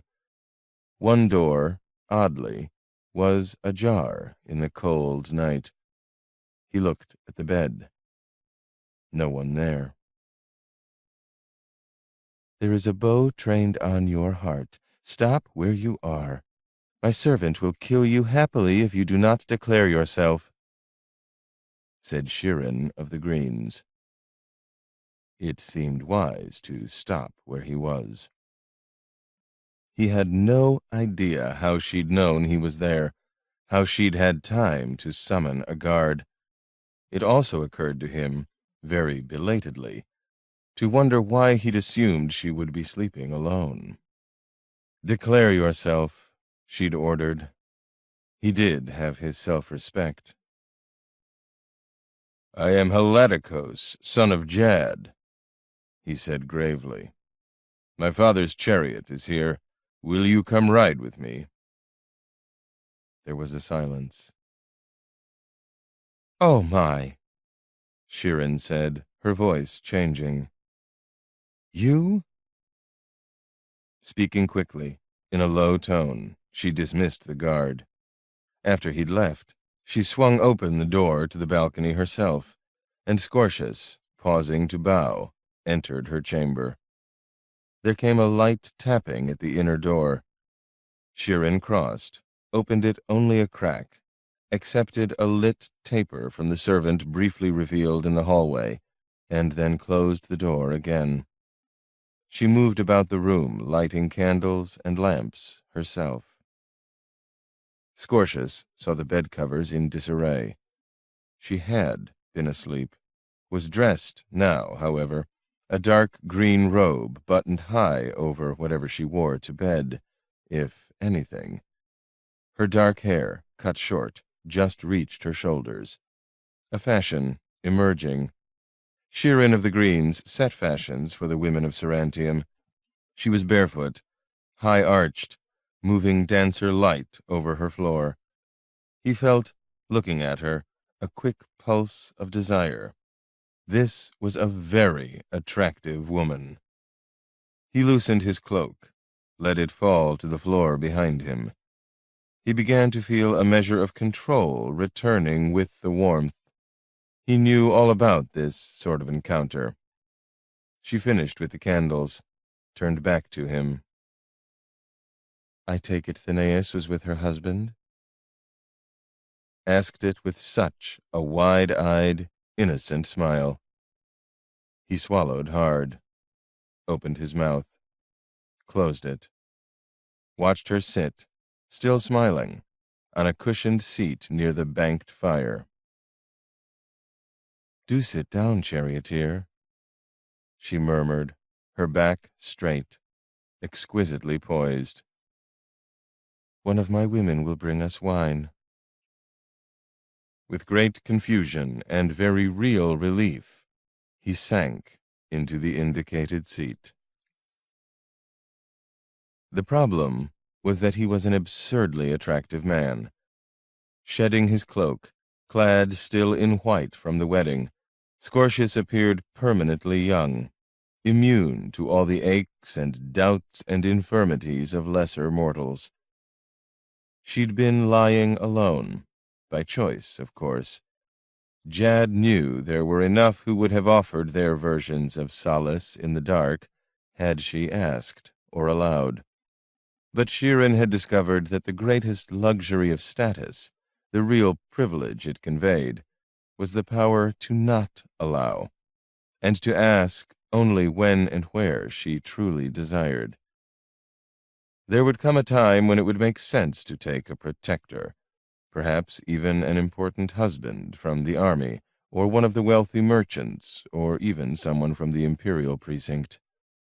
There was a living empress who was proof of such possibilities, but not now. She was young still, at the apex of her fame in the theater, and had no need, yet, for a guardian. She was guarded by celebrity and other things. Among those other things was the fact that she had someone here to warn her when there were those who sought her room after darkfall. "I understand that he couldn't be killed, but why is the man sitting at his ease with wine to come? Enlighten me, please." Dennis, isn't he gorgeous?" she asked silently, knowing what the bird would say to that. "Oh, wonderful. Wait for him to smile once more, then take him to bed. Is that the idea?" Scortius of Soria smiled uneasily. "Why, would you think that Thenaeus?" she finished for him. "Oh, women know these things, dear man.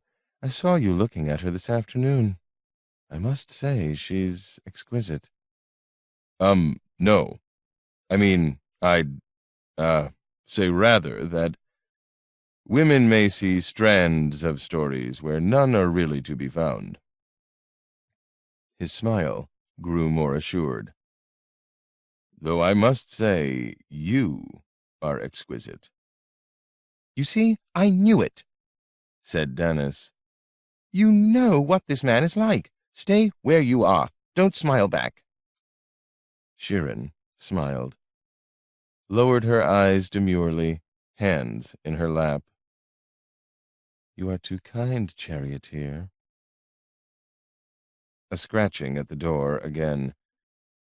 To preserve her guest's identity and avoid the windstorm of gossip this visit would cause, Shirin rose and took the tray herself from Farisa, not letting her in. She set it down on the side table and poured for both of them, though Jad knew she didn't need more wine at this hour. There was a tingle of excitement in her that she couldn't deny. The whole of the city, from palace to chapel to wharfside Cowpona, would be stupefied were it to learn of this encounter between the first of the Blues and the Green's principal dancer. And the man was— "More water in yours!" Dennis snapped. "Quiet, you. There's plenty of water in it." The bird sniffed. "I don't know why I bothered to warn you of sounds on the roof. Might as well have let him find you naked in bed. Save him so much bother." "We didn't know who it was," she said reasonably. "How did you, realize I was there?" Scortius asked, as she handed him his cup. She watched him take a long drink. "You sounded like 4 horses landing on the roof, Hellaticos." She laughed. Untrue. But the truth was not for him, or anyone. The truth was a bird her father had sent her, with a soul, never sleeping, supernaturally alert, a gift of the half-world where spirits dwelled. "Don't make jokes," Dennis complained. "You'll encourage him. You know what they say about this man." "Of course I do," Shirin murmured inwardly. "Shall we test it, my dear? He's famously discreet." She wondered how and when he was going to make his overture of seduction. She took her seat again, across the room from him, and smiled, amused and at ease, but feeling an excitement within her, hidden like the soul of the bird. It didn't happen often, this feeling. It really didn't. "You do know," said Scortius of the Blues, not moving from his seat, "that this visit is entirely honorable, if unusual. You are completely safe from my uncontrolled desires." His smile flashed. He set down his cup with an easy hand.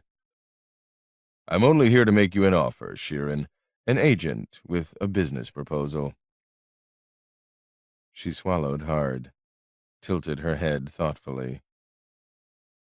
"You, have control of the uncontrollable?" She murmured. Wit could be a screen. He laughed, again, easily. "Handle 4 horses from a bouncing chariot," he said.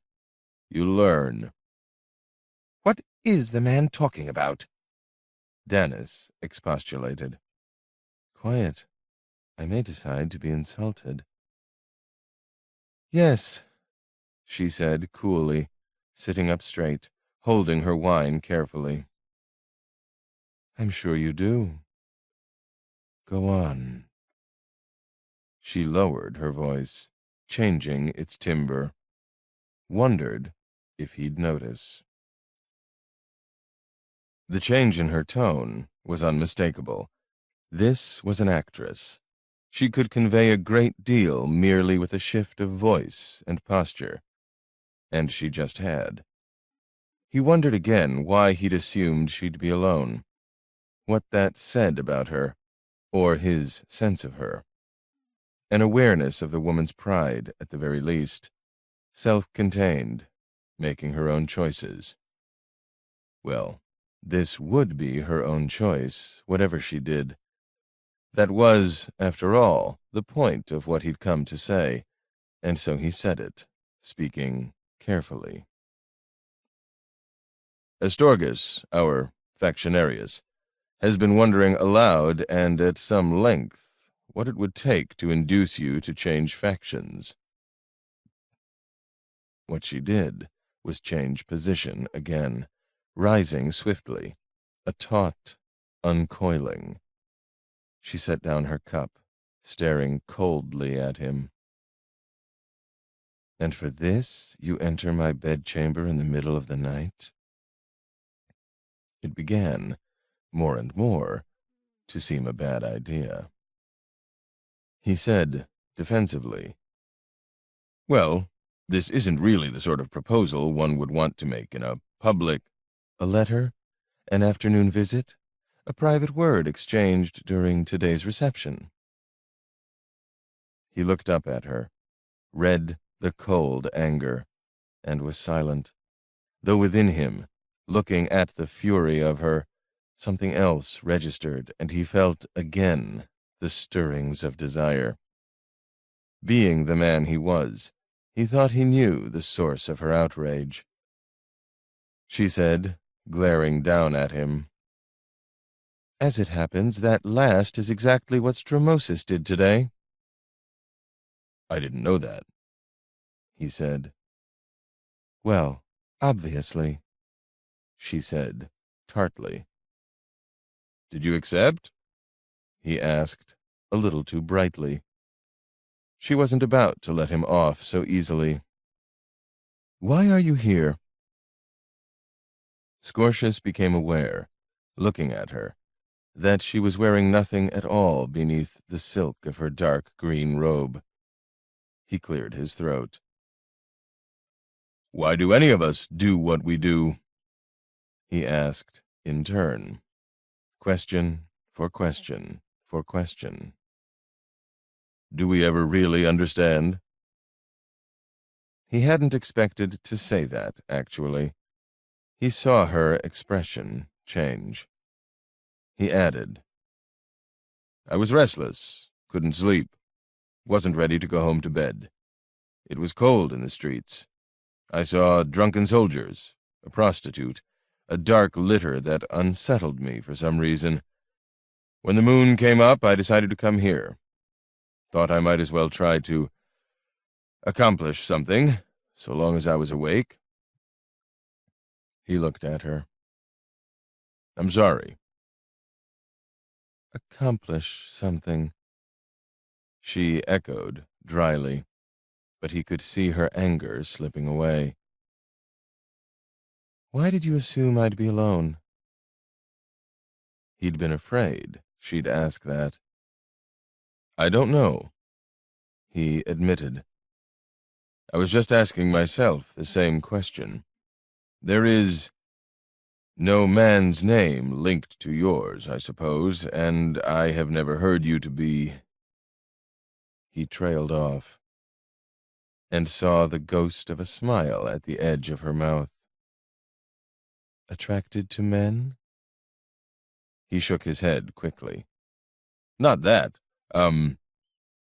Reckless with your nights?" She nodded. There was a silence.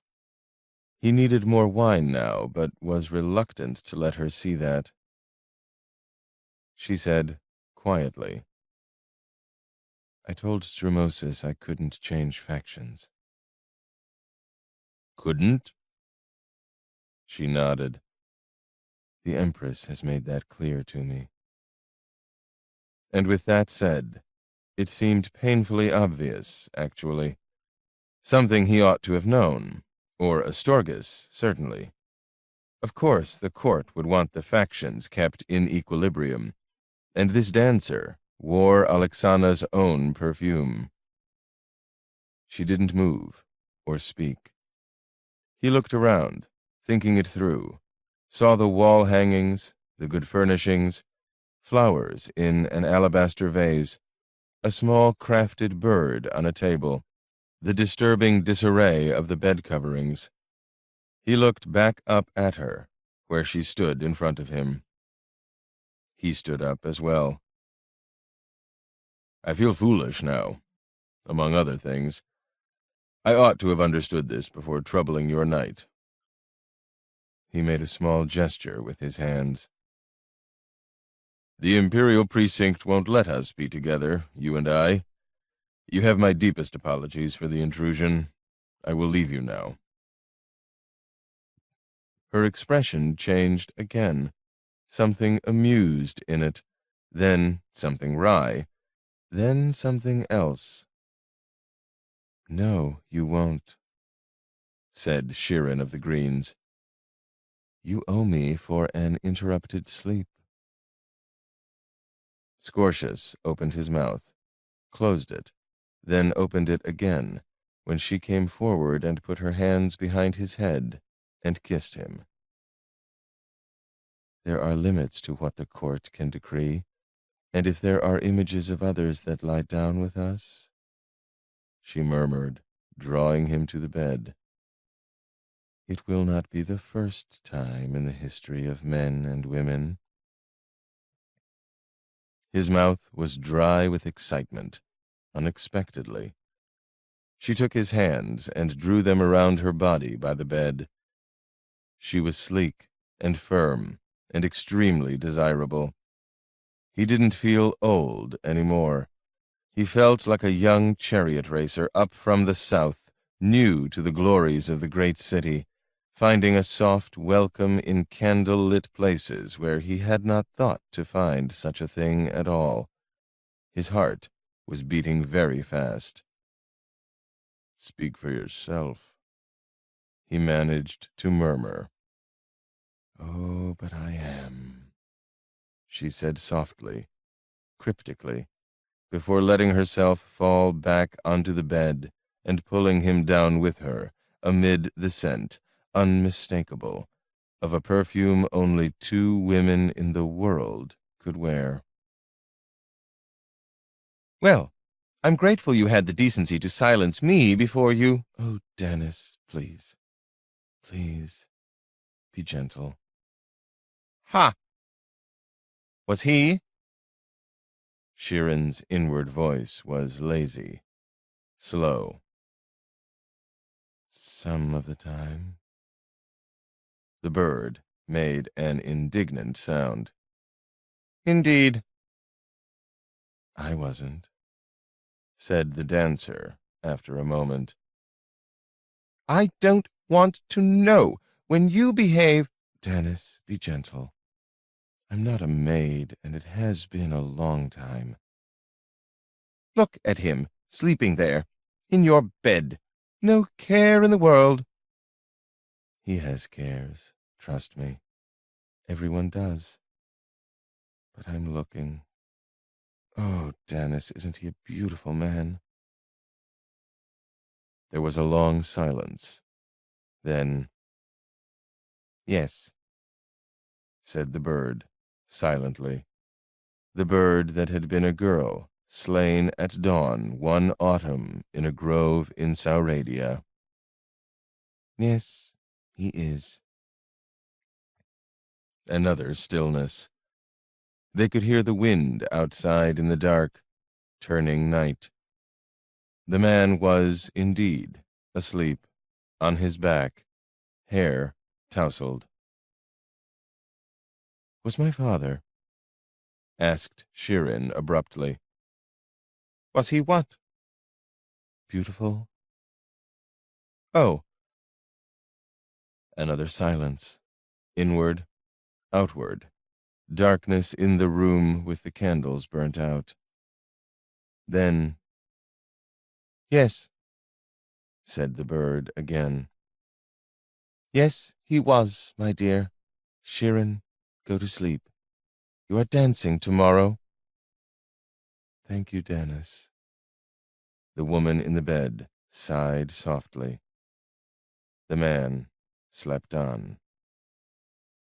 I know I will, now. The dancer was asleep when he woke, still in the dark of night. He had trained himself to do this. Lingering until dawn in a strange bed was dangerous. And although there was no immediate threat here, no lover or husband to fear, it would be awkward in the extreme, painfully public, to be seen leaving the house of Shirin of the Greens in the morning. He looked over at the woman a moment, smiling a little. Then he rose, dressed quickly, glancing once more around the silent room. When he looked back at the bed, she was awake and gazing at him. A light sleeper. He wondered what had awakened her. then wondered again how she'd known he was on the roof. "A thief in the night," she murmured sleepily. "Take what you want and go?" He shook his head. "A grateful man." She smiled. "Tell Astorgus you did all you possibly could to persuade me." He laughed aloud, but softly. "You assume this is all I can do?" Her turn to laugh, a low ripple of pleasure. "Go," she said, "before I call you back to test it." "Good night," he said. "Jad, shelter you, dancer." "And you, on the sands and off." He went out the doors to the balcony, closed them behind him, mounted the balustrade. He leaped up to the roof, swung himself onto it. His shoulder didn't hurt at all now. The cold wind blew, but he didn't feel it. The white moon was over toward the west, though much of the night was yet to run before the god finished his battles under the world and dawn could come. The stars were bright overhead, no clouds at all. Standing on Shiren's roof in this elevated quarter of the vast city, he could see Sarantium spread below him, domes and mansions and towers, random torches in stone walls, clustered, jumbled wooden houses, shop fronts closed up, squares, statues in them, an orange glow of flame where the glassworks were, or perhaps a bakery, lanes running crazily downward, and beyond them all, the harbor and then the sea, vast and dark and deep, roiled by the wind and hinting at forever. In a mood he could only call exhilarated, one he could remember from long ago but hadn't experienced in some time, Scortius retraced his steps to the front edge of the roof, swung himself down to the upper balcony there, and then, moving lightly, lowered himself to the portico. He stepped down into the street, smiling behind the cloak he drew across his face. "Fuck him!" he heard. "That bastard! Look! He came from her balcony!" Exhilaration could be dangerous. It made you careless. He turned swiftly, saw half a dozen shadowy figures, and wheeled to run. He didn't like running away, but this wasn't a situation that presented options. He was feeling strong, knew he was fleet of foot, was certain he could out-sprint whoever these assailants were. He very likely would have, in fact, had there not been as many others coming at him from the other side. Twisting away, Scortius saw the glint of daggers, a wooden staff, and then an entirely illegal drawn sword.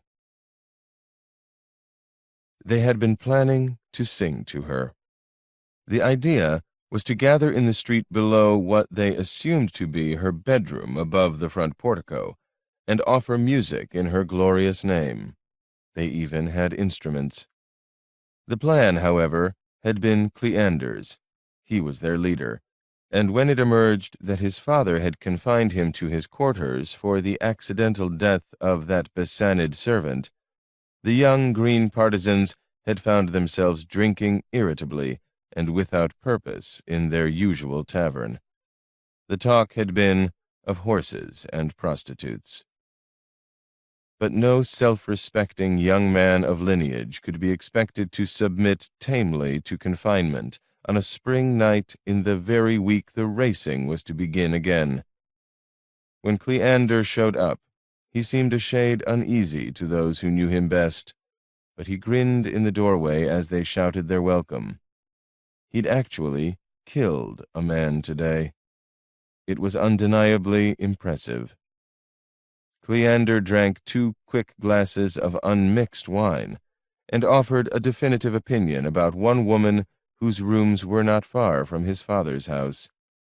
She was too expensive for most of them, so no one was in a position to refute his observations.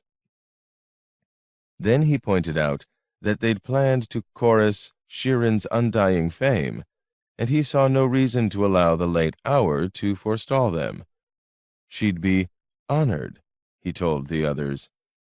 It wasn't as if they were intruding upon her, only offering a tribute from the street. He told them what she'd been wearing at her reception that afternoon when she greeted him personally. Someone mentioned the dancer's neighbors and the urban prefect's watchman, but most of them knew enough to laugh and shout the craven fellow down. They made their way out the door. 10 or 12 young men. They lost a few en route, in a stumbling cluster, variously garbed, one with a stringed instrument, 2 with flutes, moving uphill through a sharp, cold wind. If an officer of the watch was anywhere about, he elected, prudently, not to make his presence visible. The partisans of both factions were notoriously unstable in the week the racing began. End of winter, beginning of the hippodrome season. Springtime did things to the young everywhere. It might not feel like spring tonight, but it was. They reached her street and divided themselves, half to each side of her wide portico, where they could all see the solarium balcony, should Sheeran elect to appear above them like a vision when they sang. The one with the strings was swearing about the numbing cold on his fingers. The others were busily spitting and clearing throats and nervously muttering the verses of Cleander's chosen song, when one of them saw a man climbing down from that same balcony to the porch. It was an obscene, monstrous outrage, a violation of Sheeran's purity, her honor. What right did someone else have to be descending from her bedroom in the middle of the night? The contemptible coward turned to run as soon as they cried out. He had no weapon, didn't get far. Marcellus's staff caught him a heavy blow to the shoulder as he tried to dodge around the group of them to the south. Then quick, wiry Darius knifed him in the side, ripping the blade upward, and one of the twins got him with a kick in the ribs on the same side, while the bastard was flattening Darius with a blow of his fist. Darius moaned. Cleander came running up then, with his sword drawn, the only one of them reckless enough to carry one. He'd already killed today, and he was the one who knew Sheeran. The others backed away from the man, who was lying on the ground now, holding his torn side. Darius got to his knees, then moved away. They fell silent, a sense of awe, the power of the moment overtaking them. They were all looking at the sword. There were no torches burning on the walls. The wind had blown them out. No sight or sound of the night watch. Stars, wind, and a white moon westering.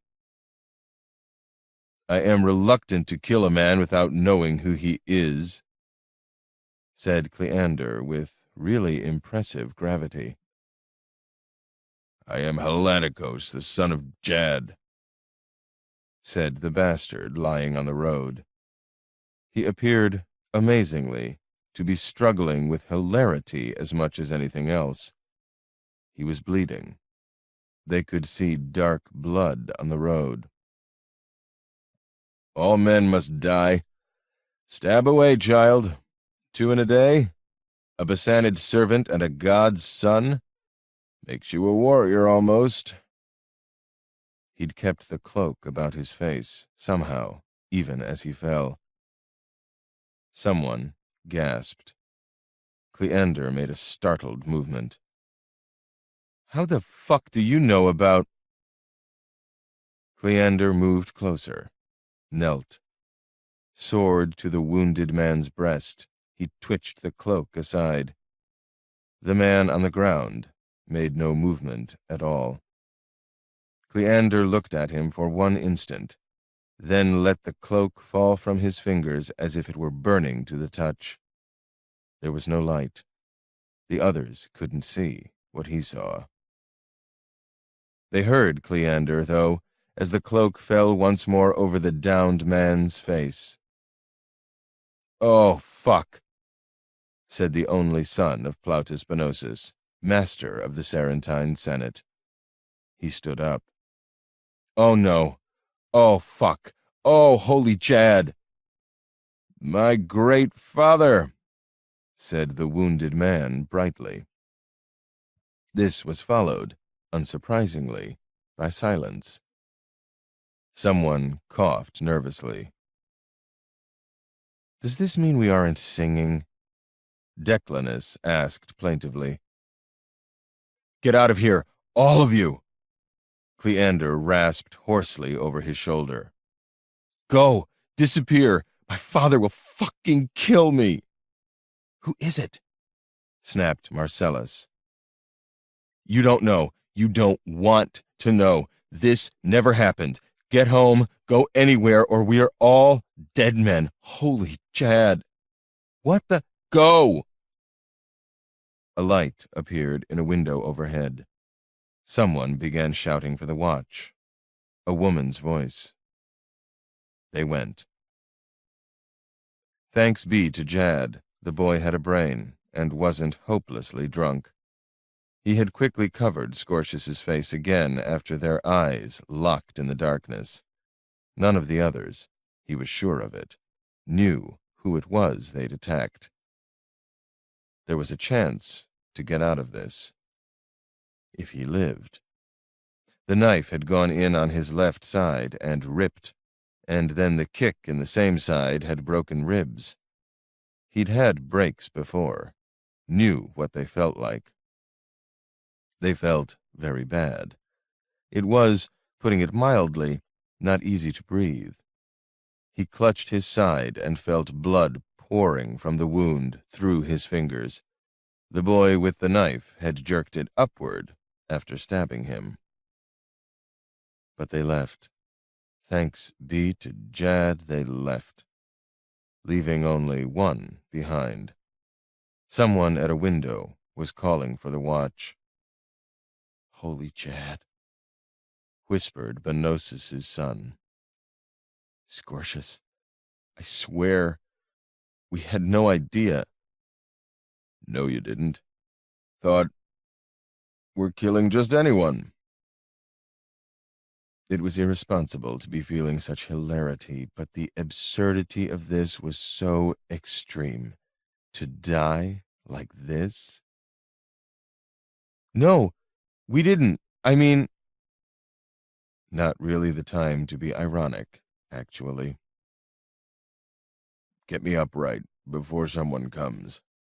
Can you walk?" "Of course I can walk." Probably a lie.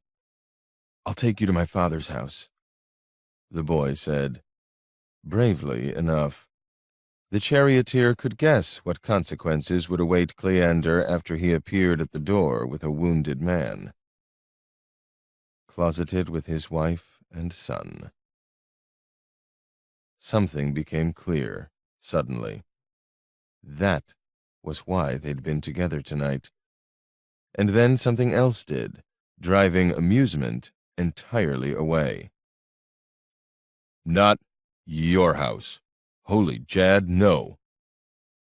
He was not going to appear at Thenaeus's door at this hour of night, having been wounded by partisans after descending from the bedchamber of Shirin of the Greens. He winced at the image of her face, hearing this. Not at the outraged expression that would ensue, the lack of one. The detached, ironic coldness coming back. "But you need a physician. There's blood, and my father can keep this—" "Not your house." "Then where?" "Oh, the Blues compound. We can—" A good thought, but won't help. Our doctor was at the wedding today and will be drunk and unconscious. Too many people, too. We must keep this quiet for the lady. Now be silent and let me... Wait! I know! The Besanid! Exclaimed Cleander. It was, in fact, a good thought, and resulted in the two of them arriving, after a genuinely harrowing progress through the city, at the small house Benosis kept for his own use near the triple walls. On the way, they passed the enormous dark litter again.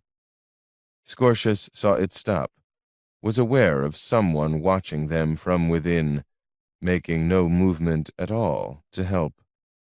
Something made him shiver. He couldn't have said what. He had lost a fair bit of blood by the time they reached their destination. Every step with his left foot seemed to drive the kicked ribs inward, shockingly. He'd refused to allow the boy to get help at any tavern. No one was to know of this. Cleander almost carried him the last part of the way. The lad was terrified, exhausted, but he got them there.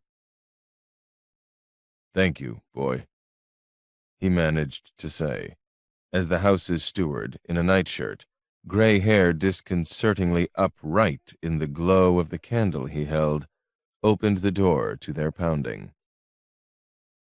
"You did well. Tell your father. No one else."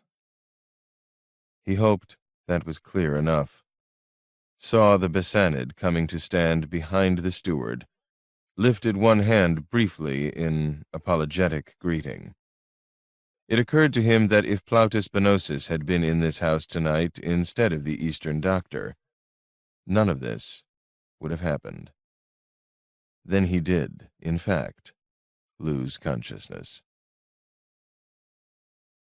She is awake, in her room with the golden rose that was made for her long ago, knows he will come to her tonight, is looking at the rose, in fact, and thinking about frailty when she hears the door open, the familiar tread, the voice that is always with her. "You are angry with me, I know." She shakes her head. "Afraid of what will come, a little? Not angry, my lord." She pours his wine, waters it, crosses to the seat he has taken by the fire.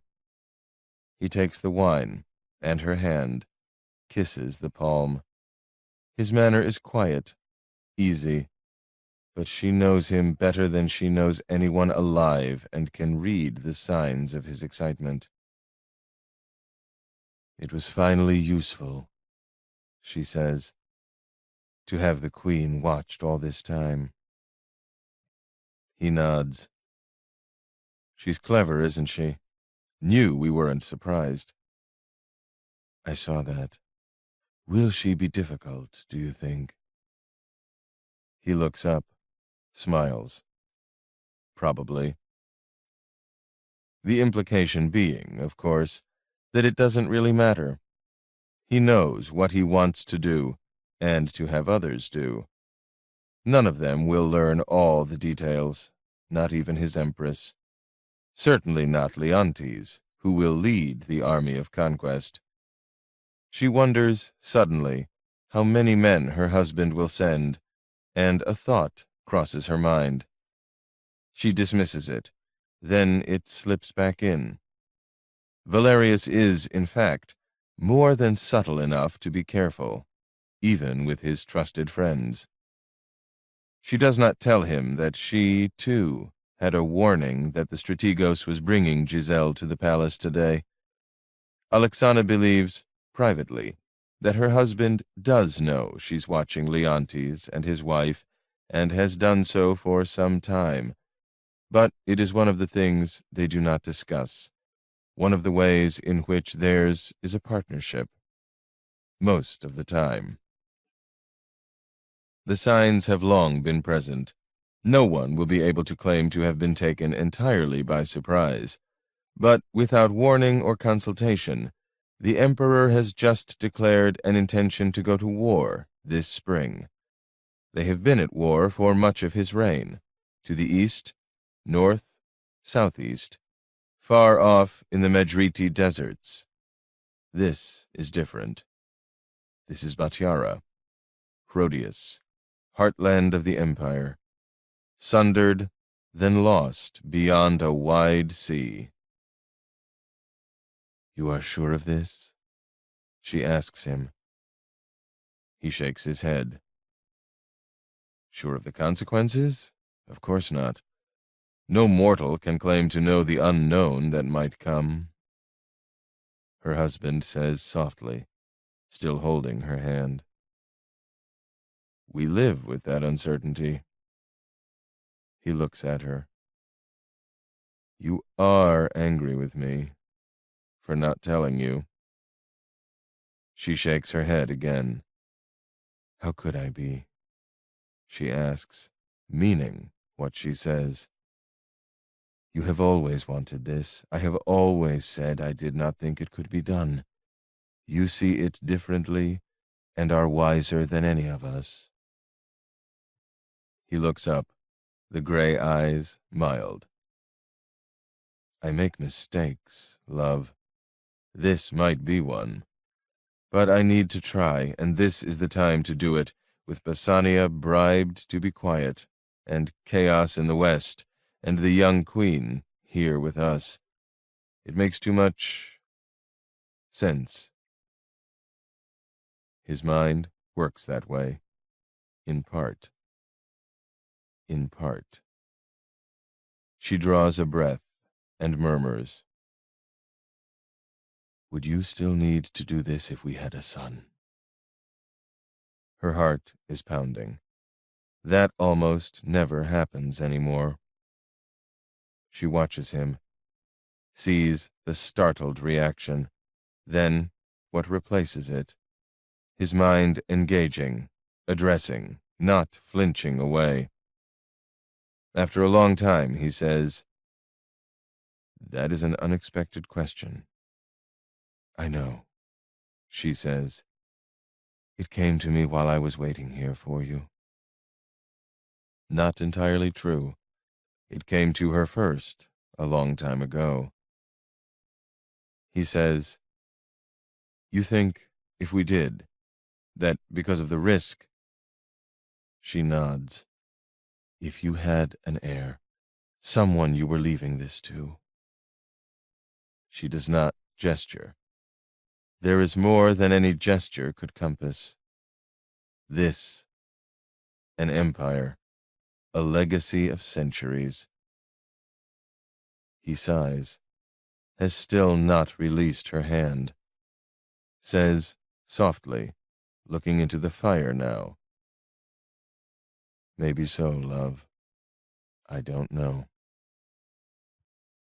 An admission, for him to say that much.